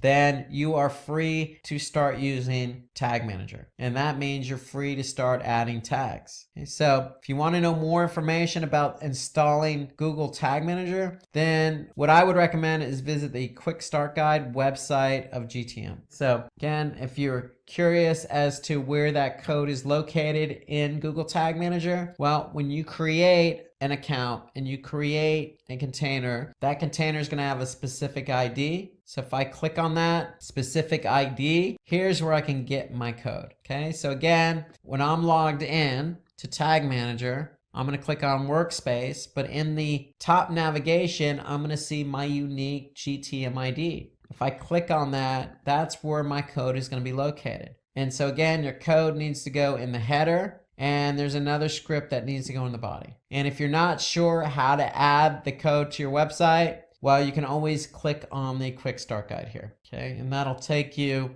to a Quick Start Guide page, a reference page related to Google Tag Manager. So let's talk about creating a tag. So once you get Tag Manager installed, I'm sure you're excited to get going and create that first tag. So let's talk about how to create a tag in Tag Manager. So when you're in Tag Manager, all you need to do is basically you're looking at all your tags. If you click on tag in the left side navigation, you'll see all your tags, and there's a new button there. So you just click new. And so basically what you're going to do is you're going to create your first tag. And so what I would recommend, once you get Tag Manager installed on your website, I would recommend setting the first tag up as Google Analytics. So that will get you going with tracking page views on your website when somebody visits your website. Okay, so ideally that's what you want to do. You want to get Google Analytics as your first tag in Tag Manager. So what I'm going to do is, because Analytics is a Google product, it's already integrated nicely with Tag Manager. So I'm just going to click on Google Analytics. It's going to be a page view. That's what I'm tracking. And now I have to set up a variable. And so what it's going to do, it's going to ask me to select a variable. And so what you're going to do is you're going to select new variable. And what you're going to do is you're actually going to go and add your tracking ID here. That's going to be your variable. So where do I get my tracking ID in analytics? Well, if I'm in analytics, I'm going to go to admin.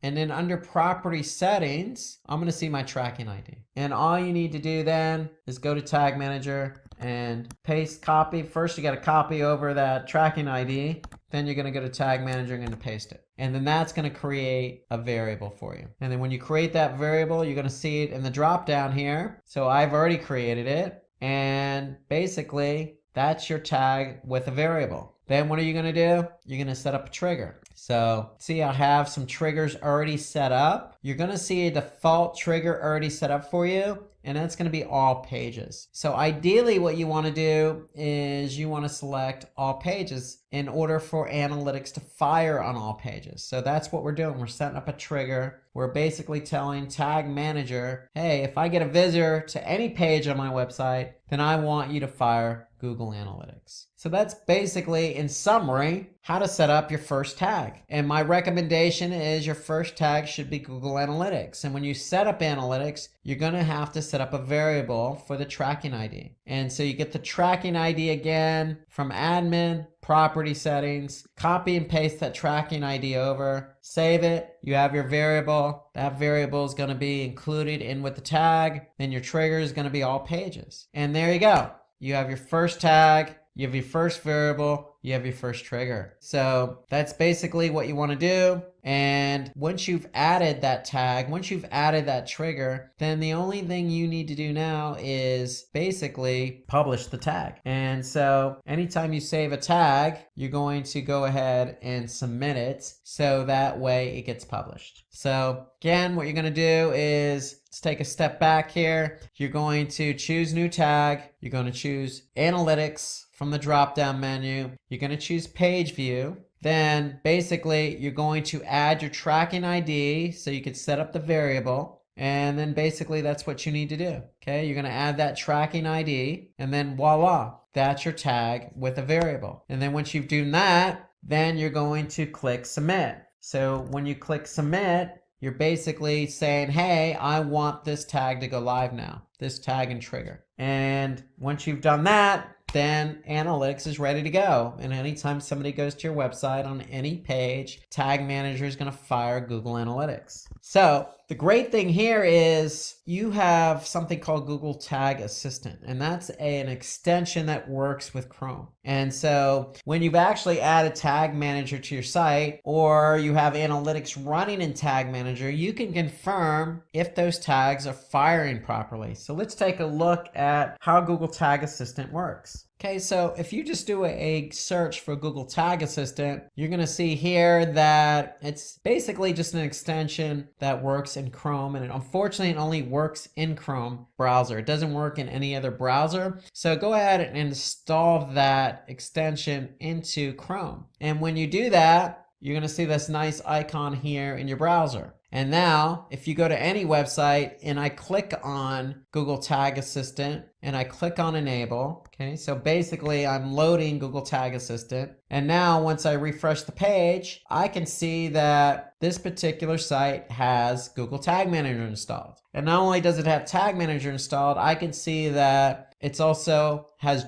Google Analytics running. I have also Google Optimize running, and I have Google Ads Remarketing Tag running in Tag Manager. So that's what Tag Assistant does. It allows you to see if one, Tag Manager is on the site, and if it is, great, what other tags are firing on this particular site. So Tag Assistant's telling me I have these particular tags firing on that site, and they're firing within Tag Manager. So Tag Assistant is a great way to confirm if one, Tag Manager is on the site, and two, what other tags are firing on the site. Now, another way you could confirm if Tag Manager is firing on the site is you can go into preview mode. So even before you submit and publish your tag and trigger, you can click on the preview mode. So if I click preview in Tag Manager, so basically that's going to put me in preview mode. And so what does that mean? Well, that means that now I'm free to go to my website and see if those tags are firing.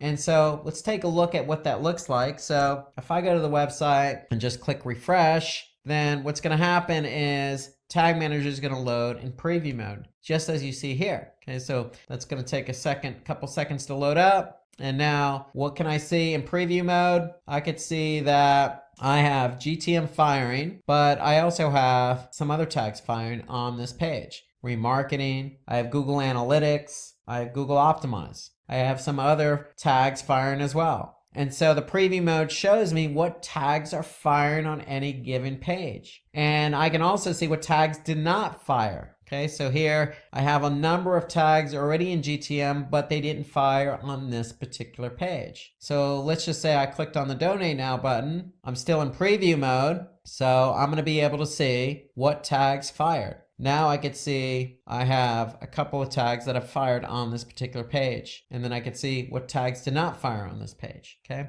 so that's the preview mode. You can use the preview mode before you even submit a tag and trigger to see if it fires. And that's the great benefit of Tag Manager. So if you're not sure if something's going to fire or not, then you can always go into preview mode. And if you are sure it's going to fire, then you can go ahead and submit it. So you can leave preview mode and just go ahead and submit that particular tag and trigger. So here I'm going to leave preview mode. And now once I'm done and I'm sure the tag is going to fire, and go ahead and submit all my changes that I've worked on in terms of setting up tags and triggers. So that's really GTM in a nutshell. So I have my tags, okay? My tags are just snippets of code that I'm going to put in, whether that be Facebook or event tracking or any other Google product like Optimize or PageView. Then I have my triggers. My triggers are there to tell GTM when to fire that tag. And the variables are there to help those tags and triggers work together. So remember that particular variable we set up for Google Analytics. Okay, so here it is right here, because we want to tell GTM what property to specifically fire in Google Analytics. So that's why we set up that variable. But there are all sorts of variables. Google Tag Manager has built in, or variables already created for you, or you can specifically define a variable. So variables are there to help the tags and triggers work together. So when you set up a tag, you set up a trigger, you use a variable, you can always go into preview mode, preview it by going to the website, seeing if it fires. If it fires, then voila, you can go ahead and click submit, and that will publish the tag and trigger, and you're good to go. That's pretty much how Tag Manager works. And again, I can't stress that there's an unlimited number of tags you can add to Tag Manager. There's no limit. So you got anything from Google to non-Google to event tracking, okay? To Facebook, to anything that you want to track, you want to be able to put into Tag Manager. And again, there's versioning. That's one of the great benefits of Tag Manager. So if I want to go back to an older version, I can simply do that. So here you can see I'm on version 32. That's how Tag Manager works. And I can't stress that, Tag Manager is there to help you track interactivity on the site. Because if you have a site that's interactive, that has a video, that has a download button, let's just say, you have all sorts of newsletter signups, Facebook, YouTube buttons on your website, just like this website does, and you want to be able to track how many people click on that particular button, well, you're going to need Tag Manager. And when you have Tag Manager, you're going to be able to track all of these button clicks and interactivity on your website. Without Tag Manager, it's going to be hard to do that. So that's an introduction to Tag Manager. In the age of digital marketing, it is very easy to get lost in the sea of information. If you are a beginner, you will probably spend a lot of time reading and researching. Even if you are an expert, you will still need to keep up to date and know what's going on in the marketing world. But how do you find the time to do that? How do you find the time to stay on top of trends and innovations? We have compiled a list of 20 plus digital marketing tools to help you make your life easier. Some of these tools might sound familiar to you, and some might sound new and interesting. We believe all of them have some value in your life and can assist you in staying on top of trends. Hey everyone, I am Tushar Badiwal. Welcome to Simplilearn's YouTube channel. In this video, we will understand 20 plus digital marketing tools to grow your business in 2022. But before we begin, if you enjoy watching tech related content, consider subscribing to our YouTube channel and hitting that bell icon to stay tuned. So without any further delay, let's get started with the plan for today's session. First, we will look at the research part. Next, we will explore tools to build or host a website. Content is king, so next we will have a look at some of the best content creation tools to grow your business. Moving forward, we will discuss designing and graphics tools. Once designing is done, it's time to promote, and hence we will look at the best promotional tools. After that, we will discuss some great email marketing tools, user behavior and competitor analysis tools, and finally we will end the session by understanding the communication tools that will help your business operate smoothly. Research. Research is one of the most essential parts of getting your business to the next level. It's what turns an idea into a real business. However, it is hard to do research without the right tools. Luckily, there are many tools out there that do the job perfectly. Here are just few that you need to know about. Ubersuggest. Ubersuggest is a free tool that produces fresh keyword ideas. It is among the best free tools available on the market. However, it has a premium plan for advanced features. But it is best if you are starting out, and it has some good features like you will get the search volume for free, keyword ideas and content ideas. Keyword Planner. It is one of the best free tools, and the best part is that it's a Google product, so that the data can be trusted. You can use Google Keyword Planner to do keyword research. Google Keyword Planner will show you the monthly search volume of keywords and phrases, the average cost per click in your selected country, and how difficult it is to rank for the keywords. Some of the best features are you will get the custom time-based keyword data and get to know the competition on that keyword. Hrefs. Hrefs is one of the most advanced tool available for keyword research. It is also used for competitor analysis, rank tracking, and site auditing. Hrefs' main features are geared towards marketer, but you can also use it to find keywords for Google, YouTube, and Amazon. The tool is paid but suitable for businesses looking for in-depth information. It has some features like rank tracker that will help you know your existing website ranking. And the second one is alert. You will get important information or stats by mail. After doing the research part, you need a website for your business. Let's have a look at how to do that. The first step in creating a website is to find a place to host it. There are many options out there, and depending on what your site will be used for, you may need different tools. Web hosting tools have evolved to meet the online community's need better. It can be challenging to select the right one through many options. Here are the few of the best tools available on the market. WordPress. It will help you create your website by just drag and dropping. No coding is required.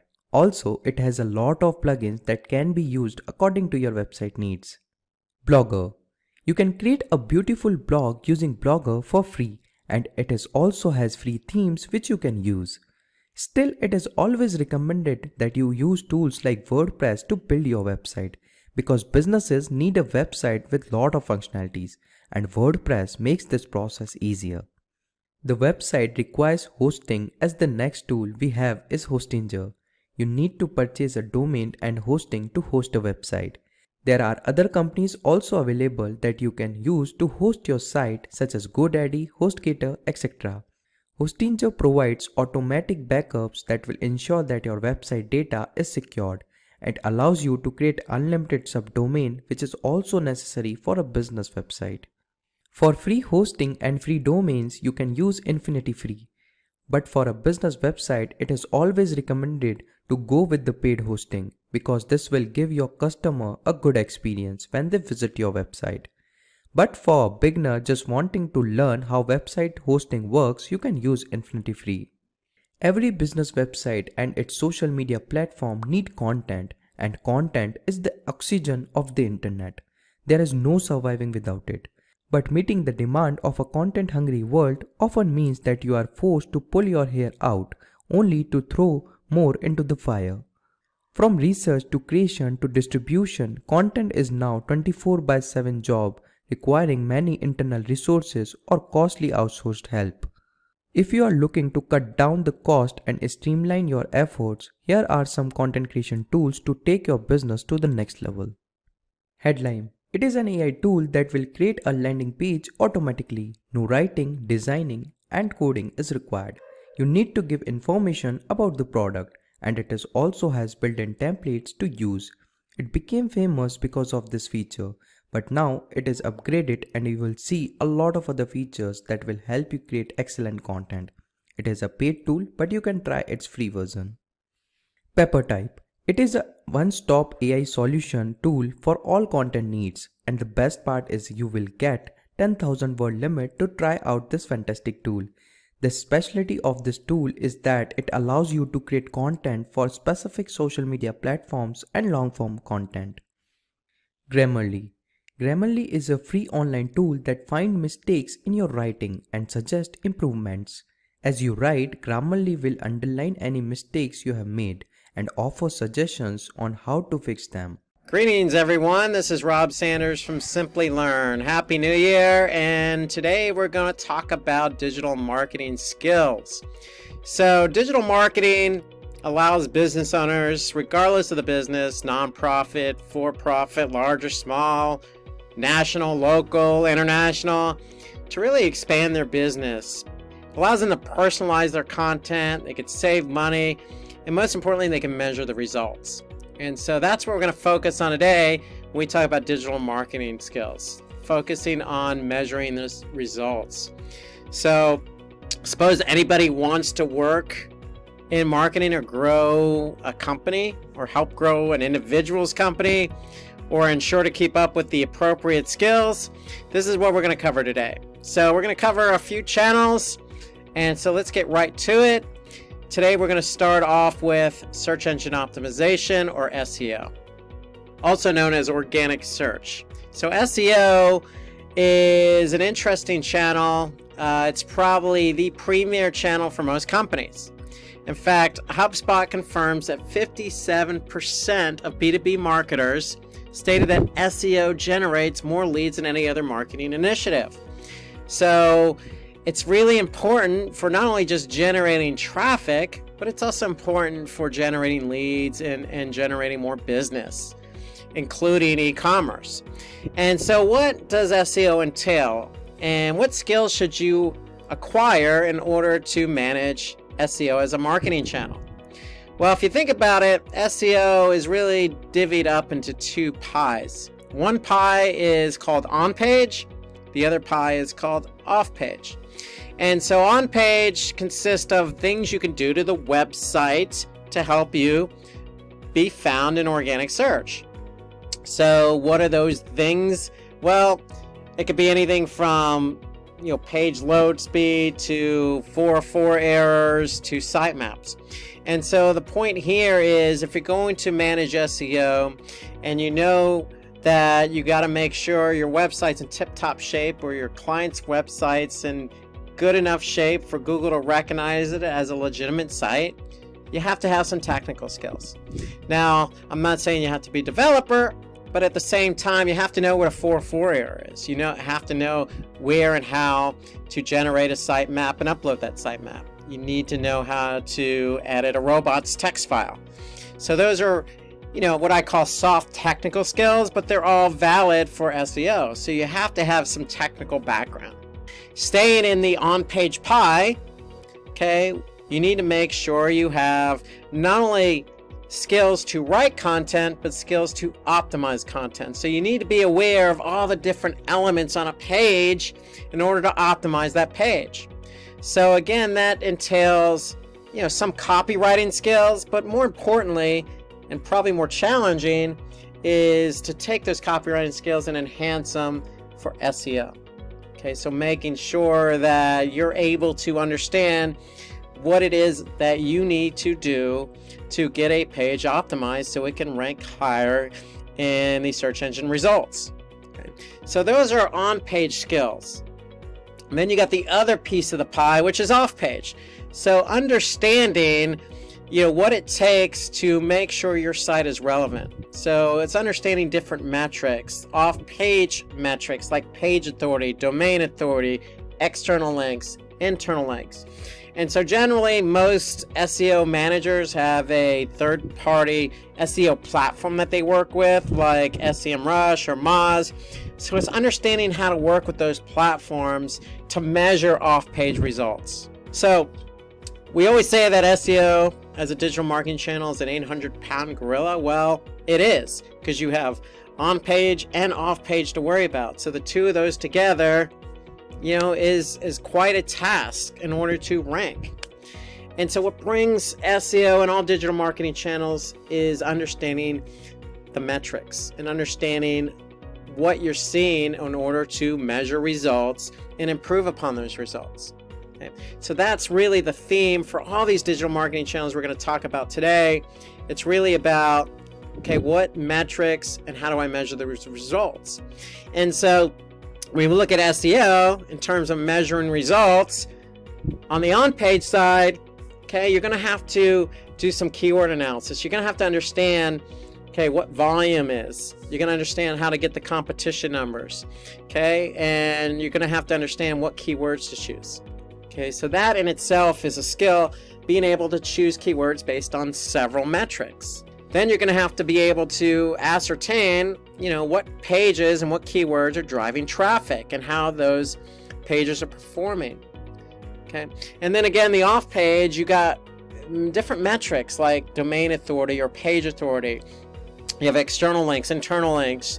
You have no follow and follows, and you have a lot of these little metrics related to off-page SEO. So you're going to have to understand what those metrics mean. And if you can understand what those metrics mean, and then more importantly, act on those metrics, then that's what's going to help you improve your results in terms of SEO. So again, that's going to be the common theme here. So I'm just going to highlight again those metrics that you're going to need to understand in order to better manage SEO as a channel. Again, on the on-page side, you need to understand the technicalities involved, but for example, page load. What's a good page load time? What's a bad page load time? From a keyword perspective, what's good volume? What's bad volume? What's good competition? What's bad competition? So if you can understand the intricacies of the measurements related to SEO, then that'll help you improve upon this big channel called organic search. So SEO is the practice of getting relevant traffic to the website, okay, from organic search results. So it really is essential to stay up to date and have a complete knowledge of the latest algorithm updates and factors that affect search engine ranking. Okay.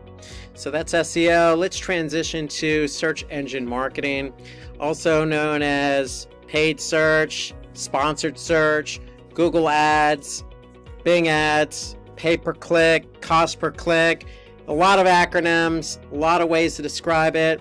At the end of the day, search engine marketing means that, hey, you as an advertiser have the ability and have the opportunity to rank at the very top of the Google search results. Now, it's different than SEO because you're actually paying for the placement. And so to be found at the top of the search engine results as a paid placement or sponsored ad means that if somebody clicks on your ad, you're going to pay Google X amount. Okay, so unlike SEO, SEM is very fast moving. And so when we talk about fast moving, we mean that you're collecting a lot of data very quickly. So sticking with the theme of what skills should I have for search engine marketing? Well, if you're going to collect data, then that means you need to measure the results of that data. And so sticking with our theme of measuring results, you need to understand first and foremost what all the different metrics mean related to search engine marketing. Okay, so I'm just going to rattle off, if you will, a few of the metrics, but the commonality here is, yes, you can learn what those metrics mean, but you have to act on those metrics. So one of the main metrics involved with search engine marketing is impressions. So impression is just basically how many people have seen your ad. Okay, so if your ad shows up on the search results page, regardless of whether somebody clicks on it or not, you're going to get an impression. Okay, so if you're getting a lot of impressions, that means a lot of people have seen your ad. What's a lot of impressions? Well, it's subjective. Okay, so It could be 1,000 impressions or 10,000 impressions. At the end of the day, that's how many people have seen your ad. Now, more importantly, you have another metric called clicks. Clicks means how many people actually saw your ad and then clicked on your ad. Okay, so if you have 100 people that have seen your ad and one person who clicked on your ad, then you have a click-through rate of 1%. Now, when it comes to Google Ads and search engine marketing in general, you want to have a high click-through rate, especially on Google, because that does impact quality score. So quality score is another metric you need to be aware of. Okay, so quality score is simply a number between 1 and 10 that's assigned to each keyword. Okay, so what impacts quality score? Click-through rate is one of the factors that impact quality score. So if you have 200 or 300 or 500 or 1,000 impressions and very little clicks, that means your click-through rate is going to be low. And if your click-through rate is going to be low, then your quality score is going to be low. And in order to pay less to Google, you need to make sure that your quality score is good. So you need to understand the factors involved with quality score. You need to understand impressions, clicks, click-through rate. Because if you don't have a good click-through rate, then how do you improve that? So it's about measuring the results and acting upon the results. Those are the skills involved with search engine marketing. And that's just on the click side. You got the conversion side of the house. So you need to be able to understand how to get conversions and how to maintain a high conversion rate. So for example, if you have 100 clicks and only one conversion, that is a 1% conversion rate. Okay, fair enough. But what are you paying per conversion? What's the cost per conversion? Okay, and if that number is high, like say $20, and you're only selling a product that's say $10, well, then you got a problem. And so there's a lot of different metrics involved with search engine marketing. You're collecting this data very quickly, so you need to be able to react to the data that you see. So that's the skill set really involved with search engine marketing. If you're getting the data, if it's a low click-through rate or low conversion rate or high cost per conversion or very low impressions, you need to be able to understand how to react to what you're seeing and what your data you're collecting. That to me is the primary skill, bottom line, with search engine marketing. And there are other skill sets involved, don't get me wrong. I mean, it's nice to be able to write copy, because with search engine marketing, typically the ads have very few characters involved, so you need to be able to write a compelling ad to convince somebody to click on your ad. And so writing copy, being able to understand your target audience, those are all things involved with managing search engine marketing. But really the key component here is, again, measuring the results. Okay, let's switch over to a traditional marketing channel, email marketing. You know, one of my favorites. You know, listen, we're all bombarded with emails. And you know what? It becomes cumbersome at times. I mean, it's easy to just disregard an email. And so to me, the key here, if you're going to do email marketing, you need to have a certain set of skill sets. And so what that skill set is really understanding your audience. Because if you send an email to a certain set of recipients, you need to hope that that email is relevant to that audience. Okay, so you need to be able to really identify who it is we're sending this email to. And a recent study done by Statista stated that 49% of consumers really like to receive promotional emails from their favorite brands. So if you have a very strong brand, then email marketing is probably a good channel for you. If you don't have a strong brand, or nobody really knows about your brand or your product or your business, then email marketing could be a little bit of a steeper hill to climb, if you will. But really, email marketing it involves emails that promote the brand's products and services. And if you could target the right audience, or making sure you have the right audience, then you got a good chance of having successful email marketing campaigns.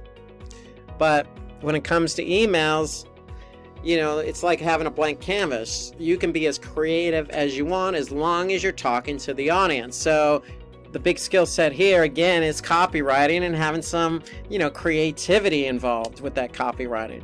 Saying the right things, but not saying too much. At the same time, making the email aesthetically pleasing as possible so that when somebody does open the email, they're going to be able to react to it. So, writing copy with strong call to action or really relevant copy that really talks to the audience. I mean, those are all keys for email marketing, in my opinion. Also, one thing we didn't bring up in search engine marketing, but it certainly holds true with search engine marketing as well as email marketing, and that's A/B testing. And so A/B testing is simply taking an original and creating a variant and testing the two to see which one performs. Well, you could certainly do A/B testing with email marketing. That means taking a subject line that has traditionally worked for you or is relevant for that audience and then creating a variant or different subject line. So if I'm going to send an email to 100 people, I'm going to send 50 people one subject line, and then the other 50 is going to get my variant subject line. And why is this important? Because I want to be able to see what people to react to. Okay, so if I see the open rates higher for the variant versus the traditional or the original subject line, then I know that this subject line works. And therefore, I'm going to apply this subject line moving forward. And then what am I going to do? I'm going to take it and test it against another variant. So you should always do A/B testing on subject lines. So the concept of A/B testing should not be lost on any digital marketer, okay, whether that be SEO, search engine marketing, or email marketing. Okay, so you should have an understanding of A/B testing. And of course, going back to measuring results, with email, you have a different set of metrics. We already mentioned open rates. So if you send out 100 emails, how many people open the email? Okay, you want that open rate to be as high as possible. And then when they open the email, did people click on that CTA or any of those links in the email? Okay, so you want a high click-through rate. And then more importantly, when they click on a link in the email, they're going to go to a landing page. You want that person to engage with that landing page. So what's the engagement rate of the landing page from the email? Okay, so it's really important that you have an understanding of all the different metrics involved with email marketing, and again, how to react to that data. So if you're getting a low open rate, could it be the subject line isn't that good? Possibly. That's why you have to do testing. If you're getting a low click-through rate on the emails, that could be because the copy may not be that great, or the design, or the call to action, or it's not compelling enough for the recipient of the email. And then again, the engagement rate on the landing page. If you have a low engagement rate, a low conversion rate, you got to look at that and figure out how to improve that. Okay, so you can apply A/B testing on the landing page. So there are always ways to react to the data regardless of what campaign or regardless of what digital marketing channel you're working in. Okay, so that's the commonality here. One point on email marketing is if you're going to measure the results of the campaign, whether you're using, vertical response or MailChimp or, some other email marketing platform, you want to make sure you have what we call UTM tracking. And if you're using Google Analytics, having UTM tracking or understanding what UTM tracking is allows you to measure the results of that email marketing campaign in Google Analytics. So that's another skill set you should have, being able to apply tracking to your digital marketing campaigns, including email. Okay, because if you don't, it's going to be hard to measure the results in Google Analytics. So let's focus on one more marketing channel here, and that's social media. So we all know social media isn't going anywhere. It's becoming more and more popular. In fact, an offshoot of social media is really influencer marketing. If an influencer has millions of likes on, say, TikTok or Instagram, you might want to engage with that influencer and help you promote your brand or your product. Isn't that really what social media is? It's a platform, whether that be, Facebook or Twitter. It's a platform to help you promote your brand, your product, your services, and it's a chance for you to get to message your user base, your community, prospective clients, people who don't even know about your brand. It's a chance to build awareness. So social media holds a lot of different strategies, if you will. In fact, nearly almost 4 billion of the world's population uses social media. Let me see, there's 7-something billion people in the world. Well, that's a large percentage. A majority of the percentage of the world uses a social media platform. Okay.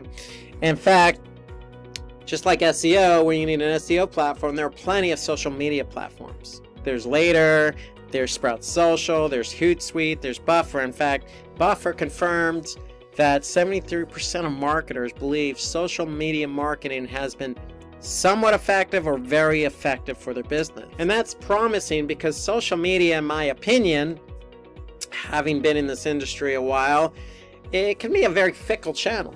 Meaning, if you're trying to promote a product or service on Facebook, and it's going to be very hard to pull that person away who's engaged with their Facebook feed. Not only just to get them away from the Facebook feed onto your website, but then to turn around and allow that person to try and convert, okay, based on what you have on your website. So it's challenging enough just to get them away from the social media platform, let alone converting. So that's why when I say very fickle, but it's somewhat encouraging if Buffer's telling us that marketers believe that social media marketing can be effective.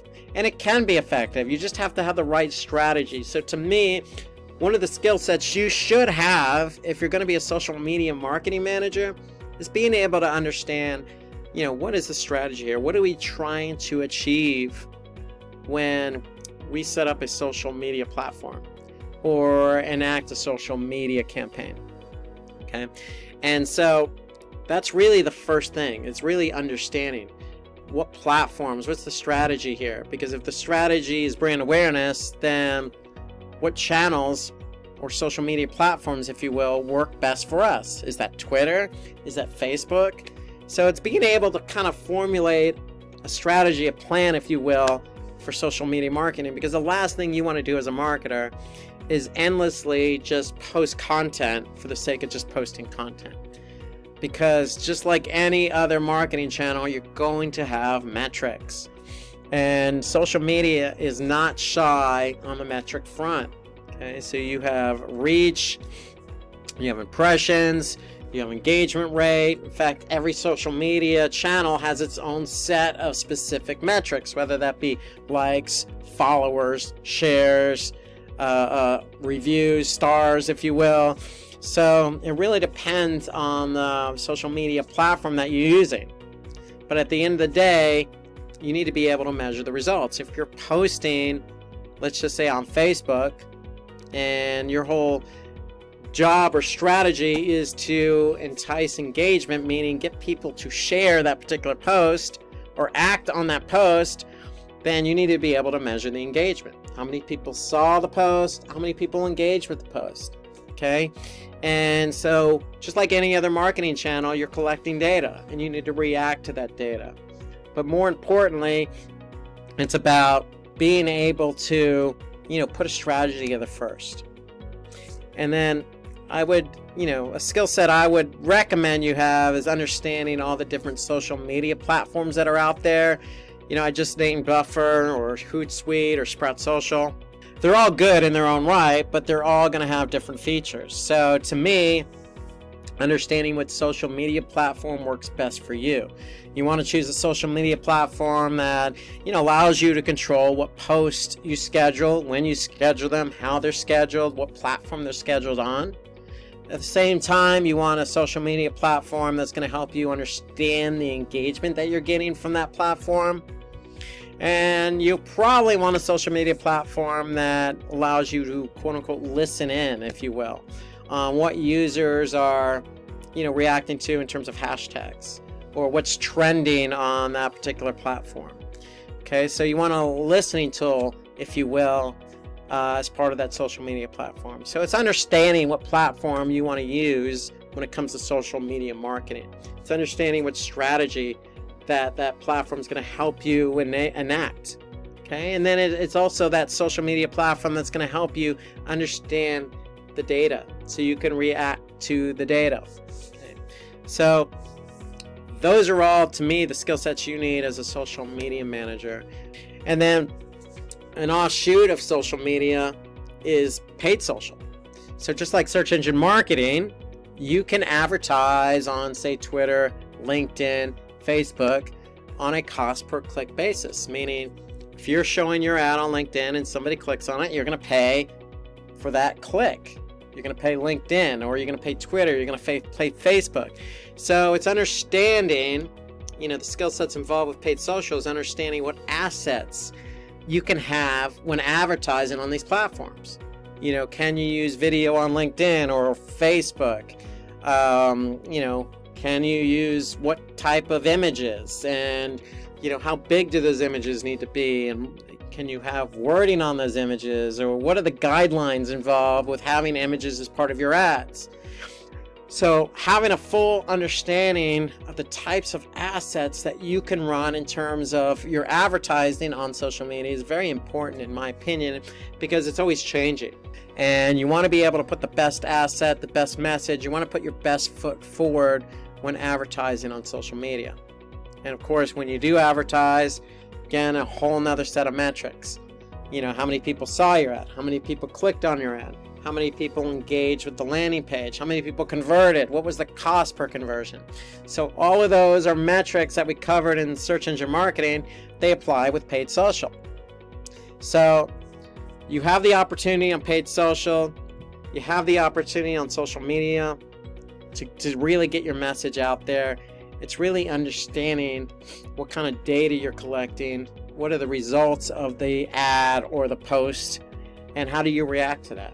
And that's really the common theme with digital marketing skills.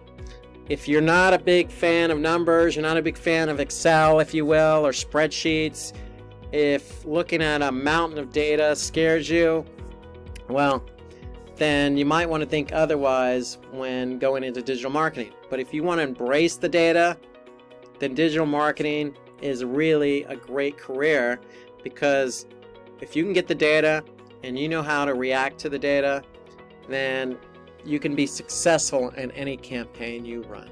Introducing Simplilearn's postgraduate program in digital marketing that will transform you into a master of the digital realm.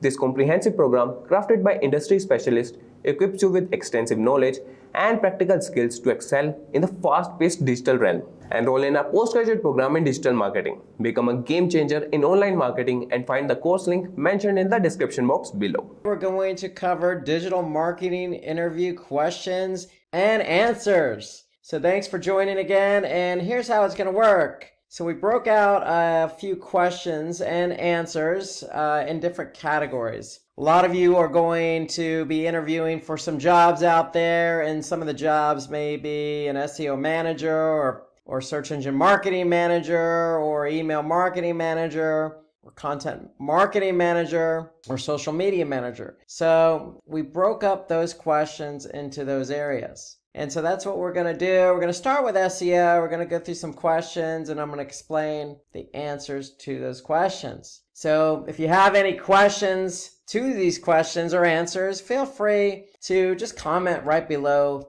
this video, and we'll get back to you as soon as possible. So let's get started. We're going to start with SEO, search engine optimization. We're going to go through a series of questions, and I'm going to answer those questions for you. Okay, so the first question that you might be asking in an interview is differentiate between do follows and no follows. Okay, so if you've taken or listened to my SEO courses on YouTube for SEO, we talked a lot about do follows and no follows. And simply put, I mean, do follows are just signals to the search engines to follow the link. So there's a link on site A pointing to site B. We're going to basically tell Google, Bing, and some of these other search engines, hey, go ahead and follow that link. Now, a no follow is just the opposite. So no follow link doesn't allow the search engine crawlers to follow it. So if we have a link on our site, site A, pointing to site B, we could put a no follow tag in there. And what that's going to do, it's going to signal to the crawlers, hey,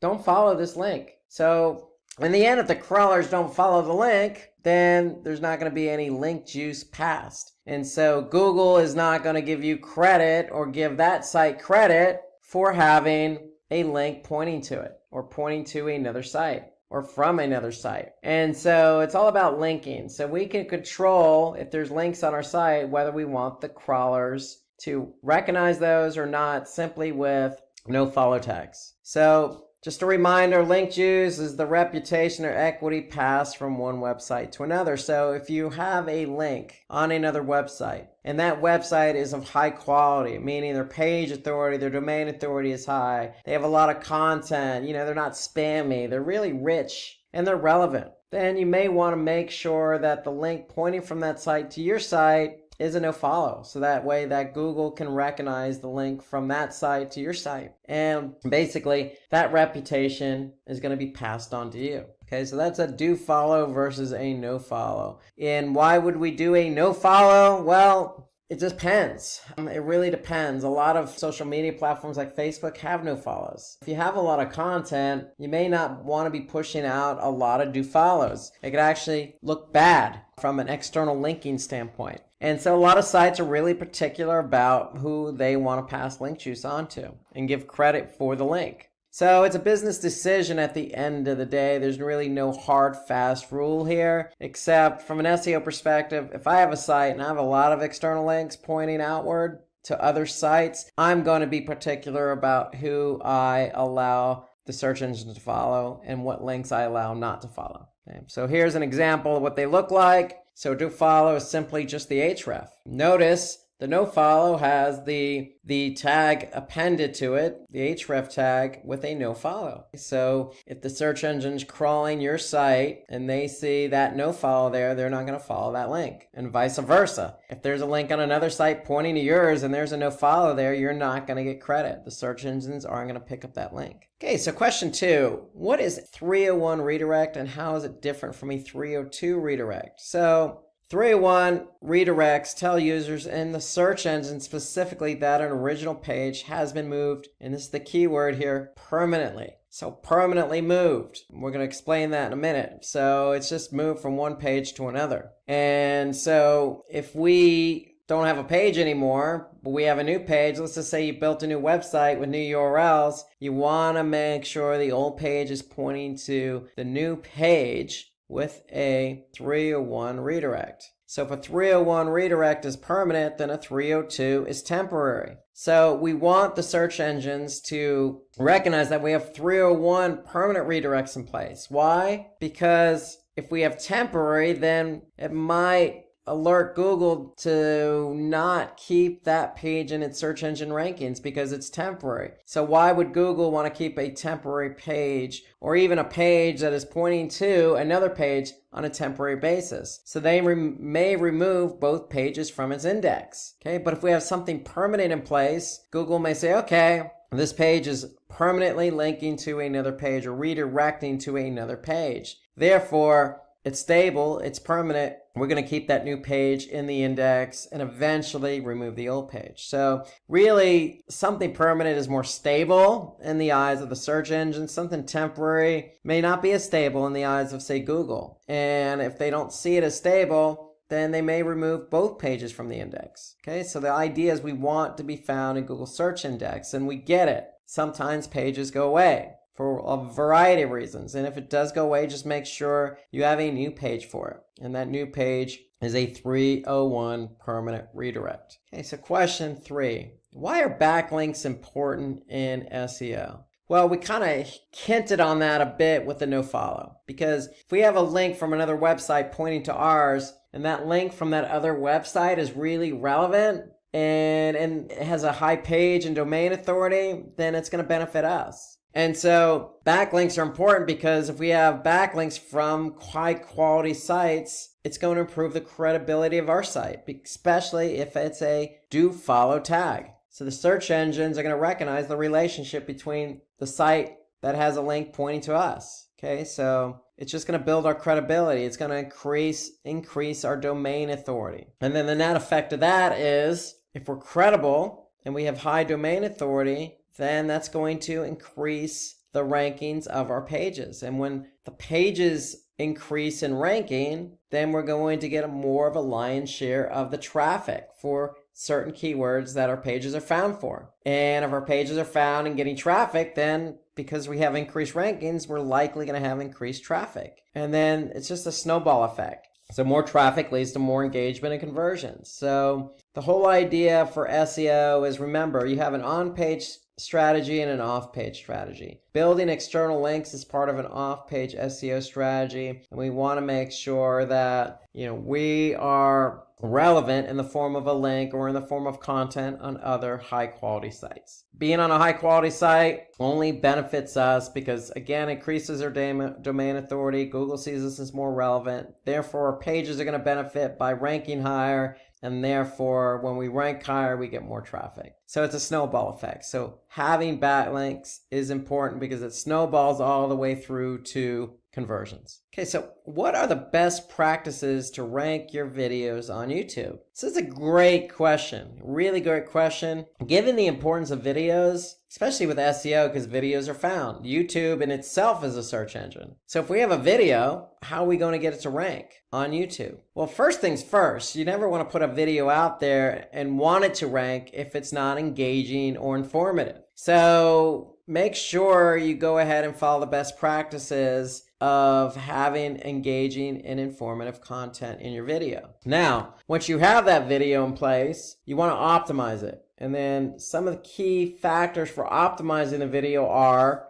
you want to choose a title that has high search volume and low difficulty. Just as you would keyword, for example, for a web page, you want to choose a title with a keyword in it that has high volume and low difficulty, i.e. low competition. Okay, so you want a nice ratio there. And you want to choose a title that's going to get people to watch the video too. So it's not all about just choosing a title just for the sake of high volume. You also have to choose something that's relevant, that's going to be catchy as well. And then with that title goes the description. So you want a description that's very relevant to your title, okay? Because most people aren't going to click on a video just for the sake of the title. They're going to want to probably get a sneak peek via the description of what it is. So again, you want to optimize that description, but make sure the description is just as snazzy as the title. Okay, you also want to use accurate and relevant video tags, just as you would on Twitter or Facebook. Tag these videos. Okay, so make sure your title tag length doesn't exceed 100 characters because it will get chopped off.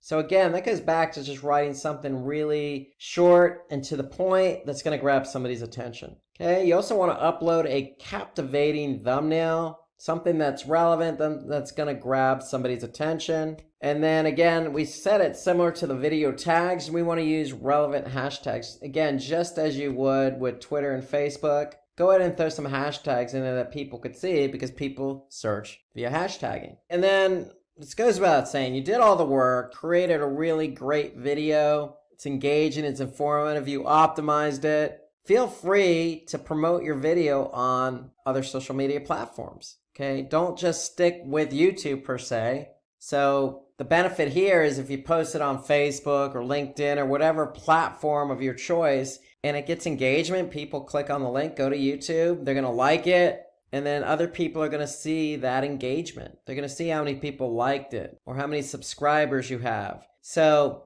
promote your videos to help you with the ranking of the video on YouTube. So that does play into it. So go ahead and promote it so other people can watch it, like it, comment, etc. And that's going to engage other people to want to do the same. So what is mobile first indexing? This is a really important and timely question. Mobile first indexing means Google's just using mobile friendly content for indexing and ranking websites. So in other words, Google, for example, has two bots. They have the traditional desktop bot and they have a smartphone bot. And eventually everybody that has a website is going to be migrated over to the smartphone bot. And so if that smartphone bot goes to your website and starts crawling, what do you think they're looking for? Their smartphone bot, they're looking for mobile friendly content. If it's not mobile friendly, meaning the page isn't designed for a smartphone browser, or let's just say the images are way too large, or you have to expand the text just to read it.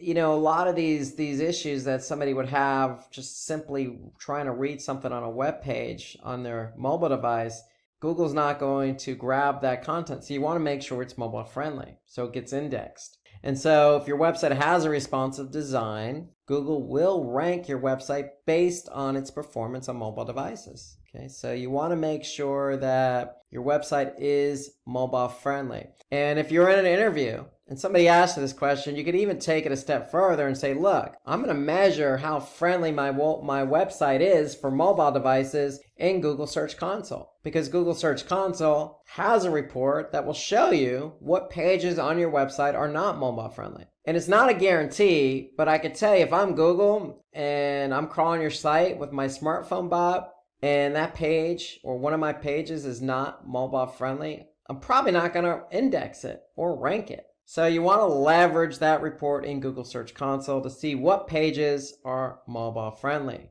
So that's a little bonus for you to really impress the interviewer who asked you this question. Because how are you going to know if one of your pages is mobile friendly or not if you don't look at a report? So keep an eye on Google Search Console's mobile usability report. Okay, number 6, list down the most important local SEO ranking factors. Okay, so organic local ranking is just as important as anything else in organic search. Because if you have a local business, you want to use the likes of, say, Google My Business to show up when somebody types in, looking for a florist or looking for a coffee shop. So what you want to do is you want to create a web page for every product and service. Okay? You also want to opt for your business listings on Google My Business. And there are plenty of other local business directories out there like Yelp, for example, or Bing even has one. So go ahead and also make sure you have a business listing as well. But since Google in the United States has a huge market share, you want to start with Google first. You want to update your NAP citations on your website,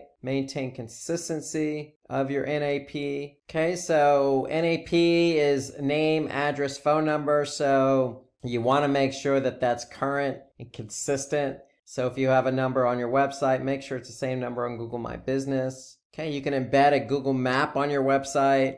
You could certainly optimize the meta tags and content, not only on your web pages, but within your Google My Business directory. So you can add your business to other local directories, like I mentioned, Yelp. And then also, just as important, opt for reviews and ratings. Okay, so the more reviews you have, the better off you are. Okay, so I always say this with local search. 3 of the main factors in showing up for local search on, say, Google is obviously the keyword. The second is the proximity of where that person is. And then third is the reviews. So you can't really control the proximity, but you can control the keyword and you can control the reviews to some degree. So work hard at getting reviews for your business, but at the same time, you can certainly work in some keywords, let's just say for your product and service pages on your website, but also you can translate that over to Google My Business. Okay, so working in those keywords, making sure your number, your address, your name, they're all consistent. And really just spreading the business out on other directories. That's really, all these are really key factors for local SEO. Okay, so question number 7, how to avoid duplicate content, getting penalized for duplicate content. So for example, if you have 2 different versions of a web page, you may result in a duplicate content issue. So it's just SEO 101. You never want to have two or more pages with the same content. So what do? Well, we can avoid this in having Google penalize us by, again, setting up a 301 redirect. Remember, 301s are permanent. We can also use what they call a canonical tag. And a canonical tag basically alerts the search engines as to which page is the original. Okay, so if we have an original page, we want to point to that page with our canonical tag. And then the third option is opt for preferred domain in Google Search Console. Okay, so if you have multiple domains, make sure you set up a primary one in Search Console. So those are ways to work around it. Of this 3, I would always go with the canonical tags, because that's just a tag that's going to sit on the page. It's going to alert Google as to what the original is, just in case they get their hands on the duplicate. So all the pages that have the same content are going to have the same canonical tag pointing to one page. So again, 3 ones are permanent. You can simply just redirect one to the other if you end up having duplication, or you could just tell the search engines, hey, this is the original page, or you can go through Search Console. Okay, number 8, what are the tactics to increase a web page speed? Okay, so what are some of the tactics? Well, when you build a site, especially for mobile, you want to keep it as simple as possible. And what I mean by simple as possible, really, I mean, hey, use a simple website design. Don't get overly creative, if you will. Most websites, all websites have images. You're not going to be able to get around that, but just make sure you optimize your images. In other words, don't have such a large image size. If you don't need something very large, don't have it. Okay, you want to improve server response time. And what do we mean by that? Well, your site's sitting on a server somewhere. You can own that server, or you can be renting it out from, say, Amazon Web Services, or let's just say GoDaddy as your registrar. They also have web hosting. Well, if you have it on, say, GoDaddy's server, you may be sharing that server with other businesses. And at certain times of the day, other businesses may get a lot of traffic and suck up a lot of bandwidth. What is that going to do? That's going to reduce the server response time for your site. And so you want to make sure you have an idea of, what server your web page or website is on. And you want to be able to have some control over that. Because if your server response is slow, that's going to slow down everything else in terms of loading in the browser, and that's not going to be good for SEO. Okay, optimize your code. We mean by optimize, minifying. When we say minifying, we mean get rid of some of the redundant code. If you have CSS, get rid of the JavaScript you're not using. So that's what we mean by optimizing code. Reduce redirects. Okay, ideally, you just want to have one redirect in place. You don't want to create a daisy chain, so to speak, of redirecting and redirecting after that. That's never going to bode well, and it's going to slow things down as well. Enable browser caching. So if you enable browser caching, basically, if somebody comes back to the page they've been on, say, 2 days ago, they're probably going to see a cached version of that page. And then opt for the content delivery network as well. So these are some of the ways to reduce page speed.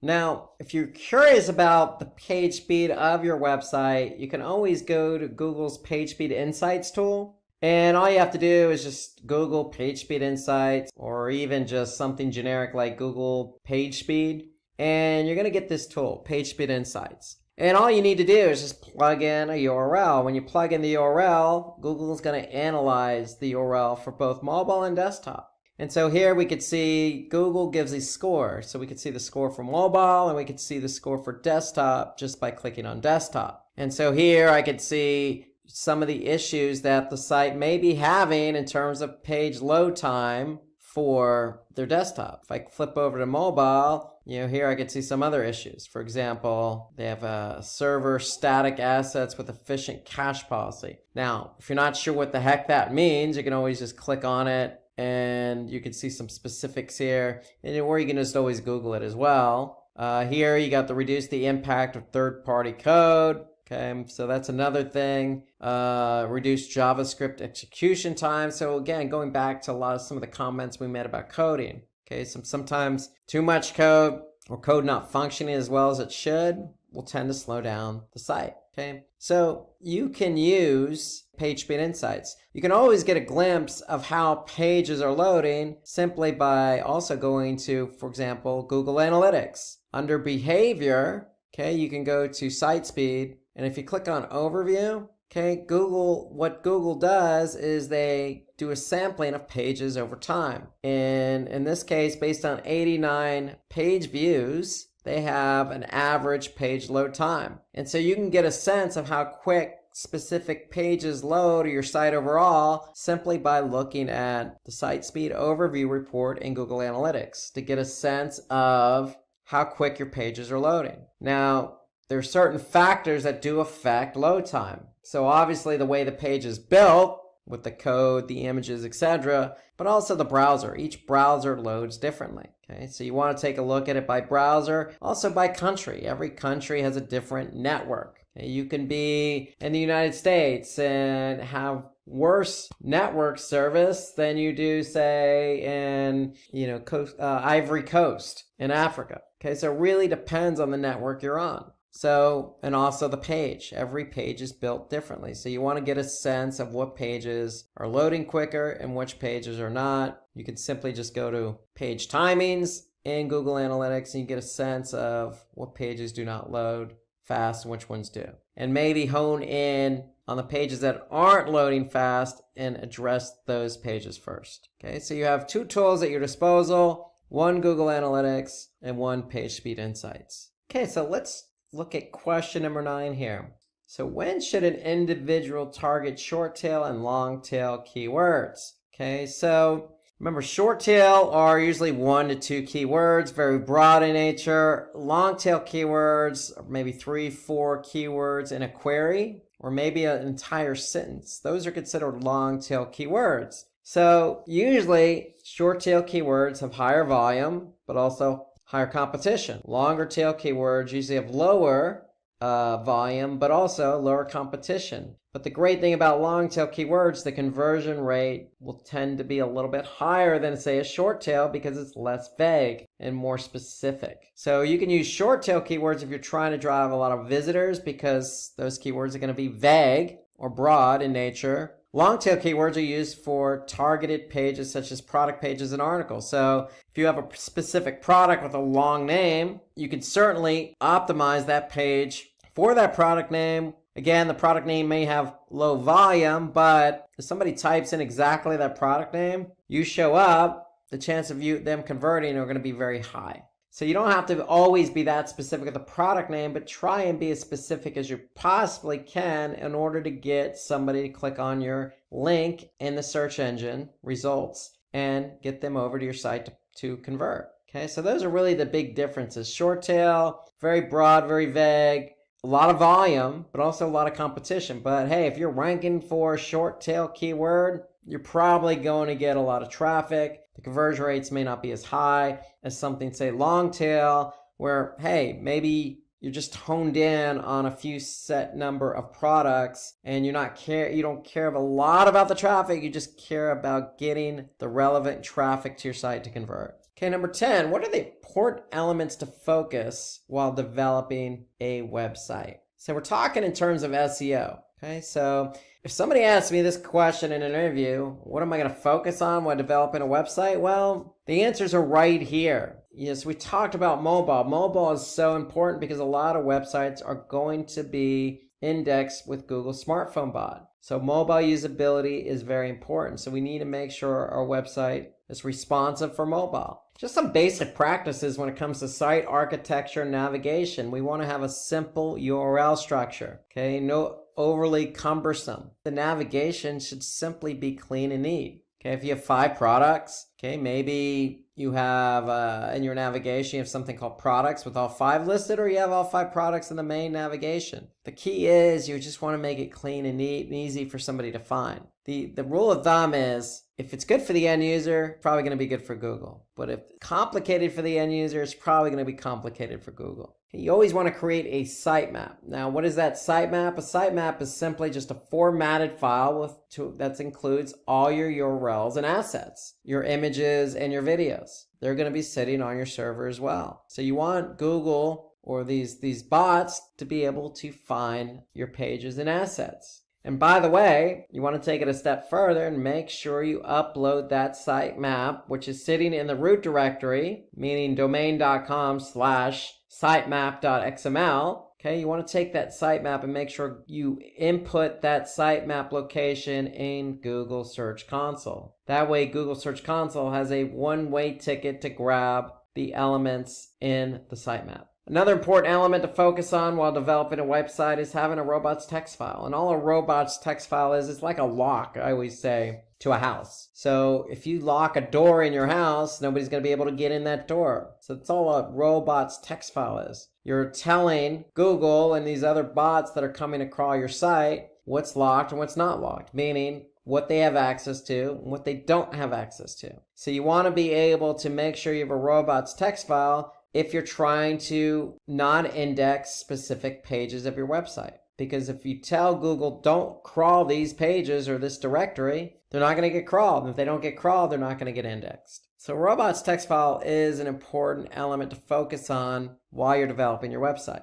And while you're developing your website, it could be on in a directory just called new website. So you probably want to have new website as the directory in the robots text file, and just to let Google know, don't go into this directory because it's my new website. I'm not ready to go live yet. So you don't want it indexed. So there are a lot of reasons to have robots text files. That's the main reason. Sitemap, you want Google to get these pages and assets quickly. Okay, you want to make sure that your site architecture navigation is in order. You want to make sure your site is mobile friendly. And you also want to make sure you have content on your website. That's the key, because that's what's going to keep people on the website and engaged. And when I say content, I don't necessarily just mean words. I also mean videos.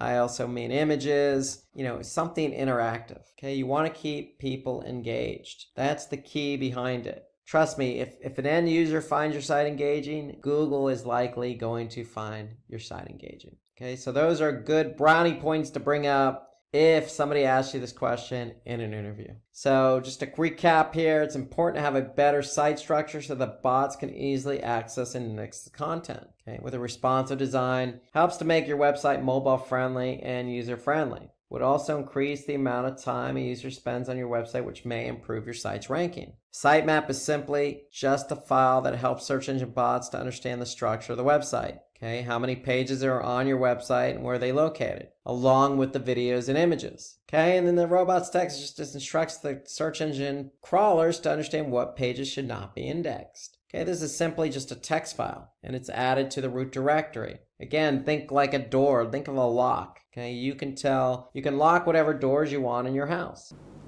So now it's time to wrap up our advanced digital marketing course for 2023. We tried to cover everything necessary for you to start your digital marketing career confidently. In case if you have any questions about any of the topics covered in this course, please let us know in the comment section below, and our team of experts will be more than happy to resolve all your queries at the earliest. Thanks for watching. Until next time, stay safe and keep learning. Staying ahead in your career requires continuous learning and upskilling. Whether you're a student aiming to learn today's top skills or a working professional looking to advance your career, we've got you covered. Explore our impressive catalog of certification programs in cutting-edge domains, including data science, cloud computing, cybersecurity, AI, machine learning, or digital marketing. Designed in collaboration with leading universities and top corporations, and delivered by industry experts, choose any of our programs and set yourself on the path to career success. Click the link in the description to know more.